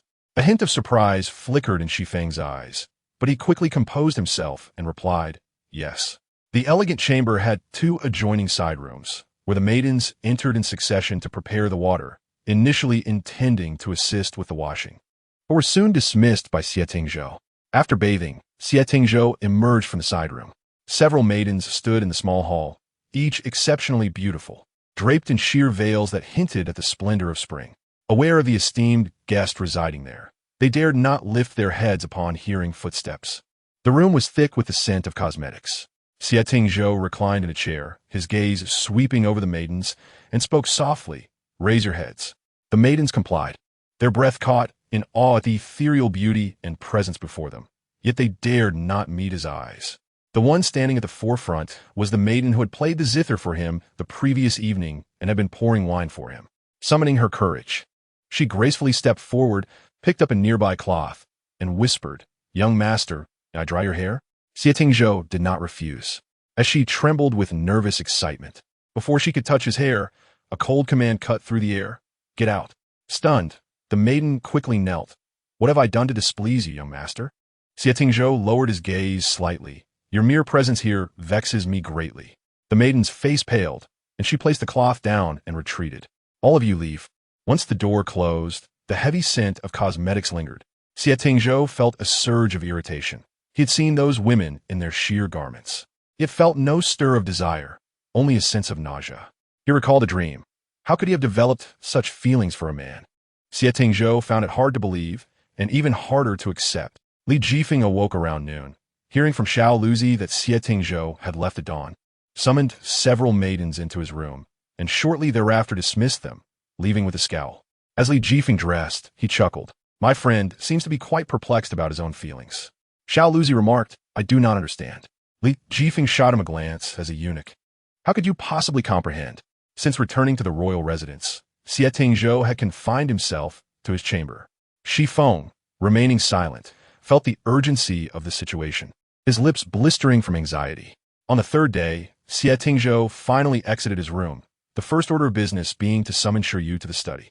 Shen Yu had spent several days in the dungeon, aware of her value, knowing that Xie Tingzhou would not kill her just yet, especially since the Third Law Division still needed to interrogate her. Shen Yu entered the study, and Shi Feng promptly closed the door behind her. She glanced back and then slowly knelt before the desk. For the first time, Xie Tingzhou's room lacked a heating stove, the floor was cold, and his fingers, poised over the writing paper, turned red from the chill. Without lifting his head, he continued annotating the official documents delivered by the swift horse from Balin. Do you acknowledge your mistake? Shen Yu bowed her head, still wearing the night garments from the dungeon. I realize my error. This understanding stemmed from her past experiences with Shen Zhongyan and Shen Zhao, where she learned that when the other party was angry, it was best to admit fault rather than argue stubbornly, as that would only exacerbate matters. After finishing the last stroke, Xie Tingzhou set down his brush and finally shifted his gaze. What was your mistake? Shen Yu detected no strong emotion in his words, which eased her tension. My mistake was thinking I could inquire about matters directly with His Highness instead of attempting to sneak a look. Xie Tingzhou pressed his lips together. Is that all? Shen Yu obediently replied, I should not have lied. The silver was provided by the Liu family store. How overly compliant, Xie Tingzhou mused. Did they truly give it to you? He was skeptical. They did, Shen Yu asserted. General Xiao provided me with a Liu family seal. Xie Tingzhou rose and approached her. As a close guard, why would he give you such a thing? Shen Yu bit her lip, remaining silent, realizing that before Xie Tingzhou, lies might work momentarily, but would soon be unraveled. A man wielding such power would not be easily swayed, rather than uttering a lie that would ultimately be exposed. It was better to remain quiet, for he had his own conclusions. Xie Tingzhou lowered his gaze. The neckline of her night garment revealed a delicate nape, so pale, so slender. It stirred thoughts of seizing, biting, and tearing apart. He wanted her to plead for mercy like in his dreams, trembling as she clung to him. Your Highness? Shen Yu raised her head. Meeting Shen Yu's bewildered gaze snapped Xie Tingzhou back to reality, and he turned away, incredulous. He walked to the window, clenching his fist beneath his sleeve. Madness. What had he just been contemplating? Xie Tingzhou shut his eyes briefly, and when he opened them, he masked his emotions, stating, Since you saved me once, you may escape death, but you will still face punishment. Go find Shi Feng to receive your lashes. As soon as Shen Yu departed, Xie Tingzhou ordered his horse to be prepared and swiftly rode off. Shi Feng, having heard that Shen Yu was to collect her lashes, sought to clarify how many, and just as he arrived at the door, he caught up with Xie Tingzhou, who was mounting his horse. Shi Feng explained his purpose. Xie Tingzhou, whip in hand, asked, According to custom, how many lashes should be administered? By the rules, Shi Feng hesitated. Is it beyond your capability? Xie Tingzhou's tone turned cold. Chang Lu, riding behind Xie Tingzhou, interjected, Your Highness, according to custom, she has already been executed. Xie Tingzhou. Chang Lu was still young and naive. Shi Feng quickly provided an alternative, lightly, 20 lashes, severely. Then it shall be 20, Xie Tingzhou declared before galloping away. Chang Lu, wanting to catch up and say something to Shi Feng, tossed a remark as he passed. See? I told you he was different. Xie Tingzhou rode straight to Zuiyun Tower.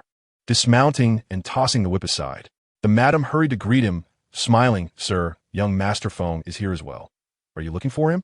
Not looking for him, Xie Tingzhou replied, ascending the stairs, casting his gaze over the flower maidens wandering the corridors, suddenly asking, Are there any young courtesans?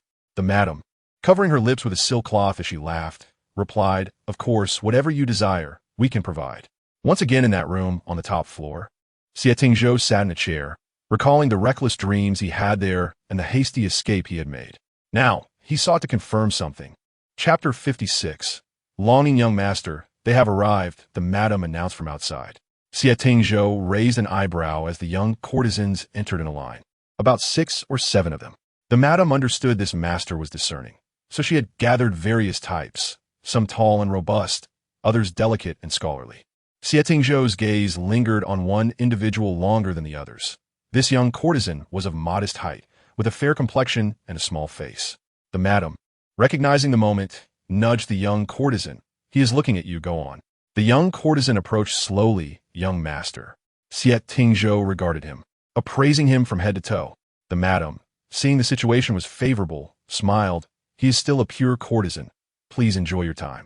With that, the madam led the remaining courtesans out, leaving only Xie Tingzhou and the young courtesan in the room. Although the young courtesan was still inexperienced, he had been trained in how to serve. He knelt on the floor, reaching out to caress Xie Tingzhou's calf. Xie Tingzhou furrowed his brow, a wave of intense nausea rising in his throat. The young courtesan's hand began to move upward, just brushing past his knee, when suddenly Xie Tingzhou's chest tightened, and he kicked the young courtesan to the ground. The young courtesan clutched his chest in shock, staring at Xie Tingzhou, bewildered about where he had gone wrong. Master, he stammered. Xie Tingzhou waved his hand dismissively. He had found his answer, but his heart sank. The young courtesan scrambled to his feet and barely opened the door when someone outside, eavesdropping, nearly stumbled in. Li Jifeng had heard from the madam that Xie Tingzhou was at Ziyun Tower and had summoned a young courtesan. Not wanting to miss the scene, he had gone directly upstairs. However, he arrived just in time to witness the young courtesan being expelled. What are you doing here? Xie Tingzhou asked. Nature expresses concern for you. Li Jifeng, dragging his chair closer, remarked, I fear you may become obstinate. That person in your prison must hold a special significance for you. Does he not? With a chuckle, Li Jifeng shook his folding fan and settled across from Xie Tingzhou. I am curious, after all your deliberations, what manner of person do you truly favor? Xie Tingzhou's thoughts were a tempest. Noticing his silence, Li Jifeng continued, in this world, humans are either male or female. Yet you seem to have no interest in them, preferring instead to mingle with beasts. Xie Tingzhou's gaze was cool and indifferent, prompting Li Jifeng to hastily clarify. Do not misunderstand. I meant the sparrows and the white feathers. Neither the one in the sky nor the one on the ground appeals to me. Xie Tingzhou remained reticent. Leaning back in his chair, Li Jifeng went on, look at me. As a prince, aside from my modest literary talents, I am utterly inept in all else. Xie Tingzhou chuckled softly at his self-praise. You possess a talent for indulgence, it seems. Li Jifeng feigned ignorance. Is life not meant for enjoyment? You, Xie Tingzhou, as the heir of Balin, are arguably more noble than I, the neglected prince. But do you truly live happily? Xie Tingzhou stared silently at the windowsill. Pondered for the first time, are you truly content? He realized he had not experienced joy in a long while.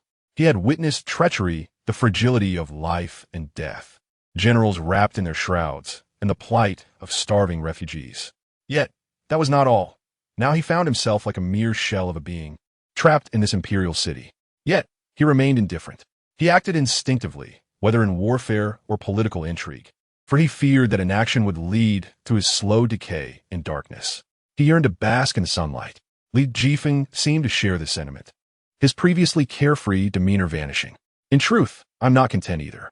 I wish to stabilize the realm, yet look at me. I am well aware of the whispers behind my back, calling me worthless. They speak truthfully. I am indeed worthless, incapable of achieving anything. His voice lowered. Tingzhou, do you think I desire a life of indulgence? If I were not worthless, my brothers would seek my life. It was only by posing no threat that one could ensure their safety.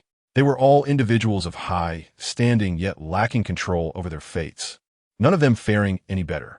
Thus, Li Jifeng poured him a cup of tea, seized the moment. Seizing the moment, Xie Tingzhou understood. Yet he could not accept such a version of himself. The atmosphere grew oppressively heavy, a state intolerable to Li Jifeng.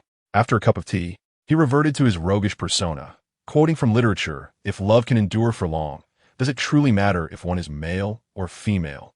Xie Tingzhou bit his lip and met his gaze. Have you lost your senses from reading too much? Li Jifeng's eyes were earnest. Do not feel disheartened. I have seen that man. Rest assured, you are the one he seeks. Why bring up that subject? Xie Tingzhou shot him a look and stood to leave. Li Jifeng hastily discarded his cup and chased after him. Let me explain. He is a man. And so what? In response, Xie Tingzhou drew the dagger at his waist, prompting Li Jifeng to flee in haste. Shen Yu had endured beatings and injuries, but never anticipated the pain of a whip would be so excruciating. Her entire back burned, with only the thicker fabric of her chest binding providing slight relief from her suffering. Too afraid to summon a physician, Shen Yu resorted to treating her wounds herself. awkwardly applying medicine to her back while using a mirror. She aimed to apply more medicine to the luckier wounds.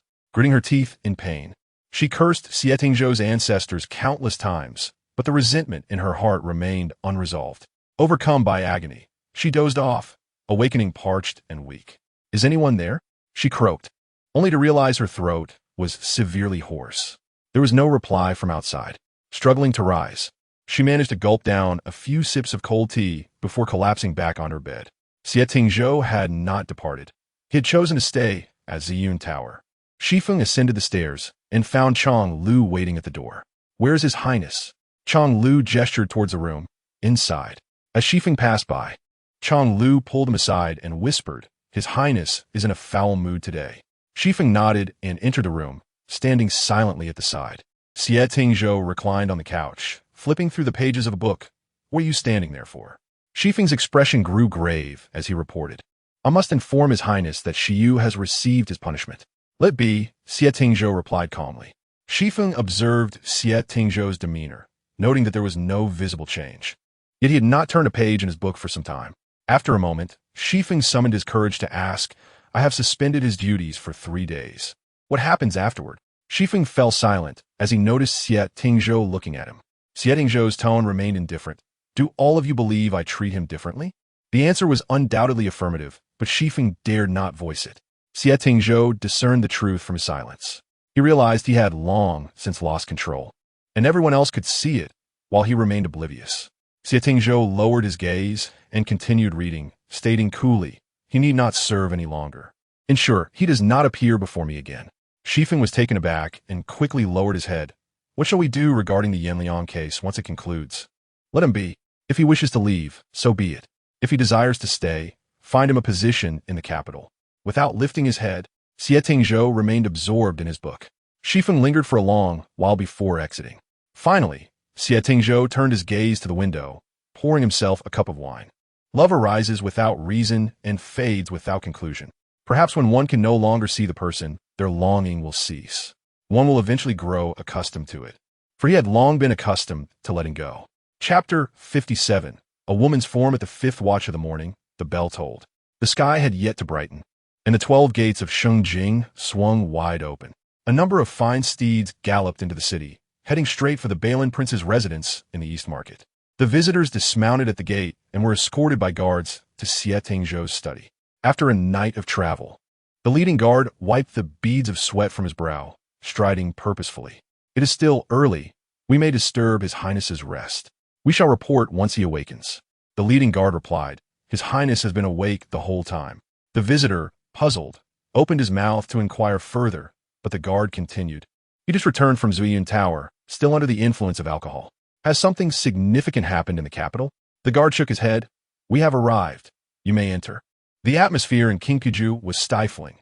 No one dared to approach, fearing they might misstep in their duties. When the Imperial Guard announced their presence, Xie Tingzhou leaned against the couch, a headache throbbing at his temples. He toyed with a bottle of fine healing ointment, his dim gaze lost in thought. He had spent 2 days at Ziyun Tower. Though he had been mildly intoxicated, his mind remained sharp, and the more he drank, the clearer his desires became. Glancing outside, he inquired, "What time is it?" "It is the 6th watch," the guard replied. Xie Tingzhou rubbed his temples and permitted him to enter. The guard stepped inside and reported, "This task was not accomplished. I'll explain the details." He narrated the events while observing Xie Tingzhou's expression, his heart in his throat. "When we arrived, it was already too late. No other villagers were harmed, but the elder," he recalled the scene. "The elder was still holding on to life, asking me to relay a message." The guard recalled the elder lying in a pool of blood, gasping, "Tell them not to blame themselves. I have lived alone for so many years and have not experienced such liveliness in a long time. I have long wished to reunite with my old companion and children. I leave this world feeling quite content, yet there's one thing that weighs heavily on my mind." The previous day had brought snow, and outside, the golden bamboo was bowed under the delicate blanket of white.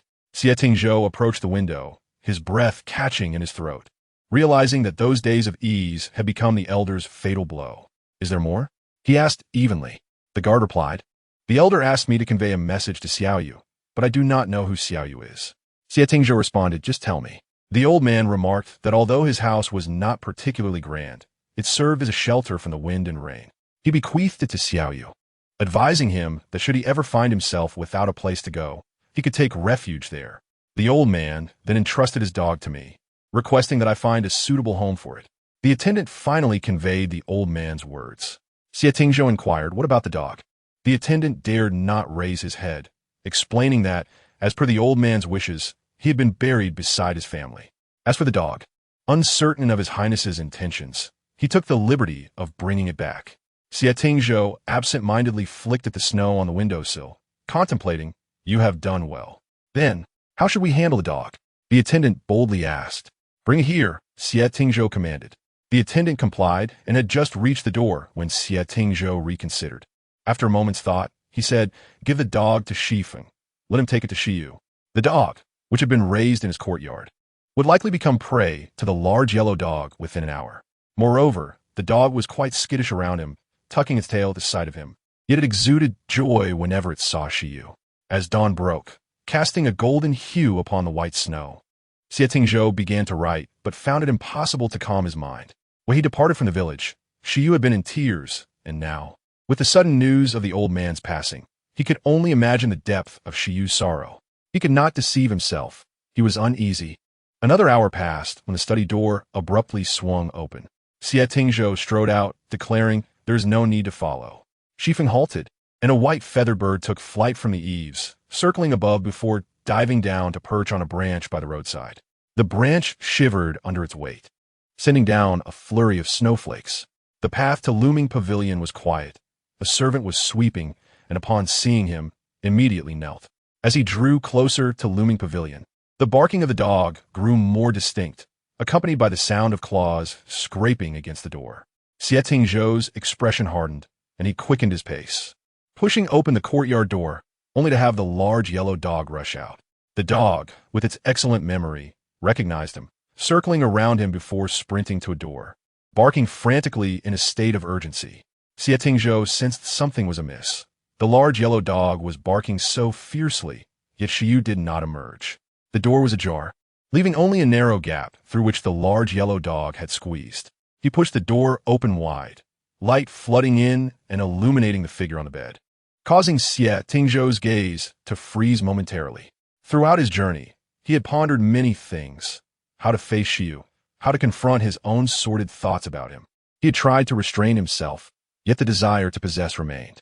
However, he had not anticipated encountering such a scene. Xie Yu lay on the bed, his face flushed, his pale lips cracked.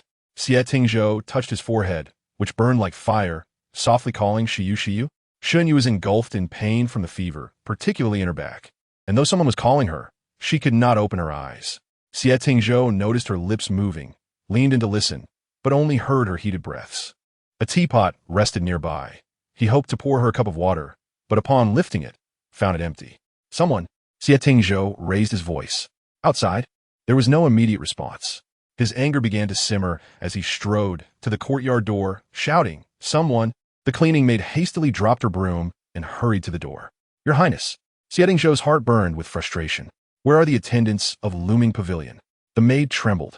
In the past, when His Highness was away from the capital, no servants were assigned to Looming Pavilion.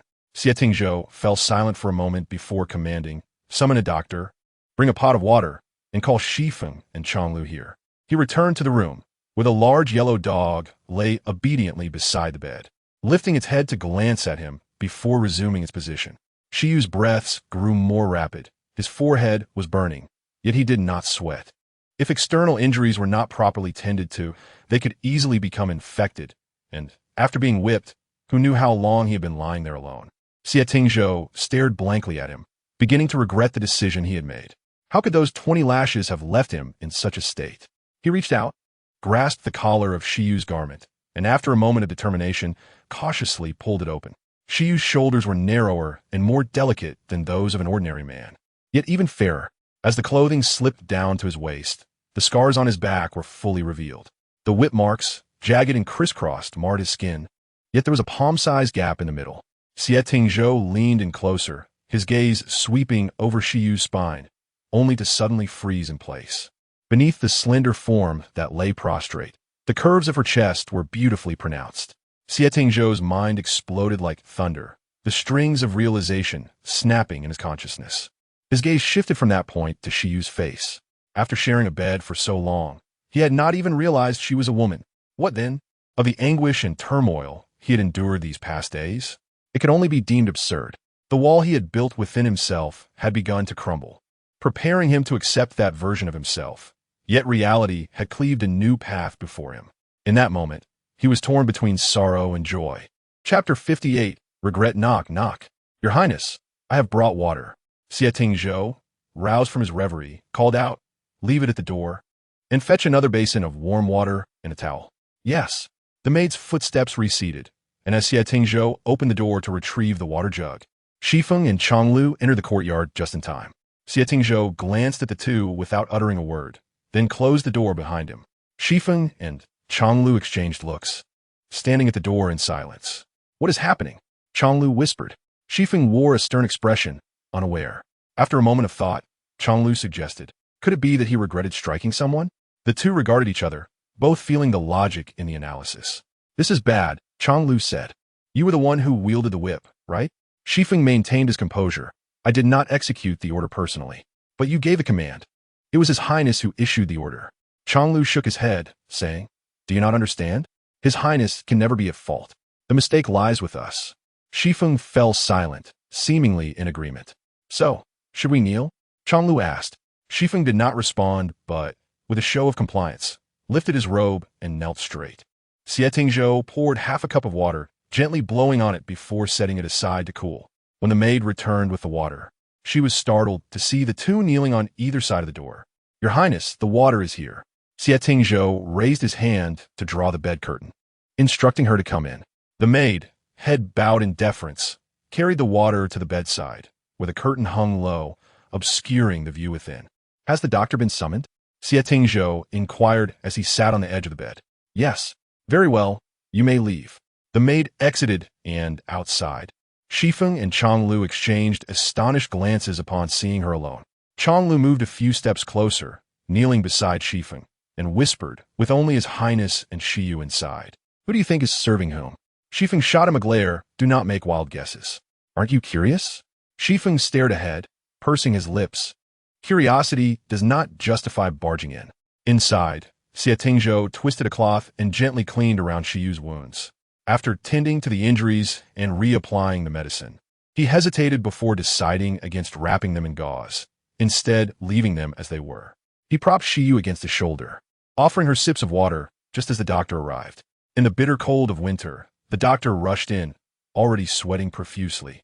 She has whip marks on her back, and the wounds have been treated, Xie Tingzhou informed him. The doctor took her pulse and examined her complexion, saying, Your Highness, it appears she was injured and not properly cared for. The snowfall exacerbated her condition, leading to a severe reaction. I shall prescribe some medicine. Once the fever subsides, she will recover. Xie Tingzhou nodded, his gaze fixed upon Xie Yu. Her face was small, her arms so slender they seemed as though they could snap at a touch.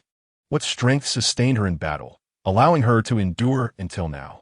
Xie Tingzhou could not deny the strange sensation rising within his heart. On the bed, Shen Yu stirred, feeling immense discomfort. In her haze, she caught a glimpse of Shen Zhongmen's face. In the desolate battlefield of Yanliang Pass, corpses lay in heaps, and the incessant sounds of war echoed in the air. Countless arrows pierced his back, yet he continued to wield his spear, fighting valiantly. A Western man stealthily approached from behind. Be careful behind you, Shen Yu cried out in alarm. Shen Zhongmen turned his head and shouted back, Run. Quickly, you run. A soft whimper escaped Shen Yu's lips. Xie Tingzhou lowered his gaze to examine her.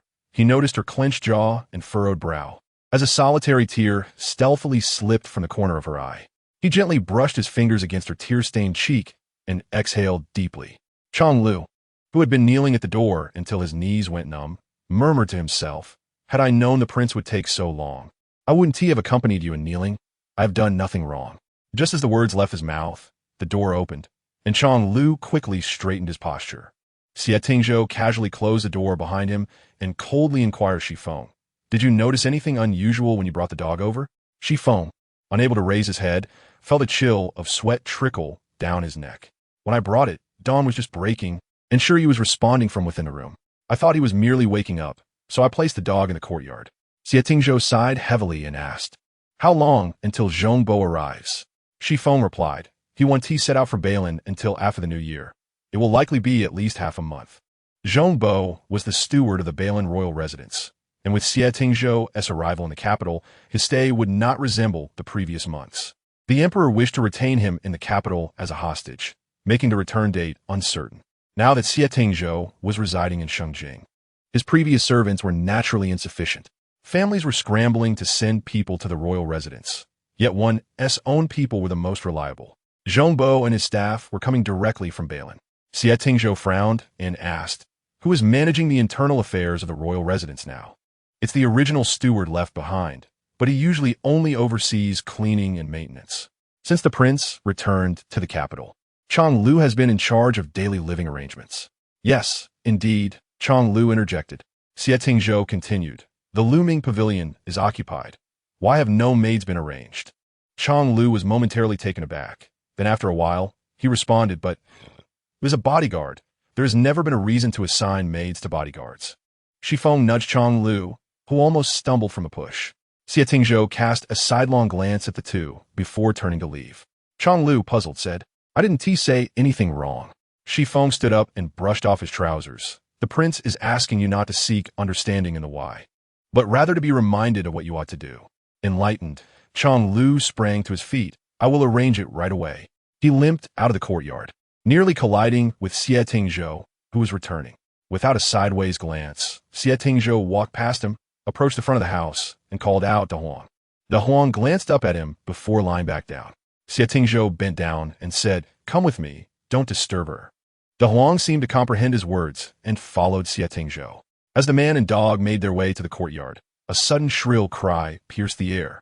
A white feathered creature swooped down, brushing past them, the wind ruffling Xie Tingzhou's hair, causing the Huang to cower beside his legs, motionless. The white creature landed on the courtyard wall, gazing down at the Huang. Xie Tingzhou glanced at the Huang, then at the creature, and softly said, "Be quiet. You cannot move." Xie Tingzhou had his own considerations. She was still unwell, and extreme emotions regarding her recovery would be of no benefit. Since Shi Feng had brought De Huang without Shen Yu being aware, it would be better to wait until she recovered before informing her of her father's passing. Chapter 59, gradually distorted when Shen Yu awoke. A young maid, appearing no older than 10, was by her side. "Who are you?" The maid blinked innocently. "I am Arya, here to take care of you. Would you like some water?" Shen Yu was fond of the maid's eyes, which sparkled with purity and lacked any guile. "Yes," Shen Yu replied, propping herself up, but inadvertently strained her back and winced in pain. The maid hurried over with a cup of water. "Don't move around too much. The doctor has seen you and said you need a rest." "Doctor?" Shen Yu gasped, instinctively covering her collar. "Yes," the maid replied, her tone naive. "The sweeper found that you were burning with fever and informed Shi Feng. The doctor came to check your pulse and said a few days of medicine would suffice." Shen Yu, feeling wary, asked, "Was there anything else besides checking my pulse?" The maid pondered for a moment. "No. After checking your pulse, the doctor prescribed medicine and then left. I've been here ever since." The maid, named Arya, had received explicit instructions from Xie Tingzhou before her arrival, and she conveyed them as directed. Shen Yu exhaled in relief, engaging in light conversation with Arya until fatigue overcame her, and she lay on the bed, lost in thought. It was already the 10th day of the month, and on New Year's Eve, she had entrusted the shopkeeper of the clothing store with a message for Shen Yan, inviting her to meet privately. She wondered if Shen Yan had responded. Once she felt better, she would need to find time to go out. Originally, Chang Lu intended to make amends by searching for several maids to arrange for Shen Yu's courtyard, but upon mentioning it, Xie Tingzhou outright dismissed the idea. Arya had been personally chosen by Xie Tingzhou. Being young and naive, she would not cause discomfort, and managing Shen Yu's daily needs was sufficient. In Qingpu residence, the white creature perched on the windowsill, fixated on Huang, who was quite clever and understood the need to stay close to Xie Tingzhou. Standing beside Xie Tingzhou were two upright bodyguards, Shi Feng and Chang Lu, while the Huang sat obediently at his feet, showcasing a hint of canine arrogance. "How is the Lu Ming pavilion?" This inquiry was not merely about the pavilion, but rather the occupant within, expressed in a rather veiled manner. Chang Lu exchanged knowing glances with Shi Feng and reported, Much better. Her appetite has improved, and she gets along well with Arya. Holding a teacup, Xie Tingzhou let his fingertips glide along its rim. Of course, she seems to get along with everyone. During her journey to the capital, she never quarreled with anyone, and even the innkeeper would smile more at her. She appears to be inherently likable. Reflecting on this, Xie Tingzhou pondered the names Xie Yu and Shen Yu. The similarity between the two names was striking. Shen Yu had gone missing at the border, and Xie Yu had appeared by his side, compelling him to draw connections. He set down the teacup and stated, "Investigate this Shen Yu individual." "Understood," Shi Feng replied. Chang Lu glanced at him and tentatively added, "I happen to know a bit about Miss Shen." "How do you know?" Xie Tingzhou asked, raising his gaze. Chang Lu explained, "I arrived in Shengjing earlier than you all. During my free time, I wandered the streets and heard quite a bit of gossip. It is said that Miss Shen is lame." "Lame?" Xie Tingzhou frowned slightly. Chang Lu nodded, continuing, "Indeed, it is said she was injured on the battlefield. Last year, the Prime Minister's family even came to propose to General Jiang. But when Madame Jiang discovered she was lame, the match was thwarted." "Are you sure?" "Absolutely," Chang Lu affirmed. "This is common knowledge throughout the capital. Anyone you ask would know." However, later on, news spread that General Jiang personally clarified it was not a matter of disdain for Miss Shen, but rather that she herself refused the marriage proposal, stating that if she agreed, he would marry her at any time. "You don't know." This shattered many young women's hearts. Xie Tingzhou turned the teacup in his hands, pondering if he had misjudged the situation. Was it not her? Then who was she? Li Jifeng, concerned for his dear friend, often visited the royal residence whenever he had free time. "This place is indeed more comfortable," he remarked, reclining contentedly on the soft couch, breaking a piece of pastry into small bits to feed Huang. Xie Tingzhou, engrossed in his official documents, replied without looking up, "Is it more comfortable than Zui Yunlu?" "Naturally, it cannot compare." Li Jifeng tossed another piece to the Huang and added, "Zui Yunlu is filled with delicate ladies. By the way, where did you find this dog? It looks rather unattractive.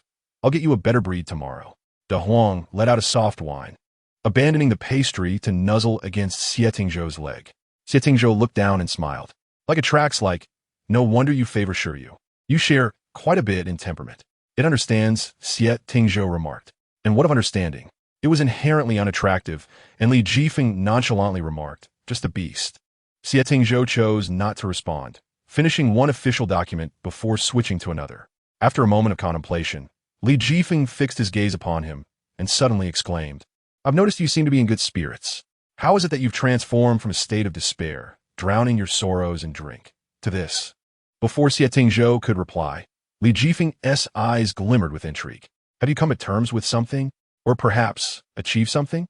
Xie Tingzhou shot him a warning glance. Li Jifeng grinned mischievously. "Chang Lu, come here." Chang Lu, who had been waiting at the entrance, peeked in.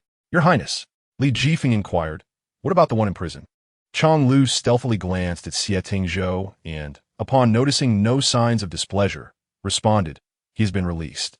Li Jifeng's smile deepened with meaning. "Then call him over so I could take a look. I didn't get a clear view that day." Xie Tingzhou, setting down his writing instrument, queried, "Why do you wish to see her?" "Rest assured, I have no particular inclination towards male companionship. I want to compete with you," Li Jifeng retorted with a teasing tone. Chang Lu interjected, "Your Highness, that may not be feasible." Li Jifeng pressed, "What? Does Xie Yun wish to hide his beloved away? Am I barred from even a glance?" "Not at all." Chang Lu waved his hand. "It's just that he is currently unable to leave his bed." Li Jifeng appeared as if struck by lightning, summoning Chang Lu to depart, then stiffly turned to Xie Tingzhou, clapping his hands. "Truly, one must not judge by appearances. Xie Yun, a cornered beast, is formidable. I thought him frail. How could you not handle him more gently? Now look, he can't even get out of bed. What a misfortune." Xie Tingzhou immediately sensed something amiss. It was not as he presumed. Li Jifeng approached him, winking. "What do you mean by that?" Xie Tingzhou tossed down his brush, reclining in his chair. "It was the whip. Would you care to try?" Li Jifeng, taken aback, pointed at Xie Tingzhou. "I am your brother, and you would think to whip me? I never imagined you were of such disposition. Your tastes are quite peculiar." Xie Tingzhou, now too weary to explain, called out, "Chang Lu, throw him out." Chapter 60. Taking the blame, Shen Yu lay in bed for 2 days. The physician was remarkably skilled, and the wound on her back healed swiftly after the fever subsided. The entire household was aware of her ordeal with the whip, and as she exited the eastern gate, the doorman cheerfully inquired after her well-being. No sooner had she stepped out than the doorman hurried to Qingpu residence to relay the news. Shen Yu strolled through the streets, as usual, eventually entering the ready-made clothing store owned by the Liu family. Upon seeing her, the shopkeeper ushered her into the back room, closing the door behind them. "Miss, you have finally arrived. I have been waiting for several days." Shen Yu took a seat. "Has second Miss Liu replied to my letter?" The Liu family's shopkeeper was often a family servant raised from childhood and dispatched to various locations for better management and utility. The shopkeeper shook his head. "I delivered the letter to second Miss on the 3rd day of the lunar month. You have received no response. However, I do have news from Hezhou. The old madam has sent a letter along with Miss Hongxiao. Quickly, let me see it." Shen Yu extended her hand. The old madam was a legendary figure. Despite the Liu family's affluence in the past, it was she who propelled them to their current prominence. With no sons and only one daughter who had married far away, the old madam later adopted a son from the clan, seeking assistance. This adopted cousin was several years older than Shen Yu. The Liu family possessed immense wealth, and even if a portion were to be divided, it mattered little. The old madam had stated that the bulk would be reserved for Shen Yu and Shen Zhao. The shopkeeper retrieved the letter, and Shen Yu opened her grandmother's letter. Reading quietly, the shopkeeper remained silent, allowing her to digest the contents. Her grandmother expressed deep concern for her well-being, worried that her dear granddaughter might be overwhelmed by hardship. She acknowledged Shen Yu's aspirations and assured her that while her only wish was for Shen Yu's safety and happiness, she would support her endeavors from behind the scenes. However, she cautioned her to take care of her health, warning her against taking risks, and urged her to return to Hezhou if things became unbearable. Her grandmother would always be there. Upon finishing her grandmother's letter, Shen Yu pouted, stifling tears with a sniffle before opening the letter from Hongxiao. Hongxiao had been in Hezhou for quite some time, gathering intelligence for Shen Yu while assisting the old madam. In her letter, she mentioned that the old madam had been unwell recently, but had refrained from informing Shen Yu, fearing it would disrupt her plans and hinder her progress. At this point, Shen Yu could no longer hold back, shedding tears. The shopkeeper, sensing her distress, discreetly withdrew. Shen Yu was uncertain whether her choices were right or wrong. Should she relinquish her hatred and cherish those alive around her, or continue down this more arduous path? She pondered in her room for a long time, but could not find an answer. Before departing, she left letters for her grandmother and Hongxiao with the shopkeeper, instructing him to convey the messages to second Miss Liu. Xie Tingzhou returned from his outing and, upon nearing the entrance of Qingpu residence, spotted Shen Yu standing there. He paused for a moment before approaching her. "Today is not your duty. What brings you here?" Shen Yu nodded. "I am here to express my gratitude to His Highness." As Xie Tingzhou stepped into the courtyard, she followed suit, asking, "Where have you been today?" "I have been waiting here for quite a while." The whereabouts of their master were not matters a mere attendant should inquire about, yet Xie Tingzhou did not rebuke her, and Shifeng, following behind, remained silent. From her tone, Xie Tingzhou sensed a hint of grievance. "I attended the birthday celebration of the Grand Mentor." Speaking of the Grand Mentor, Shen Yu recalled Yu Wanqiao. The Yu family had produced 2 Grand Mentors, one being Yu Wanqiao's grandfather and the other her father. Yu Wanqiao must have heard about her brother's demise by now. She wondered how she was faring. With a sudden thought, Shen Yu tentatively asked, "I've heard the Grand Mentor's daughter is exceptionally beautiful. Have you had the pleasure of meeting her?" Xie Tingzhou halted abruptly and turned around. "What? Are you interested in Miss Yu?" "Of course not." Shen Yu forced a laugh. "I merely wish to see what such beauty looks like." Xie Tingzhou replied, "Mediocre." Once inside, and after the maidservant served tea, he finally inquired, "What is it that requires your gratitude?" Shen Yu replied, "For sparing my life." "Are you mocking me?" Xie Tingzhou raised his teacup. "One whip rendered you bedridden, and you thank me for not executing you? How is that not mockery?" Shen Yu looked puzzled and added, "I also thank you for finding a physician to treat my injuries and arranging for a maidservant." Xie Tingzhou pursed his lips slightly. "It was not me. You should thank Shifeng."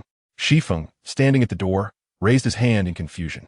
Shen Yu glanced back at Shifeng, who would not act without the prince's orders. Xie Tingzhou chuckled lightly. He is not so powerless that he cannot make such minor decisions. Shifeng, standing behind, felt distressed, and, when Shen Yu turned back again, he solemnly admitted, "Indeed, it was I." Regardless of whether Xie Yu believed him or not, he could not undermine the prince's authority in person. When it came time to take the blame, he, as the head of the guards, had to step forward. Shifeng was baffled. It was clearly a good deed. Yet the prince was pushing the responsibility onto him. Shen Yu's gaze flitted between the two men before she approached Shifeng. When do you have a day off? Shifeng, steeling himself, replied, tomorrow. Shen Yu nodded. Perfect. Then I shall treat you to a meal at the Shuriwa Pavilion in town. Shifeng glanced at the prince, who was leisurely reclining in his chair, watching him. A meal is unnecessary, he said, feeling a chill run down his spine. Who is treating whom? Chang Lu bounced in. Why was Ti called? Shen Yu smiled. You too? Invite the brothers who are off duty tomorrow. Chang Lu, unaware of the previous conversation, cheerfully asked, what about our prince? Are we inviting him? Shen Yu glanced at Xie Tingzhou. If His Highness is willing to grace us with his presence, Xie Yu would be most honored. Xie Tingzhou nodded slightly, neither affirming nor denying his intention to leave. Shen Yu took a couple of steps towards the door, only to halt abruptly. She yearned for a conversation, once finding solace in her father and elder brother, but now they were no longer present. In the vast expanse of Shengjing, it was surprising that the person she spent the most time with in this lifetime was Xie Tingzhou. Noticing her hesitation, Xie Tingzhou set down his teacup and inquired if she had matters to discuss. Shen Yu inhaled deeply, mustering her courage to turn around and cast a fleeting glance at Shifeng and Chang Lu.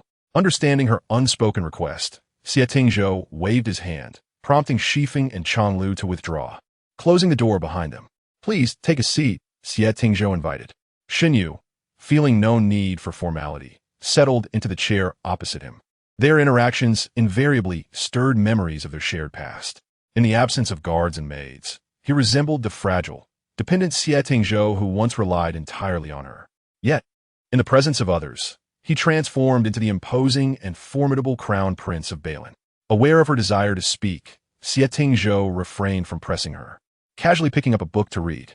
You mentioned that when there are no outsiders, one may act more freely. But is that truly the case? Xie Tingzhou asked, casting a sidelong glance her way, eager to see how freely she could be. After a prolonged silence, Shen Yu finally spoke. Today, I ventured outside. She was cognizant that escaping Xie Tingzhou's watchful gaze was futile, so she confessed outright. Indeed, he replied softly, not probing further into her activities or acquaintances. Shen Yu fixated on the tabletop, expressing her self-doubt. I have begun to question myself. Xie Tingzhou lifted his gaze from the book, asking, why so? With a hint of melancholy, Shen Yu lowered her head and confessed, I have many responsibilities to fulfill, and I fear that by undertaking this task, I may neglect others, leaving me uncertain whether my choices are right or wrong. I dread the thought of failing to be there for my grandmother, and even more so of inadequately managing both duties. Xie Tingzhou observed her, shadows cast by her long lashes dancing upon her cheeks. He posed a question. By your standards, what constitutes right and wrong? Shen Yu shook her head. I do not know. You doubt yourself because you fear making a mistake. He paused, then continued. If you are uncertain, how can you define your actions as wrong once you have taken them? Momentarily taken aback by his inquiry, Shen Yu looked up at him. Xie Tingzhou evaded her hopeful gaze and remarked, in truth, do not concern yourself with right or wrong in this life, nor with the disputes of the mortal realm. Turning his gaze towards the window, he added, moreover, many matters exist beyond the dichotomy of right and wrong. All that is required is a clear conscience. To have a clear conscience, Shen Yu echoed softly. Indeed, in her past life, she was engulfed in guilt, tormented by the loss of her father and brother, who perished at the border yet bore the weight of blame. She endured endless suffering, lamenting her inability to act. Now, fate had granted her a second chance. She could not revive them, but she could ensure their departure was untainted and that those who wronged them would pay dearly. I understand now, Shen Yu exclaimed, a sudden smile breaking across her face. All that matters is to have a clear conscience. The shadows that clouded her brow dissipated, and her radiant smile was almost blinding, prompting Xie Tingzhou to avert his gaze. Shen Yu, in a moment of exuberance, reserved an entire floor at Shuriwa Pavilion for the following day. Xie Tingzhou did not object, thus tacitly consenting. Many from the Wang family would attend, and Shen Yu included Arya in her invitation. Having returned from Yinliang Pass, it was a rare occasion to unwind, and many indulged to the point of inebriation. Shen Yu, still recovering, was gently cautioned by Shifeng, who ensured no one pressed her drink. Shifeng herself refrained from overindulging, carrying the unconscious Changlu back while preparing to report to Xie Tingzhou. In a nearby courtyard, Xie Tingzhou sat alone beneath the eaves, tearing meat to feed Bai Yu, with De Huang sprawled at his feet. De Huang refused to eat raw meat, turning its nose up at it, while Bai Yu, proud as ever, ignored it entirely. Ever since De Huang's arrival, Song had been confined to a cage and bore a deep resentment these past few days. Hearing footsteps, Xie Tingzhou chose not to turn around, asking, "Have they returned?" "Yes," Shifeng replied. "A few brothers have drunk too much. Changlu is also quite inebriated. I managed to restrain Xie Yu from drinking excessively." Xie Tingzhou tossed a piece of meat into the air. Bai Yu soared up, catching it before it hit the ground and swiftly swallowing it while perched on a railing. Shifeng continued, "The emperor has summoned you to the palace for tomorrow's court session. It may not bode well." Shifeng handed him a handkerchief from a nearby tray. Xie Tingzhou accepted it, leisurely wiping his fingers. What more could he do? At 15, if he did not take action now, there would be no justification for his continued presence in Shengjing. Tomorrow would merely serve as a pretext for finding a more reasonable excuse. The majestic Fengtian Hall loomed, its eaves adorned with 2 golden dragons poised to take flight, while the massive vermilion pillars supported the hall's ceiling, each entwined with a colossal dragon. Xie Tingzhou entered the palace at the emperor's behest, standing alongside numerous ministers within Fengtian Hall during the morning court session for the first time. The emperor sat upon his throne, his eyes sharp as he recognized Xie Tingzhou's valor in rescuing Yanliang Pass and saving countless lives, deeming him worthy of great rewards. Xie Tingzhou lowered his head, saying, "Your Majesty bestows too much praise. Driving out the invaders is my duty. I dare not claim credit." The emperor chuckled, his eyes glinting with sharpness, declaring that mere gold and silver would be insufficient for the crown prince of Balin, who hailed from a wealthy lineage. After multiple discussions with the cabinet, he finally decided to assign him a nominal position. "What say you?" The hall fell silent, the sound of a pin dropping audible. Xie Tingzhou had no room for choice. He could not be Xie Tingzhou in this moment. He must embody the frivolous youth perceived by all. Lifting his head, he suddenly laughed. "Your Majesty, may I inquire as to what rank the position of commander entails?" His words bordered on insolence, yet the emperor's icy demeanor melted instantly. Pointing at him with a hearty laugh, "This lad is only concerned with his rank. Do you not mind if it is low?" Xie Tingzhou surveyed the hall, landing his gaze upon one individual. "How does his rank compare to mine?"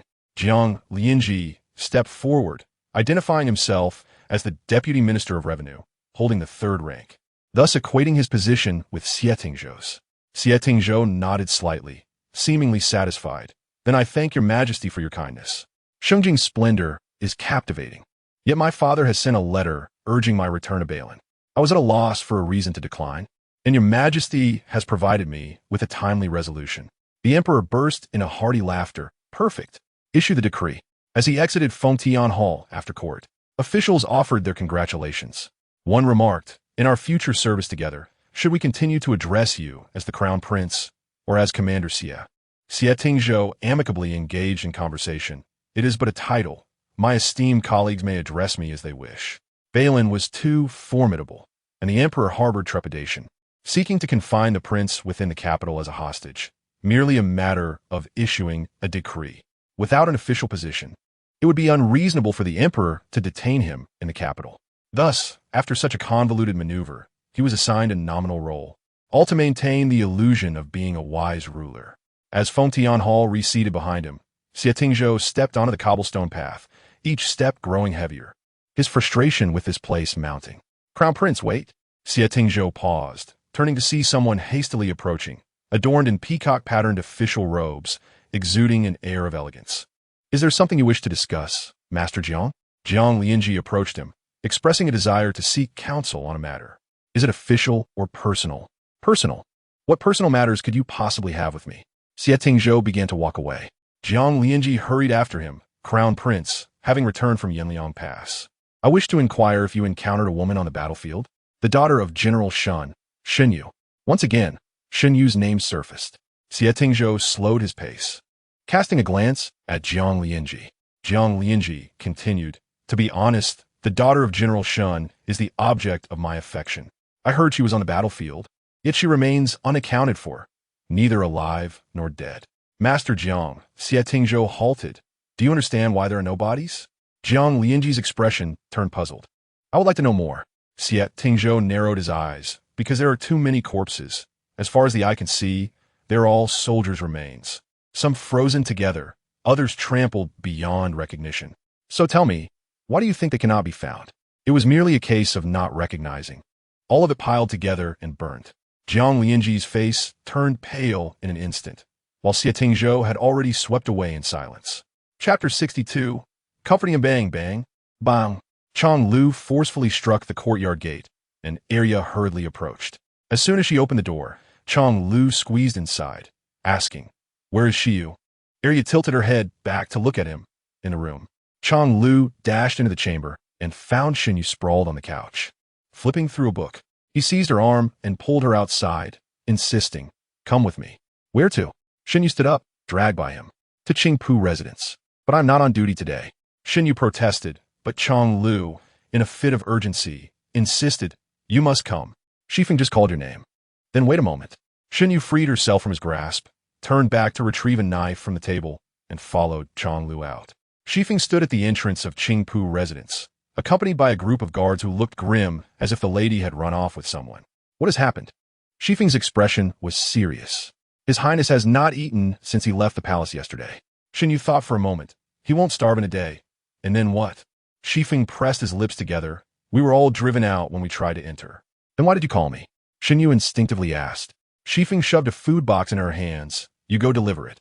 "Why me?" Shen Yu raised her voice. "For no particular reason," Xifeng replied curtly.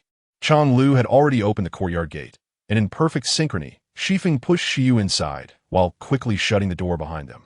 Shen Yu barely managed to steady herself as the door closed behind her.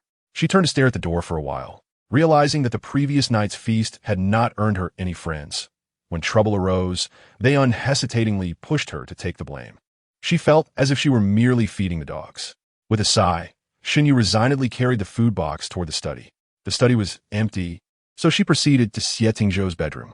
The window was half open, and the door was ajar.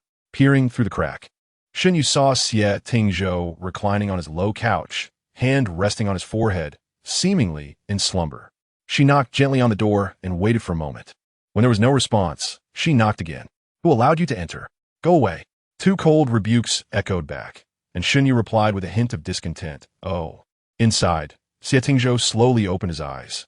Shen Yu, still holding the food box, turned to leave, unhurried since she was not the one starving. Just a few steps away, the door behind her opened. She turned around to find Xie Tingzhou, his black hair disheveled, leaning against the door frame. "Where are you going?" he asked. "Chang Lu sent me to bring you food. Since you are awake, you should eat. Everyone outside is worried sick." She felt no urgency. He was a grown man, and missing a few meals would not kill him. After all, during the Yinliang Pass, the soldiers had endured days of hunger before they moved on. Shen Yu entered the room and set the food on the table, while Xie Tingzhou remained standing. "Come eat. It will get cold," she urged. Xie Tingzhou approached and took a seat. The dishes were all from Balin, but he found himself unable to summon any appetite. Shen Yu sensed that he must have been raised with strict discipline, where meals were to be consumed in silence. He finished half a bowl before placing his chopsticks down. The stove in the bedroom had long gone cold, and the room felt equally frigid. Xie Tingzhou's fingers, as white as jade, were turning red from the cold. He was someone who could endure much, as Shen Yu knew. Watching her busying about, he observed her try to reignite the stove. She had seen the world and was generous in her actions, yet her hands bore the calluses of martial training, revealing her lack of experience in manual labor. Her background must be quite distinguished, far from humble origins. But who exactly was she? Xie Tingzhou pondered. Come sit closer, Shen Yu beckoned. Xie Tingzhou remained unmoved. Today he resembled an empty shell devoid of emotions. In a year, 3 years, 5 years, or even 10, he could very well remain confined within this royal city. Shen Yu leaned on the table, gazing at him softly. "I understand your feelings. It will get better in a few days." Xie Tingzhou was taken aback. "What do you understand?" "I certainly do." Shen Yu nodded knowingly, her expression radiating enlightenment. "It's akin to being imprisoned. The initial days are always the hardest, yet with time, one adapts. Yes, it is like a prison, though the confines are larger, encompassing the entire Shengjing with a seemingly resplendent yet ultimately shackling position." Xie Tingzhou scrutinized her. "You have a way with metaphors." Shen Yu interpreted his words as praise and replied nonchalantly, "It's nothing extraordinary." Xie Tingzhou suddenly smiled. I have never been imprisoned. I assume the meals in Zhao prison are not as lavish. Shen Yu replied wistfully, I've never tasted it either, but once I do, I shall return and tell you how it is. Xie Tingzhou recalled that the case at Yinliang Pass was currently under review, and it wouldn't be long before the Ministry of Justice came to question her. In a few days, the ministry will come to interrogate you. Have you thought about how to respond? Naturally, I shall speak the truth. The whip on my back still stings, she remarked, touching her shoulder, jokingly adding, I will certainly tell them exactly what you told me, hoping they won't resort to torture. The lashes hurt terribly.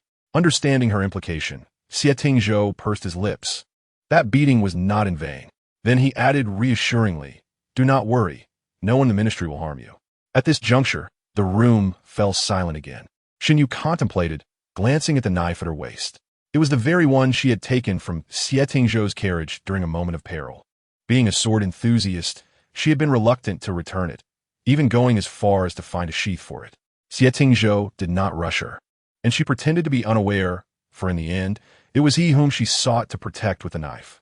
After a moment's hesitation, she unfastened the knife from her waist. Xie Tingzhou watched as she placed it on the table, gently pushing it toward him. What are you doing? Shen Yu remained silent, turning slightly away to offer him a profile view. Xie Tingzhou furrowed his brow. She clearly hesitated to part with it, having seen her caress the blade before pushing it forward. Was she comforting him? She noticed his distress and sought to cheer him up. Clearly, she had never comforted anyone before, clumsily presenting him with her most cherished possession, the knife she had been unwilling to part with, now given freely to lift his spirits. A wave of tenderness washed over Xie Tingzhou. His fingertips grazed the knife's sheath as he spoke softly, I will accept it. Shen Yu stole a glance at him, awkwardly responding, it was always yours. Chapter 63. You cannot retrieve a complete her. A few days later, the Ministry of Justice came to take someone. The officials displayed their insignia at the entrance of the Wangfu, and the guards welcomed them into the hall. Esteemed officials, please have some tea and wait a moment. We will summon His Highness shortly. The leader of the ministry, Zhuozong, had been promoted to the position of deputy minister 2 years prior. With a wave of his hand, he dismissed the tea. No need for tea. We shall take the person and leave at once. Please lead the way. The Ministry of Justice was here to take someone, yet they still needed to maintain a semblance of decorum, thus dispatching Deputy Minister Zhuozong. The guard replied, that may not be possible. The person you seek is currently a personal guard of His Highness, and without his consent, no one may take anyone from the Wangfu. The officials exchanged glances, realizing that they could not circumvent this process. By rank, he was the crown prince of Bailin, destined to become its king.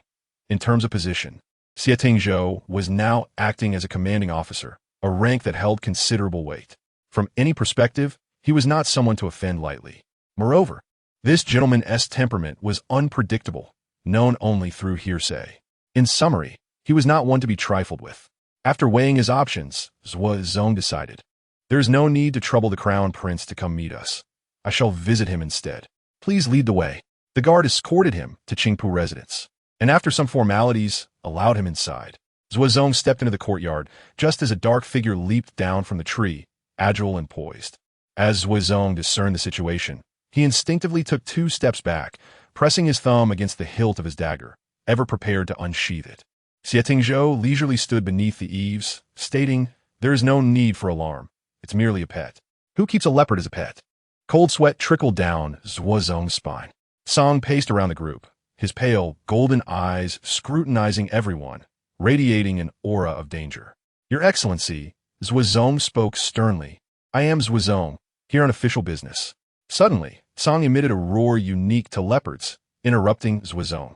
He instinctively leaped back and unsheathed his dagger in a swift motion. Several guards accompanying him followed suit, drawing their swords in unison, causing the atmosphere to grow tense and chaotic. Xie Tingzhou handed his plate of white feathers to another, squinting as he addressed Zhuozong. Are you intending to draw a blade in my royal residence? Zhuozong felt unjustly accused, for the menacing black leopard loomed before him, rendering him hesitant to even sheath his weapon. Your Excellency has misunderstood. The prince's pet is indeed formidable, he stammered, beads of cold sweat dampening his back. Overwhelmed by the pressure emanating from both man and beast, leaving him nearly unable to lift his head. Xie Tingzhou chuckled as Song scrutinized the onlookers for a moment before returning to his side. You have yet to clarify the purpose of your visit, Xie remarked. Zhuozong, who was on imperial orders, intended to conduct serious business but found himself overshadowed, unable to voice his intentions. The case of the Yinzhao Pass requires Your Excellency's close guard to visit the Dali Temple for questioning. Ah, official business, Xie Tingzhou nodded, and the documentation? Zhuozong was momentarily flustered, regaining his composure before responding. Xie Yu is not a criminal. Hence, there is no warrant for his arrest. Xie Tingzhou retorted. Given the number of people you brought, I assumed you were here to apprehend a major offender. Zhuozong felt cornered, his expression darkening. We are merely fulfilling our duties. I hope Your Excellency will not complicate matters. Do not cast aspersions on me. Xie's voice turned cold. If you are here on official business, you must produce the necessary documents. How dare you seek leniency here without following the proper protocol? Zhuozong gritted his teeth. For he was the vice minister of the Dali Temple, a third-rank official who had never been so openly scorned, especially in front of subordinates. If I return for the documents, will Your Highness release him? Naturally, Xie replied. Zhuozong clasped his hands together and, with a flick of his sleeve, departed. After a brief interval, he returned with the documentation in hand. Xie Tingzhou perused the papers, smiling. Would it not have been better to do this from the beginning? He turned to summon Xie Yu. Zhuozong raised his hands. There is no need for trouble. Simply escort us there. Xie Tingzhou ignored him, and the guards proceeded without hesitation, leaving Zhuozong feeling disgraced once more. Shortly after, Shen Yu arrived with the guards. Xie Tingzhou observed her, stating, The Dali Temple officials have come to escort you for questioning. You shall accompany them. Shen Yu nodded in agreement. Xie added, There is no cause for concern. I will personally retrieve you before nightfall. Shen Yu looked at him, and he nodded in reassurance. Upon hearing this, Zhuozong interjected, It is already noon, and we have not yet completed the testimonies. Is that not clear enough? Xie stepped forward. Zhuozong's face turned ashen. He understood Xie's implication. Questioning was permissible, but torture was not. His personal involvement indicated a desire for an unharmed individual. The officials of the Dali Temple, along with Xie Yu, departed in a huff. The courtyard gate closed, and Xie Tingzhou turned to enter the building. I will send someone to fetch Xie Yu. There is no need for you to make the trip, Shifeng remarked. Xie replied coolly. You cannot retrieve an unscathed Xie Yu. The Dali Temple was notorious. Once a case was involved, even survival could come at a cost. Shifeng understood and nodded. This matter has surely created enmity with Zhuozong. I intend to make him my pawn. Xie Tingzhou responded. Zhuozong is an untrainable hound. Even Lu Cheng has failed to tame him over the years. Such individuals are driven solely by self-interest and will bite the hand that feeds them. It is wiser to establish boundaries, making it known who should not be trifled with. Today serves merely as a warning. Despite Xie Tingzhou's explanation, Shifeng remained puzzled. Forgive my ignorance, but if he is still stubborn, could he retaliate against Xie Yu? Xie lifted his teacup. Otherwise, why would I insist on fetching her personally? As Shen Yu arrived at the Dali Temple, Zhuozong did not shackle her, but wore a visibly displeased expression throughout the journey. The prison officer, trailing behind him, expressed indignation, feeling that, as peers, he should not be subjected to such treatment. Zhuozong's demeanor darkened further as he dismissed the officer's complaints. The officer continued, He merely relies on his background to secure a position. He cannot be compared to your hard-earned rise. Zhuozong abruptly halted, turning to deliver a kick to the officer. I climbed my way up. He was born in a privilege. Are you fanning the flames between us, hoping I will confront him, or worse? The officer, clutching his chest, quickly knelt. I assure you, I am merely advocating for fairness. Zhuozong flicked his sleeve and departed. Chapter 64. The Dali Temple prison. Those detained by the Dali Temple are typically confined to dark dungeons. Given Xie Yu's uncertain status, she could only serve as a witness. The Dali Temple's prison was dimly lit, adorned with various blood-stained torture devices. Those with even the slightest fragility of spirit often found their mental defenses shattered before the trial commenced. You claim Shen Zhongyan dispatched 3 urgent reports to Shengjing. Where's the evidence? Shen Yu replied composedly. The relay stations along the route must have records of the messengers who delivered the reports to the capital. The source can easily be traced. The clerk swiftly recorded her words. Zhuozong interjected. You, a mere foot soldier without an official title. How could you possibly know of the urgent reports? Your Excellency is unaware, Shen Yu detailed, prior to the battle at Yinzhao Pass. Such knowledge was indeed scarce. But when Liang Jianfang shut his doors to trap the entire army, by the time General Shen sent the 3rd report, they were already at their wits' end. Many within the ranks were aware that in dire circumstances, urgent reports became a beacon of hope for survival. Zhuozong eyed her warily. This youth appeared merely 16 or 17, with a mix of nonchalance and sharpness in his gaze, yet he maintained clarity of thought and remarkable composure, revealing an unexpected depth. If Xie Yu valued him enough to come personally, then he must possess exceptional qualities. The interrogation continued from the afternoon until late into the night. The Dali Temple did not provide special accommodations for witnesses, so Zhuozong arranged for her to stay in the prison. The Dali Temple handled significant cases. Those brought before it were either heinous criminals or high-ranking officials who had fallen from grace. Prison conditions varied. For those awaiting trial with a chance of redemption, the accommodations were notably better. Since the Yanzhou Pass case was of great importance, and Shen Yu was a witness, despite his frustrations with Xie Tingzhou, Zhuozong could not take out his grievances by placing her in the worst cell. As the night deepened, the sound of the watchman's stick echoed for the fourth time, signaling the last round of patrols. The officer glanced into Xie Yu's cell, observing him lying on the bed with his back to the door, softly snoring, seemingly in a deep slumber. After the officer's footsteps receded, Shen Yu suddenly opened her eyes. The cell on her left was empty, while the occupant on her right snored loudly. Shen Yu stealthily approached the cell door and, after a brief observation, retrieved a slender iron wire from her boot to pick the lock. She crouched down, manipulating the wire in the keyhole until she heard a faint click. The lock had opened. The door was bound with an iron chain, which rattled slightly with any movement. She removed her outer garment to wrap around the chain, slowly opening the door. After glancing around the corridor, she ventured deeper into the Dali Temple prison. Liang Jianfang was asleep. He had been imprisoned upon his return from Yanliang Pass.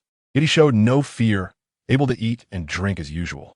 Shen Yu stood before the wooden bed, gazing down at the slumbering Liang Jianfang.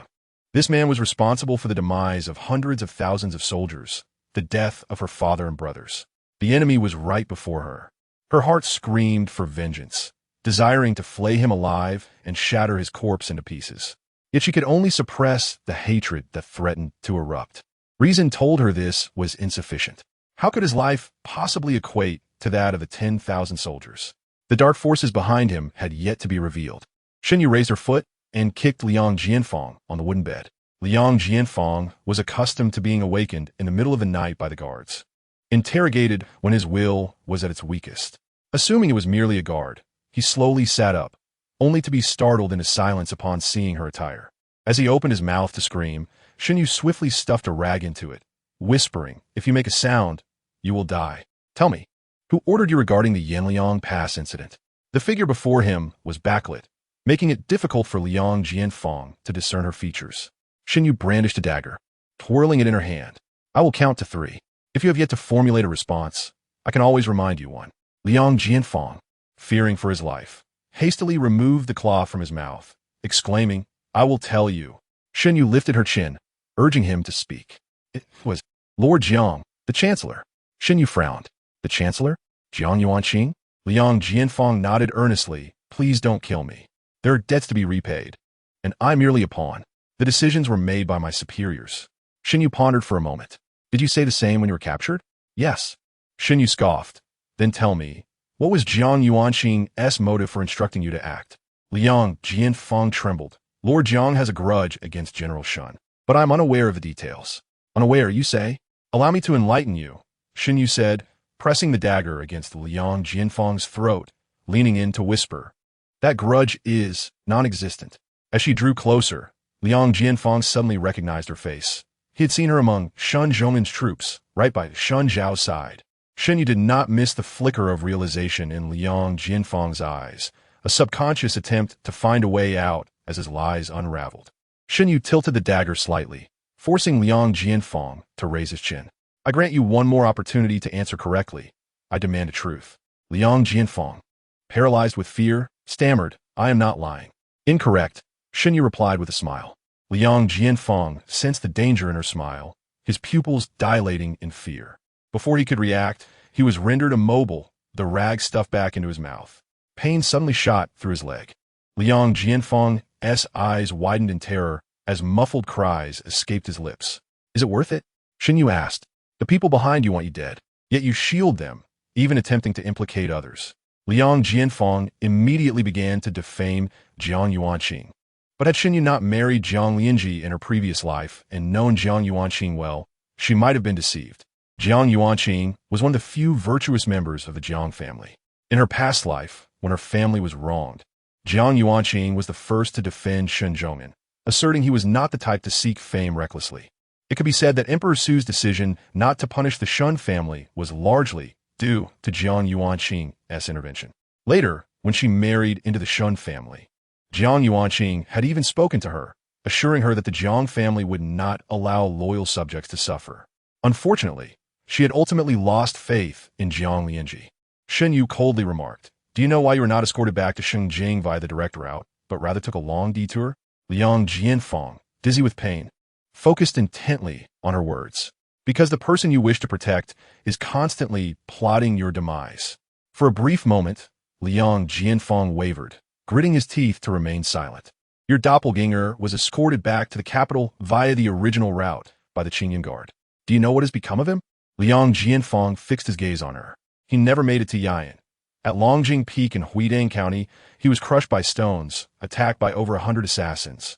Shen Yu paused, then asked, "How desperate must your master be to see you dead?" Liang Jianfang's eyes bulged in horror, and Shen Yu removed the rag from his mouth. "No, it can't be," he exclaimed, refusing to believe it. "You don't believe me?" Shen Yu replied. "Did no one inform you of this while you were imprisoned in the Wang residence?" From Liang Jianfang's expression, Shen Yu discerned that someone had indeed told him, but he had likely dismissed it, thinking Xie Tingzhou was merely trying to deceive him. However, the same words spoken by different individuals yield varying effects. She could sense Liang Jianfang's uncertainty, yet she knew he would not believe her at that moment.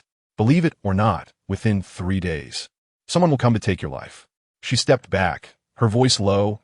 "You certainly do not believe me now, so let us make a wager. If you are still alive 3 days from now, I will grant you a chance at life, provided I learn the truth." As Shen Yu exited, Liang Jianfang pondered for a moment before suddenly beginning to pound on the door. "Help! Someone! Help!" The night guard was roused from sleep, grumbling. "What is all this shouting at this hour?" "Someone broke in," Liang Jianfang replied anxiously. "They just attacked me." The guard, having stood watch at the door, had seen no one enter or exit. He chuckled. "And where is that person now?" "Escaped," Liang Jianfang replied. "And your injuries?" Liang Jianfang checked his robe. "My leg." "Wait." He recalled seeing the assailant slash at his leg, feeling intense pain, but now there was not a single mark. The guard dismissed him, thinking he was merely feigning madness. You can't escape death by playing the fool. Liang Jianfang feared the word death above all else. His obstinacy in not revealing the names of those behind him stemmed from their promise that he would not die, only face exile. The specifics of that exile would also be determined by them. "I am not playing the fool," Liang Jianfang insisted.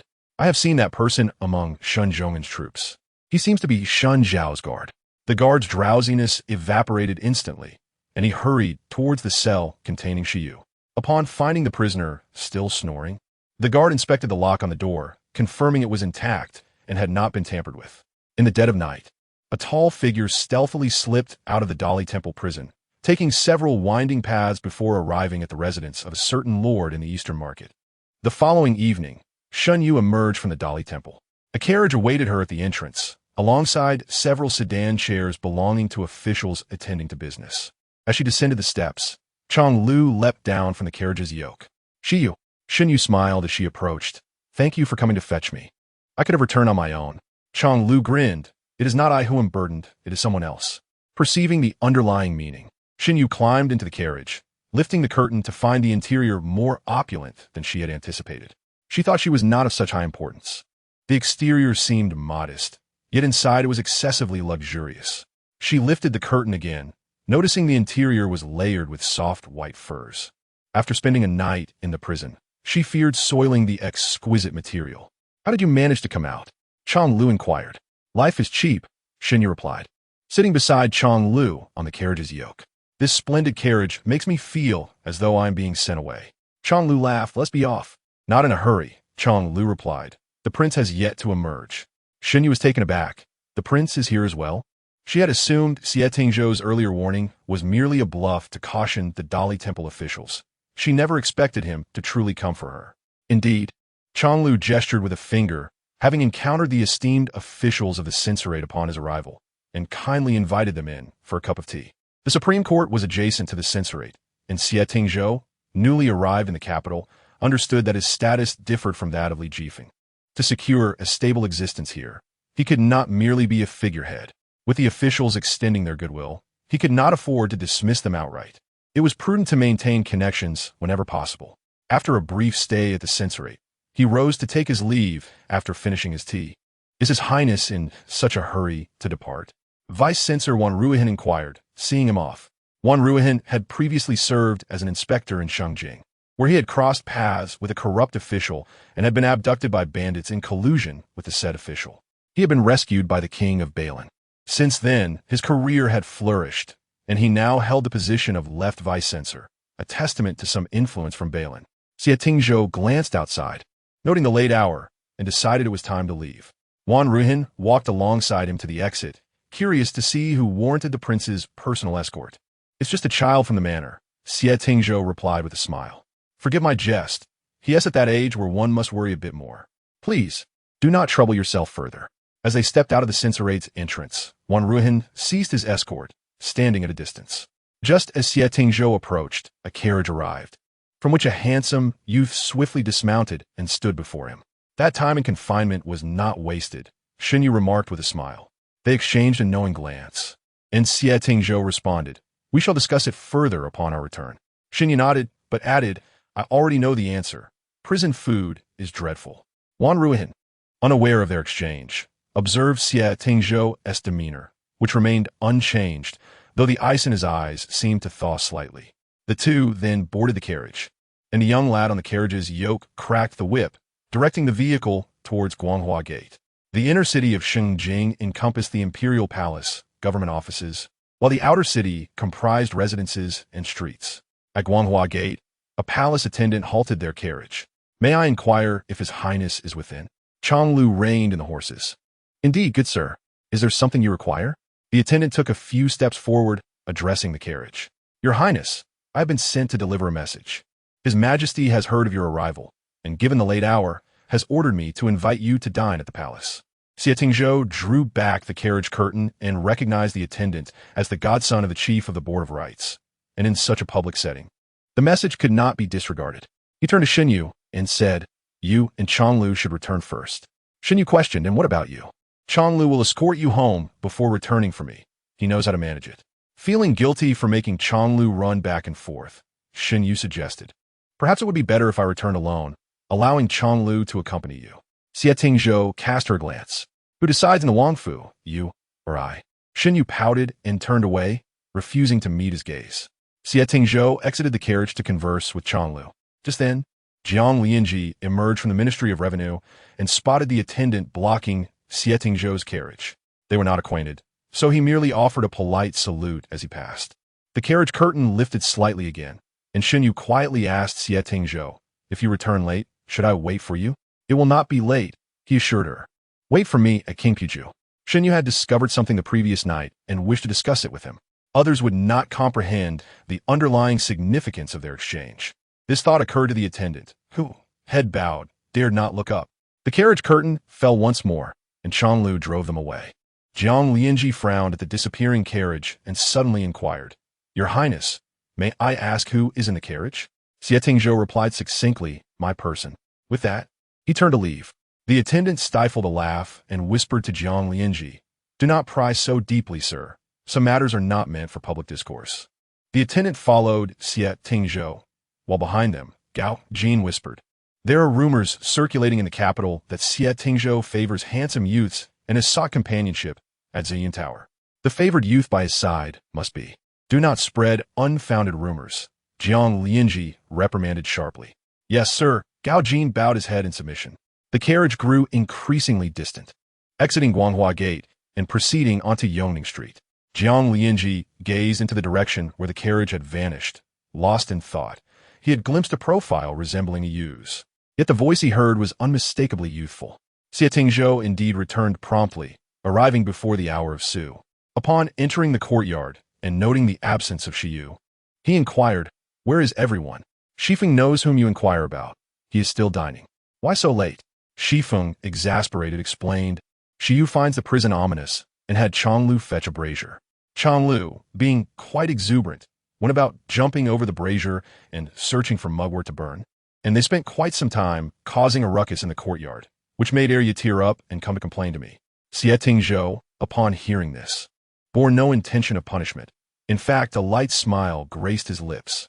Changlu was still under 16, and Xie Yu was 17, an age for frivolity. Let them be, Xie Tingzhou decided. Have Xie Yu come over shortly. After Shen Yu finished her meal, she joined Xie Tingzhou, who was already washed up and waiting in the study. Upon entering, she recalled the Black Panther from that night. Is Tsang your pet, Your Highness? Not quite, Xie Tingzhou replied. But how did you tame it? It was not a matter of taming, he reflected. That autumn, I hunted a Black Panther, only to later discover it was a mother who had recently given birth. Tsang is her cub, the other did not survive. It was not tamed, merely raised from young age. So when you ask if Tsang is your pet, the truth is I'm more like her adversary. Shen Yu paused before broaching this serious matter. Have you managed to track down that person? This was a prearranged plan between them. Liang Jianfang was imprisoned in the Supreme Court, and his backer had two paths to consider. Either eliminate him before he divulged information, or, if he remained tight-lipped, continue to use him to implicate others. Clearly, both Liang Jianfang and his benefactor had chosen the latter. No, I have not. Not all. Shen Yu raised her voice. I took such risks, and you have not managed to catch him? Xie Tingzhou met her gaze. I was not finished. While I did not catch him, I did discover he entered Lu Cheng's residence. Shen Yu shot him an incredulous look. Isn't that the same? That is precisely the outcome we sought. That person can suppress the supplies at Yinliang Pass and create various difficulties during our return to the capital. Clearly, he is a person of significant influence. Thus, the Supreme Court cannot be without informants in this matter. Last night, Shen Yu had stealthily visited Liang Jianfang, and it was certain he had begun to waver. Even if he held firm, his backer would not entirely trust him. Moreover, the Supreme Court had already questioned Xie Yu, so those involved might soon find themselves restless, as they had no idea how much Xie Yu truly knew or what Liang Jianfang had divulged to him. Will Lu Chang send someone to silence him? Shen Yu asked. Xie Tingzhou rested his chin on his hand, feeling a deep-seated unease about the situation. I sense this will not be straightforward. I concur, Shen Yu stated seriously. But first, we must lure someone out. Xie Tingzhou queried. If Lu Chang does not execute Liang Jianfang within 3 days, what will you do? Then I would trouble you, Shen Yu replied. Would you mind lending me a couple of shadow guards? Just to intimidate Liang Jianfang. Xie Tingzhou, appearing indifferent, replied, What if I refuse? In that case, I shall go myself. Xie Tingzhou pursed his lips, contemplating for a moment before stating, I have already made arrangements within the Supreme Court's prison. Shen Yu feigned flattery. Your Highness is indeed formidable. You even have your people within the Supreme Court. Xie Tingzhou replied, I possess even greater resources. What is that? Shen Yu instinctively inquired. Xie Tingzhou gazed at her face for a moment before abruptly turning away, awkwardly stating, The Dali Temple has been arranged. The pressing matter now is that you must visit the Dali Temple prison in 3 days, disguised as a jailer. Ever since that night, when Shen Yu made her unsettling remarks, Liang Jianfang found himself unable to sleep, plagued by anxiety. At the slightest sound in the middle of the night, he would fear for his life. In the past, he would eagerly eat whenever the food arrived. But now he was consumed by paranoia, suspecting that someone might poison his meals. Each time the food was delivered, he would refrain from eating immediately, instead setting aside a portion to observe if any rodents would consume it first, only then allowing himself to eat. Having endured this for 2 days, on the 3rd morning, Liang Jianfang awoke to find a dead mouse lying beside the bowl that the jailer had forgotten to collect, while the remnants of last night's meal had mysteriously vanished. A wave of terror washed over him. It seemed the young man had spoken the truth. His life was indeed in jeopardy. It appeared that the adversary had noticed his cautious eating habits and had placed the poison at the bottom of his food. Thankfully, he had had a poor appetite the previous night and had consumed less. Otherwise, he might have been the one lying lifeless on the ground. Liang Jianfang realized he could no longer afford to wait. He went an entire day without eating, not daring to drink a drop of water, anxiously anticipating the arrival of night. The young man had assured him that if he spoke the truth, his life would be spared. Now that the powers that be had forsaken him, he found himself with but one path to tread. As the sun dipped below the horizon, the Dali Temple prison gradually succumbed to the embrace of night. Liang Jianfeng dared not sleep, positioning himself in a corner against the wall, his gaze fixated on the prison door. The sound of footsteps grew closer and halted before his cell. The voice of the young man echoed, "The third day has arrived. Have you made your decision?" Chapter 67. The confession. Liang Jianfeng peered towards the entrance as the figure fiddled with the lock and stepped into the cell. Shen Yu, clad in the garb of a jailer, was nearly unrecognizable. Upon realizing who it was, Liang Jianfeng hastily leaped from his bed. "I have made up my mind. Ever since I saw that dead mouse this morning, I dared not eat or sleep, and I've been anxiously awaiting your arrival." Shen Yu lowered his gaze upon him, commanding, "Speak." "To explain this requires some time," Liang Jianfeng began, his eyes darting. "Might I inquire if you have a means by which I can preserve my life?" Such cleverness demanded a safeguard before he dared to speak. "Do you still believe you have a choice?" Shen Yu scoffed. "The path you have taken is a dead end. You have survived today, but can you endure tomorrow? Trust me, there remains a glimmer of hope for you." Liang Jianfeng, momentarily taken aback, recognized the truth in his words. After a brief contemplation, he replied, "This matter traces back to the invasion by the Western Jew. Last September, the Western Jew attacked, and Liang Jianfeng, as a civil official, was appointed by Emperor Tongshu to oversee military affairs, tasked with supervising the generals. A death order had been issued. Shan Zhongyan and Shan Zhao could only proceed to battle, never to return, regardless of what methods he employed. So you conspired with the Western Jew by stealing the military deployment plans?" Shen Yu's voice trembled with fury, struggling to restrain himself from harming the man before him. Liang Jianfeng, intimidated by the hatred in Shen Yu's eyes, quickly clarified, "I did not steal the plans. Such a significant matter could not hinge solely on me. There were certainly others involved within the military."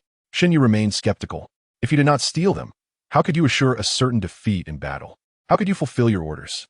Liang Jianfeng stepped closer to the door, glancing furtively before whispering, "Because of the supplies." "Supplies? The supplies will never arrive." Shen Yu's face turned pale. "You mean to say you knew before leaving the capital that there would be no supplies for this battle?" Liang Jianfeng nodded. A series of events swiftly connected in Shen Yu's mind. Shen Zhongyan had received word that the supplies were en route, yet they never arrived, and subsequent messages continued to claim they were imminent. This was clearly a ploy to delay and prevent them from seeking alternative means of procurement. Had he known earlier, they could have urgently requisitioned supplies from other provinces. Yet from the very beginning, the notion of supplies was a mere illusion. Shen Yu steadied his resolve and pressed on. "The supplies are managed by the Ministry of Revenue, coordinated from various granaries. How could you assure that they would not arrive?" "That I cannot say," Liang Jianfeng admitted. "I'm not responsible for that aspect." "Continue," Shen Yu demanded. Liang Jianfeng recoiled slightly. "Later, as you are aware, I took refuge within the city. Then Shen Zhongyan somehow procured a batch of supplies. If the supplies entered the city, victory would be assured. However, a death order had been issued before departure. Either Shen Zhongyan dies, or I do. I could only order the city gates closed." Unable to contain his rage any longer, Shen Yu swiftly drew his blade, placing it against Liang Jianfeng's throat. "That was for a full 100,000 lives. Those were my father and my brother." Her hand trembled as Liang Jianfeng felt the sharpness of the blade at his neck. In a panic, he leaned back, stammering, I still have value.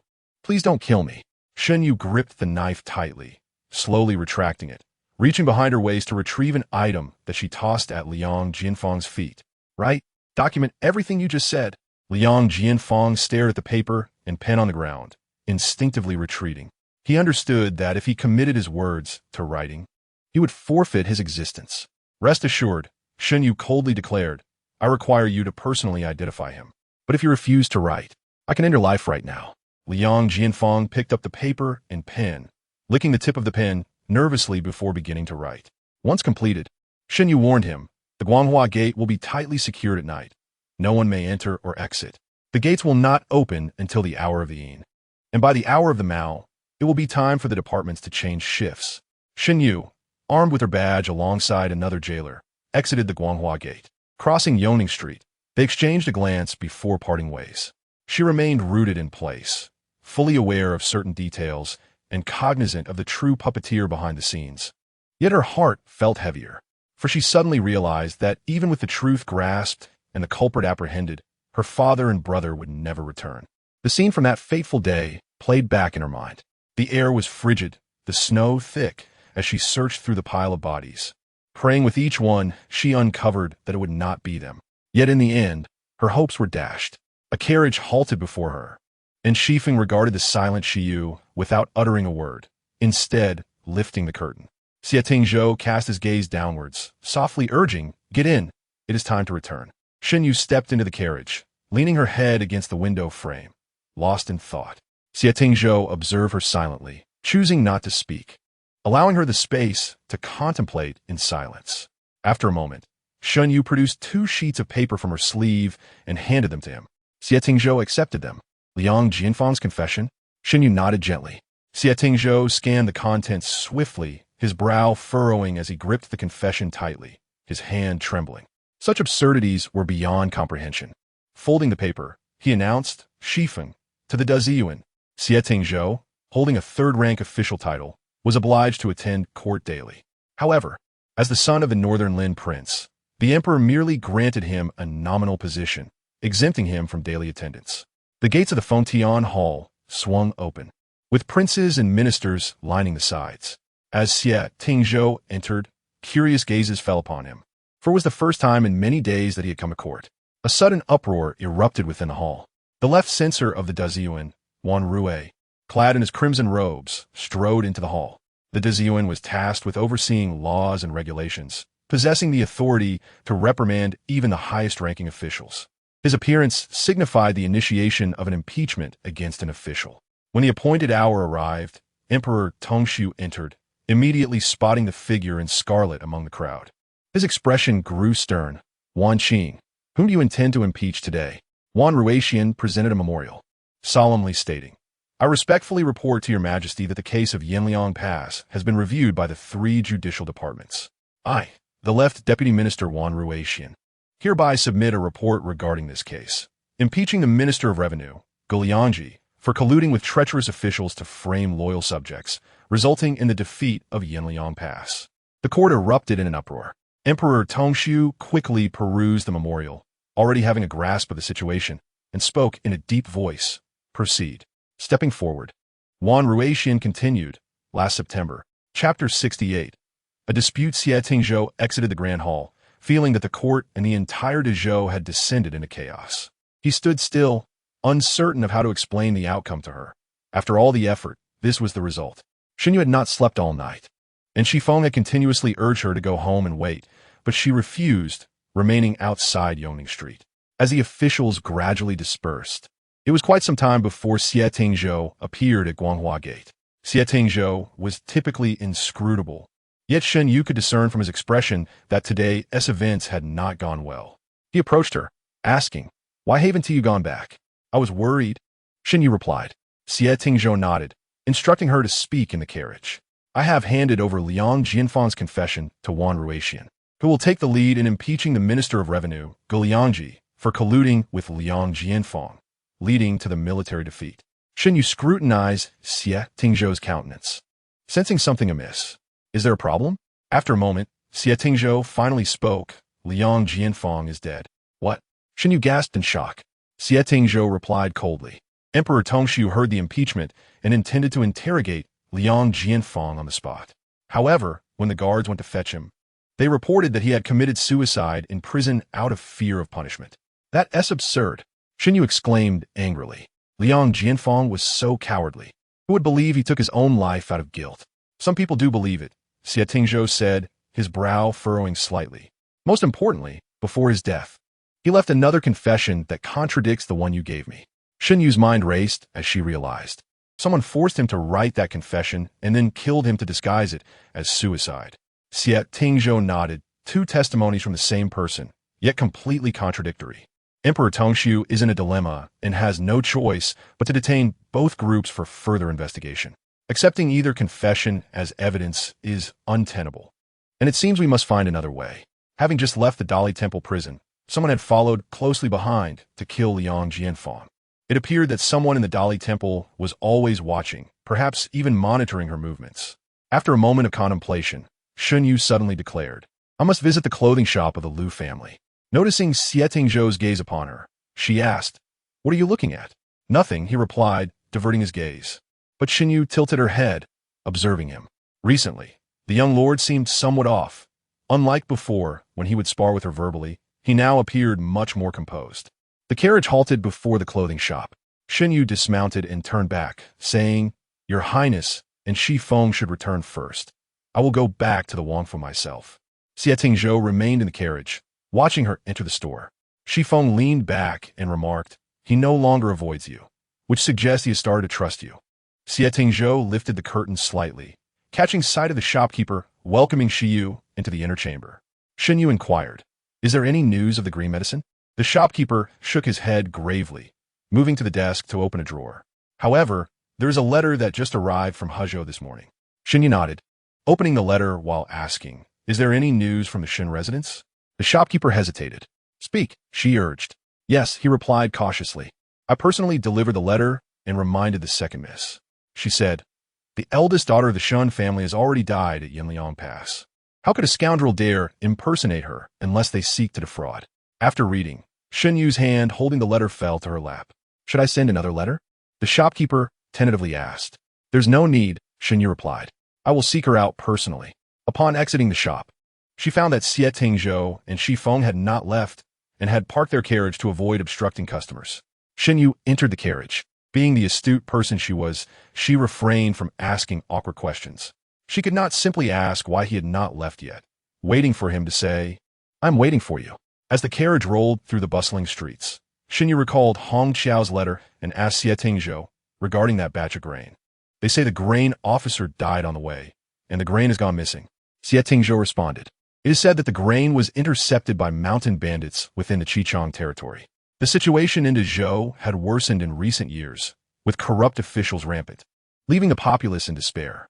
Some farmers worked tirelessly for a year, only to find they could barely feed themselves after paying taxes.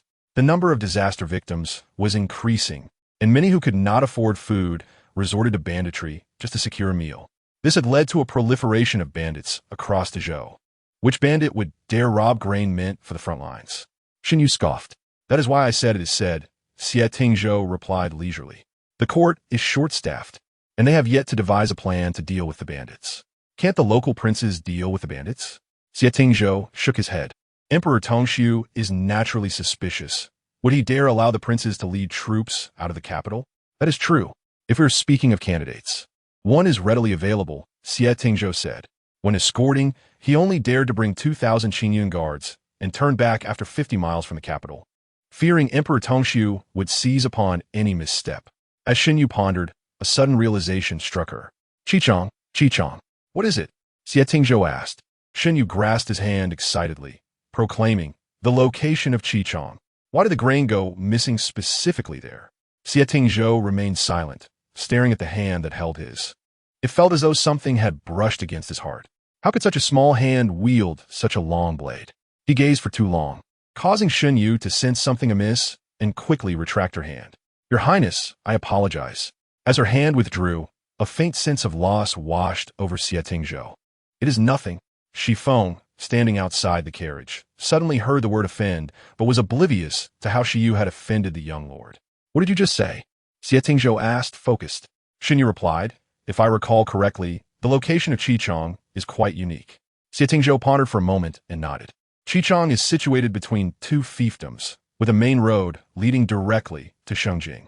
"Exactly," Shen Yu replied, somewhat excited. "In such a location, if something goes missing, neither side would be able to mobilize troops effectively, which is why a plan has yet to be established." "From which province was the grain dispatched? Why did it go missing specifically in Qichang?" Xie Tingzhou remained silent for a moment. That would require questioning the Ministry of Revenue. Shen Yu recalled Jiang Lianzhi, realizing that this case was undoubtedly tied to the Ministry of Revenue. But did Jiang Lianzhi, as the Deputy Minister of Revenue, have any involvement? Observing her contemplative expression, Xie Tingzhou asked, "What are you thinking?" "I am thinking of Jiang Lianzhi," Shen Yu replied instinctively. Xie Tingzhou lifted the curtain to glance at her, pursing his lips and turning away. Shen Yu had begun to grasp Xie Tingzhou's temperament, sensing that he was displeased. Yet she could not fathom why. After some thought, she surmised it was likely due to her mention of Jiang Lianzhi. Could they be political adversaries? "What I mean is," Shen Yu carefully articulated, "he is the Deputy Minister of Revenue, and I am contemplating whether this matter involves him. There's no need to explain yourself to me, Xie Tingzhou replied coolly, leaning back against the carriage wall and closing his eyes in feigned slumber. Shen Yu regarded his silent face, finding it strange how he seemed to be sulking. Chapter 69. Playing chess with him, Shen Yu pondered for a long time, unable to discern what exactly Xie Tingzhou was sulking about. Regardless, until they reached the Wang Fu, he did not utter another word to her. It was as if an inexplicable frost had settled between them. By afternoon, Chang Lu sensed something was off and pulled Xi Feng close beneath the eaves. Chang Lu had not fully matured yet. In a few months, he would turn 16, and his height was only slightly taller than Xi Feng's shoulders. As Xi Feng bent down, lowering his voice, he growled, "What are you doing?" Chang Lu leaned close to his ear and asked, "What is the matter, Your Highness?" "Earlier, when we returned, Shen Yu was speaking to you, yet you paid no heed." Uncertain, Chang Lu scrutinized him, suspecting a deception. Something must have transpired. This reminder sparked a memory in Xi Feng. He recalled hearing something in the carriage. Sensing his expression, Chang Lu immediately inquired, "What is it?" Xi Feng glanced toward the window and whispered, "It seems that Your Highness was inappropriately approached by Shen Yu, which has left you somewhat vexed." "My goodness!" Chang Lu exclaimed, and before Xi Feng could cover his mouth, the commotion interrupted Xie Tingzhou, who was engrossed in a solitary game of chess. "You're my adopted child. Where is your mother?" he queried. Chang Lu rushed over, playfully tugging at the window frame. Grinning, "Your Highness, you are indeed my true father. When will you find me a mother?" Without lifting his gaze, Xie Tingzhou flicked a chess piece from the window, and Chang Lu instinctively reached for it, only to wince in pain and complain, "Your Highness is too rough." Xi Feng chuckled. "Your Highness did not force you to catch it. You could have dodged." With a huff, Chang Lu tossed the piece and ran off towards Lu Mingxian. As he reached the courtyard entrance, an enticing aroma wafted through the air. "What is being roasted?" Chang Lu stepped inside to find Aries squatting by the fire. "We are roasting sweet potatoes," she replied. Being just a young maid, Aria's temperament was still capricious, with Shen Yu being easygoing. She was not a difficult mistress to serve, and Aria's boldness had grown. Today, upon Shen Yu's return, she had brought several sweet potatoes, calling out brother as she requested his company in roasting them. "Share one with me," Chang Lu chimed in. Aria handed him a small one, to which he complained it was too small. She retorted that she intended to save some for brother Shen Yu. Shen Yu, amidst the chorus of brother, reluctantly accepted her as a sister, as she pondered whether she had been masquerading as a man for too long, thus becoming increasingly masculine. She ventured inside to check her reflection. Upon emerging, she spotted the two children in the courtyard, gnawing on roasted sweet potatoes. When Chang Lu saw Shen Yu come out, he tossed something towards her. Shen Yu caught it mid-air and, upon opening her hand, discovered it to be a chess piece. "Is Your Highness inviting me to a game?" she asked. It had been quite some time since Xie Tingzhou had called her play. Chang Lu, with his mouth full of sweet potato, nodded indistinctly. Considering that Xie Tingzhou had been in a foul mood today, Shen Yu hurriedly made her way outside. "Brother, you haven't eaten your roasted sweet potato yet," Aria called after her. "There is someone to eat with." Chang Lu snatched it from her. "Well, I'll finish it all today." They playfully chased each other, creating a rare lively atmosphere at Lu Mingxian. In stark contrast, Qing Puju was unusually quiet. Shen Yu arrived to find no sign of Xi Feng. Only two guards standing in the corridor and a hawk perched on the window ledge. Entering the study, she found Xie Tingzhou still engaged in his chess match. Upon noticing her, he glanced up momentarily before returning his gaze to the board, asking, "What is it?" "I'm here to accompany Your Highness for a game," Shen Yu replied, taking a seat directly across from him and beginning to gather the pieces. Xie Tingzhou paused, his fingers briefly halting before gently placing the pieces back into the container. It was unfortunate. The game had almost reached a decisive conclusion. Initially, he had invited Shen Yu to play solely for tranquility, and while she had been quiet at first, she had developed an annoying habit of muttering during their journey back to the capital. Over time, Xie Tingzhou had become accustomed to it. Now, with Liang Jianfeng deceased in the Dali Temple, a thorough investigation was surely underway. "What are you worried about?" Xie Tingzhou interrupted her thoughts, staring at the chessboard. "What arrangements have I made?" Shen Yu shot him a glance. "The Dali Temple is on high alert. Did you not enlist someone to poison him?" Xie Tingzhou raised an eyebrow slightly. "Who claims I had someone poison him?" Shen Yu stared at him in astonishment. if Xie Tingzhou had not arranged for the poisoning. Then who else would want Liang Jianfang dead? With an air of indifference, he replied, "Countless eyes are watching the Sand Sea. The Dali Temple is vigilant, and food is delivered by designated personnel. There was no poison in Liang Jianfang's meal. It was merely a dead mouse tossed in to frighten him." "No poison?" Shen Yu inquired. "None," Xie Tingzhou affirmed as he placed a piece on the board. After a moment of contemplation, Shen Yu felt an urge to clap her hands. Such a clever scheme. In reality, she had only set the stage for Liang Jianfang that night. He had frightened himself into a panic, ultimately succumbing to the terror of a mere dead mouse. Thus, no matter how this matter unraveled, it could not implicate Xie Tingzhou. Her methods were straightforward and brutal, while Xie Tingzhou excelled at manipulating human emotions. First, he had dealt with Zuozong, the deputy minister of the Dali Temple, and then Liang Jianfang, all without raising a single blade. If she were to engage him in a battle of wits, she would likely be oblivious to her own demise. "What wicked thoughts are you concocting?" Xie Tingzhou asked, holding a chess piece. Shen Yu replied, "I was contemplating how I must never become your highness's enemy." Xie Tingzhou regarded her.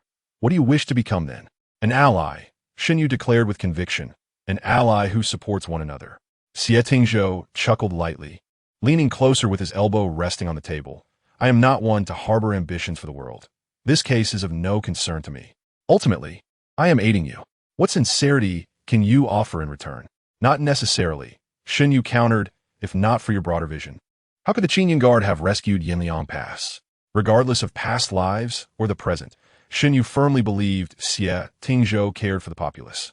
For he had always ventured to Yinliang Pass to aid the people, albeit earlier in this lifetime. Revealing one's prowess would be detrimental to him. With a piercing gaze, Xie Tingzhou continued with the game, remarking, "Today, you mentioned wondering whether Jiang Lianzhi is involved in this matter. Allow me to inform you. He is." Chapter 70. Deepening doubts. The game seemed unlikely to proceed any further. Shen Yu's heart raced with astonishment.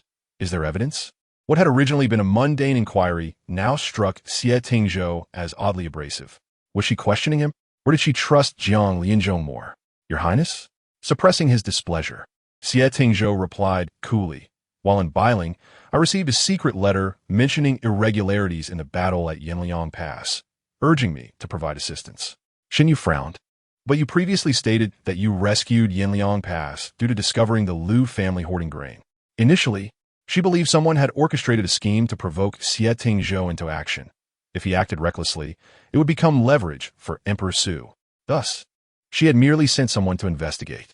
Indeed, Xie Tingzhou confirmed, it was only upon discovering the Liu family's grain transport that I deemed the letter credible. Shen Yu pondered briefly, realizing that Xie Tingzhou's implication was that the letter originated from Jiang Lianzhi. Xie Tingzhou rose and approached the desk, retrieving the letter from a drawer. Shen Yu stepped closer, taking the letter to read. Its content mirrored Xie Tingzhou's earlier statements, but this was not Jiang Lianzhi's handwriting. Having been married for a few years, she could recognize Jiang Lianzhi's script. Xie Tingzhou's gaze shifted to Shen Yu, his confusion deepening. However, he refrained from confronting her directly and said, "Jiang Lianzhi's ascent to this position was not mere chance. He is cautious and would not easily reveal his hand. It took my people 3 months to trace this back to him." At that moment, Shen Yu felt her thoughts were in disarray. If Jiang Lianzhi were involved in the Yinliang Pass incident, why would he write that letter to alert Xie Tingzhou? Conversely, if he were uninvolved, how could he know about the problems at Yinliang Pass? The deeper the investigation went, the more convoluted it became, enveloped in a thick fog of uncertainty. The Marquis of Renan in Shengjing hosted a banquet, sending invitations to numerous dignitaries in the capital. General Shen's residence has fallen into disarray, with 3 members departed, leaving only the stepmother and the second young lady besieged by rumors. It appears to be on the verge of collapse. Yet an invitation from the Renan Marquis's household has arrived. Shen Yin arrived late, finding the hall already filled with esteemed ladies from various families, with only one seat remaining at the far end of the table. Upon her entrance, whispers began to circulate among the young ladies, and someone in the hall let out a derisive hum, questioning her presence. Who knows? Look at her, still wearing mourning, displaying a face of utter despair for whom? Surely, she must be secretly rejoicing. Indeed, her elder sister is the granddaughter of the Liu family from Hezhou, possessing substantial family wealth, which now benefits her mother and daughter. Such remarks pierced Shen Yan's ears, a scenario she had long anticipated, yet she remained composed as she took a seat near the entrance. The legitimate daughter of the Renan Marquis is favored by the Empress Dowager and has been granted the title of Princess Rumin, placing her ahead above the other young ladies. Princess Rumin, who had been conversing with others, immediately greeted Shen Yin upon noticing her arrival, expressing concern about whether she would attend. Shen Yin bowed her head in courtesy, feeling obliged to respond to the princess's interest. Seeing her seated at the end, the princess summoned her maid to move Shen Yan's seat next to hers. Despite having no prior acquaintance with the princess, Shen Yin felt a twinge of apprehension at her unexpected warmth. Once settled, Princess Rumin took Shen Yan's hand in a gesture of comfort, urging her not to mind the idle gossip. "You have lost your father and elder brother. You bear the greatest burden," she said. Tears welled in Shen Yan's eyes as she choked out her gratitude. The princess confided softly, "I have invited them today to declare that you are under my protection. They shall not dare to disrespect you henceforth." "Why would the princess?" Shen Yin began, but a maid pouring tea interjected. "Our princess has long admired Miss Shen and sought an opportunity to befriend her, but alas, Miss Shen has rarely been in the capital and does not attend the gatherings of noble ladies." "Indeed," Princess Rumin added, resting her chin on her hand, "since childhood. I pondered why women could not roam the world like men. Miss Shen, being a woman, can also lead in battle." Shen Yan's eyes reddened further, her fingers clenching the fabric of her skirt. "My elder sister is not an ordinary woman," she replied wistfully. "It is a pity I cannot witness her prowess." Princess Rumin seized Shen Yan's hand, urging, "Tell me more about her." "My elder sister." Shen Yan hesitated. "She is seldom in the capital, and our time together is limited, but she is remarkably forthright." Princess Rumin expressed regret, wishing to befriend her. Shen Yan pressed her lips together, managing a difficult smile. "I too lament not spending more time with her." Their conversation, however, caught the attention of other young ladies, some indifferent, while others found it particularly conspicuous. "I have heard that the Jiang family once sought a proposal from General Shen's residence for Lord Jiang, but it was declined. There are varied speculations in the capital. Some say it was for Miss Shen, others claim it was for the second young lady. Now that the second young lady is present, perhaps she could clarify?"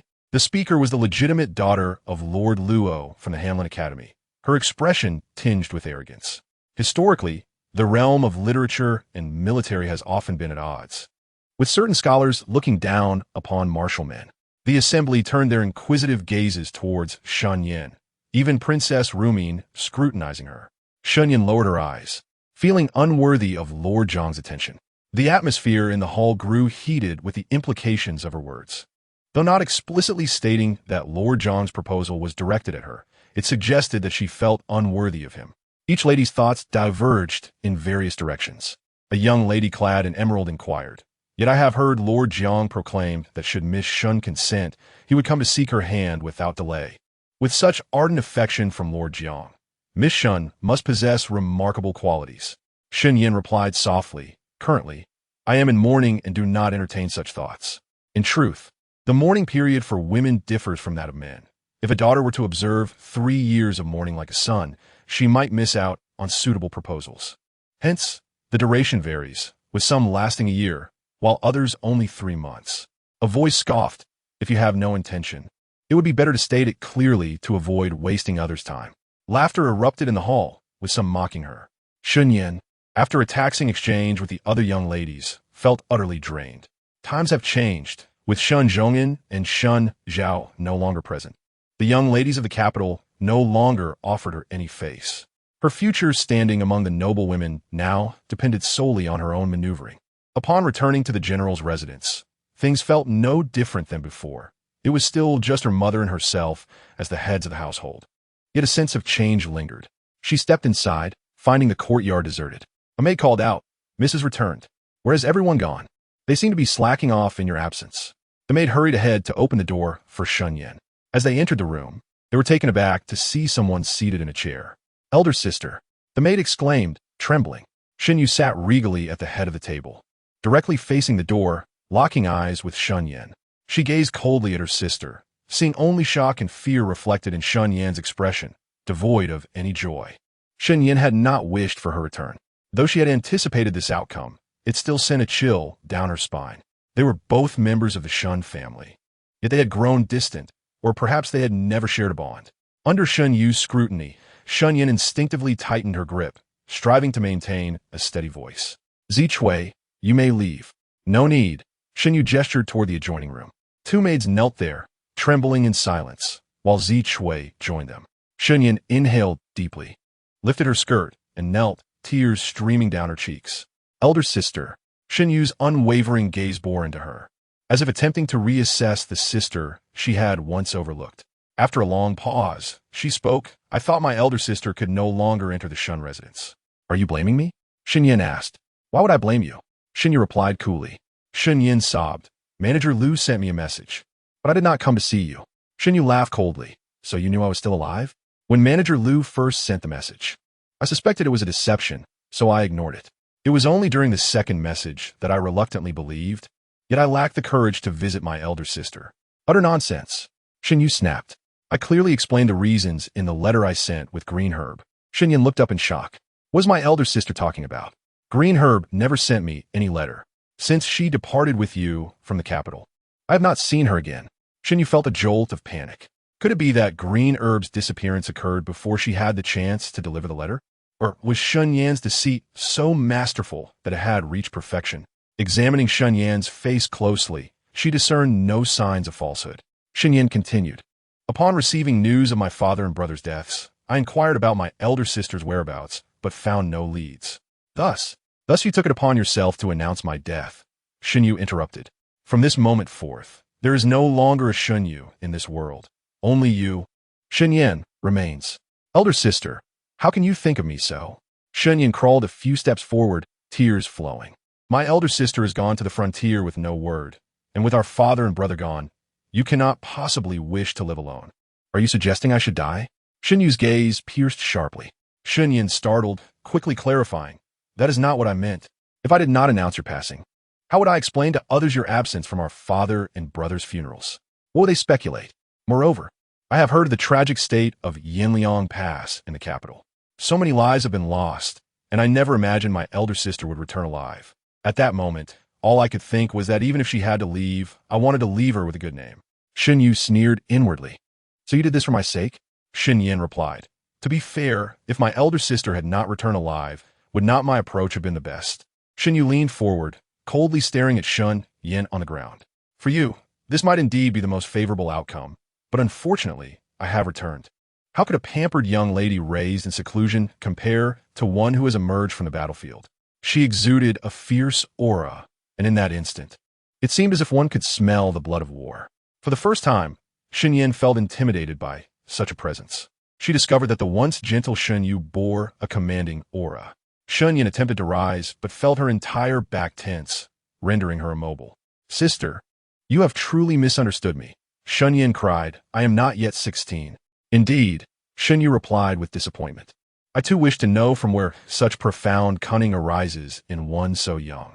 In her previous life, trapped within the Jiang residence, Shen Yin had yet to be wed, and every 10 days or so, she would visit Shen Yu to chat. For this, Shen Yu felt grateful. Thus, when her stepmother requested her assistance in finding a suitable husband for Shen Yin, she dedicated herself wholeheartedly to the task. In retrospect, one must wonder if Shen Yan's frequent visits to the Jiang residence were not motivated by personal gain. By that time, the Shen family had already fallen, while the Jiang family remained in its prime. If Shen Yin did not seek to attach herself to the Jiang family, whom else could she turn to? It is laughable that Shen Yu, having survived life and death, only now learns to discern the true nature of people. Shen Yin took a breath to speak, but then softened her voice. If you wish to misunderstand me, so be it. A Yin has no means to refute. Shen Yu, with a tone laced with disappointment, said, Do not exhibit such a demeanor before me. I am not swayed by such antics. Nor do I have the leisure to indulge in this performance of sisterly affection. Shen Yin bit her lip tightly, since no explanation would satisfy Shen Yu. Why should she continue to feign submission? They were both legitimate daughters of the Shen family. Why should she kneel before Shen Yu? It would be better to sever ties. She was weary of the pretense. After a moment of silence, Shen Yin suddenly smiled, leaning back to sit weakly on the ground. She looked up at Shen Yu and asked, How are you so clever?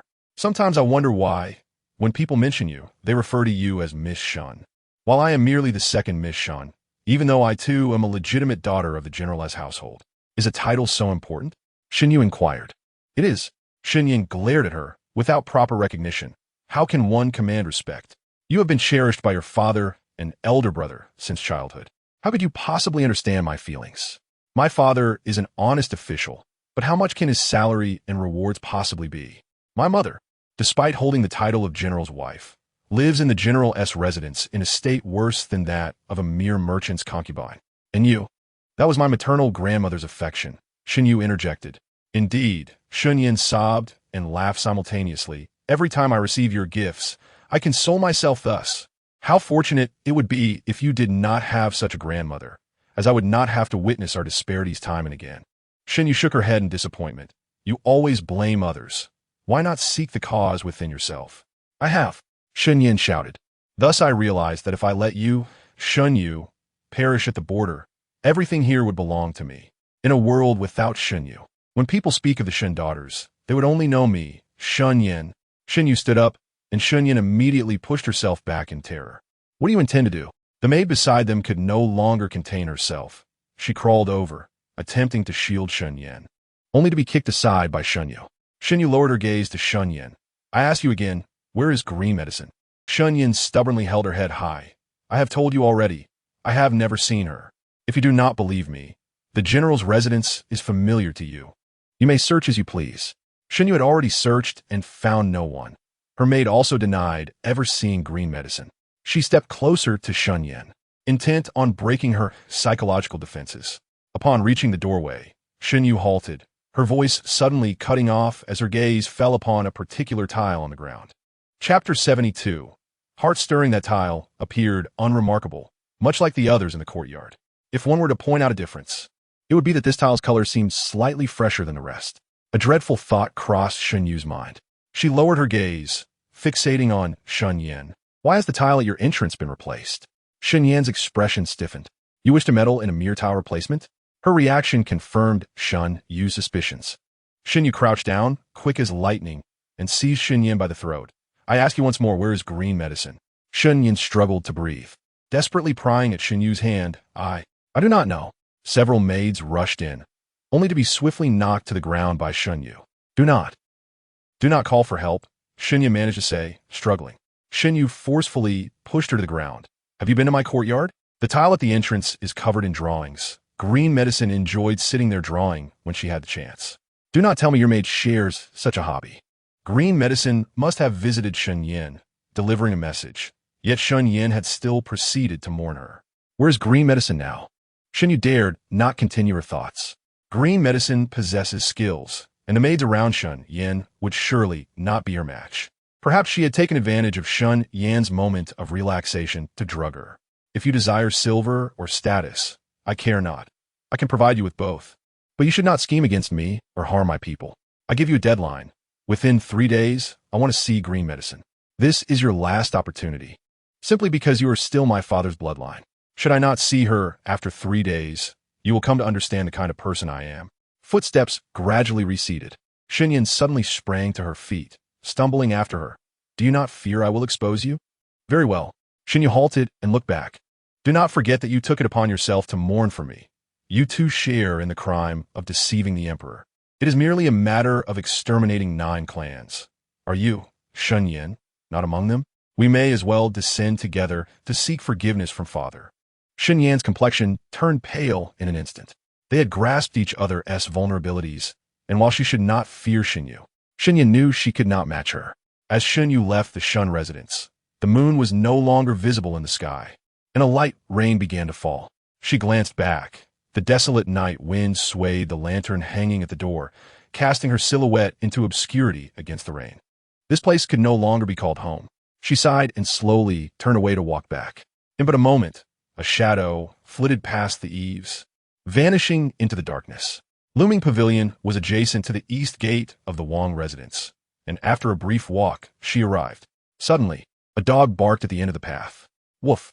Shen Yu looked up to see a dog running excitedly towards her from the entrance of Looming Pavilion. Big Yellow. Shen Yu joyfully took a few steps forward, crouching down to let Big Yellow leap into her embrace. Big Yellow rubbed against her leg, wagging its tail vigorously. What are you doing here? Shen Yu patted Big Yellow's head as it barked happily. Standing at the entrance was a figure. She lifted her gaze to meet Xie Tingzhou's eyes. They exchanged a glance, understanding the unspoken meaning between them. Shen Yu lowered her head, clinging tightly to Big Yellow, disbelieving as she confirmed, "Grandfather." "Come inside," Xie Tingzhou said. As night fell, Arya dozed in the corridor. Upon seeing the two enter, she rubbed her eyes and got up to serve tea. Shen Yu kept her head down, as if since her rebirth. She had been bidding farewell to different people. First her father, then her brother, and now her grandfather. She wondered if this could be considered a punishment. Why must all the warmth she had known drift away from her? Da Huang sensed her emotional distress and lay closely against her leg. Xie Tingzhou stood at the doorway, observing her strength, which surpassed his expectations. He had anticipated tears. "Your father-in-law left those few thatched cottages for you, so you would have a refuge when you find yourself without a place to go." Shen Yu raised her head and asked, "Did he leave in pain?" In the gaze she held with anticipation, Xie Tingzhou told a lie. "No, he did not suffer." Shen Yu nodded. Even a consolation was something she desperately needed at that moment. Xie Tingzhou pressed his lips together, his gaze falling upon the back of her hand resting on her leg. And he furrowed his brow slightly. "What happened to your hand?" Only then did Shen Yu notice the several blood marks on her hands, likely from when she had grasped Shen Yan's neck. "I was scratched by a dog," she replied. Da Huang perked up and barked once. "Not you," she patted Da Huang. "It was a mad dog. I thought she would be as gentle as you." Xie Tingzhou picked up on her insinuation and asked, "What about the medicine?" "What medicine?" Shen Yu inquired. Xie Tingzhou gazed at her intently. "The wound ointment." "Oh," Shen Yu replied. "I used it all up. I don't know if the doctor has any left." Xie Tingzhou was at a loss for words. "You finished an entire bottle of medicine?" Shen Yu nodded. "Yes, I have quite a few wounds on my back. You and T know since you haven't seen them." Xie Tingzhou turned his face away. Had he not seen? He had seen all too clearly, and now, whenever he closed his eyes, the memories of that time flooded back. He turned his head towards the door and called out softly. An unseen shadow guard leaped down from the roof, landing soundlessly. After a moment, the shadow guard presented a bottle of wound ointment before vanishing again. Xie Tingzhou raised his hand and tossed the medicine to her. Shen Yu caught it and glanced at it, realizing it was not the same as the last one. That medicine was worth a fortune. It was not that he was concerned about the money, but it was crafted by the renowned healer master Song Shi, making the ingredients hard to come by. There were only a few bottles in existence. "You're not so precious," Xie Tingzhou remarked. Shen Yu scoffed lightly and called for Arya to bring water so she could wash her hands before applying the ointment. The application was chaotic, and Xie Tingzhou, unable to bear it any longer, stepped forward and took the medicine from her. They had both tended to each other's south wounds on the road, so they were already accustomed to it. Coincidentally, they had both injured their arms. If it had been elsewhere, they could have managed it themselves. Xie Tingzhou's fingers were long and elegant like green bamboo, with slightly protruding knuckles. Such hands were pleasing to behold, no matter the task. Shen Yu watched his hands for a moment, her gaze shifting upward to his face. His visage was ethereal like a celestial being, with mountains and rivers as brows and stars and moon as eyes, captivating when smiling and chillingly piercing when cold. Shen Yu's heart inexplicably raced, her fingers curling slightly as she stared at his face, momentarily lost in thought. Chapter 73. I am shameless. I am invincible. The lights in Lu Ming Xian extinguished. Yet Xie Tingzhou did not leave. After a moment, he lightly leaped onto the roof. Inside the room came faint sounds of weeping. She had seemed increasingly resilient, but in truth, she was merely nursing her wounds in solitude. Xie Tingzhou gently lifted the hem of his garment and sat down on the roof, gazing into the boundless night, lost in contemplation. The following day, Shen Yu was on duty. Upon waking, her eyes were swollen like walnuts, and it took Arya rolling an egg over them for some relief. The weather had gradually warmed. The recent snowfall was likely the last of the winter. Shen Yu stood under the eaves, revisiting the case's origins. It was inevitable that Minister of Revenue Gu Liangsong was entangled in this matter. Thus, Jiang Lianzhi had secretly contacted Xie Tingzhou, likely for two reasons. Either he had discovered an issue and wished to save Xie Tingzhou out of goodwill, or he had some inkling of a conspiracy and wanted to use this to bring Gu Liangsong down. However, there was a significant flaw in this. If he knew there was a problem, why not report it directly to the emperor instead of using such an indirect approach? In the Jiang residence, Within the study of Chief Minister Jiang Lianzhi, the grandfather and grandson both wore solemn expressions. Jiang Lianzhi stated, "Guliang Song is inextricably linked to the Yanliang Pass case. Now we must see how His Majesty decides.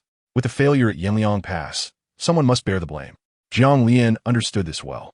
Just like in the previous life, when the Su Emperor, despite knowing it was not their fault, could not find a reasonable explanation for the people, he had no choice but to allow rumors to spread, ultimately placing the blame on Shun Zhong'an and Shun Zhao. Jiang Yuanqing fell silent for a moment before continuing, "Once Guliang Song falls, the Ministry of Revenue will inevitably need to support a minister. As the Deputy Minister of Revenue, you are the prime candidate." However, he paused, sipping tea before continuing. "Holding the position of Deputy Minister of Revenue at your age is unprecedented since the establishment of the Great Zhou. An early promotion may not be a good thing. What do you think?" Jiang Lian was silent for a moment before replying. "Lian has no desire for promotion." Jiang Yuanqing nodded, stroking his long beard. "In that case, I shall hold this matter back for now. But you should temporarily act in the capacity of minister with your position as deputy minister." If Jiang Lian were wise, he would avoid drawing attention and not take on the minister's role at this time. Shen Yu, while playing chess, remarked, "His qualifications are still a bit lacking. He has only just become the Deputy Minister of Revenue." With a clatter, Xie Tingzhou tossed the pieces back into the container. Shen Yu, interrupted, looked up and asked, "We've barely begun. Are you quitting already?" Xie Tingzhou pointed to the chessboard. "Is there any more to play?" Shen Yu stared at the board for a while, frowning. "Why is it over so quickly? This is not my level. I usually last at least half an hour." Xie Tingzhou glanced at her. "Is your mind clear enough? You dare to think of other things while playing chess?" Chang Lu, perched on a branch, laughed, but was met with a fierce glare from Shen Yu. Shen Yu returned the pieces to their places, unwilling to concede. "Let us play another round. The result would be the same." Chang Lu chuckled. "Brother Feng, shall we make a wager?" Shi Feng shivered at the title and shot him a glance. "Are you sick? Let us make a bet." Chang Lu jumped down from the tree, wrapping his arm around Shi Feng's neck. "I bet the prince will win." "And you bet on sure you winning." "What do you say? You certainly know how to pick." Shi Feng scoffed. "Why don't you bet on sure you winning?" Shen Yu interjected. "I'm sitting right here. Who are you insulting?" Chang Lu laughed awkwardly. "My apologies. How about this? We bet on how long sure you can last against the prince. I bet half an hour." Shen Yu rested her chin on her hand. "Can I join?" "Absolutely not. I'm afraid you'll cheat." Chang Lu firmly refused, then turned to Shi Feng. "The wager is set. 2 months of salary." Shi Feng protested. "If I win, I only get 1 month as salary. If you win, you get 4 months. Is that fair?" Chang Lu counted on his fingers and suddenly exclaimed, "Your Highness, why does Shi Feng get so much more than I do?" "Because you eat more." Shen Yu replied with a smile. Xie Tingzhou picked his pieces leisurely, a smile gracing his lips. Chang Lu huffed, pressing his palms together in a mock bow to Xie Tingzhou. "Your Highness, whether we win or lose depends on you." Shi Feng pondered for a moment. "Then I'll bet an hour." Another round of chess began, with both players exchanging moves. Within half an hour, Shen Yu began to show signs of fatigue as she placed her piece. Xie Tingzhou observed her with a piece between his fingers. Her brow furrowed tightly, and just as she was about to place a piece, she hesitated, feeling that no matter where she placed it, it would be wrong. "Don't delay the game," Chang Lu reminded. Shen Yu shot him a glance, and after much effort, she finally placed a piece. Xie Tingzhou, without a moment's thought, reached out his hand. "Wait." Shen Yu stopped him just as he was about to place his piece. "I made a mistake. This cannot count." Throughout those days spent together, she had developed a thicker skin, realizing that neither the legendary battlefield killing god nor the later gentle and refined gentleman were the true Xie Tingzhou. At least from her perspective, Xie Tingzhou's temperament was remarkably gentle. However, aside from her occasional mood swings and inexplicable bouts of anger, she was naturally inclined to push boundaries, relishing in testing the limits of others. Upon discovering that Xie Tingzhou was remarkably difficult to provoke, her audacity only grew. In the silent gaze of Xie Tingzhou, she shifted her piece on the board, then calmly addressed him. "It is your turn, Your Highness." With a lack of shame, she felt invincible. Victory in this game was assured.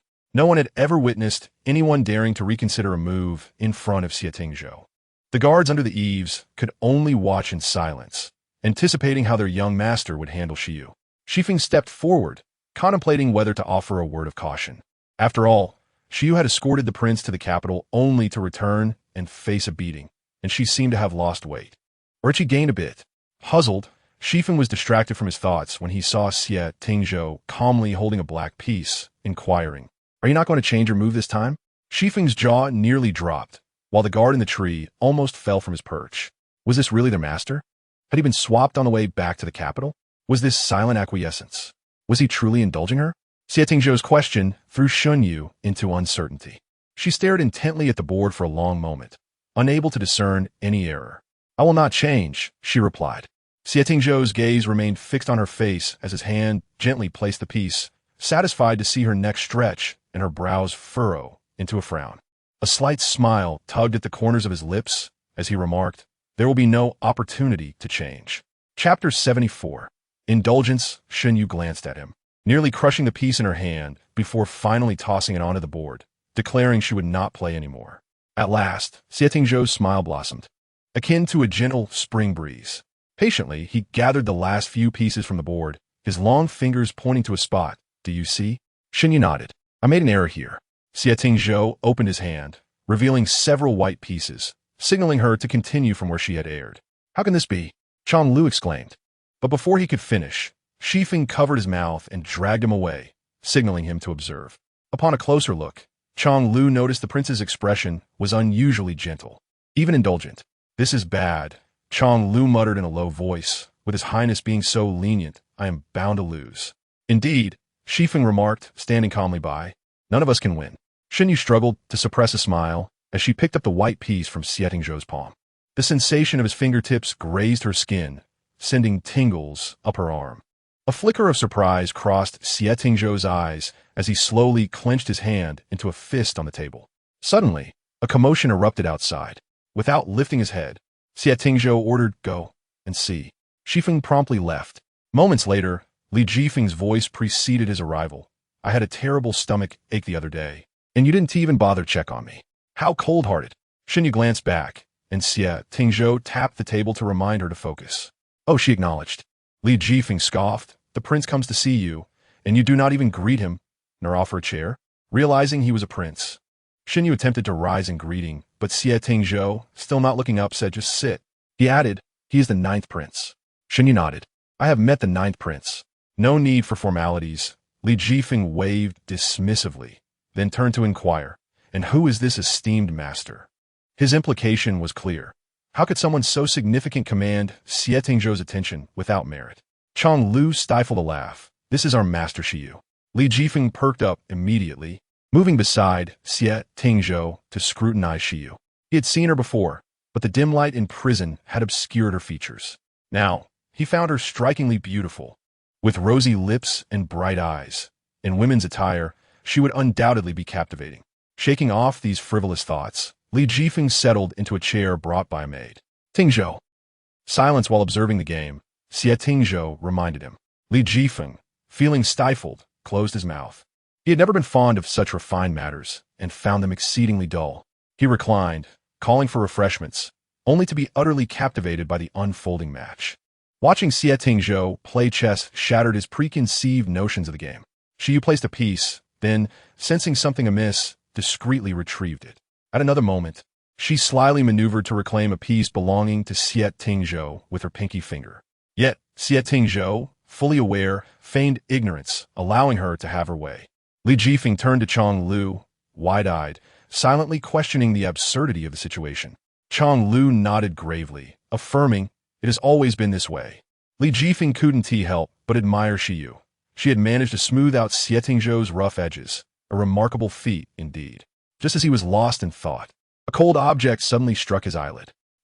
Li Jifeng cried out, quickly covering his eyes, discovering it was a black piece, still held in Xie Tingzhou's hand.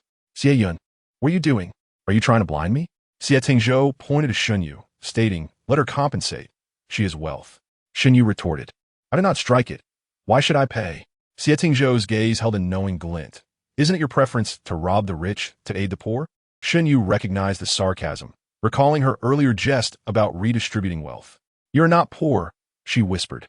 Li Jifeng observed the unusual dynamic between them, one indulgent and the other unrepentant, and couldn't help but sigh at Xie Tingzhou's transformation.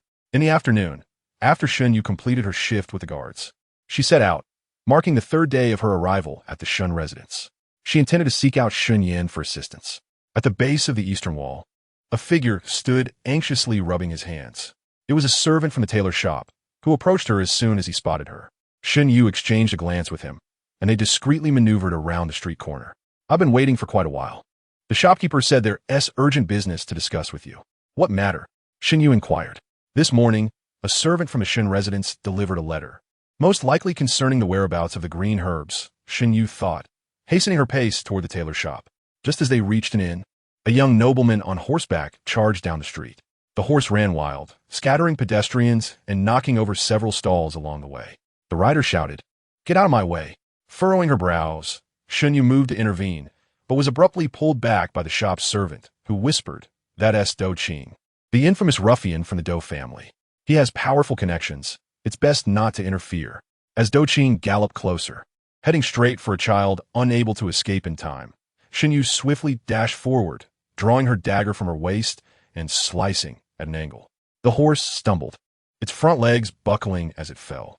Dou Qing was thrown off, rolling on the ground before rising, blood streaming from a scrape on his face.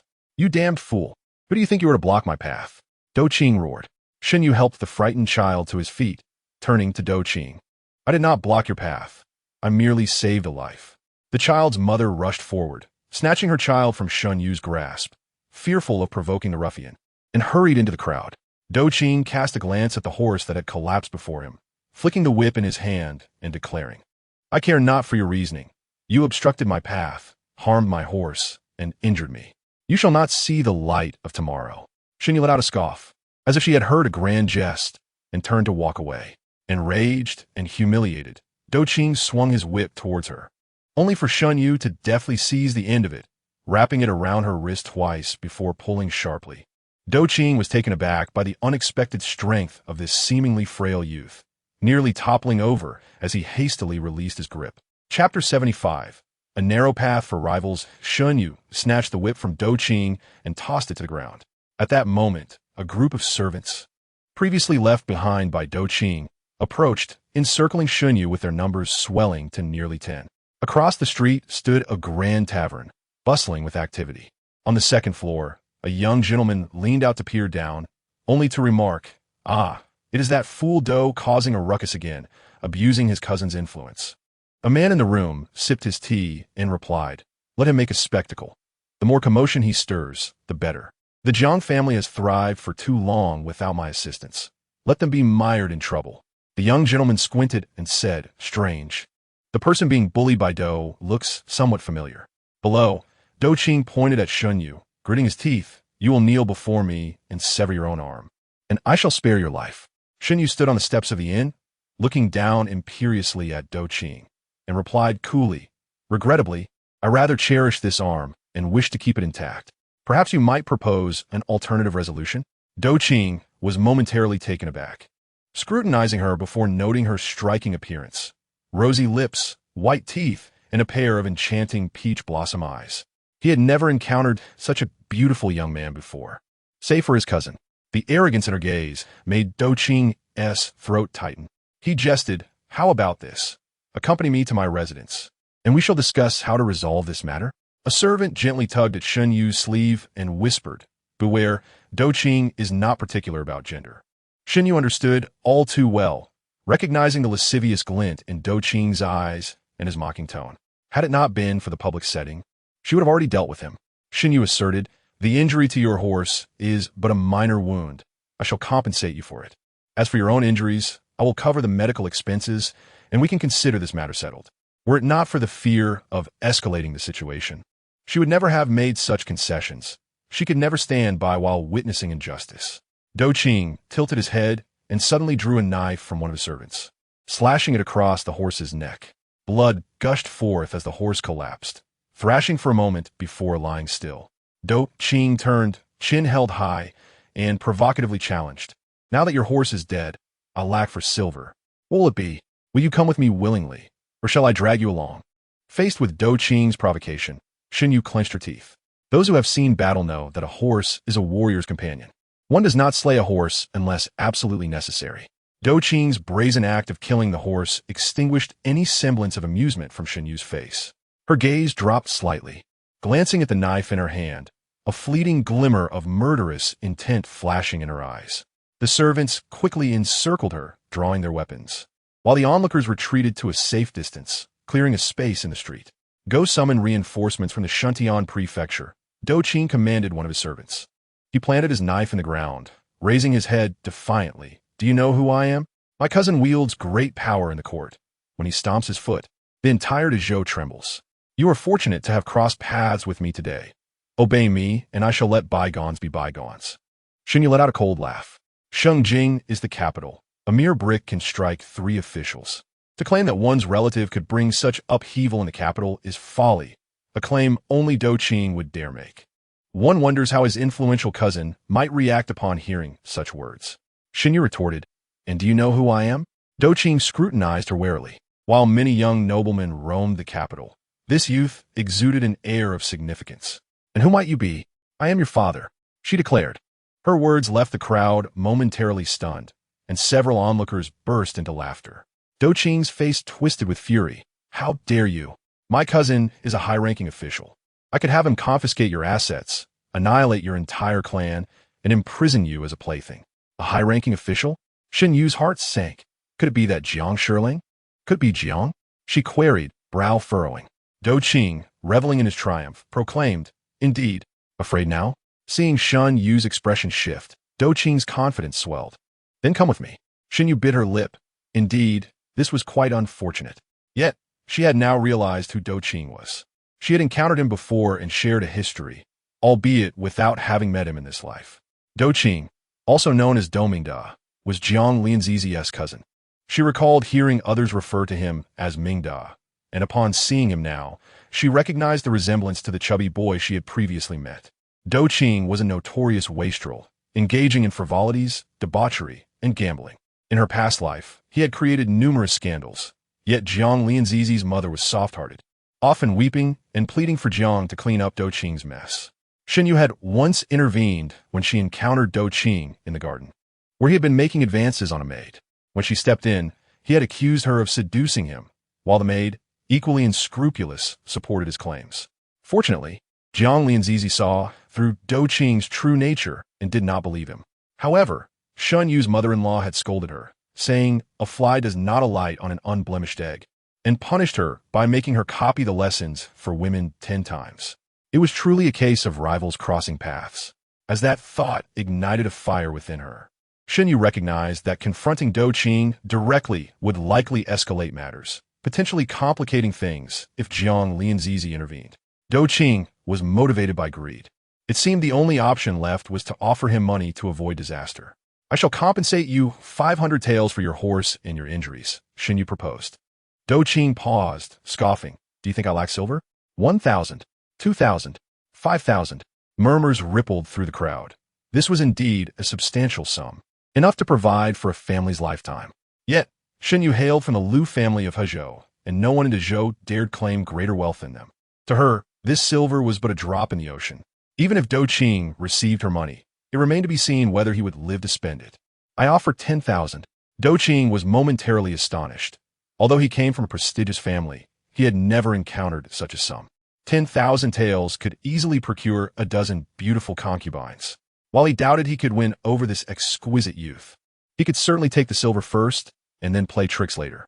Yet, given the youth's demeanor, he sensed the price could still rise. 50,000, Dou Qing exclaimed, puffing out his chest.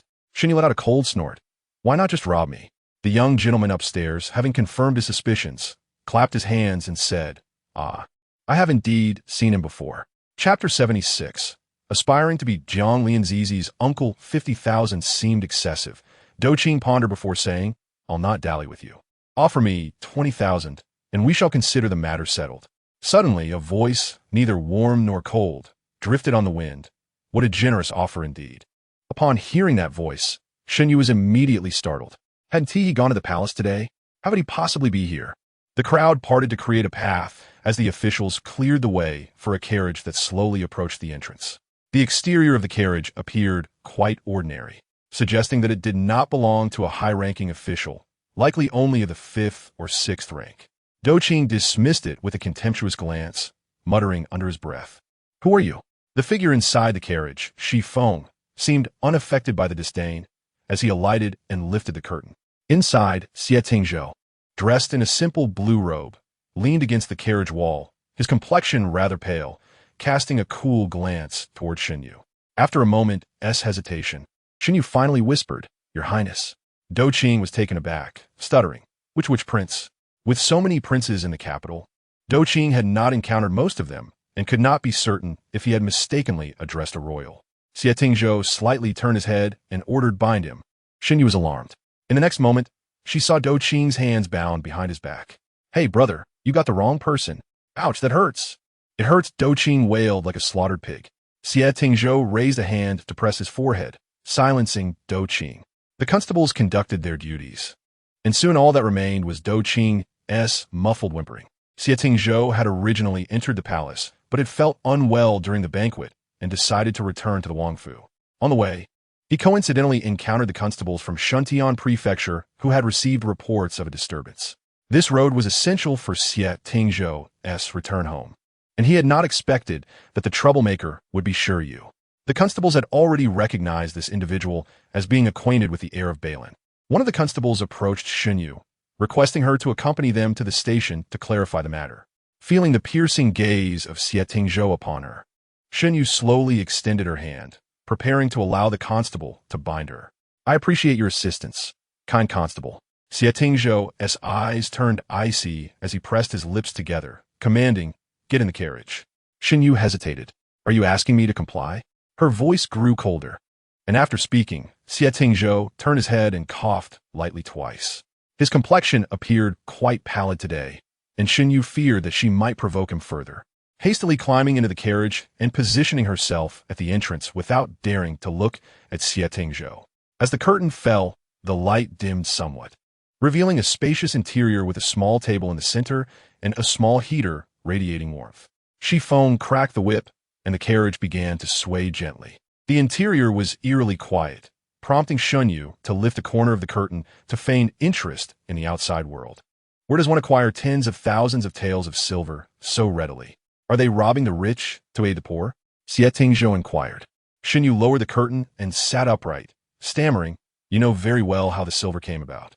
She heard Xie Tingzhou emit a soft grunt, which hinted at his displeasure. It was unclear who had provoked him this time. Xie Tingzhou remained silent, merely gazing at her with a detached expression before asking, "I have heard you are acting as an uncle to Jiang Lianzhi's?" Shen Yu looked at Xie Tingzhou bewildered. "What?" Xie Tingzhou explained. "Dou Qing's father is Jiang Lianzhi's uncle. If you wish to be his father, does that not make you Jiang Lianzhi's uncle?" Shen Yu replied, "If I were his father, I would surely drive him to his demise." Xie Tingzhou's expression darkened, devoid of a smile. "Why did your attitude change upon learning of his cousin's connection to Jiang Lianzhi's?" Shen Yu had not anticipated his arrival so soon, and it seemed he had caught wind of every detail. After a moment of thought, she said, "His cousin is a third-rank official, while I am merely a commoner. Naturally, one does not contest with officials." Xie Tingzhou slightly narrowed his eyes, his demeanor ominous. His lips pressed into a straight line. She was indeed audacious, daring to fabricate such tales before him, calculating that he would not directly expose her deceit. Shen Yu met his heavy gaze, aware that Xie Tingzhou did not believe her fabricated tale, and suddenly struck with inspiration, she cheerfully remarked, "Your Highness possesses discerning eyes. Seeing through all nuances, nothing escapes your notice." As she flattered him further, Xie Tingzhou replied, "Speak plainly." "Very well." Shen Yu straightened her posture, saying, "I wonder if your Highness recalls our encounter in the inn's woodshed. I was not pretending to be a broken sleeve. I truly am one. A person of your unparalleled beauty would not yield to me, so I must settle for second best. I heard that Lord Jiang is quite commendable, hence I sought to leave a favorable impression." In addition to her talent and flattery, her knack for fabricating tales had also reached an impressive level. How could a lady claim to be a broken sleeve? Where had she broken it? Xie Tingzhou's face grew ashen as he felt a headache coming on. He shut his eyes and pressed his fingers to his temples, saying, "Get out." "Understood." Shen Yu lifted the curtain only to find they had already arrived at the prefecture. Since the matter had escalated, a trial was inevitable. When Shen Yu and Xie Tingzhou entered the courtroom, Dou Qing had already been untied and was seated, nonchalantly sipping tea with his legs crossed. The presiding official, an elderly man with graying hair and a faded official-esque robe, appeared to be a fair judge. However, given his actions of unbinding Dou Qing and serving him tea, his impartiality was questionable. Upon seeing Xie Tingzhou, the official hurriedly approached him, bowing respectfully, "Greetings, Your Highness. Please take a seat." Xie Tingzhou politely declined. "Lord Lu may proceed with the trial. I am merely here as an observer." He then turned his gaze to Dou Qing, who quickly set down his tea and stood up. Upon hearing Dou Qing refer to him as Your Highness, it became evident that in the capital, there was no other heir quite like Xie Tingzhou. Realizing the gravity of the situation, Dou Qing swiftly signaled to a servant at the door to summon help. Lord Lu returned to his seat and struck the gavel. "Who is present?" Shen Yu raised her eyes to Xie Tingzhou before cupping her hands and saying, "I greet you, my lord. I am sure you." Dou Qing, meeting Xie Tingzhou's cold gaze, hurriedly declared, "I am Dou Qing." With no beating of drums and no formal charges presented, one was a cousin of the vice minister, while the other appeared to be acquainted with the heir. Both were formidable figures. And thus Lord Lu chose not to follow the usual protocols, directly asking, "What brings you here?" Dou Qing immediately retorted, "I was simply walking down the street when he charged at me, killing my horse. Not only did he injure me, but he also drew his blade against me. My lord, such arrogance cannot be tolerated." Shen Yu, unwavering, responded, "My lord, the truth is not as he claims. He was galloping through the streets, recklessly, nearly causing collateral damage. I acted in self-defense, and I only injured his horse's leg. He killed it himself. Many on the street can testify." Dou Qing smirked. Who would dare to confront him, a common citizen? Even if witnesses were called, they would likely not speak the truth. Just as he was about to argue, a sharp sound echoed as Xie Tingzhou tossed the lid of his teacup back onto the cup. The simple gesture caused Dou Qing's legs to tremble involuntarily. Xie Tingzhou gazed at Dou Qing, having observed the horse earlier at the inn. Its leg was indeed injured, and the angle and force of the blow indicated a level of skill that did not break its bones. However, the wound on its neck was different. The cut was crooked, deep at the top and shallow at the bottom, clearly showing a lack of force in the latter stages. If Shen Yu had struck, the cut would have been clean and precise. Dou Qing dared not argue before Xie Tingzhou, defiantly stating, "I only put the horse out of its misery because it was in pain. Moreover, how could I injure innocence if no one was harmed?" "Indeed, no one was injured," Shen Yu retorted. Dou Qing pointed at her, "My lord, listen. He has harmed my horse without cause. This is simply outrageous." Shen Yu replied, "Had he not harmed the horse, he would have harmed others." Dou Qing scoffed. Did this incident even occur? Who would believe words spoken about things that never happened? Shen Yu had previously witnessed Dou Qing's unscrupulousness, yet at this moment she yearned to slap him twice. "My lord may summon witnesses. Anyone from the street can vouch for it." Shen Yu gritted her teeth and insisted. She found the back-and-forth argument tedious. Was there not a simpler solution than to spar with words here? Dou Qing taunted, "Then why don't you summon them? Regardless of whether I harmed anyone. You injure my horse, and that is undeniable. The sequence of events is rather simple." Lu Fu cast a glance at the impassive statue of the Bodhisattva. Xie Tingzhou flicked the tea leaves dismissively, stating that Lu, the official, need not concern himself with him and should proceed according to the law. With Xie Tingzhou's words, Lu Fu felt a surge of confidence. He cleared his throat and spoke. "I have comprehended the circumstances. It was merely a fracas in the street. In my view, the extent of injury to bystanders remains inconclusive. However, Shen Yu reminded him. Lu Fu continued, "Although Shen Yu acted to save a life, the fact remains that the injury caused to the horse has resulted in Dou Qing being harmed, and thus, you must cover the medical expenses for the other party. Do both of you concur with my judgment?" Shen Yu had no objections. The amount she had previously proposed for a private settlement was far greater than what was now being discussed. Shen Yu agreed as well. Dou Qing, still seething with indignation, restrained himself in the presence of Xie Tingzhou, muttering his agreement begrudgingly. Lu Fu nodded. "In that case, Dou Qing, you shall report the cost of the medicine to him." Dou Qing thought, since he could not punish him, he might as well extort a hefty sum, declaring 30,000 taels. Lu Fu was taken aback by Dou Qing's audacious demand. Shen Yu nearly erupted in laughter at Dou Qing's audacity. What a jest! 30,000 taels. That would be enough to buy Dou Qing's life. Do Qing, reveling in his mischief. Feigned pain, my injuries are of little consequence, but that horse is quite exceptional, having accompanied me for many years. If Shen Yu had initially offered a price to avert disaster, the matter was now brought forth in public. It was inconceivable to suffer both financial loss and a wounded reputation. Shen Yu scoffed, "You might as well resort to robbery. 30 taels is all I'll pay. Nothing more. You hail from family of officials. How can you act like a petty thug?" Do Qing, infuriated, lunged at Shen Yu, grabbing her collar. Taken by surprise, Shen Yu's fair shoulder was exposed as she swiftly retaliated with a slap, sending Do Qing crashing to the ground. She intended to strike him further, but remembered her blade was removed before entering the hall. Do Qing lay on the ground, dazed, his eyes wide, still captivated by the fleeting glimpse of her beauty. At that moment, both Shen Yu and Do Qing turned their attention to Xie Tingzhou, who had spoken. His garment bore a conspicuous water stain that instantly captured Shen Yu's gaze. The young lord seemed to create such a mess even while drinking tea, with droplets still trickling from his fingertips. Xie Tingzhou first regarded Shen Yu with an icy stare before directing his attention to Do Qing, coldly stating, "That horse of yours is merely an ordinary colt, not yet 2 years old, and still a foal." Do Qing's jaw dropped, struggling to muster a response. As Jiang Lianzhi was delayed, he found himself unable to contend with the air of Balin, ultimately swallowing his pride. With 30 taels to be paid, Do Qing stormed off in frustration. "Hold on." Do Qing turned back, puzzled by Xie Tingzhou's command. "Mais inquire, liu de rein. What is the punishment for injuring someone by recklessly riding a horse in the street?"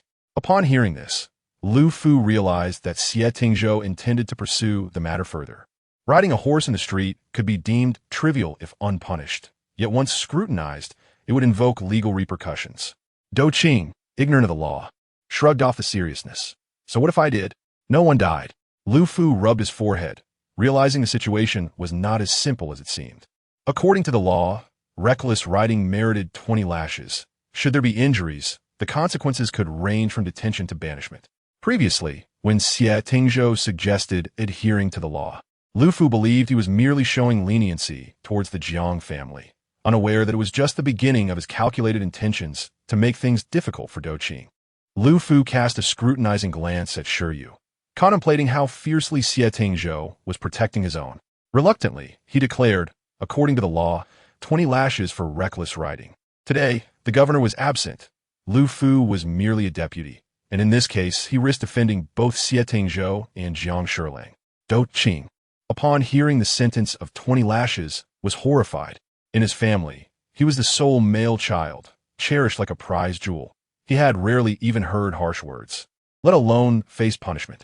Just as the matter seemed resolved, Xie Tingzhou showed no intention of departing, indicating he wished to witness the punishment. The officers promptly brought out a bench, securing Do Qing in place. "Wait!" Do Qing struggled, crying out desperately, "My cousin has not yet arrived. Let us wait for him." Lu Fu glanced at Xie Tingzhou, who instructed Shi Yu, "Step forward and witness the consequences of reckless riding." Shen Yu bit her lip to suppress laughter as she moved to his side. Xie Tingzhou was indeed cunning. 30 taels in exchange for Do Qing receiving a beating was no loss at all, a long-awaited revenge from a past life. Chapter 78. Unveiling. Do Qing's cries of anguish filled the air, yet Xie Tingzhou, typically fond of quietude, did not seem bothered by the noise. He leisurely observed the officers carrying out the punishment, occasionally complimenting their technique to Shi Yu. The thrill of this moment made Shen Yu feel empowered for the first time since her rebirth, realizing that having authority truly allowed one to act with impunity. Once the matter concluded, Lu Fu respectfully escorted Xie Tingzhou to the door. Upon exiting the court, a carriage awaited at the entrance, with Gao Jin seated at the reins. Jiang Lianzhi was undoubtedly inside. Shen Yu hesitated, quickly turning away, pondering how to avoid encountering Jiang Lianzhi. Xie Tingzhou glanced at her, his gaze shifting upwards as Jiang Lianzhi stepped out of the carriage. Xie Tingzhou's expression darkened as he inquired, "Why do you linger? Were you not intent on settling for Jiang Durin? How dare he bring that up?" Shen Yu recognized his intention to provoke her, meeting his gaze with an unspoken plea. As the footsteps drew nearer, her heart raced. "Your Highness," Jiang Lianzhi greeted. Xie Tingzhou replied slowly, "The judgment has been rendered, and the punishment has been executed. I fear you have arrived too late." Jiang Lianzhi had intentionally delayed his arrival, hoping Dou Qing would suffer a little. It is not too late. I trust that the judicial office will adjudicate impartially. After a brief pause, his gaze fell on a figure standing beside Xie Tingzhou, facing away. Shen Yu felt as though a thorn had pierced her back. Lowering her voice, "Your Highness, I forgot my blade in the courtroom." Your blade?" Xie Tingzhou clearly had no intention of letting her off easily. "Shifeng has already retrieved it for you." Shen Yu felt a wave of despair wash over her as she heard Jiang Lianzhi's footsteps approaching once more. "Is this the person who saved the child on the road?" Jiang Lianzhi inquired. Lu Fu, having received a report from a court official, had come out to respond. "Indeed, is the young lord Esgard." This suggested that their grievances were their own. He wanted no part in it. The figure's silhouette struck Jiang Lianzhi as familiar. He took a few more steps forward, each footfall weighing heavily on Shen Yu's heart. "You turn around." Jiang Lianzhi's gaze remained fixed on the person beside Xie Tingzhou. Shen Yu felt a chill run through her.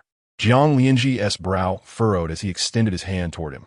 Just as their fingers were about to meet, Shen Yu felt her arm seized, and Xie Tingzhou's cloak enveloped her. Leaning down, he whispered in her ear, "I await your detailed explanation upon your return, Shen Yu." Shen Yu froze, taken aback by his awareness. Xie Tingzhou pressed her head against his chest, looking down with a smile. "It's merely a scratch. What is the harm in showing your face? You still look as lovely as ever." Shen Yu was uncertain whether Xie Tingzhou spoke in jest or to alleviate Jiang Lianzhi's suspicions, but she could only clutch his collar tightly, fearing he might cast her aside in displeasure. Noticing her silence, Xie Tingzhou turned his gaze back to Jiang Lianzhi, his expression chilling. "Forgive her shyness. I hope Jiang Duren does not mock her." At this moment, a taut string in Jiang Lian's mind felt as if it might snap at any moment. He had an unsettling sense that he had overlooked something significant, though its nature eluded him. He strained to recall what exactly he had missed, while Xie Tingzhou had already taken Shen Yu and was heading outside. Wait! Dou Qing was being assisted by two young servants, limping as he emerged from the magistrate's office. "Cousin, don't let him leave." The string in Jiang Lian's mind finally snapped with Dou Qing's desperate cry, but he could grasp no further clues. Frustration welled up within him, and he shot Dou Qing a cold glance. "Are you not embarrassed enough?" He then turned to the young servants and instructed, "Take him back and confine him for a month. Inform my uncle that it's my decree." Dou Qing was taken away, wailing and sobbing. When Jiang Lian turned back, Xie Tingzhou's carriage had already receded into the distance. Gao Jin withdrew his gaze, recognizing that the young man must be one of Xie Tingzhou's favored guards, confirming the rumors. Lu Fu shook his head with a sigh. "The world is in decline. Two men brazenly embraced in public. What is this?" Lo Qiang, would you care to sit for a moment?" "No need," Jiang Lian replied with a slight nod as he departed. Gao Jin trailed beside him, speaking softly. "Confining Dou Qing for a month will likely prompt my aunt to come and plead on his behalf." Jiang Lian replied coldly. "Does he think this beating is the end? How could Xie Tingzhou let him off so easily?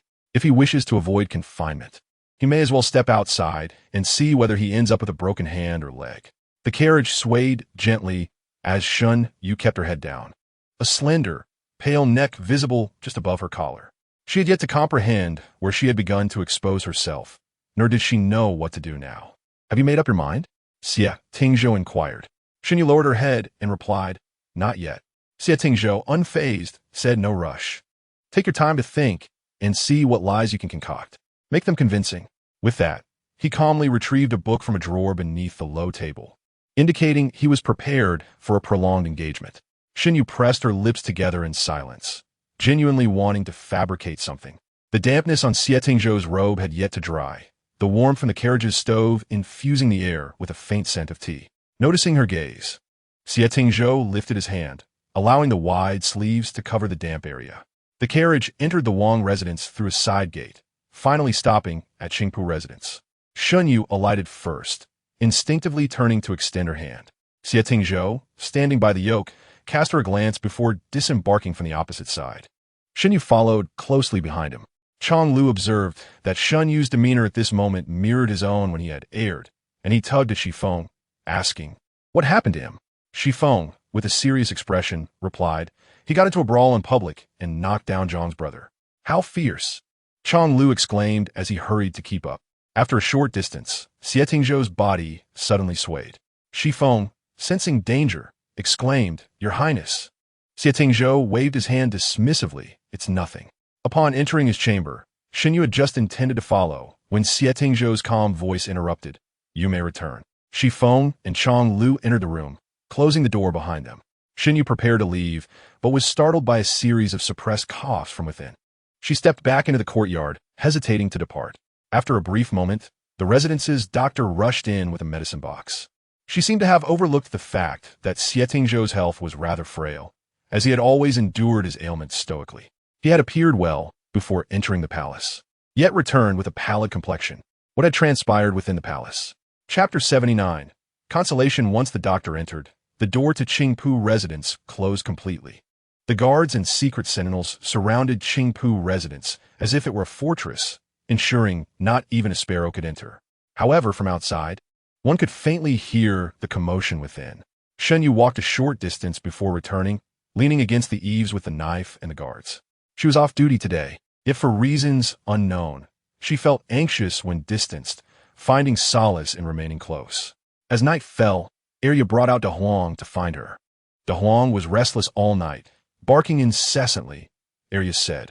Shen Yu knelt to rub De Huang's head, murmuring, "So you too sense something amiss?" Dogs possess an innate sensitivity, often more accurate than human intuition. Thus, the girl and her dog sat together beneath the eaves, hoping for good news from inside. As midnight approached, the door of Qingpu residence finally opened, revealing a guard rushing out. Shen Yu leaned forward, observing the courtyard bustling with light. Maids and servants scurrying about like ants on a hot pan. Immediately afterward, the courtyard door closed again, and half an hour later, 2 imperial physicians arrived from the palace. Xie Tingzhou's ailment was perilous, only stabilizing by morning. Before drifting off to sleep, he murmured, "Where is she?" Xifeng and Chang Lu exchanged knowing glances, aware that she referred to Shen Yu. "She has long since returned," Chang Lu replied, somewhat displeased. "Your Highness treats her with such kindness. Yet she leaves without even a word, truly a heartless creature." Xie Tingzhou's breathing gradually slowed, and he slipped into slumber. He slept soundly until the afternoon. Upon hearing of Xie Tingzhou's illness, Li Jifeng hurriedly rushed from the palace. Just as everyone described him, he was akin to a useless piece of mud, looked down upon by ministers and even the aristocratic youths who preferred to curry favor with his brothers. For any of them, the potential for advancement far surpassed his own. Even if Li Jifeng were to be granted a title, he would remain a powerless, idle prince. Xie Tingzhou was different. He was the heir of Balin, a future king in all but name, drawing the envy of countless noble scions. Yet, he genuinely regarded Li Jifeng as a brother. Li Jifeng stepped into Qingpu residence and paused, casting a glance at Shen Yu by the entrance before continuing. His voice rang out before he even entered, "Brother." Just as Xie Tingzhou awoke, feeling unwell, he was seated at the table with Kanji. With his already lackluster appetite ruined by Li Jifeng's loud call, he set down his chopsticks. Li Jifeng entered just in time to see him abandon the meal and asked, "Are you all right?" "I would fare better if you hadn't come," Xie Tingzhou replied. Li Jifeng was accustomed to his sharp tongue and took a seat without hesitation. He was craving something light after indulging in rich foods. Seeing the decent array on the table, he requested another pair of chopsticks. "I only heard this afternoon that you called for the physician last night. What happened?" "Just an old ailment," Xie Tingzhou answered nonchalantly. Li Jifeng, concerned, asked, "Is the residual poison still present?" Xie Tingzhou remained silent, sipping from his teacup, only to frown immediately. He required medication, and the servants had removed the tea, leaving only plain water in the cup. After a few sips, Li Jifeng recalled the person standing at the door and shook his head.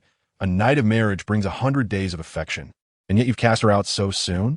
Xie Tingzhou, puzzled, responded, "What are you referring to?" "Your delicate sweetheart," Li Jifeng remarked, pointing toward the entrance where she stood guard. "Isn't this your decree?" Xie Tingzhou fell silent for a moment, then called, "Chang Lu." "Chang Lu." Li Jifeng akua ludli. Chang Lu, waiting at the door, hurried inside. "Master, what are your orders?" With both present being called by the prince, Chang Lu simply referred to him as master. Xie Tingzhou regarded him and asked, "How many steps from here to the entrance?" Chang Lu was taken aback. I've never counted," Xie Tingzhou instructed. "Then go and count." Chang Lu, confused, scratched his head and began to walk from the door, counting aloud. 135, 130. Suddenly, he noticed Shen Yu at the entrance. "When did you arrive?" Chang Lu exclaimed. "I've been here all along." "What is the matter?" Shen Yu replied. Chang Lu quickly turned and sprinted back, kneeling at the entrance. "Master." Xie Tingzhou inquired, "How many steps?" Chang Lu stammered, 136. "I was mistaken." Upon seeing Shen Yu at the entrance, he understood the purpose behind Xie Tingzhou's inquiry regarding the step count. Such a trivial distance. He had answered without confirmation. A mistake unbecoming of a guard. "Let her return," Xie Tingzhou commanded. Xie Tingzhou stated, "Indeed," and promptly exited to inform Xie Yu. Shortly after, he returned, saying, "My lord, he insists on staying." Li Jifeng, astonished, remarked, "How devoted, on such a frigid day, unable to see his beloved, yet he remains steadfast outside." "You, my heartless friend." Xie Tingzhou glanced at him, inquiring, "Have you eaten?" "Not yet. Why do you?" Li Jifeng began, only to have a piece of pastry thrust into his mouth, causing him to choke momentarily before managing to dislodge it, exclaiming, "You are attempting to harm the royal heir." Xie Tingzhou feigned ignorance and instructed Chang Lu to let her in. The wind howled fiercely today, and the courtyard was bitterly cold. Had it not been for Shen Yu's years of martial training, her constitution would have likely succumbed to the elements long ago. As Xie Tingzhou observed her brisk entrance, accompanied by the large dog, he noted that he was alone in the room, having dispatched Li Jifeng to a side hall. Shen Yu, recalling Xie Tingzhou's aversion to the cold, closed the door behind her. She scanned his figure, noting his complexion appeared paler than usual, while his lips were a striking shade of red. "Why have you not returned?" Xie Tingzhou inquired. The large dog busied itself sniffing around the room. Shen Yu replied, "Did you not instruct me to contemplate how to explain my situation? I have arrived at a conclusion." Xie Tingzhou's gaze deepened, for the answer was not difficult to surmise. Shen Yu inhaled deeply, releasing her breath slowly. It was the first time she had confided her struggles to another. She began, only to be interrupted by Xie Tingzhou. "Do not utter it again.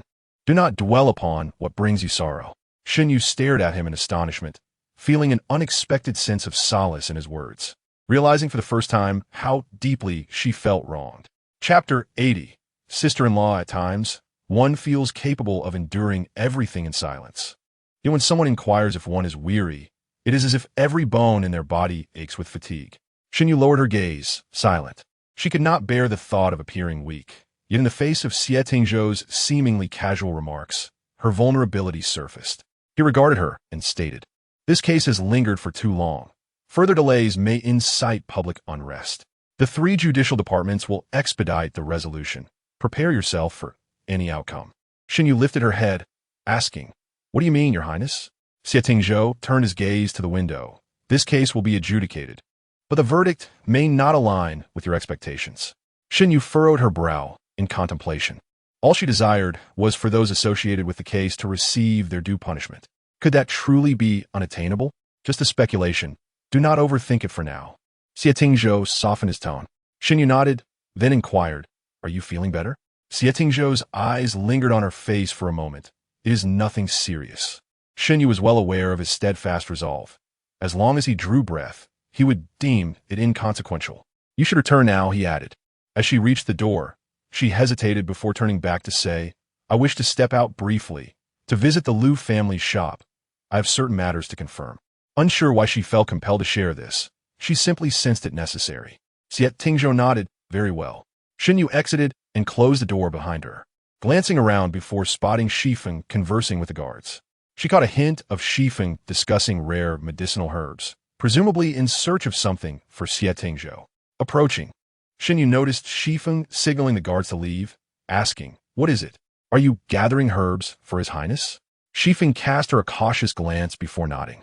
"His Highness still suffers from lingering poison and is in need of several herbs." Shen Yu responded, "I am unaware of which herbs are needed. However, I have some connections with the Liu family and will inquire if they can assist." Shifeng produced a piece of paper from her sleeve, detailing the herbs required. Circled in red ink, 3 or 4 were missing. Shen Yu memorized the list, glancing at the door not far away, and whispered he was fine upon entering the palace. "Is there something that occurred within?" Shifeng replied sternly, "That is not a question for you to concern yourself with. If you wish to know, you may directly ask His Highness." Shen Yu returned home, disheartened. Upon leaving the courtyard, she heard hurried footsteps approaching. "Hey, you there!" Li Jifeng called from behind. "The one named you, stop." Shen Yu halted, turning to bow slightly. "Ninth Prince." Li Jifeng pulled her aside to the rockery, speaking in a conspiratorial tone. "You asked Xie Yin what was amiss, but you inquired of the wrong person. Why not ask me?" "Your Highness, please enlighten me," Shen Yu urged. Li Jifeng settled onto a stone bench, opening his fan. "This tale is lengthy. It begins 23 years ago when the Princess of Balin was diagnosed with pregnancy, and the prince was overjoyed. The princess gave birth 10 months later to a son, named Xie Yun. Shen Yu found herself drowsy, thinking to herself that the rumors indeed held truth. He was quite unreliable. Why not start from the very beginning? Nightfall approached, and Shen Yu intended to visit the shop yesterday, but was delayed by Doqing. If she failed to go today, it was likely to lead to further complications. Xie Yun, gifted with extraordinary intelligence since childhood. Ninth Prince, Shen Yu interjected, "At this pace, you will still be speaking by dawn, and Xie Tingzhou will not have reached adulthood." She bowed and said, "Xie Yu has matters to attend to. It would be better to hear your tale another time, or rather, to seek your wisdom." Li Jifeng, straightforward in nature, brushed off her words. "Very well, go on, but do remember that my time is not always available for such inquiries. You may have to rely on luck in the future." Shen Yu thought it better to forego such luck, smiling as she replied, "Indeed. Your Highness is busy with state affairs. She would not dare waste your time." Li Jifeng raised his chin and, waving his fan, departed. When Shen Yu arrived at the Liu family shop, it was just as darkness fell, and the shopkeeper was closing up. "Miss, you did not come yesterday. I heard you were delayed by Dou's son. Are you well?" "I am fine," Shen Yu replied. "Has there been any news from the Shen residence?" The shopkeeper responded, "Yesterday, the second young lady from the Shen family visited the shop, leaving a message that if you wish to find what you seek, you should go to a nunnery in Shangchu." Shen Yu frowned. Shen Yin had hidden the green herbs in such a distant place. "Lu Bo," she called to the shopkeeper, who quickly bowed. "Miss, you honor me." Shen Yu instructed, "Please visit the Wantong escort tomorrow and seek the eldest daughter, Hishuehui. Ask her to take a group to Shangchu. The more people, the better. The price is negotiable. Just inform them it is a significant order." The shopkeeper pondered briefly before nodding. "Your method is prudent." Wantong Escort is one of the 4 major escort agencies in the capital, with the Liu family's business sprawling throughout the Great Zhou. They frequently transported goods across regions and occasionally engaged with escort agencies for critical shipments, having collaborated with Wantong on several occasions. To operate effectively, an escort agency must navigate both the underbelly and official channels, possessing considerable strength. Shen Yin, sheltered in her boudoir, would likely not cause much of a stir, and one escort agency would suffice. Once the green herbs are found, regardless of the outcome, bring her back, Shen Yu added. "Understood. I will make a note of it," the shopkeeper confirmed. "Lu Bo," Shen Yu continued, "I wish to procure some medicinal herbs." "Which specific herbs do you seek?" he inquired. "Qianling ginseng, blood python branch, Tianshan snow lotus, and a type of black knot grass," she specified. The shopkeeper stroked his beard, saying, "I happen to have the Qianling ginseng in stock." "Truly?" Shen Yu exclaimed with delight. Shopkeeper Lu remarked, "A couple of years ago, the Liu family's medicinal herb shop came across a rare specimen. However, due to its scarcity, it was never sold. It should now be stored in the warehouse of Hezhou Prefecture. Unfortunately, the other varieties are likely difficult to find, especially the blood python branch. I, being old and unlearned, have truly never heard of it." Shen Yu was aware of the rarity of these herbs. Otherwise, with Xie Tingzhou's influence, they would not have remained undiscovered until now. She was pleasantly surprised to find even one today. "I will return to the Shen residence tomorrow to open the warehouse," Shen Yu stated, regardless of the price. "I would appreciate it if Uncle Liu could keep a close eye on the medicinal herbs for me." Shopkeeper Liu replied, "The Liu family belongs to you, Mississippi. Such words are unnecessary. Simply instruct this old man if there is anything to be done." Shen Yu sent a letter to inquire about the Qianling ginseng, then took out a handkerchief from her sleeve. Upon seeing it, shopkeeper Liu smiled, realizing that the young lady had indeed crafted a sachet for the old lady. That was from last year.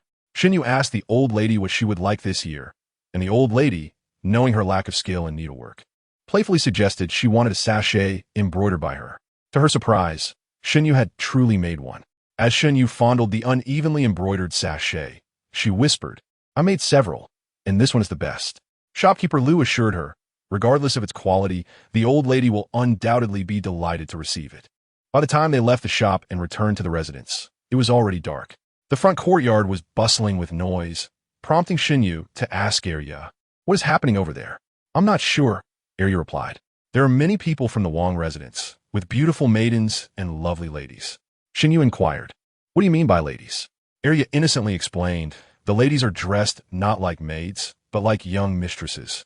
They are very beautiful and seem to be arranged in the courtyard next to ours." The next day, Shen Yu finally understood what Arya referred to as ladies. In the Qingpu residence, everyone was silent as a grave, save for an elder standing in the hall, speaking with great solemnity. Although the outcome was favorable, the young master should not have put himself in danger. His solitary existence was of great significance to Balin, and he should act with greater caution. Chang Lu stealthily approached the door, quietly asking Shifeng, "What are they discussing?" Shifeng, maintaining his gaze, replied, "The substitute was killed." "Ah."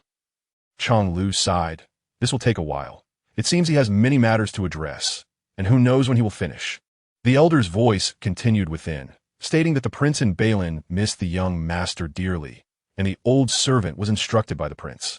Shen Yu entered with steady steps, noticing Chang Lu and Shifeng standing like pine trees at the door. "What are you two doing standing there?" she asked.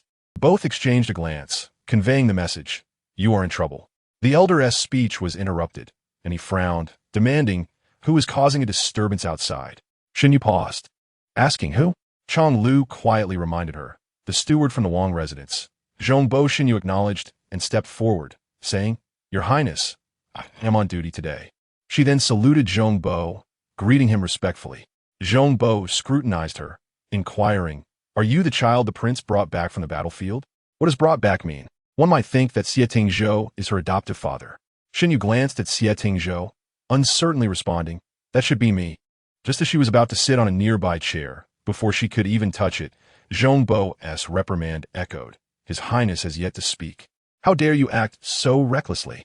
Shen Yu found herself in a predicament, unable to advance or retreat, standing upright after a moment of hesitation. She was accustomed to such treatment from Xie Tingzhou, where no one admonished her for sitting down, but Zhongbo sternly declared, "The Wang residence cannot lack management. The guard's duties belong to Shifeng and should not be usurped by this old servant." However, it appears that Shifeng has not managed well. Shifeng acknowledged this under the eaves, while inwardly thinking that the young master had warned him from the beginning that he could not control her. And with the young master protecting her, how could he manage? Xie Tingzhou coughed lightly, saying, "Zhongbo, you must be weary from your journey. It would be prudent to rest for a few days before attending to matters in the residence." Zhongbo immediately replied, "As His Highness is currently unwell, I shall not disturb you any further and will attend to other affairs." Xie Tingzhou nodded slightly. "You all may leave," Zhongbo instructed. Shen Yu pondered whether she was included in you all, and seeing the others exiting, she followed suit. "Sure you, stay behind," Xie Tingzhou suddenly called out. Zhongbo glanced at Sure Yu, but did not comment. The room was left with only Xie Tingzhou and Shen Yu. Xie Tingzhou appeared somewhat better today than the previous day, suggesting he was gradually recovering. Zhongbo was an old servant of the Wang residence, Xie Tingzhou slowly remarked. "He has come all the way from Balin and will remain here to manage affairs. He may seem somewhat stern, but he possesses a kind heart. Both Shifeng and Chang Lu are orphans raised by him." What Xie Tingzhou did not say was that, in essence, he too had been raised by Zhongbo, a secret of the Wang residence that could not be disclosed to outsiders. Shen Yu nodded. "I told you I am charming. Within 3 days, he will surely take a liking to me." Xie Tingzhou slightly curved his lips. He did not mention what Zhongbo had said, allowing her to be charming. But this time, Zhongbo would likely not warm to her, regardless. Suddenly recalling something, Shen Yu asked, "Were those ladies also brought by Zhongbo?" "Ladies?" Xie Tingzhou asked, confused. "Oh," Shen Yu clarified, "it's the name Arya coined. Those girls are in the courtyard next to mine, and they seem to be dressed like mistresses, not maids." Xie Tingzhou's expression stiffened slightly. "Zhongbo arranged for them to be next to you?" "Yes." Shen Yu inquired further. "Who are they?" Xie Tingzhou was silent for a moment. "Just insignificant people. There's no need to concern yourself with them." Shen Yu felt that Xie Tingzhou's gaze was not entirely sincere, suspecting he was withholding the truth. After speaking with him, she left the room and pulled Chang Lu aside for clarification. "Chang Lu, speaking rapidly, explained, "Those are the concubines sent to His Highness by the prince." "Concubines?" Shen Yu exclaimed. "Yes, concubines." Chang Lu replied matter-of-factly, "His Highness is already 22. It is natural for the former Wang residents to have concubines." Shen Yu felt as though she had been struck by an unexpected blow, taking a moment to recover. Indeed, for a noble of 22, it was quite common to have multiple wives and concubines. Chang Lu scrutinized her. "You do understand what concubines are for, right? You're not much older than me. I assume you have not experienced it yet." Shen Yu felt an unfamiliar sensation surging within her, a mix of bitterness and acidity. She reflected for a moment, recalling a similar feeling when Jiang Lianzhi had mentioned taking concubines in her previous life, though it had not been as intense as it was now. Shen Yu's heart raced with alarm. She thought of Xie Tingzhou. Could it be that? Chang Lu leaned closer, somewhat aggrieved, saying, "Actually, I haven't experienced it either. His Highness once gifted me one, but when she approached me, I was frightened. She wanted to undress me, so I sent her away. I heard, when two people are at their best, they will sleep together at night. I don't get along with her, and she tried to undress me. It was too much." While Shen Yu was on duty at Qingpu, guests arrived at the Wang residence. Although they did not specify names, the servants quickly deduced they were looking for Xie Yu. When Shen Yu arrived at the front hall, she heard Zhongbo speaking respectfully. She wondered if Xie Yu had offended the young marquis somehow. "No, that is not the case. I am merely an old acquaintance of hers," Pei Chunli replied. Shen Yu thought to herself, when did she make an acquaintance with a young marquis? Yet she was unaware. Peering into the hall, she saw Pei Chunli raising his head from his teacup, their eyes meeting. Pei Chunli's eyes lit up. Brother. Shen Yu was genuinely unaware of when she had acquired such a brother. She hurriedly entered and saluted, "Young lord." Pei Chunli put down his teacup and rose, circling around Shen Yu before suddenly exclaiming, "It has been a year. Why have you not grown at all?" Zhongbo stood by, observing the two of them. Noticing her perplexed expression, Pei Chunli gestured to explain. "Do you not remember? Last spring, we met in a room. I was lying on the couch while you were above me. Shen Yu hastily covered Pei Chunli's mouth, fearing he would utter something outrageous. Turning to Zhongbo, she saw a look of disdain on his face. Chapter 82. I miss you dragging Pei Chunli outside. Shen Yu faintly heard Zhongbo reprimanding them for their behavior. She recalled the events of that spring. At the tender age of 16, she was curious about everything and had heard of the courtesan auctions in the city. Intrigued, she had sneaked into a flower house with a friend. On that day, a young master had won the courtesan, and Shen Yu, dissatisfied with the view, slipped into the young master's room, peeking from the beams above. To her surprise, as soon as he entered, he collapsed onto a small couch, directly facing her. Both were playful spirits, and they ended up chatting for quite some time. The courtesan sang for them for half the night until her voice was hoarse. That young master was none other than Pei Chunli before her. Shen Yu had introduced herself as the young master of General Shen's household. Later, Pei Chunli had come looking for her once, but Shen Yu's brother, Shen Zhao, was quite different from the person he had met, leading her to believe Pei Chunli was merely boasting. Unexpectedly, nearly a year had passed, and she saw him arguing with Dou Qing on the street, intending to help when Xie Tingzhou intervened first.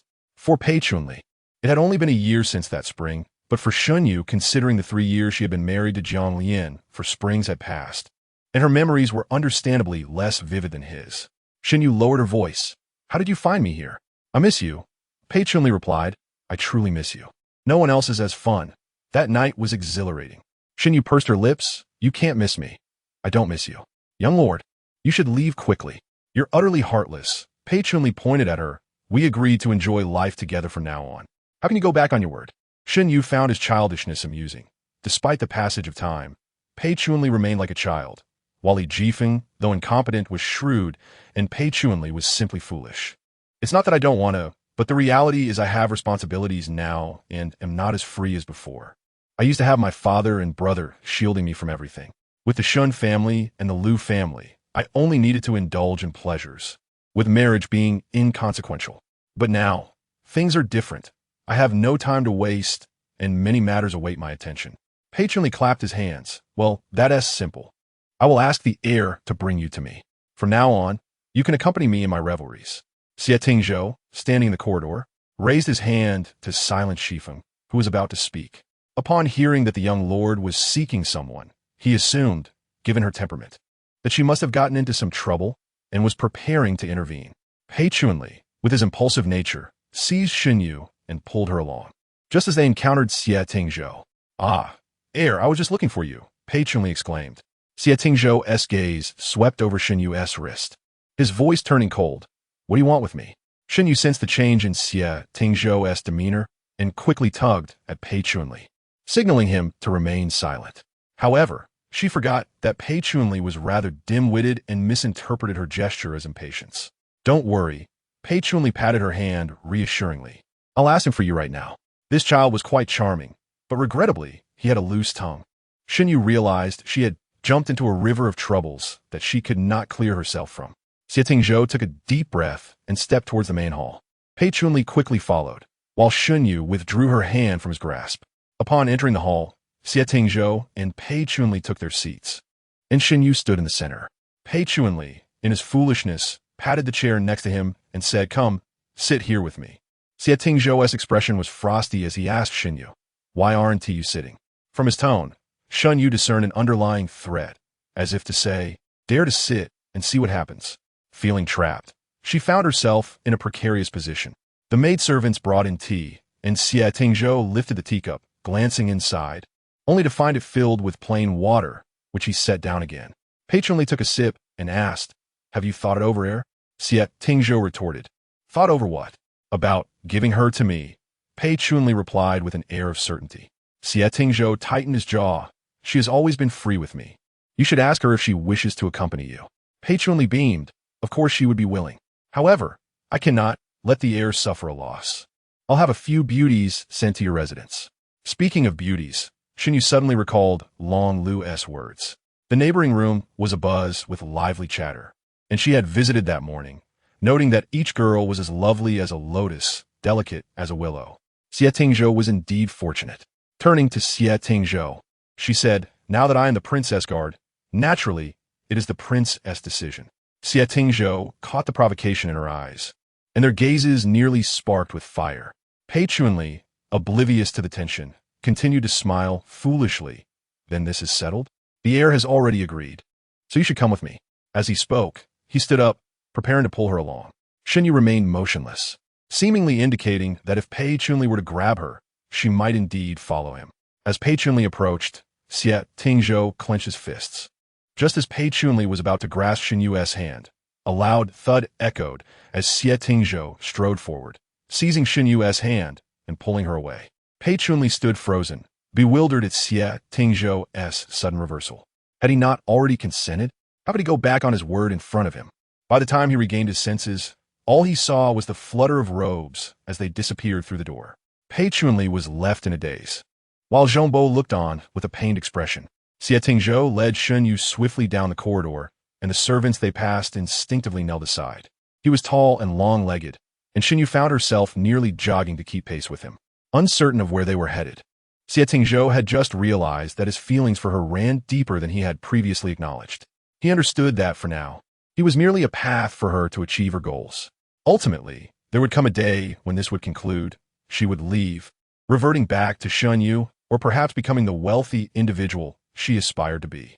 One thing was certain, however, she could not continue as his guard. He had thought he could let go when that day arrived, but it had merely been an assumption. What had transpired was a test of her, a test of Pei Chunli, and in the end, it had only revealed his own uncertainties. Chapter 83. Why are you so fragile? The pent-up frustration within Xie Tingzhou ignited into a fierce blaze at that moment, burning in his throat. Your Highness, Your Highness. Xie Tingzhou. Shen Yu could not help but call out his name. Xie Tingzhou abruptly turned, his gaze sharp as a hawk's, fixated on her. With each step he took forward, she retreated until there was nowhere left to go, her back pressed against a pillar. At times, he truly wished to tear her apart, to see what made her so special. Yet, at the same time, he did not wish to, for that smile, the sound of her voice, stirred something dormant within his heart. Xie Tingzhou found himself in a dilemma. He lowered his brows, saying, "I remember you once said that your life belongs to me." He carried a faint scent of pine, lingering in the air around her. Previously, Shen Yu had not thought much of it, but now, the aroma seemed to dull her senses, weakening her resolve. She turned her head away, stating, "Once I have finished my business, Your Highness may take what you desire." Xie Tingzhou let out a soft hum, recalling how just moments ago he had called out to him. What audacity! Shen Yu furrowed her brow, her tone laced with mild reproach. If you had simply acknowledged me when I first called, there would have been no need to invoke your full name. The sound of hurried footsteps echoed in the corridor. Xie Tingzhou glanced towards the end of the passage, where Uncle Zhong was laboriously making his way over, flanked by two attendants who were anxious to prevent him from falling. Xie Tingzhou took a step back and said, I do not interfere with your friendships, but it is prudent not to grow too close to Pei Chunli. Shen Yu lifted her head, puzzled. Why? His father is the Marquis of Xianping. Xie Tingzhou replied slowly. The Marquis of Xianping is aligned with the Crown Princess faction. With the current emperor nearing his end, you should comprehend the implications of this situation. Shen Yu pondered for a moment, nodding in partial understanding. Xie Tingzhou continued, with the emperor's condition deteriorating, there are fierce power struggles at court. With so many princes vying for power, can we truly believe that none of them harbor ambitions to usurp the throne? Uncle Zhong hurried over and, upon hearing such grave matters concerning the court, felt his legs weaken. Can such things be spoken of? That could lead to one's execution. He quickly turned to leave, urging his companions to remain silent. Fortunately, they were all trustworthy individuals brought from Balin. Xie Tingzhou's gaze drifted over Shen Yu's head, noticing Uncle Zhong had already departed. He remarked casually, at present, all factions are watching from the sidelines. Aligning too early only invites danger. What side does His Highness stand on? Shen Yu suddenly inquired. His Highness is backed by Balin. With the formidable Qiyun guards, surely many would wish to court favor. Xie Tingzhou narrowed his eyes, retracting his gaze. What if I said that I stand solely for myself? Shen Yu was taken aback, her eyes widening in surprise. Xie Tingzhou suddenly turned and smiled, merely jesting. The court is already in disarray. Who would wish to inherit such a mess? Shen Yu promptly covered his mouth, glancing around cautiously, and whispered, Have you lost your mind? How can you speak so recklessly? Her palm was slightly warm, calloused from years of wielding a blade. Yet her other hand was remarkably soft. Xie Tingzhou parted his lips, speaking gently. You are the only one who hears this. As he spoke, his lips brushed against her palm, warm breath enveloping her. Shen Yu withdrew her hand abruptly, rubbing it behind her back, feeling an inexplicable itch that seemed to burrow into her heart. Could it be that Xie Tingzhou's lips bore some poison? Observing her reaction, Xie Tingzhou lowered his head and said, If you wish to befriend Pei Chunli, I do not mind, but do not drag the Balin Wangfu into the mire. What a heavy accusation to lay upon her head so directly. Would she dare to act further? It was more potent than the tightening spell of the Monkey King. Shen Yu huffed. I cannot bear such a charge. A gust of wind blew, causing Xie Tingzhou to cough lightly into his hand. Shen Yu stood facing the wind, unable to suppress her complaint. Why are you so fragile? Her instinctive gesture softened Xie Tingzhou's heart unexpectedly. A light chuckle escaped his throat. If you were to grow a bit taller, perhaps you could shield me from the wind. Was it not a veiled comment on her height? Shen Yu retorted, You should return. Xie Tingzhou replied gently, for he had long noticed Uncle Zhong lingering at a distance. As if he had something to say, Shen Yu followed his gaze, receiving a sharp glare from Uncle Zhong, which made her pout. Uncle Zhong seems to dislike me even more now. This time, the once charming and invincible Shen Yu finally encountered a formidable obstacle in Uncle Zhong. As she passed by him, he shot her a fierce glare, as if wishing to do her harm. She was baffled as to how she had offended him. It seemed he had always harbored a discontent since her arrival at the manor. Uncle Zhong approached and advised, The wind is strong in the courtyard, and since His Highness has yet to recover from his ailments, it would be best to return indoors and rest. Xie Tingzhou nodded, and Uncle Zhong followed him back to Qingpu Xian. After some contemplation, he felt compelled to speak up. Your Highness, Uncle Zhong said respectfully, that Xiu cannot be trusted. His relationship with that young Marquis is ambiguous. Xie Tingzhou lifted his eyes slightly, questioning, How is it ambiguous? Uncle Zhong, a man of propriety, knew he should not gossip behind others' backs, yet the late prince's words echoed in his ears. The former prince had said, among all in Balin, Only Tingzhou is capable of great responsibility. If he were to tread the path of no return, I would be failing my ancestors, and death would be preferable. At that time, the prince had even pretended to wipe away tears, though Uncle Zhong noted his eyes remained dry, and he chose not to expose this. The old prince had also instructed, Convey my sentiments to him. He must keep those concubines close, and should he dare to cast them aside, I shall personally go to the capital to confront him. Moreover, before leaving, the prince had grasped Uncle Zhong's hand, saying, that guard by his side. Find a way to remove him. You must tell him that he was well in Bailin, and though he showed no interest in women, he also had no proclivity for men. How could he have changed so drastically in mere months? Uncle Zhong, having spent his life in the royal residence, rose from a position of servant to chief steward. Now entrusted with such a significant duty, he was determined to fulfill his responsibilities to the utmost. With these thoughts in mind, Uncle Zhong felt invigorated and spoke with righteous fervor. He and that young Marquis have been secretly communicating. I overheard the young Marquis himself say they once shared a room, and that it is difficult for an old man like me to articulate. You shall speak, leaving no detail omitted. Uncle Zhong pointed to a maidservant, who trembled as she knelt, lamenting her unwelcome involvement in this turmoil. The entire household knew how indulgently His Highness treated Xie Yu, allowing him to come and go freely, even granting him a courtyard and a maidservant. It was also rumored that, to prevent Xie Yu from developing romantic feelings for the maidservant, he had assigned him a young girl of merely 10 years. This was an attempt to extinguish any budding affection at its inception, highlighting just how cautious His Highness was. Now, with the sudden emergence of a young Marquis, would His Highness not be enraged, perhaps even resorting to drastic measures against those who overheard? Had she known, she would have preferred to be deaf. Chapter 84. Reclaiming what is one's own, the maidservant, trembling, said, I overheard the young Marquis say that they were in the same room, and that the young Marquis was lying on the couch while Xie Yu was on top of him. Uncle Zhong observed Xie Tingzhou's expression, worried that he might become overwhelmed with anger, and hurriedly poured him a glass of water. Your Highness, please do not be overly agitated. Knowing the true character of Xie Yu now allows for clarity, enabling swift resolutions. Though Xie Tingzhou was uncertain what actions two individuals could undertake in such a position, based on his understanding of Shen Yu, she would certainly not have been pressing patronly down in any manner, let alone develop any romantic feelings. Nevertheless, the thought was inherently displeasing. That fool had known Shen Yu even before him. Uncle Zhong eagerly anticipated the moment His Highness would command the expulsion of that young man, thus fulfilling his duty. Xie Tingzhou accepted the teacup, his demeanor calm as he said, Rise. The maidservant glanced up and slowly stood, recalling Uncle Zhong's instruction to leave nothing unsaid. She quietly added, There is one more thing I forgot to mention.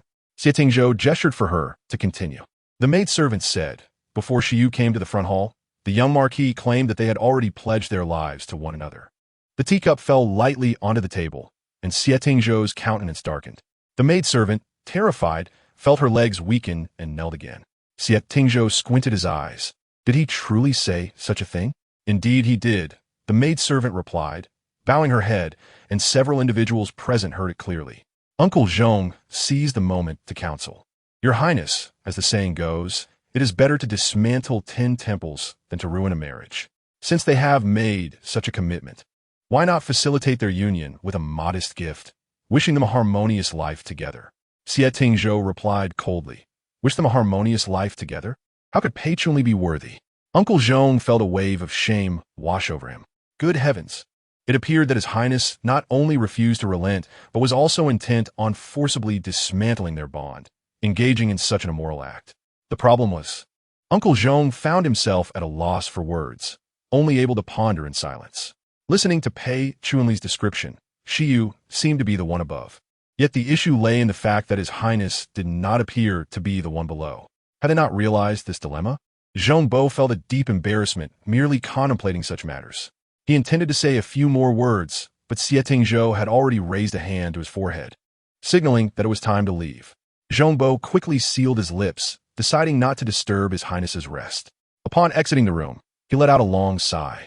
He had expected the task arranged by the old prince to be straightforward, yet it proved to be quite challenging. The weight of responsibility seemed far too great. If making headway from His Highness's side was impossible, then perhaps he must approach the situation from Xie Yu's perspective. As night fell, Shen Yu led her entourage to the general's residence. Shen Yin and Madame Shen had already retired for the evening. Upon hearing that someone had gone directly to the storeroom, the two hurriedly donned their clothes and rushed over. The storeroom door stood wide open, and about 10 individuals were busily transporting items out. Madame Shen gasped in horror and rushed forward, blocking their path. "What on earth are you doing?" She turned to Shen Yu, her voice filled with venom. "What do you intend to accomplish?" A chair was positioned at the entrance of the storeroom, and Shen Yu remained unmoved, responding with calm assurance. "I have come to reclaim my belongings." She slightly raised her chin and continued to oversee the moving of items. Manager Liu, standing nearby with a ledger, urged the workers. "The young master has instructed you to keep moving. Be swift about it. This belongs to the general's residence." Madame Shen trembled with indignation. "Shen Yu, do not go too far." "Who is truly going too far?" Shen Yu rose from her seat, her voice icy. "It was you who seized my inheritance under the pretense of mourning my father and brother." Shen Yin arrived a moment later, having just heard those words.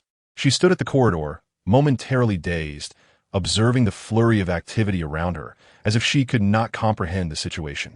Shen Yu caught sight of her and cast a sidelong glance. "Did you think this would go as you wished?" Madame Shen pointed a trembling finger at Shen Yu, her voice shaking with rage. I will report this to the authorities. You're breaking into a private residence and stealing." "Go ahead," Shen Yu replied from the steps. Her gaze lowered. "Send someone now if you dare." "Would you like me to report it for you?" Madame Shen found herself in a bind. She dare not report it. For doing so would reveal the fact that Shen Yu was still alive, thereby exposing their clandestine mourning and potentially accusing them of treason. They believed they had Shen Yu at a disadvantage, yet it was she who held the upper hand over them. Though there were servants in the residence, she could not call for help, knowing that the fewer who were aware of the truth, the less risk they faced. Thus, she could only watch helplessly as treasures were carted away. In her panic, Madame Shen finally spotted Shen Yin and rushed to grasp her arm. "You must think of a way out of this." Shen Yin pursed her lips and replied, "Let her take what she wants." "What?" Madame Shen gasped in shock. "These are our possessions. How can we allow her to take them?" Shen Yu scoffed. "Your possessions? These are all my mother's dowry. How dare you utter such words?" Madame Shen's chest heaved with indignation, and suddenly, emboldened by fury, she lunged at Shen Yu, brandishing a hairpin. Shen Yu easily overpowered Madame Shen, pushing her back, causing her to fall to the ground, her hair in disarray. "Mother!" Shen Yin rushed to her side. Shen Yu looked down upon both of them. "Legally, you remain Madame Shen. I will take my father's armor and leave everything else for you. As for my mother's belongings, I shall reclaim them in full." Madame Shen brushed her disheveled hair aside. "If Shen Zhongyan were to see you now, perhaps you should consider how he would feel seeing you like this." Shen Yu interrupted, raising her voice. "Would he regret marrying you?" Madame Shen was struck as if by a heavy blow, momentarily frozen in place. After a brief pause, she suddenly began to laugh, a laugh that seemed devoid of sanity. She had not always been this way.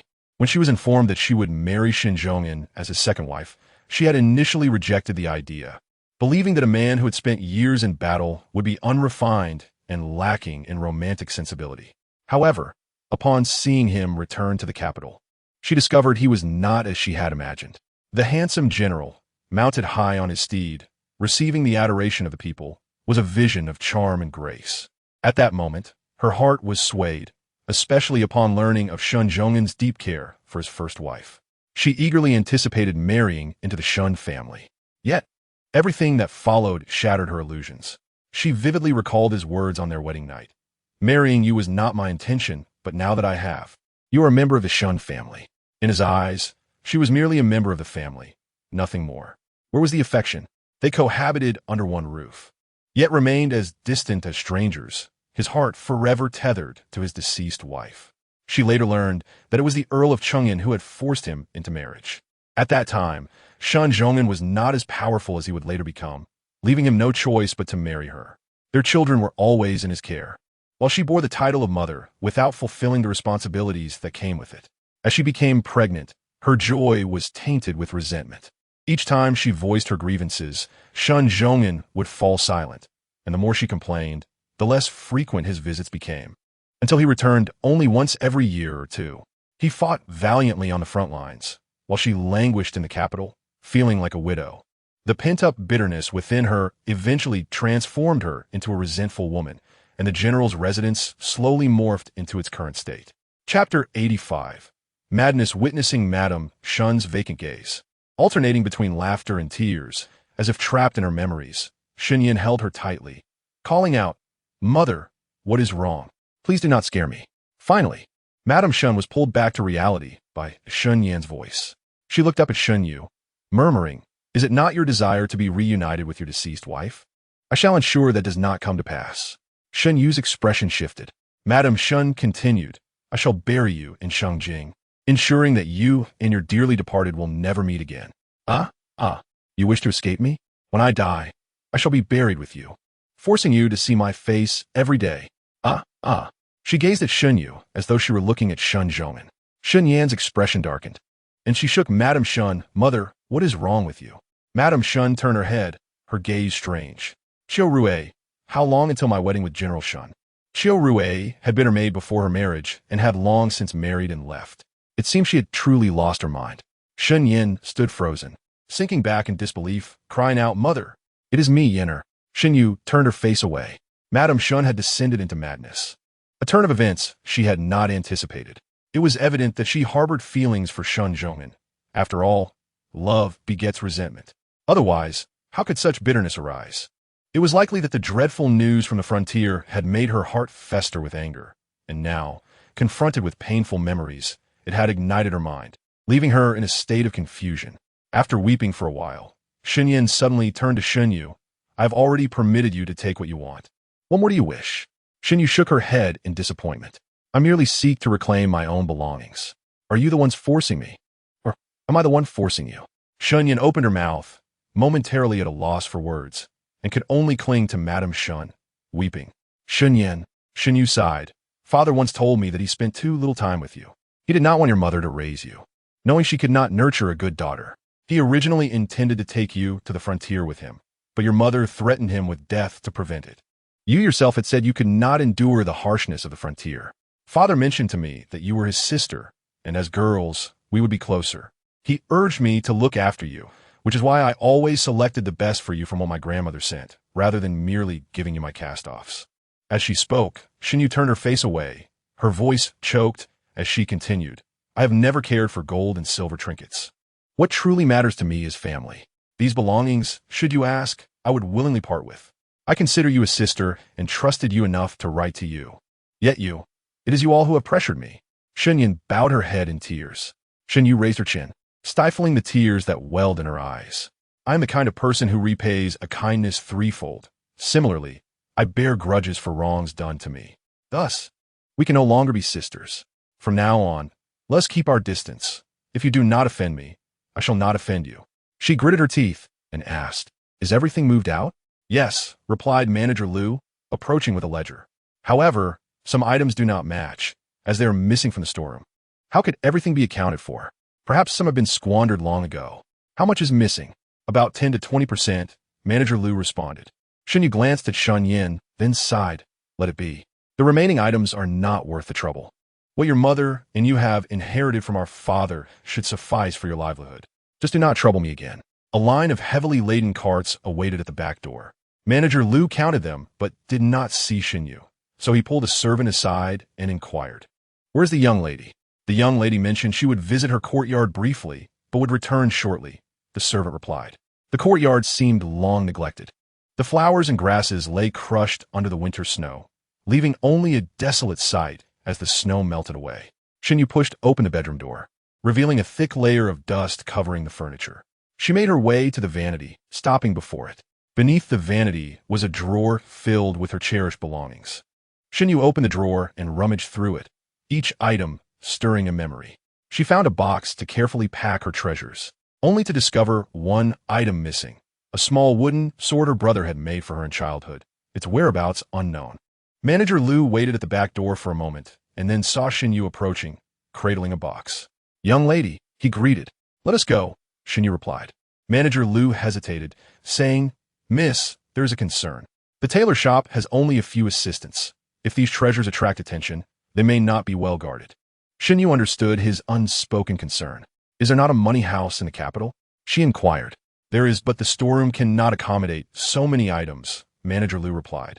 Troubled, Shen Yu pondered for a moment. Then a spark of inspiration struck her. "Let us send them to the Wang residence. My courtyard is spacious enough." Now that she and Xie Tingzhou had laid their cards on the table, there was no longer any concern about exposure. Upon hearing her suggestion, Manager Liu clapped his hands, exclaiming, "What a splendid idea. Surely, no one would dare to rob the Wang residence." Without delay, a long line of carts did not head straight to the Wang residence, but first made a detour to the Liu family shop, masquerading as delivery items before proceeding to the northern Lin Wang residence. Shen Yu instructed the carts to wait outside, while she went to Qingpu courtyard to seek Xie Tingzhou's approval, as it was his residence and should not be treated lightly. Upon arriving at Qingpu courtyard, she found guards stationed both inside and out. The guards, familiar with the arrival of Xie Yu, allowed her entry without needing to announce her. However, as she approached, she noticed the lights in the study and bedroom had already been extinguished. She pulled a guard aside and whispered, "Has His Highness retired?" "He has already retired," the guard replied. Xie Tingzhou needed rest, having taken a sedative from the doctor, which caused him to sleep early. Shen Yu nodded, saying, "I shall return tomorrow." A white feathered bird perched under the eaves had not yet slept. Upon hearing the sound, it flapped its wings, brushing against the iron horse hanging nearby, creating a clattering noise. In the room, Xie Tingzhou opened his eyes. Chapter 86. Not very fond of it, Xie Tingzhou had not fallen into a deep slumber. Upon hearing the noise, he rose from his bed and opened the window, catching sight of Shen Yu's departing figure. "What did she want?" The night guard replied, "I did not inquire in detail.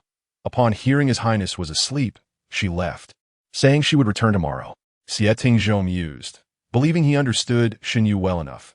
She would not come without a pressing matter. After a moment's reflection, he donned a robe and opened the door. Noticing him preparing to leave, the guard quickly fetched a cloak.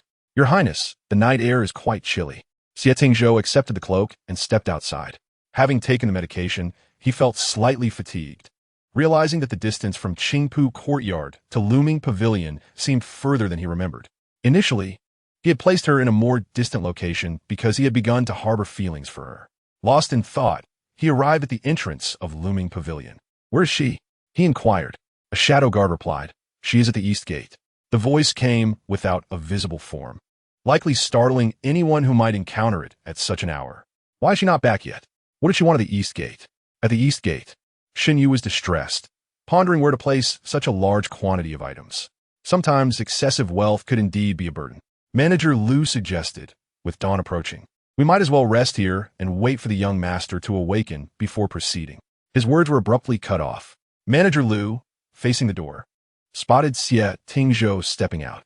Though he had not seen Xie Tingzhou in person, he recognized him instantly by his noble demeanor. "Your Highness," Manager Liu exclaimed, kneeling and lifting his garment. Soon, others followed suit, kneeling in unison. Shen Yu turned around, her tone laced with surprise. "Your Highness." Xie Tingzhou lowered his gaze to her and asked, "Is there something you need at this late hour?" Shen Yu hurried towards him, speaking softly. "I wish to bring some daily necessities into the Wang residence and sought your permission first." "Daily necessities?" Xie Tingzhou glanced at the seemingly endless line of carts. "Is this what you consider necessities? Even a princess would not require so much for her daily outings." His skepticism regarding the contents of the carts was evident. "Is that acceptable?" Shen Yu asked cautiously. The lantern's dim light cast a warm glow on her eyes, which sparkled with hope. Xie Tingzhou commanded, "Have someone come out to assist with unloading." The doorman hurried away to summon help. As the carts were opened, various items were unloaded. Vases, jade, coral, treasures that could dazzle the eye. Xie Tingzhou fell silent for a moment, turning to Shen Yu. "These are your daily essentials?" Shen Yu blinked, mustering her courage, and replied, "For daily enjoyment." Such a display suggested that her journey to the capital had been rather inconvenient for her. "Not overly inconvenient," Shen Yu replied cheekily. Xie Tingzhou chuckled softly and asked, "Did you return home?" Shen Yu replied with a subdued, "Yes." Noticing her slight displeasure, Xie Tingzhou inquired, "Is the storeroom empty?" "No," Shen Yu clarified. "What was taken were my mother's dowry. I cannot allow my possessions to be appropriated by others." The two stepped inside, arriving at Looming Pavilion, where servants awaited instructions on where to place the items. If all were displayed, the opulence would surely dazzle the eyes. Xie Tingzhou contemplated for a moment and instructed, "Have Zhongbo prepare a storeroom for your belongings tomorrow." "Is that acceptable?" Shen Yu asked. "Zhongbo does not seem particularly fond of me." Xie Tingzhou looked down at her, knowing full well that it was not mere dislike. Zhongbo harbored a strong aversion towards her. Earlier, he had boasted of being well-liked. But now he was painfully aware of his own shortcomings. After all, she was only 17, still a child in many respects. The next day, when Zhongbo arrived, Xie Tingzhou was busy reviewing official documents in his study. His Highness instructed me to prepare a storeroom for Shen Yu, Zhongbo announced. Xie Tingzhou responded without looking up, yes, for her belongings. Zhongbo regarded Shen Yu with disfavor, having already internalized the blame for any misfortune upon her. He could not help but scoff. What could a mere guard possess that necessitates a storeroom? Xie Tingzhou set down his pen, a smirk playing on his lips. You need only to see for yourself. Zhongbo, while instructing someone to inventory the storeroom, headed towards Lu Mingxian. Chang Lu insisted on tagging along. As they approached the entrance, Zhongbo nonchalantly remarked that as a mere royal guard, even if he possessed something, it was likely not of great value. What would a cart of livestock be doing in the storeroom? He said, pushing the door open. Upon witnessing the scene within the courtyard, Zhongbo was nearly taken aback, almost toppling over, only to be swiftly steadied by the quick-witted Chang Lu. The two stood there like wooden posts, astounded at the threshold. As the steward of the northern Lin prince's residence, Zhongbo had seen his fair share of grandeur, yet even he was momentarily struck speechless by the spectacle before him. The sight was nearly on par with half of the northern Lin prince's storeroom. Rows of antique display racks were arranged in a labyrinthine fashion, adorned with an array of priceless treasures that were visibly worth a fortune. Chang Lu's jaw nearly dropped as he took tentative steps forward, reaching out to touch an item, only to be slapped away by Zhongbo. What if you break it? Can you afford to pay for it? Chang Lu rubbed his hands together in awe, exclaiming, Are these all real? They're truly magnificent. Just then, Shen Yu emerged from the inner room and graciously offered, Choose whichever one you like, and I shall gift it to you. Really? Chang Lu's eyes lit up. He was about to dash forward to select something when Zhongbo yanked him back, stating, No free lunches. Can you really take something like this without worry? Of course. Chang Lu replied innocently. You gifted it to me. I didn't steal it. So why wouldn't I be at ease? Zhongbo was left flabbergasted. Shen Yu had already walked past the antique racks and approached Zhongbo, bowing respectfully. Zhongbo, thank you for your assistance. Zhongbo grunted in acknowledgement, not forgetting the task assigned by the prince. He turned, flicked his sleeve, and said, You should find someone to help count the items, ensuring both sides match the numbers. Otherwise, if something goes missing during transport, it will be hard to explain. Shen Yu complied, respectfully seeing Zhongbo out the door. Once outside Lu Mingxian, Zhongbo was left pondering in confusion. How could a mere royal guard like Xie Yu possess such vast riches? It was rumored that the prince had acquired them on the battlefield. But could it be that Xie Yu was once a bandit, plundering treasures from others? Given the recent rise of banditry due to natural disasters, it was not an inconceivable possibility. Zhongbo's thoughts on Chang Lu's opportunities for wealth were abruptly interrupted as he pulled him back. What now? Chang Lu asked, dejected. Zhongbo's furrowed brow deepened as he inquired. What exactly is Xie Yu's background? Is he truly just a bandit? Chang Lu, fond of Xie Yu, thought he was pleasant and agreeable. He disliked Zhongbo's disparaging remarks. Thus, he replied unhappily, Xie Yu is a guard of the late General Shen, who was quite formidable on the battlefield, reputed to have slain over 300 enemies. Zhongbo stroked his beard, dubious. That frame of his could kill 300 men? Indeed. Chang Lu nodded vigorously. Even General Chang has taken notice of him. He even competed for his favor. Chapter 87. The betrothal. Zhongbo fell silent for a moment, contemplating that if Xie Yu could indeed slay over 300 foes, he would be on par with the prince. Wait, how did they return to the hierarchy of who was superior and who was not? As they continued their conversation, Zhongbo shook his head, questioning, but where did he acquire all these items? And what purpose would they serve in the prince's residence? Chang Lu's mind raced with excitement as he exclaimed, I know. Don't people give gifts and dowries when marrying? I suspect that's the case here, and I heard that the gifts are presented first.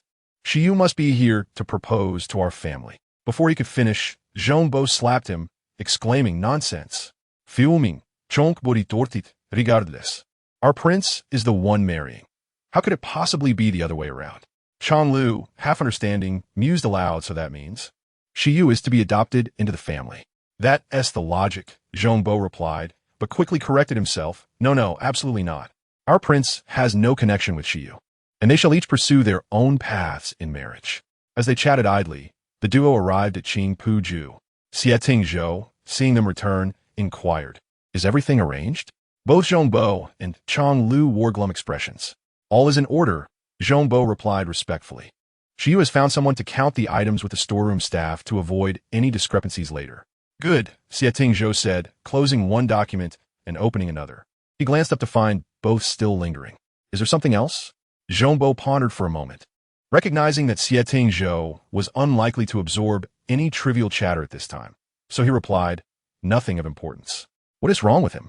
Xie Tingzhou pointed at the listless Chang Lu, who leaned against the door like a deflated balloon. Chang Lu, feeling aggrieved, replied, I want a jar from Xie Yu's antique rack. He said he would give it to me, but Zhongbo 1T let me take it. Xie Tingzhou set down his pen. Not taking it is the right decision.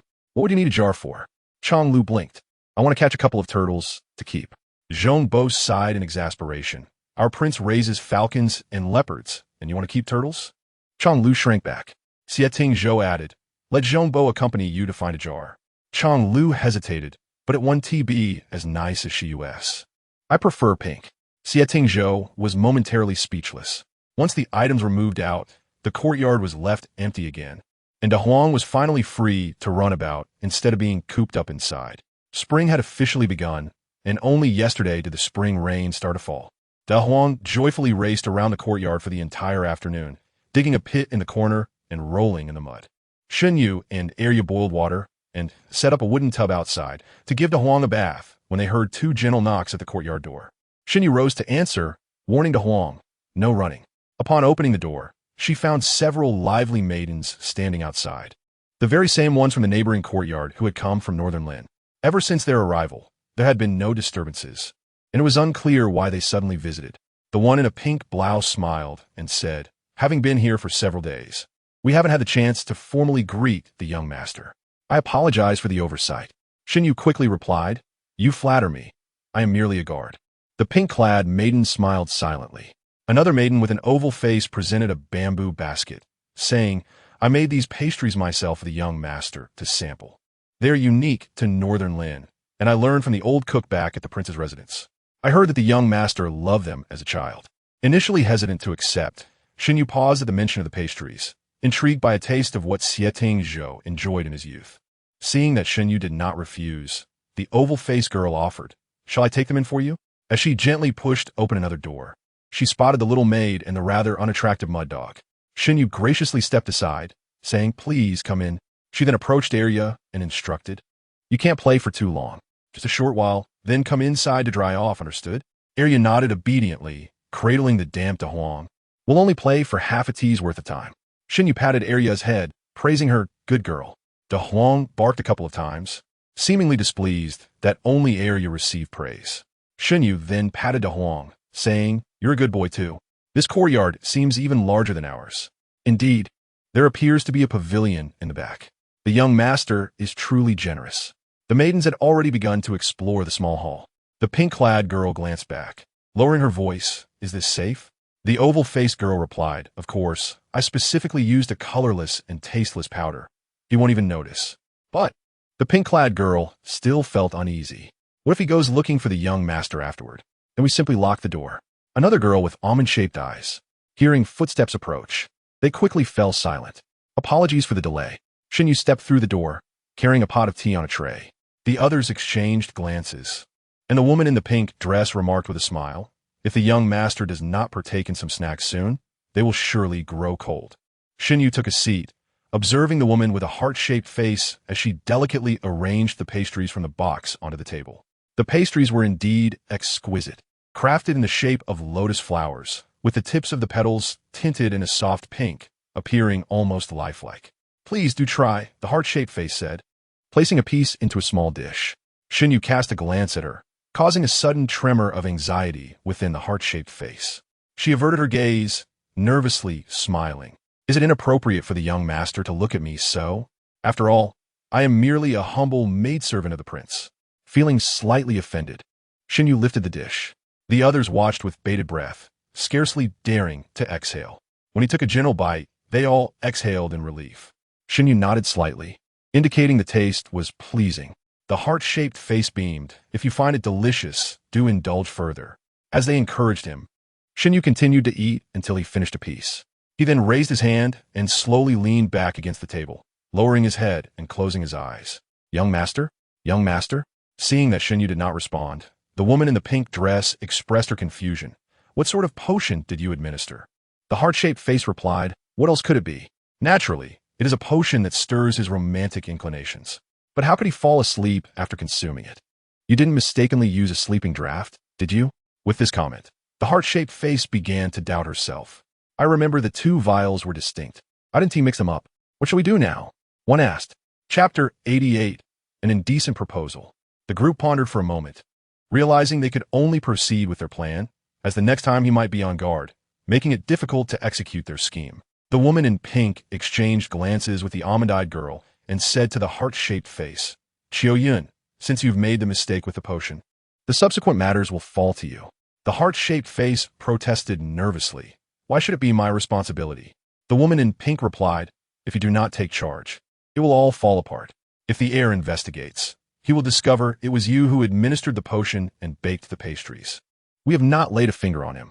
The almond-eyed girl added, indeed, neither Chun Fu nor I have done anything.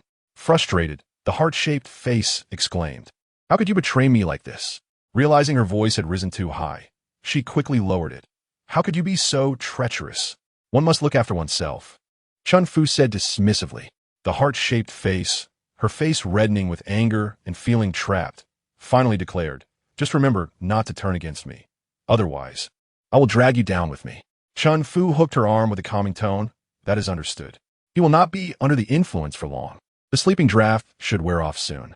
We will keep that girl outside occupied while you handle the rest. Please help me lift him onto the bed. The heart-shaped face instructed. The three worked together to lift the slumped Shen Yu and laid him gently onto the bed. The almond-eyed girl looked down at Shen Yu. Do you not find him a bit light? Chun Fu, having never lifted a man before and rubbing her arms, remarked, I have no experience. How would I know? Besides, it must be that you are not exerting yourself. My arms are nearly broken. The almond-eyed girl fell silent. The heart-shaped face nervously instructed, when I shout, you both rush in. Understood, they replied, and once outside, they closed the door. Arya had just finished bathing De Huang, and, remembering Shi Yu's instruction not to play too long, prepared to return indoors with De Huang. Upon seeing the two emerge, she inquired, where's my brother Shi Yu? Chun Fu smiled. He has asked Qiu Yun to learn how to make pastries, intending to prepare some for his highness. Aya nodded innocently, bringing De Huang back to her room to dry off. The two waited in the courtyard, while inside, Qiu Yun fixed her gaze on the figure upon the bed. After a while, the figure began to stir, first frowning slightly, then turning over, indicating signs of awakening. Qiu Yun instantly rose from her seat, hesitant to approach, watching from a distance. She had never used the sleeping draft before and was uncertain of its effects or the expected duration of sleep. Gently, she called out, young master? Shen Yu rubbed his forehead and opened his eyes. Qiu Yun? Qiu Yun was taken aback, realizing he knew her name, though she had no recollection of introducing herself. However, the fact that he could call her name indicated he was awake. Gaining her courage, she suddenly cried out, help! Indecent behavior. No, help! As she shouted, she rushed to the bed, attempting to tear Shen Yu's garments. Shen Yu quickly evaded, allowing her to fall unceremoniously onto the bed in disarray. The door swung open with a loud bang as Chun Fu and Chun Xing rushed in. They had prepared for this moment, and Chun Fu let out a dramatic gasp. Oh my, what has happened? Quickly, summon help. Chun Xing dashed out to the courtyard, shouting, young Master Shun has assaulted the prince's maidservant. Several servants from the outer court rushed over, eager to witness the commotion, while some went to spread the word. The gates of Lu Mingxian stood wide open. By the time Xie Tingzhou arrived, the courtyard was filled with people, and upon spotting him, a wave of kneeling figures greeted him.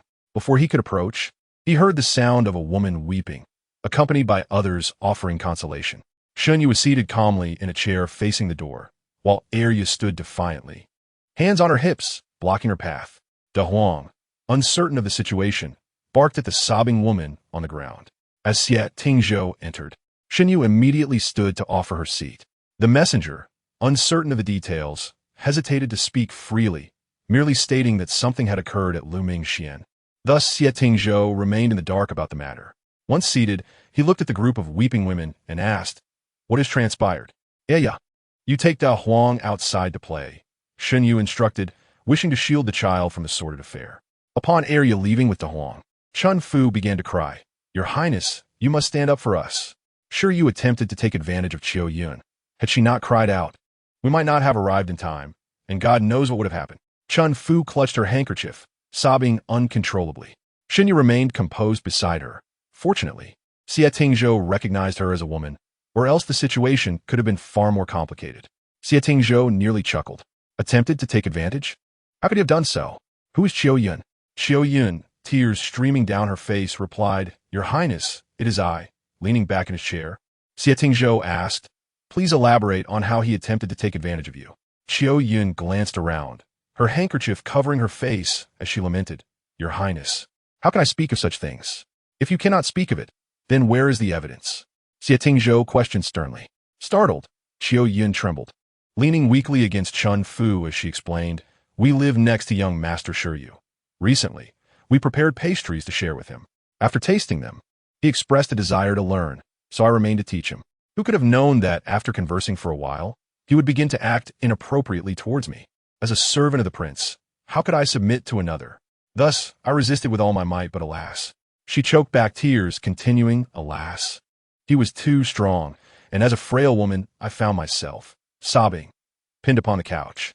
Xie Tingzhou pondered, nodding slowly. "So, it seems a matter of consummated relations?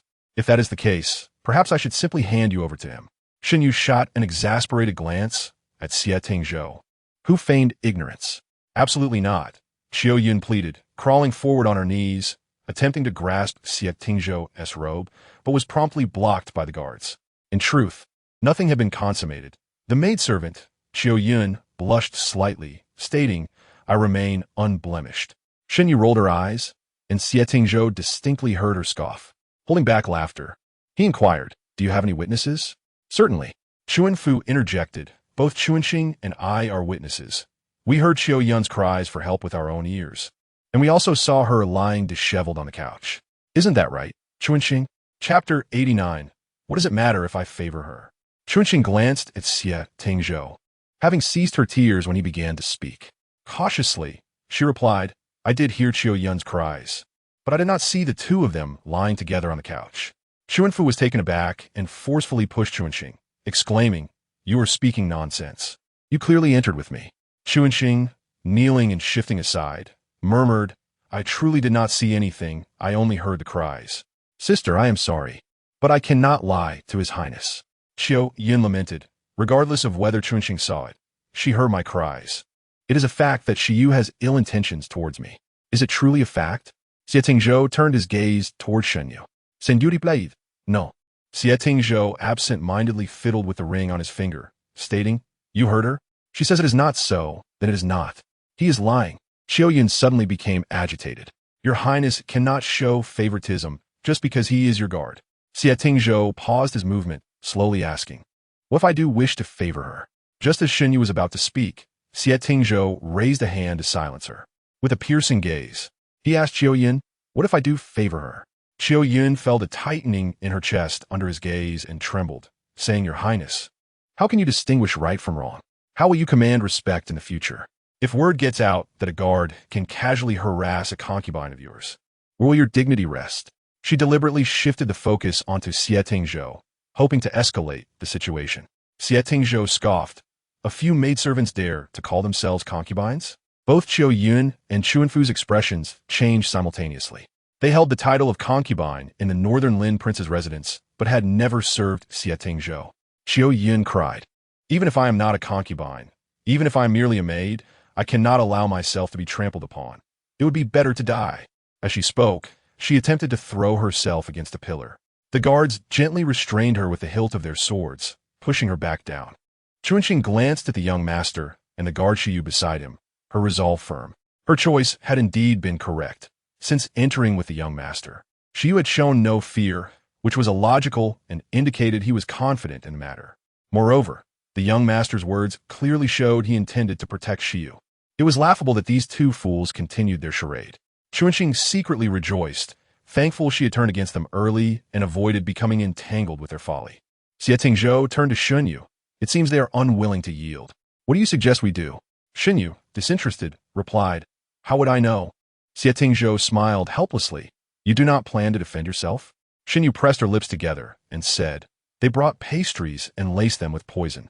Unbeknownst to them, those trained in martial arts have sharper hearing than ordinary folk.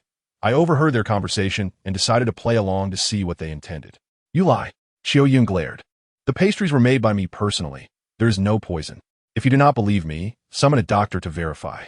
Xiao Yun was confident because the poisonous pastries had already been swapped and buried secretly in the courtyard. Shen Yu chuckled lightly and pulled out a crumpled handkerchief from her sleeve, tossing it in front of them. As the handkerchief unfolded on the ground, its contents scattered everywhere. Upon seeing what lay on the ground, Chuanfu, Xiao Yun, and Chuanxing gasped in shock. The handkerchief contained crumbs of the pastries. She had not consumed any. Shen Yu calmly remarked, perhaps we should call a doctor to examine this. Xie Tingzhou had previously warned against consuming unknown items. A certain chicken incident had made her cautious. Thus, while they were deep in discussion, she had discreetly spat the pastries into the handkerchief. Xiao Yun slumped to the ground. Chuanfu's heart raced, realizing the gravity of the situation and that she could only protect herself now. She grabbed Xiao Yun, saying, Sister, did you really poison the pastries? How could you be so foolish?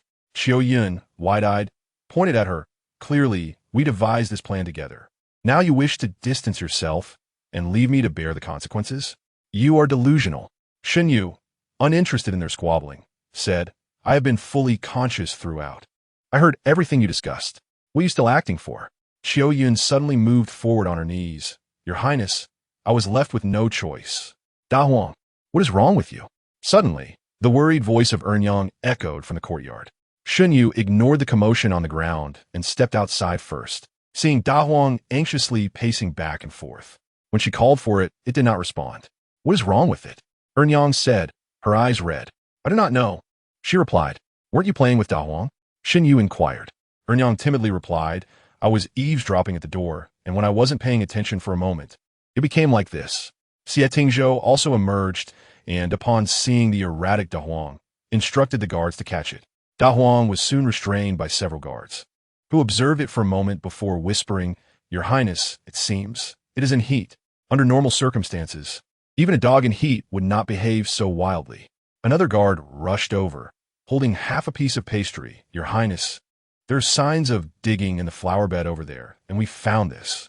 It was precisely the pastry they had buried. Shen Yu glanced at Xie Tingzhou and tentatively asked, Did you bring back its mate?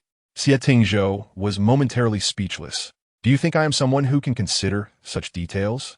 Are there any other dogs in the residence? No. Shen Yu furrowed her brow. Then what should we do? Should we find another mate for Da Huang in the capital? Leave it to Chonglu, Xie Tingzhou replied. He will know how to handle it. Shen Yu immediately protested. Chonglu is still so young. How would he understand? Xie Tingzhou half smiled. He has already figured out how to find a mate for the turtle I gave him. This farce had unexpectedly turned into a comedy.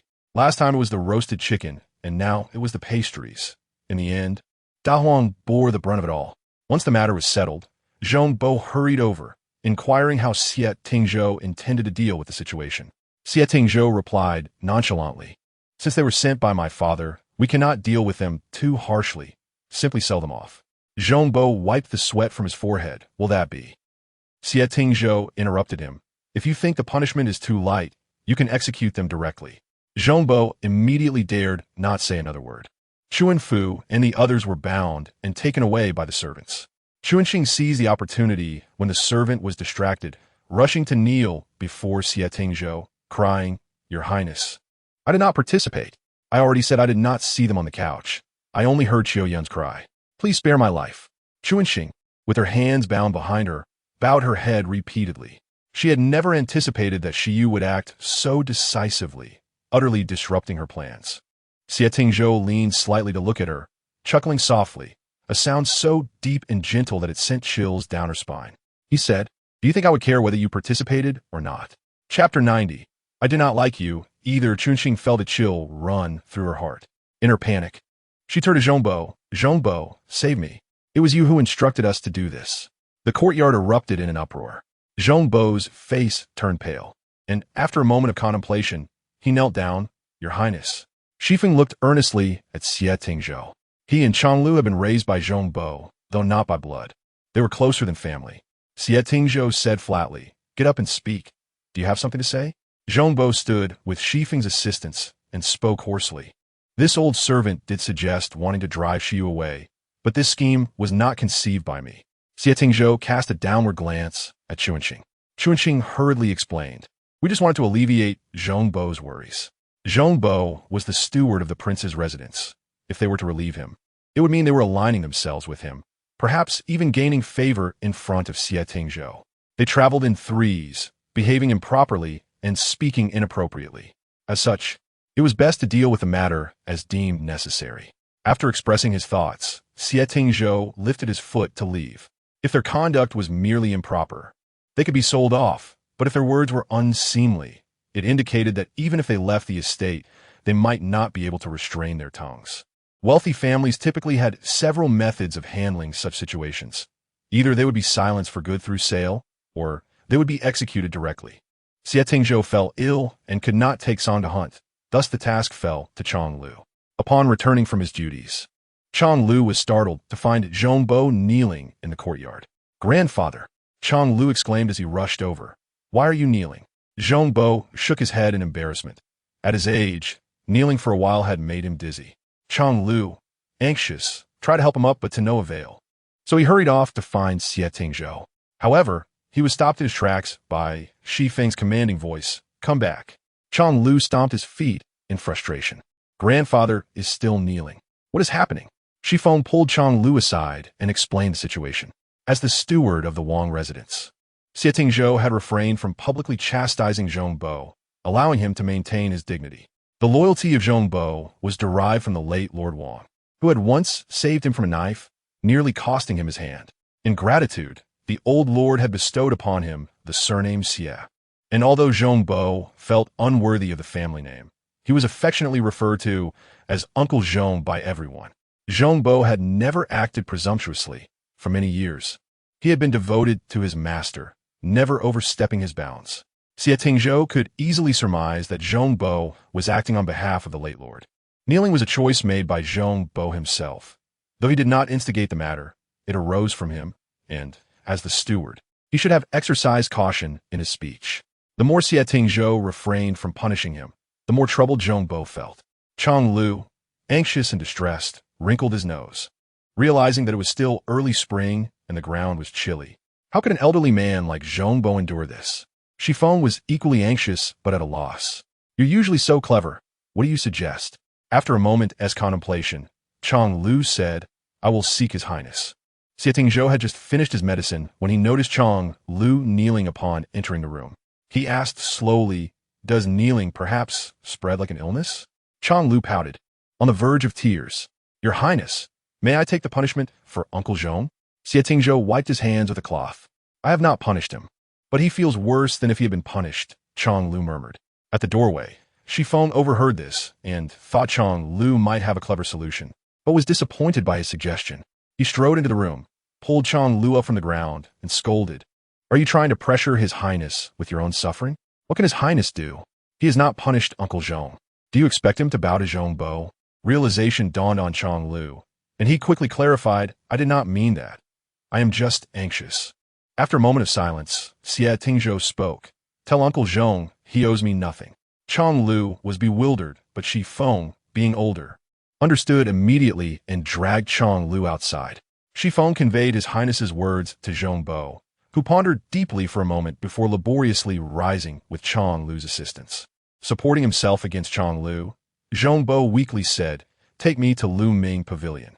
He understood His Highness's statement. The lack of punishment meant he owed nothing to His Highness. Although Zhong Bo did not hold a fondness for Shen Yu, he prided himself on his upright conduct and would never conspire against another. As twilight approached, the once quiet doors of Lu Ming Pavilion were knocked upon again. Arya opened the door and, upon seeing Zhong Bo, hurried off to summon Shen Yu. Zhong Bo released Chong Lu's support and stood upright in the courtyard. As Shen Yu stepped over the threshold, she was taken aback to see Zhong Bo bowing deeply in her direction.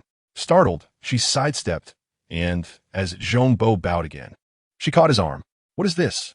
Zhong Bo replied, "I owe you a debt, and this bow is my way of repaying it." He attempted to bow once more. Shen Yu firmly held him in place, saying, "I cannot agree with that notion. As the saying goes, Misfortune does not extend to wives and children, nor punishment to parents. Even close kin are not punished collectively. How much less so for you, who are unrelated to them? Zhong Bo insisted, but did you conspire with them? With a stern expression, he answered, I did not. Did you deliberately hint to them? Never. Have you ever considered using schemes or means to expel me from the estate? Zhong Bo held his head high. I'm not that kind of person.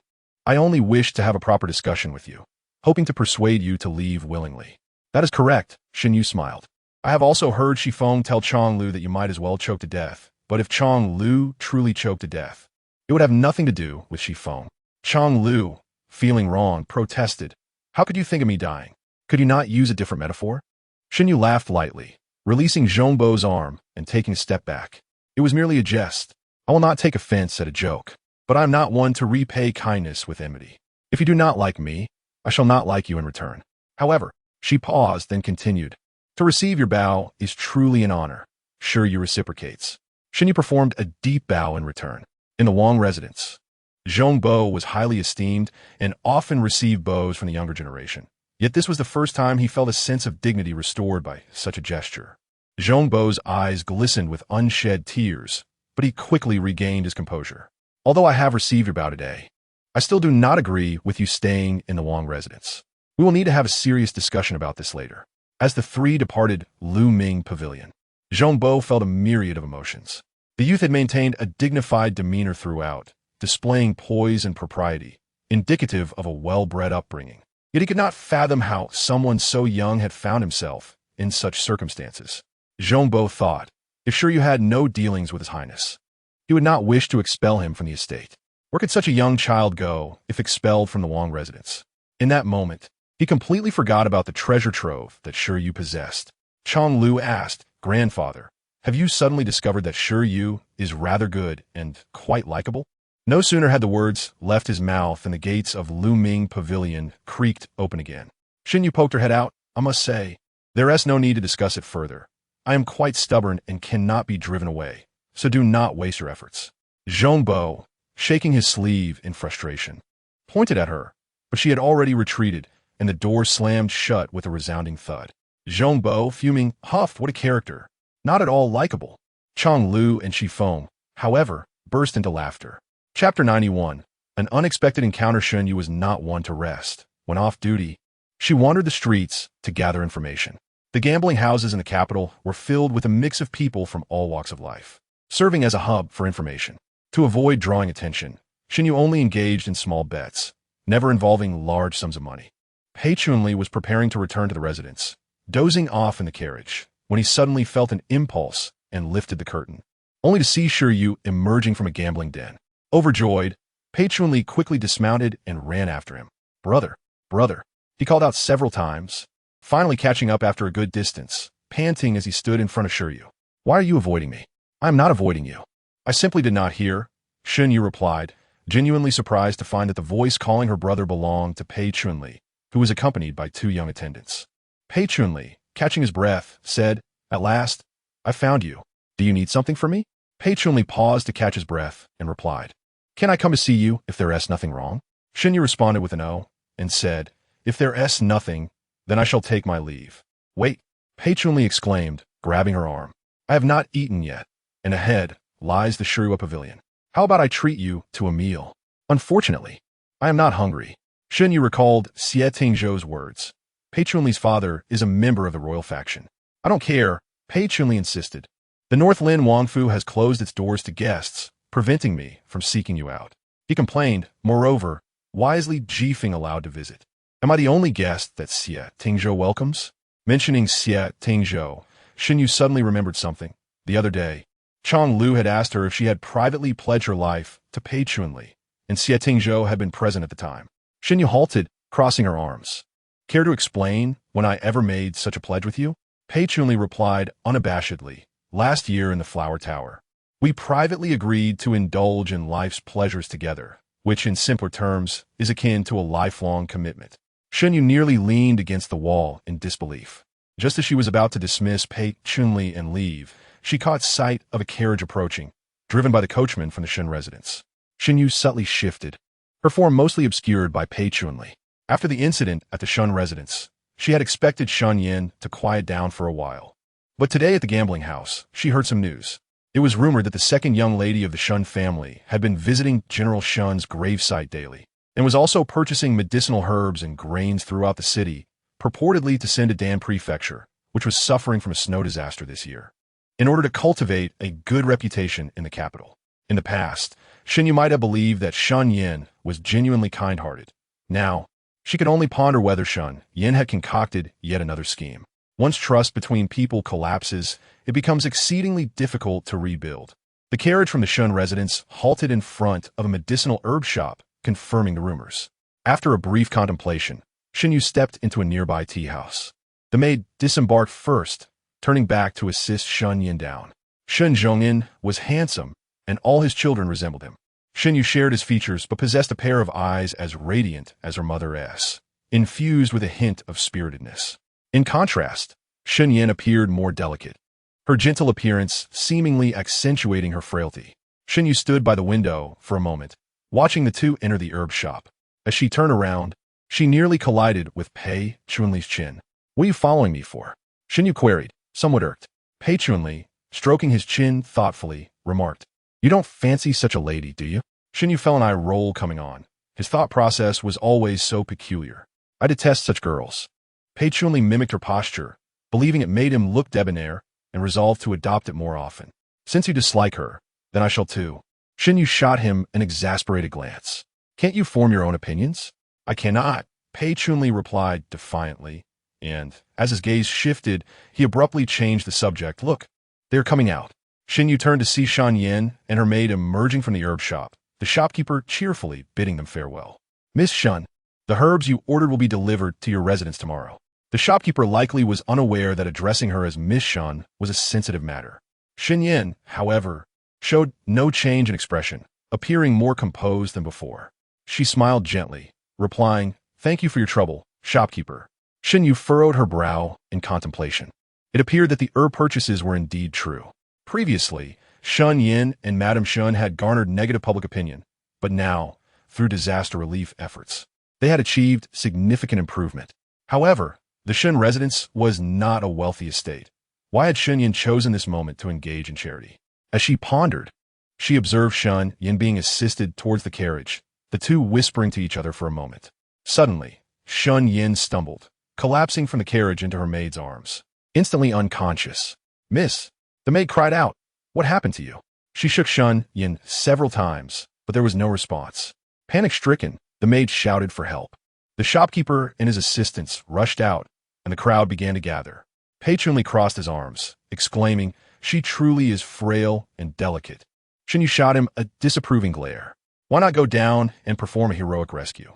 The scene outside the herb shop descended into chaos. Unlike a medical establishment, not every herb shop had a resident doctor, and this particular one did not. A woman stepped forward to assist, attempting various methods to revive Shen Yin.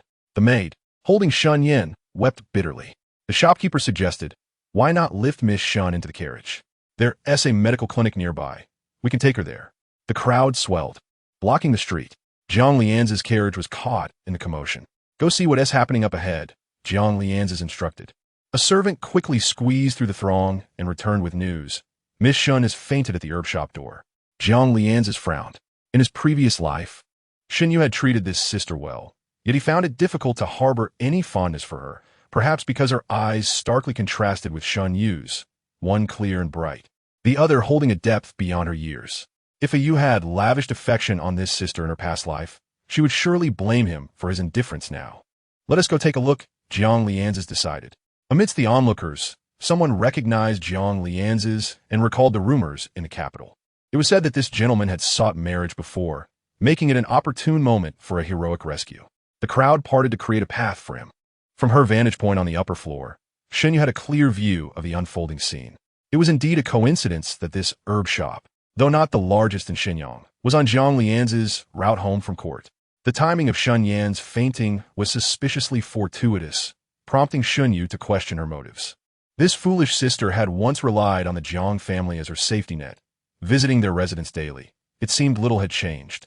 However, Shen Yu could not entirely dismiss the possibility of genuine coincidence. She reached for a few peanuts from a small dish on the table, tossing one into her mouth. Downstairs, Jiang Lianzhi knelt beside Shen Yu, maintaining a respectful distance, only observing her condition. The maid sobbed, "What shall we do, sir? Madam is unwell, and now only Miss is left alone." The crowd murmured sympathetically. Jiang Lianzhi pondered, "Let us return her to the Shen residence. Gao Jin, send someone to fetch a doctor, and head straight to the Shen residence. Help your young lady up," Jiang Lianzhi instructed the maid. She attempted to lift Shen Yu, but was unable to do so, weeping and blaming herself. "If only I had persuaded her not to visit the general's gravesite daily." Jiang Lianzhi inquired, "What is she doing at General Shen's gravesite?" The maid replied, "Previously, many visited to pay their respects, but as time passed, fewer went. Miss was concerned they might feel lonely, so she decided to keep them company." Her heartfelt explanation moved some in the crowd to tears. The maid added, "Miss said that the eldest young lady loved lively gatherings." Jiang Lianzhi was reminded of the eldest young lady's fondness for merriment. He recalled how, in her previous life, Shen Yu had been lively upon entering the Jiang residence, occasionally mingling with the servants, but gradually became quiet due to his mother's reprimands. He had thought she preferred solitude, but in hindsight, she had always enjoyed lively company. The more he thought about it, the more his heart ached, and he swallowed hard. He refused to believe that she could simply perish, yet he could not ascertain her whereabouts. Shen Yu, indeed fond of lively gatherings, was currently perched at the window, observing. Had it not been for Shen Yan's entanglement with her, Shen Yu might have praised her sister's clever maneuvering. By publicly redeeming herself and cultivating a positive reputation, she also sought to win Jiang Lianzhi's favor, an astute twofold strategy. It appeared that Shen Yu was exhaustively trying to ingratiate herself with the Jiang family, unaware that it was hardly a favorable refuge, considering the presence of a malicious stepmother and the fact that Jiang Lianzhi was already betrothed to Lin Qingli. As Shen Yu lay on the ground, Jiang Lianzhi pondered for a moment before instructing Gao Jin, "Assist Miss Shen into the carriage." Gao Jin responded promptly, rolling up his sleeves to embrace Shen Yu. A maid quickly intervened, stating, "My lord, this is rather inappropriate. After all, he is merely a servant, and a man at that." In the Great Zhou, while there were no strict barriers between men and women could walk the streets unveiled and dine together with men, it was still improper for a servant to approach and embrace a lady in public.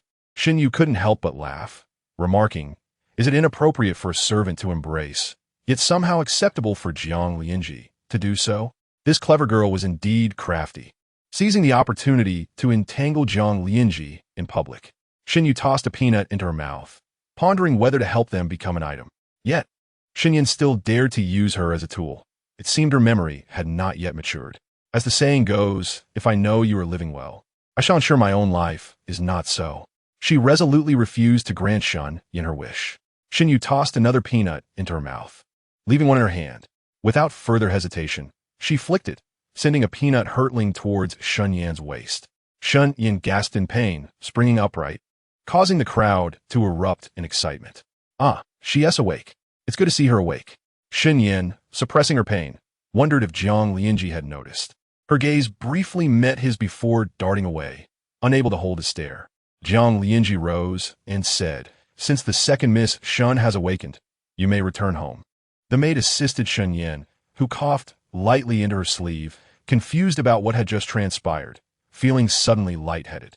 The maid quickly covered for her, stating, "Miss has been unable to eat these past few days. She has lost weight significantly and didn't eat breakfast this morning. It's no wonder she fainted." "I understand," Shen Yu replied softly, then turned to Jiang Lianzhi, expressing her gratitude. "Thank you for your assistance, my lord." Jiang Lianzhi replied coolly, "Since second Miss Shen is unwell, it would be best to return home early." He glanced at the inconspicuous peanut on the ground before looking up at the tea house across the street, where a window on the second floor was partially open. Jiang Lianzhi strode towards the tea house, followed by Gao Jin, directly ascending the stairs. A waiter hurried after them, inquiring, "What tea would you like, dear guest? We also have private rooms available." Jiang Lianzhi feigned indifference, walking down the corridor until he paused at a door, pointing and stating, "I want this room." The waiter replied, "Unfortunately, that room is already occupied. Would you prefer to choose another?" "I want this room," Jiang Lianzhi insisted, pushing the door open. The waiter had no time to stop him and retreated to the side. Jiang Lianzhi surveyed the room. which was not among the finest tea houses in Xinjiang. The decor was simple, and only one man stood by the window. The man turned, holding a teacup, his tone irritable. "What do you want? Don't you see that your little marquis is here enjoying tea?" The waiter repeatedly apologized. "I'm terribly sorry. I'll escort this guest out immediately." "No need." Pei Chunli raised a hand, glancing at Jiang Lianzhi. "This esteemed gentleman is the famous Minister Jiang. Would you care to stay for a cup of tea?" Jiang Lianzhi smiled. "Ah, it is the little marquis. What brings you to drink tea alone?" Pei Chunli, nonchalantly, replied, "I hadn't planned on drinking tea, but I saw someone faint on the street and came up to see the excitement. Minister Jiang's heroics are truly enviable." Jiang Lianzhi lowered his gaze. "I shall not disturb the little marquis any further. I bid you farewell." The waiter closed the door behind him as Jiang Lianzhi descended the stairs. Upon reaching the bottom, he suddenly halted, asking, "Was that private room only occupied by him?" The waiter responded, "Yes, my lord. It was just the little marquis. He hurriedly requested the best spot, and I led him there." Jiang Lianzhi nodded slightly and continued, "Do you suspect it is the little marquis?" Gao Jin inquired. Jiang Lianzhi replied, "If that room had only him, it could only be him." Gao Jin was puzzled, but there were no peanuts in that room. Jiang Lianzhi turned his head, looked back at the tea house. Gao Jin glanced back, observing the first floor of the tea house filled with tables, each occupied table adorned with a plate of peanuts. Enlightenment dawned on him. Many tea houses served such complimentary snacks, and the absence of them would seem deliberate. Regardless of who it was, it indicated that the individual bore no ill intentions, even offering a kind reminder. Jiang Lianzhi glanced up again, but if only Pei Chunli was present, it suggests he has been exceedingly discreet. Chapter 93. Signs of emergence inside the private room.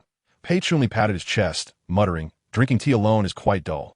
Receiving no response, he raised his voice. "Drinking tea alone is quite dull." Yet still, no one replied. Pei Chunli paced the room, then suddenly shouted, "Drinking tea alone is quite dull." Outside, the waiter knocked on the door. "Little marquis, if you're bored, should I find someone to sing for you?" No sooner had he finished speaking than someone climbed in through the window. Pei Chunli retorted to the door, "Step aside. I'm merely venting. This doesn't tea concern you."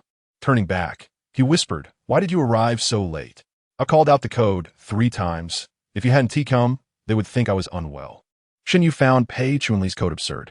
His original suggestion was even more ridiculous. "Little marquis, everyone loves me. Flowers bloom at my presence."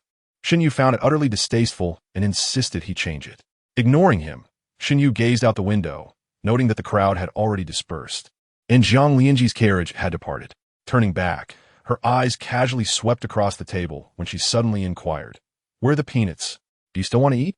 Pei Chunli replied proudly, "I was afraid Jiang Ji would discover them, so I put them away." "You should be thanking me. You were careless in your task, forgetting such an important item." Shen Yu replied dryly. "Thank you. No need to be polite." Pei Chunli inquired, "Shall we go to the tavern?" Shen Yu replied, "You go ahead. Jiang Lianzhi is cautious, and I fear he may have left someone to watch.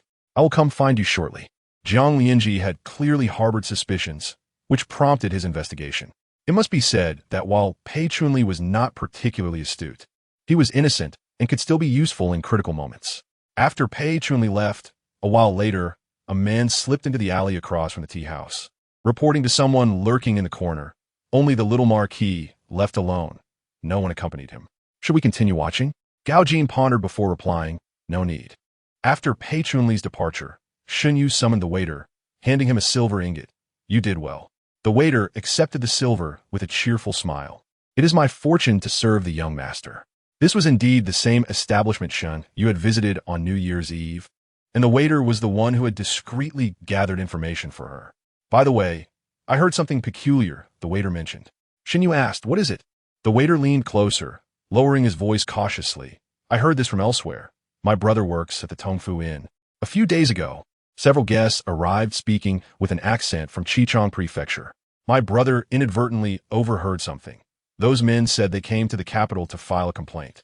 Shen Yu was puzzled. "A complaint?" The waiter continued, "However, that is not the main issue. People complain to the capital every year. It's not uncommon.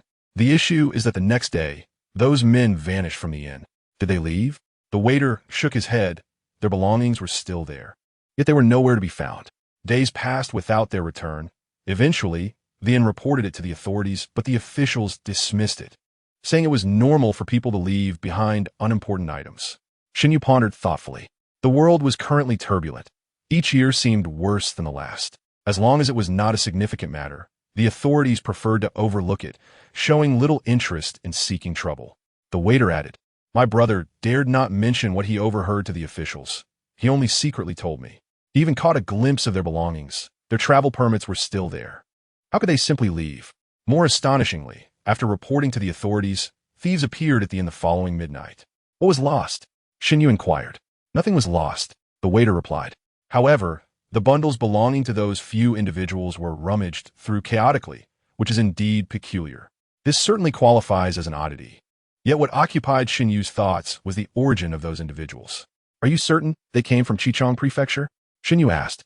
"Absolutely," the waiter affirmed. "My elder brother has been working at this inn since he was 9, attending to guests traveling from the north and south. He can discern any accent at a mere glance. Qichang Prefecture. This place had occupied Shen Yu's mind countless times lately. The supplies had been lost there, and regardless of any connection between the two events, Qichang Prefecture was a taboo for Shen Yu. The person sent to Qichang had yet to report back, primarily due to the sluggish pace of communication and the time required for inquiries.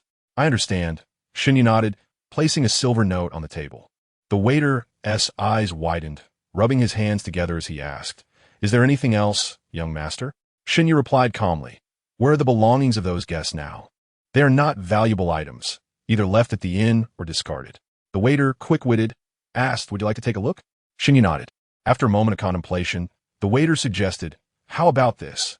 I will inquire first, and if I find out anything, I will inform you." Shen Yu glanced at the sky. "If you confirm the information, come find me at Shirihua Pavilion in an hour."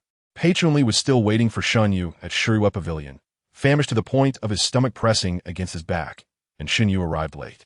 Having pondered several times during his wait, Pei Chunli immediately bombarded her with questions upon seeing her. "Did you not assist Jiangji? Why are you avoiding him?" Shen Yu replied dismissively, "Is it wrong for me to bear a grudge against him?" "Of course not," Pei Chunli exclaimed. "If that's the case, Jiangji shall henceforth be my enemy as well." He nudged Shen Yu with his shoulder. "How about that? Quite loyal, wouldn't you say? Are you not moved to tears?" Shen Yu. At the other end of Shengjing, the Shen family's carriage halted before the general's residence. The maid disembarked first, turning back to assist Shen Yan. Shen Yan glanced at her from the cart shaft before placing her hand on Ziqui's arm and stepping down. Upon entering the general's residence, Shen Yan strode purposefully, shedding her previous frailty. Upon reaching her chamber, Shen Yan abruptly halted. Ziqui stood nervously behind her. Throughout their journey, Shen Yan had uttered not a single word, yet her expression was dark as night. Just as they were on the verge of success, an unforeseen disruption had occurred. Ziqui pondered for a moment before stepping forward to console her. "Miss, if this time does not work, we still have." Slap! A resounding palm struck Ziqui's face as Shen Yan bellowed. "Who permitted you to mention Shen Yu?" Ziqui covered her face and knelt with a thud. "Miss, I only thought that since Lord Jiang was still hesitant, I would add some fuel to the fire." Shen Yan swept her arm, sending items from the table crashing to the ground. "It must be Shen Yu." Shen Yan seethed. "It must be her. She cannot bear to see me well and seeks to sabotage my endeavors." Ziqui crawled a few steps, grasping Shen Yan's skirt. "Weeping, miss, do not be angry. It is not worth damaging your health. I still have a plan." "What plan do you possess?" Ziqui whispered a few words, and Shen Yan's eyes flickered with doubt. "Can this truly work?" Ziqui replied, "I believe it is worth a try." Shen Yan looked down at Ziqui, raising a hand to stroke her hair. "Ziqui, do not blame me for striking you. You know I detest those who act on their own accord." "I understand." Ziqui nodded vigorously. Shen Yan removed a bracelet from her wrist and handed it to Ziqui. "Take this. I've said before, what is good for me must also be good for you." Chapter 94. The case after dining. Shen Yu calculated the time and parted ways with Pei Chunli. Exiting Shirihua Pavilion, the waiter emerged from a nearby alley, seemingly with news that the items remained. The night had deepened, and foot traffic on the streets had diminished considerably. Fortunately, there was no curfew, allowing for ease of movement. The waiter's brother, Sanfu, worked at an inconspicuous inn in the capital, a favored establishment for travelers from north and south due to its reasonable prices and decent location. Upon arriving at the inn, Sanfu led them to a room in the backyard. Inside were items left behind by guests during their stay. Sanfu explained. Sometimes guests return for them. Other times, if unclaimed, they're discarded after a period. Navigating around the shelves, Sanfu pointed to a row. Those are their belongings. All right, here. Shen Yu picked up a dagger, gently prying open one bundle, then a second, a third. It soon became apparent that something was amiss. Shen Yu turned to Sanfu. What did those individuals look like? Sanfu recalled. There were 4 in total. 3 appear to be around 30, with one being older. They were all quite tall, about this height. He gestured to his own frame, indicating a height exceeding his own by a considerable margin. They were quite robust, like... Shen Yu interjected, like martial artists? Indeed, Sanfu affirmed confidently. Each one appeared fierce and intimidating, not to be trifled with, and spoke rather coarsely, barking orders at the staff. Shen Yu furrowed her brow. This was curious. They did not seem like individuals easily bullied, yet they had come to the capital to file a complaint. Logically, it should be others who were complaining about them. Shen Yu's thoughts shifted. I have heard there were reports of a theft prior. Sanfu, having heard from his brother Xie about this extravagant young master, thought fortune had finally smiled upon him today. He quickly replied, yes, they were indeed robbed. Only these few bundles were disturbed? Yes, just these. Were any items lost? Xie attempted to interject, but was silenced by a glance from Shen Yu. No, Sanfu answered. How can you be so certain? Shen Yu pressed. Well, you do not know. Young master, Sanfu replied, slightly bending at the waist. I checked these items thoroughly before they were brought in. I can assure you nothing was lost. Are you certain? Absolutely. Shen Yu scrutinized Sanfu's eyes, yet something was clearly amiss. Sanfu's brow twitched. Young master, what do you mean by this? Shen Yu used her dagger to lift an item from within a bundle, tossing it towards Sanfu. He caught it in a flurry, puzzled. What is this? A wrist restraint. Shen Yu replied, while not forged from fine iron, it is not a common item either. It is understandable that an ordinary person might overlook it. This. Sanfu pondered the wrist restraint, but how does this relate to whether something was lost? Shen Yu's gaze sharpened. Examine that wrist restraint closely. It bears uneven knife marks, and the wear on the leather strap suggests it has been used for quite some time. You mentioned they appear to be martial artists, which aligns perfectly. Sanfu inspected the wrist restraint, and indeed the leather strap was nearly worn through. Xie remained perplexed. But how does this connect to the missing items? Shen Yu twirled the dagger in her hand. Martial artists would likely carry blades. Sanfu's face paled instantly. Shen Yu scrutinized his expression. Am I correct? Sanfu stammered. They did carry blades, but they took them when they departed the next day. Is that so? Shen Yu smiled. Who would go to file a complaint while armed? Perhaps they were not headed to file a complaint at all. Sanfu felt a cold sweat trickle down his back. Shen Yu continued. That is also a possibility. Sanfu felt his heart relax slightly, only to hear Shen Yu question further. However, if they were armed, why would they leave behind the wrist restraint? Xie suddenly grasped the situation. His brother had a penchant for petty theft. It was likely he had seen that the guests had not returned and pilfered items from their belongings, a practice that was evidently not new to him. Xie, feeling a bit anxious, slapped Sanfu and exclaimed, What lies are you weaving before the young master? What on earth is going on? Sanfu nervously glanced at Shen Yu and stammered, You need not worry.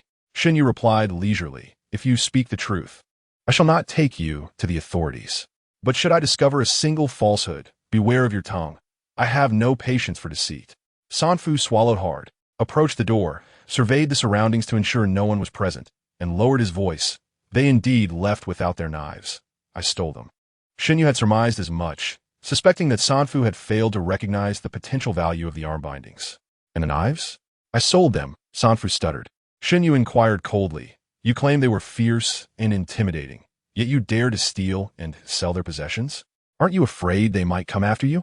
Sanfu trembled, unsure of how to respond. Shen Yu pressed on. Is it because you are certain they will not return that you act with such impunity? Did you kill them? Sanfu shouted, I did not. Xie quickly covered his mouth, urging, Keep your voice down. What happened? In just over a month, Shen Yu had managed to earn Xie more silver than he could have imagined. Xie had already begun to see him as a master, believing that following the young master would guarantee wealth. Remembering the terrifying events he had witnessed, Sanfu's legs turned to jelly, and he slumped against a post in the corner, mumbling, It wasn't me. Too terrifying. Young master, I'll keep watch at the door, Xie declared, moving to the entrance and peering through the crack to observe the outside. Shen Yu squatted down before San Fu, insisting speak from start to finish without omitting a single detail. San Fu raised his gaze to the beams overhead, forcing out some incoherent words that night. There was some truth in what San Fu said.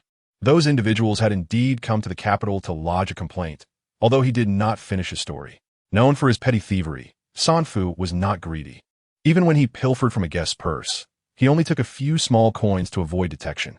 That night, while San Fu was lazily hiding next door, he overheard them discussing their intention to file a complaint and mentioned seeking out a certain official rumored to have connections. The next morning, the four had departed. In fact, they returned, San Fu revealed. Shen Yu asked when? As he recalled the events, San Fu began to tremble. They came back in the middle of the night, knocked on the door, and I took my time to open it. Rather than opening it directly, he peeked through the crack and witnessed a horrific scene. Chapter 95. Life and Death. A group of men in black surrounded the four, but they did not immediately attack. Instead, the others appeared somewhat pleased to see them. Shen Yu spoke solemnly, because they recognized each other. Yes, they should have, San Fu said, trembling. I was so frightened that I did not open the door. Then I saw the black-clad men approach, and when the others let their guard down, they swiftly severed their throats. The four were unarmed, and thus no match for the attackers, especially since they were acquaintances and had not been prepared for such an ambush. Then why did you not report it to the authorities? I was terrified, San Fu exclaimed. Afterward, they cleaned up the blood and changed into clothes to pretend to be lodging guests, knocking on the door to confirm. Luckily, I was quick-witted and pretended to have just woken up, saying I wouldn't take in guests at night, so they left. Thus, it seemed only San Fu had witnessed the events of that night, which explained why, after reporting to the authorities, everyone claimed the four had left in the morning and never returned. Fearing retaliation, San Fu dared not reveal the truth. Later, I went to the mass grave outside the city and saw their bodies. Shen Yu frowned. What were you doing at the mass grave? Out of curiosity, and to confirm whether they were truly dead, their knives, they looked quite valuable. Shen Yu was unsure why she was so invested in this case. Perhaps it was linked to the Qichong residence, or perhaps some unseen force was guiding her to investigate. In any case, her intuition told her that this matter was not merely about a few individuals who had inexplicably died while lodging a complaint. She sheathed her dagger, clapped her hands, and said, "Let us go. Take me to the mass grave." San Fu was horrified and quickly waved his hands. No. Going to the mass grave in the middle of the night is out of the question. Can't we wait until tomorrow? Xie chimed in. Going to the mass grave? If we leave the city now, we won't make it back before the gates close, and we'll have to spend the night outside. Shen Yu had camped outdoors before, so that was not a significant issue. However, she had not informed Xie Tingzhou in advance. If he thought she had gone missing or encountered trouble, it would not bode well. After pondering for a moment, she asked, which gate is closest to the mass grave? Xie replied, that would be the Chong'an gate. You two wait outside the Chong'an gate for me. I have a few things to attend to. Let us meet near the gate at the third watch. Shen Yu approached the entrance, turned back, and pointed at San Fu. Do not even think about running away. I know where you work and where you live. You cannot escape. As spring arrived, the days grew warmer, yet the night winds remained thin and cold. San Fu and Xie exited through the Chong'an gate, taking refuge in a sheltered spot to await developments. You said he was generous, that if we simply did our jobs, reward would surely follow. Yet here we are, slaving away all night without a hint of a bonus? San Fu complained while rubbing his hands together. Xie produced something from his chest and waved it in the wind. San Fu's keen eyes recognized it. Is that a silver note?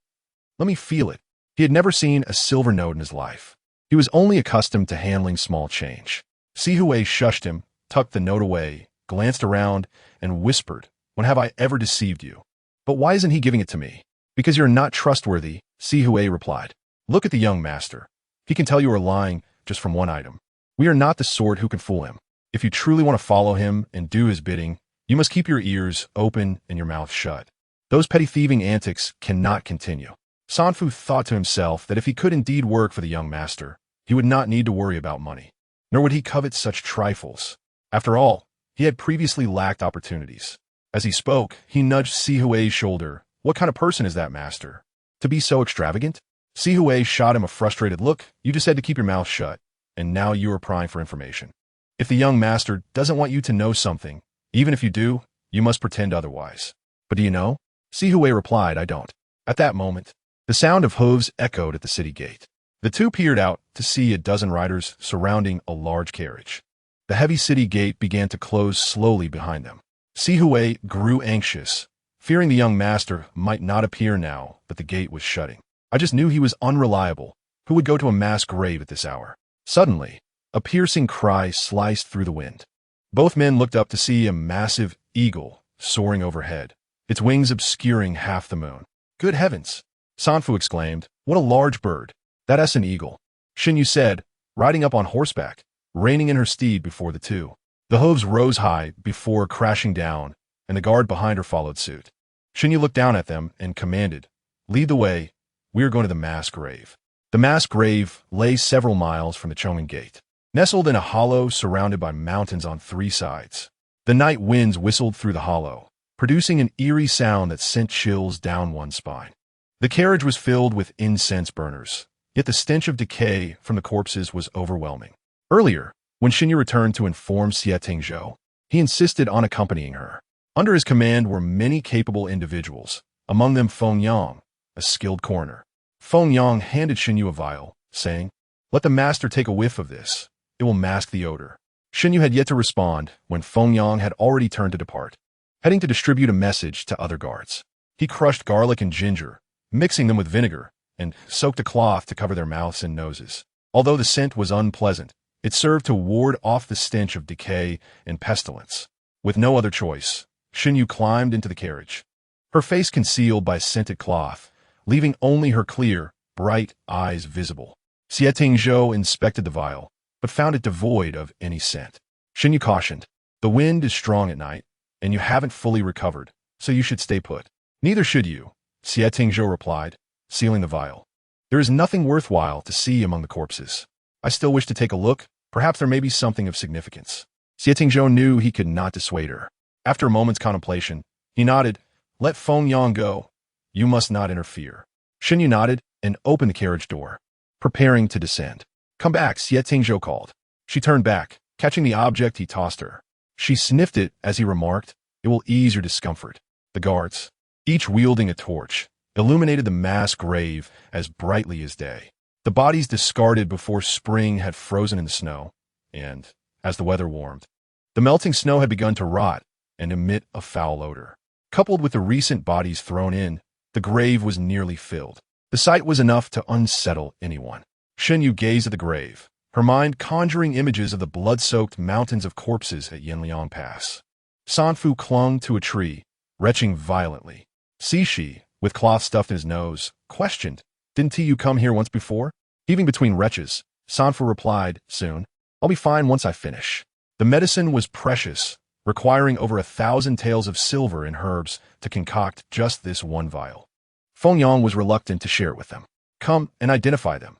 Which ones do you recognize? Shen Yu asked sternly. Sanfu wiped his mouth and stepped forward to examine the scene. Chapter 96. Autopsy. The bodies lay stacked, the bottom ones reduced to mere bones, while the uppermost still retained their human form. Sanfu glanced about and pointed, Those few in the blue garments. Are you certain? Shen Yu inquired, concerned that his indication was too casual. Certain, Sanfu affirmed, the garments are still those. Fortunately, only a few days had passed, and Shangjing was not plagued with endless deaths. Aside from the newest corpse atop, the rest were indeed those Sanfu identified. Feng Yang called to the guards, instructing them to lift the bodies carefully, warning them to avoid bumps that might cause an explosion. Will it really explode? Sanfu stammered in disbelief. Do you wish to witness it? Feng Yang said. If it goes off, every organ and bone will scatter like petals in the wind. Sanfu recoiled, shaking his head vigorously. The guards, trained and composed, carefully extracted the bodies, aligning them in a neat row. Shen Yu frowned at the ground. Why are there only 3? What about the 4th? Huh? Sanfu was taken aback, scanning the grave again. I don't see that old man. Shen Yu warned, Look closely. If you miss anything, I'll kick you in to search one by one. Sanfu, fearful, hurried behind Cixi, craning his neck to assure, I'm looking closely. I'm definitely looking closely. Feng Yang nodded at Shen Yu, confirming that the level of decay and timing did not align, nor were there signs of scavenging by wild dogs. Shen Yu queried, Didn't you say all 4 were dead? You personally confirmed this. Sanfu was nearly in tears. I saw those men in black attack. so I naturally thought they were all dead. How could one be missing? Shen Yu's brow furrowed tightly. There existed another possibility. Sanfu had not examined closely. Upon witnessing the killing, he assumed all were dead, and with the sight of corpses, he believed they were all present. However, what if that individual had not perished? Or perhaps, what if that person was in league with the men in black? Feng Yang had already opened his toolkit. White silk, cloth bags, gloves, bamboo skewers, and an array of finely crafted iron instruments, small knives, hammers, and chisels, were neatly arranged, intended for the dissection of the bodies. Once the autopsy commenced, Feng Yang's demeanor transformed. He became exceedingly cautious, shedding his earlier nonchalance. Silence enveloped the scene, everyone holding their breath, fearing to disrupt Feng Yang's concentration. Shen Yu crouched before one of the corpses, lost in thought as she examined its legs. Feng Yang, noting her focus, approached to observe. Shen Yu inquired, "Is it normal for a corpse to swell like this?" The legs of this body were noticeably more distended than the others, yet exposure could also impact decomposition, requiring a hands-on examination to ascertain the cause. Before Feng Yang could respond, Xie Tingzhou's voice broke through. "What have you discerned?" Shen Yu glanced back. "I am not entirely certain." Xie Tingzhou encouraged her, "Speak freely." Shen Yu continued, "Are you familiar with the 3 absolute legs?" Xie Tingzhou nodded slightly. The 3 absolute legs originated from the Ghost Clan, also known as the Ghost Clan's 3 absolute legs. However, after the clan became embroiled in a scandal, the technique was lost to time. He paused, recalling rumors that the Ghost Clan had turned to banditry in dissatisfaction with the imperial court's judgment. Though such tales should not be taken at face value, Shen Yu affirmed, the 3 absolute legs have not been lost. A guard from the Liu family in Hezhou hails from the Ghost Clan, and the rumors of their descent into banditry are indeed true. Unaware of the backgrounds of these individuals, Xie Tingzhou found the connection puzzling. Shen Yu stood, asserting, the legs of these individuals appear distinct from those of ordinary men. She gestured, noting that the binding method for the 3 absolute legs was different from others, though the swelling had obscured much of the details. "How do you know such specifics?" Feng Yang inquired without lifting his gaze. Shen Yu remained silent, and Feng Yang, understanding her reticence, did not press further. He had begun the autopsy, while Xie Tingzhou grasped her arm, guiding her a bit further back. Shen Yu, absorbed in her thoughts, failed to notice. "If only we had discovered this sooner," she lamented, "we could ascertain whether these were indeed the 3 absolute legs. Those who practice it possess a stable lower body, their legs differing from those who train in conventional martial arts." Feng Yang pressed his fingers against the calf. Fully focused, they are indeed more robust. The calves bulge like that of a waist. Precisely, Shen Yu concurred, the knees too can deform from constant leg training. Having loved martial arts since childhood, she had yearned to try everything, but refrained from the 3 absolute legs, for the reason that its practitioners appeared comically stout. She, as a young woman, still held an innate desire for beauty. Xie Tingzhou observed her profile, the glow of the torches reflecting in her pupils. When she became earnest, an aura of brilliance enveloped her. Feng Yang pulled aside the corpse's garments. Xie Tingzhou swiftly stepped to block Shen Yu's view. Startled, she looked up at his face. Their eyes met, and something brushed against her heart, causing her to instinctively turn away. At that moment, Feng Yang announced, "The corpses of the 3 individuals are intact. Their chests and backs bear no visible wounds, save for a 3-inch gash on the neck, deep enough to expose bone, unless unforeseen circumstances arise. Their cause of death appears to be a throat cut, but we must conduct a dissection to confirm. You 2 should wait in the carriage. I will report the findings once we ascertain them." "Dissection is unnecessary," Shen Yu interjected. Xie Tingzhou turned. "You come to a mass grave at night, and are not curious about their cause of death?" Shen Yu pondered for a moment. "I came merely to confirm the identities of these individuals. Their manner of death does not concern me." "Then, let us return." The bodies were once again cast into the grave, and the group made their way back home. As Xie Tingzhou mounted the carriage, he suddenly turned to Shen Yu, saying, "Get in." Having arrived on horseback, Shen Yu surmised that Xie Tingzhou had many questions, so she relinquished the reins to another guard and gracefully climbed aboard the carriage. The vehicle swayed as it journeyed toward Shengjing City. Leaning against the carriage wall, Shen Yu recounted all the information she possessed to Xie Tingzhou. In the mountainous region of Huaitang County, banditry has long been rampant, and despite several attempts to eradicate it over the years, the menace persists. Similarly, Xichang Prefecture is not a prosperous locale, and it is reasonable to assume that it too harbors its share of brigands. Yet curiously, there have been no reports of banditry in Xichang for many years. This raises two possibilities. Either the authorities are colluding with the bandits and concealing their actions, or these bandits are of the righteous kind. Bandits can be broadly categorized into two types.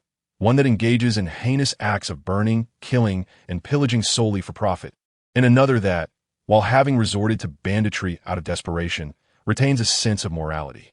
The latter often targets the truly wicked, such as oppressive tyrants and wealthy landlords, and may even assist the impoverished populace. In years past, there was a group of such bandits who, despite their lawless status, were deemed to possess a benevolent spirit, leading the authorities to offer them amnesty.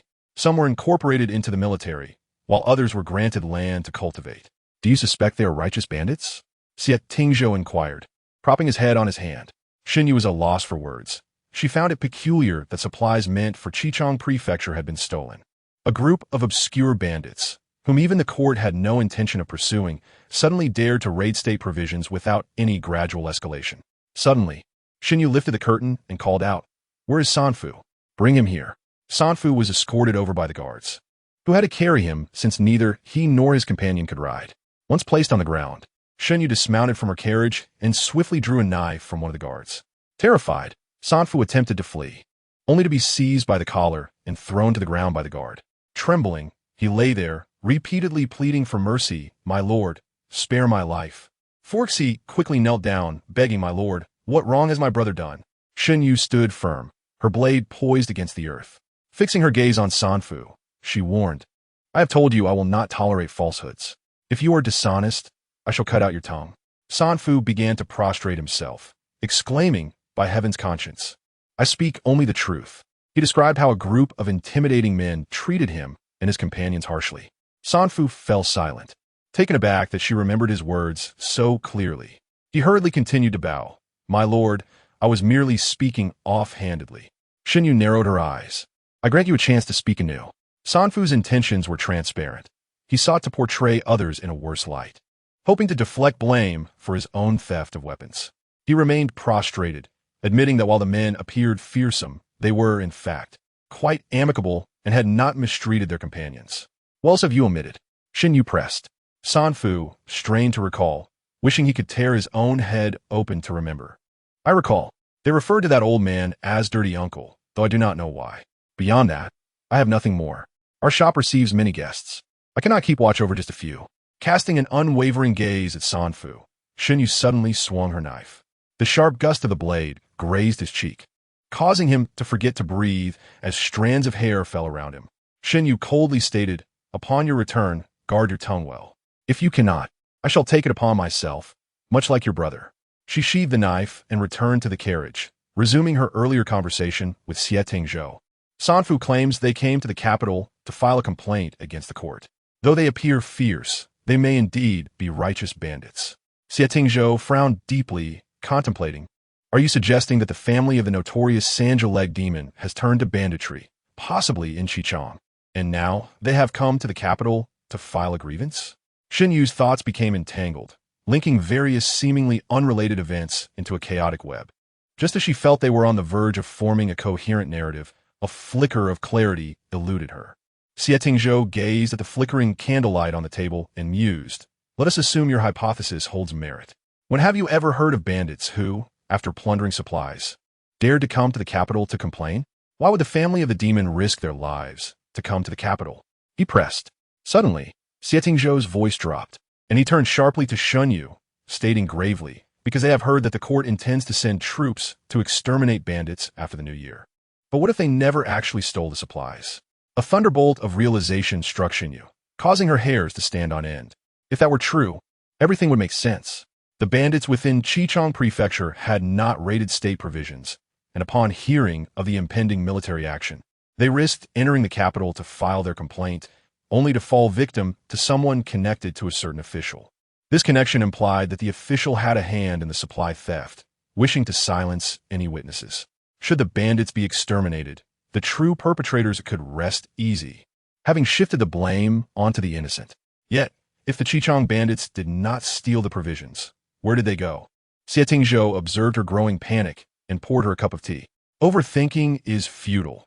Let us first send someone to investigate. Shen Yu accepted the tea and took a sip, but the reality was that after the new year, the eradication of bandits would become a priority, leaving no escape for the bandits of Qichong Prefecture. Once the evidence vanished, the truth would be buried. Noticing her despondence, Xie Tingzhou's gaze deepened. If the truth were to emerge, and vengeance were exacted, what would you wish to do afterward? The cup was poised at her lips when Shen Yu froze. Having never contemplated this question, since her rebirth, her path had been dictated by fate, first to save her father and brother, then to seek vengeance. If she were to achieve her revenge, the foundation that had carried her this far would vanish. Where'd she go from there? Perhaps, she exhaled, I might journey to Hezhou to accompany my grandmother, and afterward, perhaps I would wander the world. She shook her head. I do not know at this moment. Xie Tingzhou studied her intently as she suddenly turned to him. What about you? Shen Yu inquired. What do you wish to do in the future? After a moment of silence, he lowered his gaze to the flickering flame, then unexpectedly smiled. What can I do? I suppose I shall continue to be a hostage in the capital. The night was quiet and desolate, save for the sound of hooves crunching over dry grass. Shen Yu saw a profound sorrow reflected in his smile. Do not look at me with that expression. Xie Tingzhou did not lift his eyes. Yet he sensed her gaze upon him. Propping his chin on one hand, he idly twirled his teacup, a mischievous glint returning to his eyes. What is wrong with being a hostage? Behind me stands the Northern Army, who fear me yet dare not touch me, treating me with utmost respect as their lord.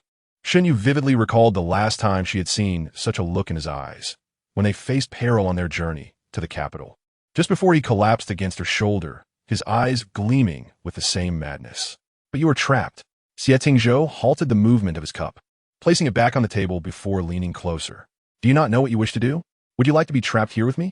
For the first time, they were so close that their faces were less than a hand's breadth apart. Shen Yu's heart raced, as if trying to leap from her throat. She steadied her breathing, feeling herself falter beneath his piercing gaze. No one should be trapped here. He should soar like a white feather in the sky. Xie Tingzhou leaned back, a nonchalant smile gracing his face as if their conversation had been merely a jest. Who says a white feather is not trapped? He remarked. Shen Yu replied, what binds it is itself. It willingly stays by your side. At that moment, she could not foresee that one day, this very sentiment would manifest in her own life. Chapter 98. How can one recklessly touch? My lord. A guard's voice suddenly echoed from outside the carriage. We have nearly reached the city gate. Xie Tingzhou responded lightly, and lifted the curtain to gaze outside. This is not the place where they rested outside the city during their last trip to the capital. The guards deliberately chose a tranquil clearing in the woods to set up camp. Without needing instructions, the guards busied themselves, quickly gathering dry firewood to ignite a fire and preparing hot tea to deliver to the carriage. Sanfu and Cixi huddled by the fire, aware that the individual inside the carriage was no ordinary person. They had previously glimpsed the figure at the mass grave, a beauty so striking that every movement exuded an innate charisma, a personage that could only aspire to touch the hem of in their lifetimes. Cixi cautioned, today, the young master has cut your hair, as a reminder. We should not pry into other matters. Our duty is to use our resources to serve the young master. He lowered his voice. Today's spectacle is far from that of an ordinary person. You must take care, for our family's lives and fortunes hinge on our prudence. Sanfu, still shaken from earlier events, could only nod in agreement. Inside the carriage, Shen Yu felt stifled, increasingly aware that being near Xie Tingzhou was perilous. He seemed to possess an extraordinary power that subtly eroded her will, making her think that perhaps this was acceptable, that perhaps it was enough. Yet, she had a vendetta to fulfill and needed to press on. I need to step outside for some fresh air. Shen Yu dared not look at him as she gently closed the carriage door behind her. The guard were seated around the carriage, the campfire crackling at their center. Shen Yu scanned the area and chose an empty spot to sit, gradually organizing her thoughts. The only certainties she had were that the deceased was a member of the Gui family, who had indeed turned to banditry. This was information she had known back in Hezhou. All previous speculations and analyses with Xie Tingzhou lacked substantive evidence, and now that the individual was dead, no proof existed to support their claims regarding the grain robbery in the capital. However, there was still hope. There was a survivor, the old man known as Uncle Zong. Suddenly, a shadow fell beside Shen Yu. interrupting her contemplation. Feng Yang sat down and asked, "Why did you come down?" "Someone needs to stay with him." Shen Yu replied. "Why don't you go?" "I cannot." Feng Yang shook his head. "My hands have touched too many corpses. I wouldn't dare touch the prince's cup." Being a coroner was a lowly profession, one that even the lowest of the low looked down upon.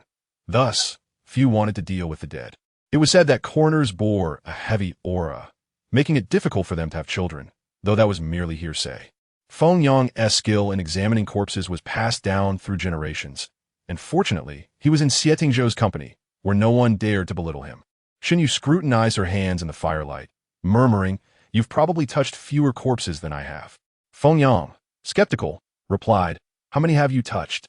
A few thousand?" Shen Yu pondered before adding, "Perhaps tens of thousands." Feng Yang was astonished. Why would you touch so many corpses? To find people on the battlefield. Only then did Feng Yang recall hearing that General Shen's body had taken Xie Yu a day and night to recover from the sea of corpses, illustrating the ferocity of that battle. The forest suddenly fell silent, save for the crackling of burning wood. Feng Yang inadvertently brought up an uncomfortable topic, and not knowing where to direct his gaze, his eyes wandered to Xie Yu's hands. He stared at them for a moment, confusion flickering in his eyes, before turning to Xie Yu's face and suddenly asking, "May I touch your hand?" Shen Yu was taken aback. "What?" Feng Yang, gritting his teeth, seized her hand before she could react, squeezing it twice. His pupils dilated in surprise, momentarily forgetting to release her. "What are you two doing?" They turned at the voice, and Feng Yang glanced at his hand, suddenly leaping up in alarm. "My lord." Xie Tingzhou surveyed the two, noting Feng Yang's panicked expression, and said in a low voice, "Follow me." Shen Yu wore a puzzled expression, while Feng Yang bowed his head, afraid to speak. Upon reaching the edge of the woods, Xie Tingzhou turned to Feng Yang. "What did you discover?"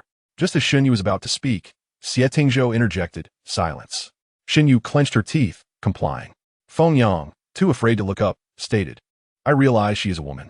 Shen Yu's eyes widened in disbelief. After years of disguising herself as a man, this was the first time someone had deduced her true gender from just her hands. "Do you understand now?" Xie Tingzhou finally turned to her. "If you were to masquerade as a man, you must exercise caution. You cannot allow just anyone to touch you." "I didn't allow it," Shen Yu retorted. "I didn't touch her indiscriminately," Feng Yang added in unison. After his defense, Feng Yang felt as if he might be doomed. He had previously claimed his hands, which touched the dead, wouldn't even dare to touch the prince's cup. Yet here he was, caught in the act with the prince's person. Heavens, I am doomed. Curiously, Shen Yu asked, "Is it really possible to discern just by touching? What else do you want to touch?" Xie Tingzhou replied curtly. Feng Yang looked innocent, hastily explaining. "I didn't say anything. I didn't want to touch anything." "That wasn't my meaning," Shen Yu clarified. "I meant, is a coroner really that skilled?"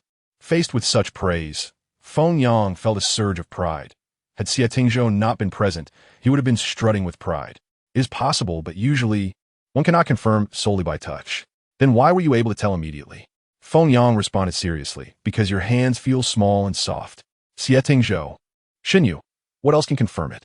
Discussing his expertise, Feng Yang opened up. "Let me tell you, besides the hand bones, the best indicators are the pelvic bones, hip bones, and cranial bones. You can also determine the deceased's gender, age, and occupation based on the skeletal remains and hair, and even ascertain if the deceased have been poisoned by a certain type of toxin. But that's a lengthy conversation." The two began to converse as if no one was around. "Is touch necessary?" Shen Yu inquired, her curiosity piqued. Having traversed the military for years, she prided herself on her ability to masquerade as a man. Yet Feng Yang had merely squeezed her hand and discerned her true nature. "Not at all. It is primarily used to identify skeletal remains. For the living." Feng Yang was in the midst of his explanation when he caught sight of Xie Tingzhou's expression and instantly fell silent. "Are you finished?" Xie Tingzhou raised an eyebrow slightly. "Feng Yang, I am done. I shall take my leave now." Without waiting for Xie Tingzhou's response, he hurriedly retreated through the fallen leaves. Xie Tingzhou trusted Feng Yang and offered no reminders, confident that Feng Yang would manage his words wisely. Chapter 99. Hand in hand, Xie Tingzhou gazed at her with half-lidded eyes, making Shen Yu feel exceedingly uncomfortable. She had intended to confront him, but found herself instinctively turning her face away. "Why do you look as if you have a guilty conscience?" Shen Yu glanced back. "What have I to feel guilty about? The moonlight is exquisite.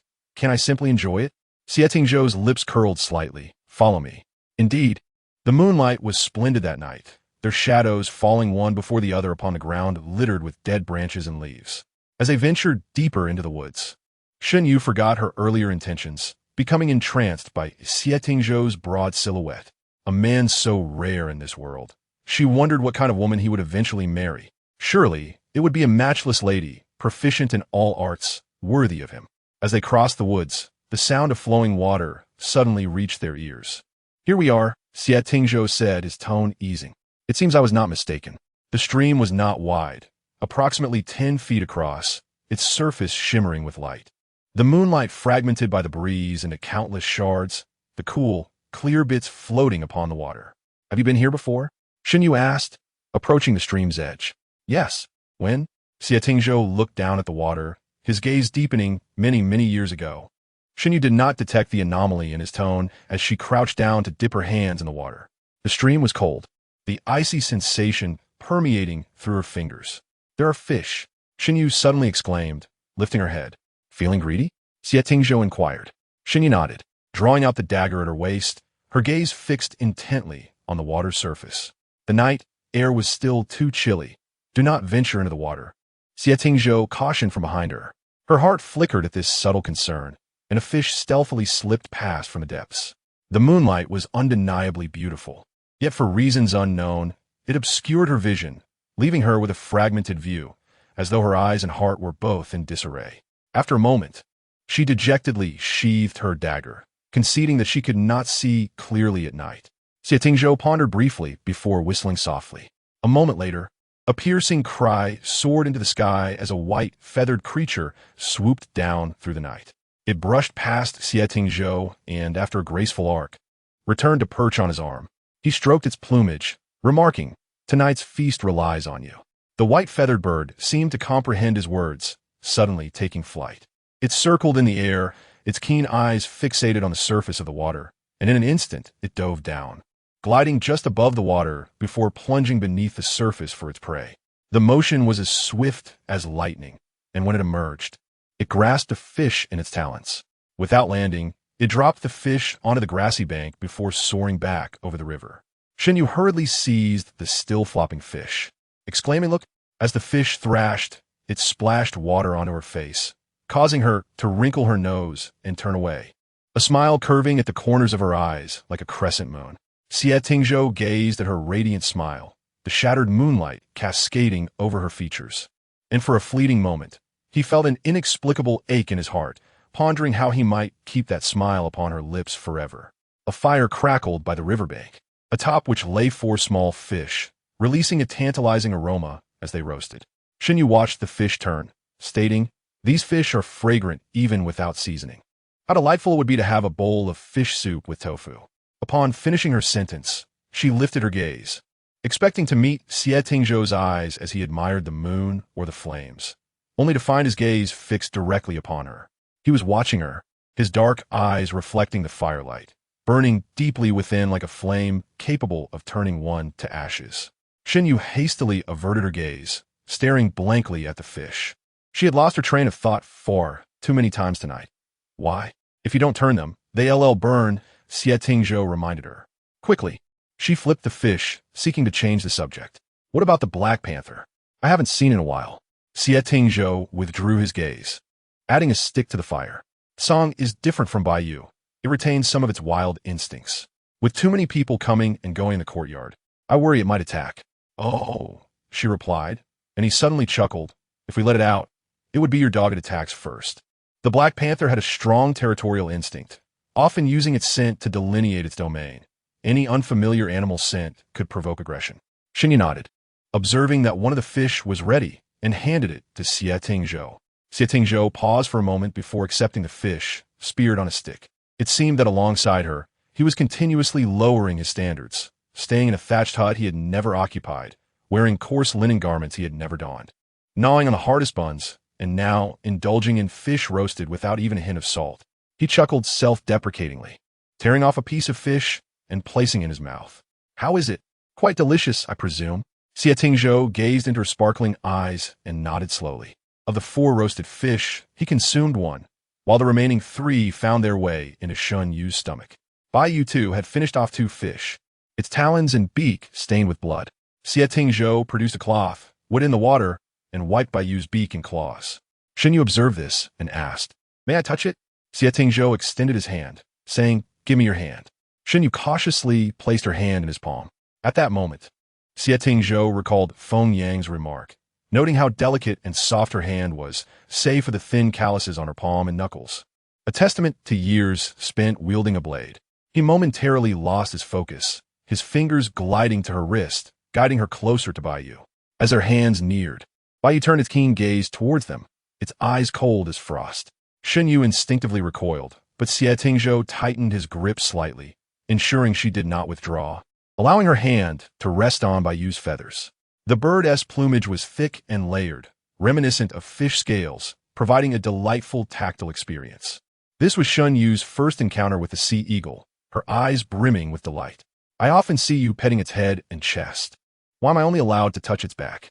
Expecting he would remain silent, she was surprised when Xie Tingzhou responded gently. The falconer strokes its head and chest to strengthen the bond of trust and affection. It has simply become a habit. Shen Yu nodded, gently retracting her hand. Feeling Xie Tingzhou also ease his grip. Freed from his hold, she suddenly felt the warmth where he had grasped her wrist. She hid her hand behind her back, rubbing it as if it might ignite from the heat. Thus, she crouched down, submerging both hands in the icy stream. The chill offered relief, and she steadied herself against the submerged pebbles, catching a glimpse of Xie Tingzhou's raised hand, Bai Yu spreading its wings beside him.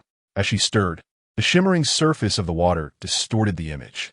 He crouched beside her, extending his hand towards the water. Their pinkies inadvertently met in the cool liquid. Whether intentional or accidental, Xie Tingzhou's pinky gently pressed against hers. Neither moved, and the water gradually settled, revealing their reflections.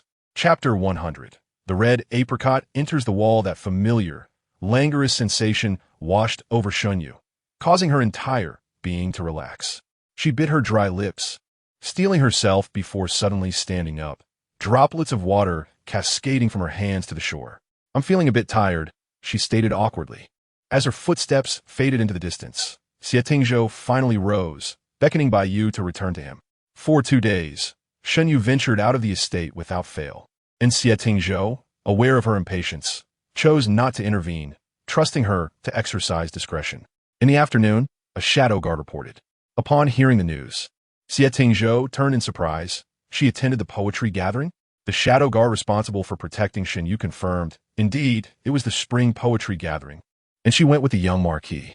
What the noble scions referred to as a poetry gathering was merely a pretext for revelry, a gathering of debauchery filled with drinking and companionship of courtesans.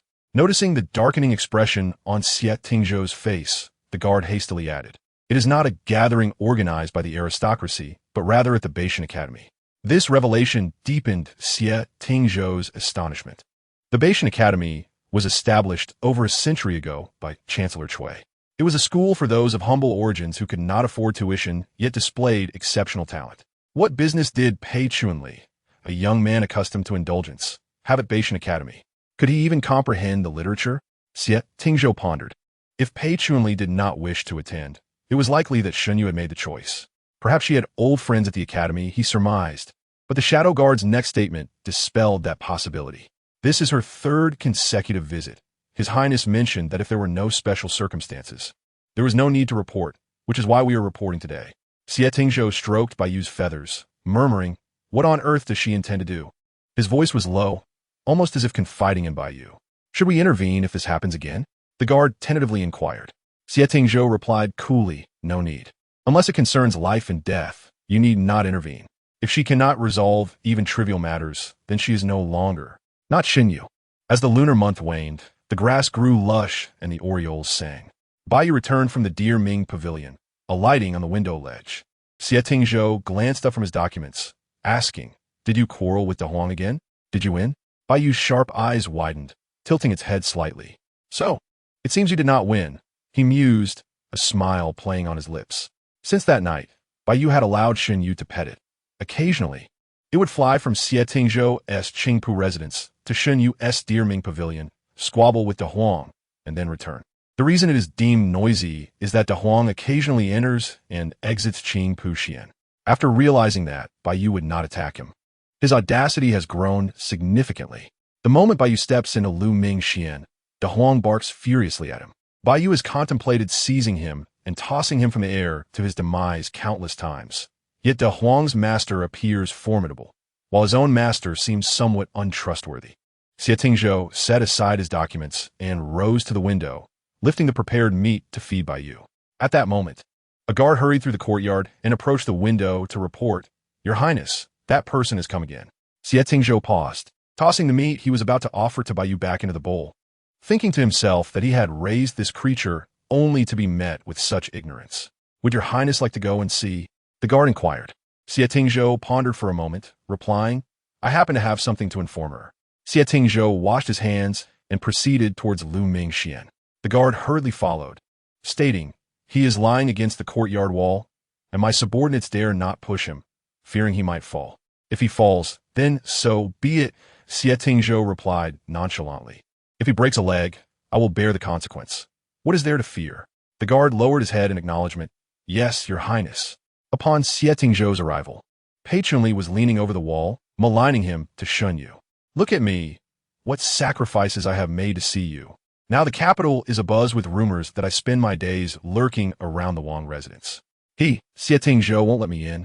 Do you think I have no other recourse? This wall outside surely isn't his territory. I call this a red apricot entering the wall." Shen Yu thought to herself that he truly had a way with metaphors, smiling at Pei Chunli, who was hanging like a monkey. "Does your father not care about you like this? It's better that he doesn't," Pei Chunli replied with relief. "Recently, I have no idea what he is busy with. I hardly see him all day. Otherwise, he would surely break my legs." Shen Yu pondered, realizing that the Xianping Marquis must be occupied with securing the Crown Prince's foundation. In the previous life, Emperor Tongshu died in autumn, and thereafter the Crown Prince ascended the throne. If everything followed the original trajectory, Emperor Tongshu would have less than half a year left. Pei Chunli continued to chatter. "Are you resting tomorrow? I will come and fetch you in the morning, to take you somewhere entertaining." Shen Yu snapped back to attention, understanding why Xie Tingzhou did not permit Pei Chunli to enter. Pei Chunli frequently peered at the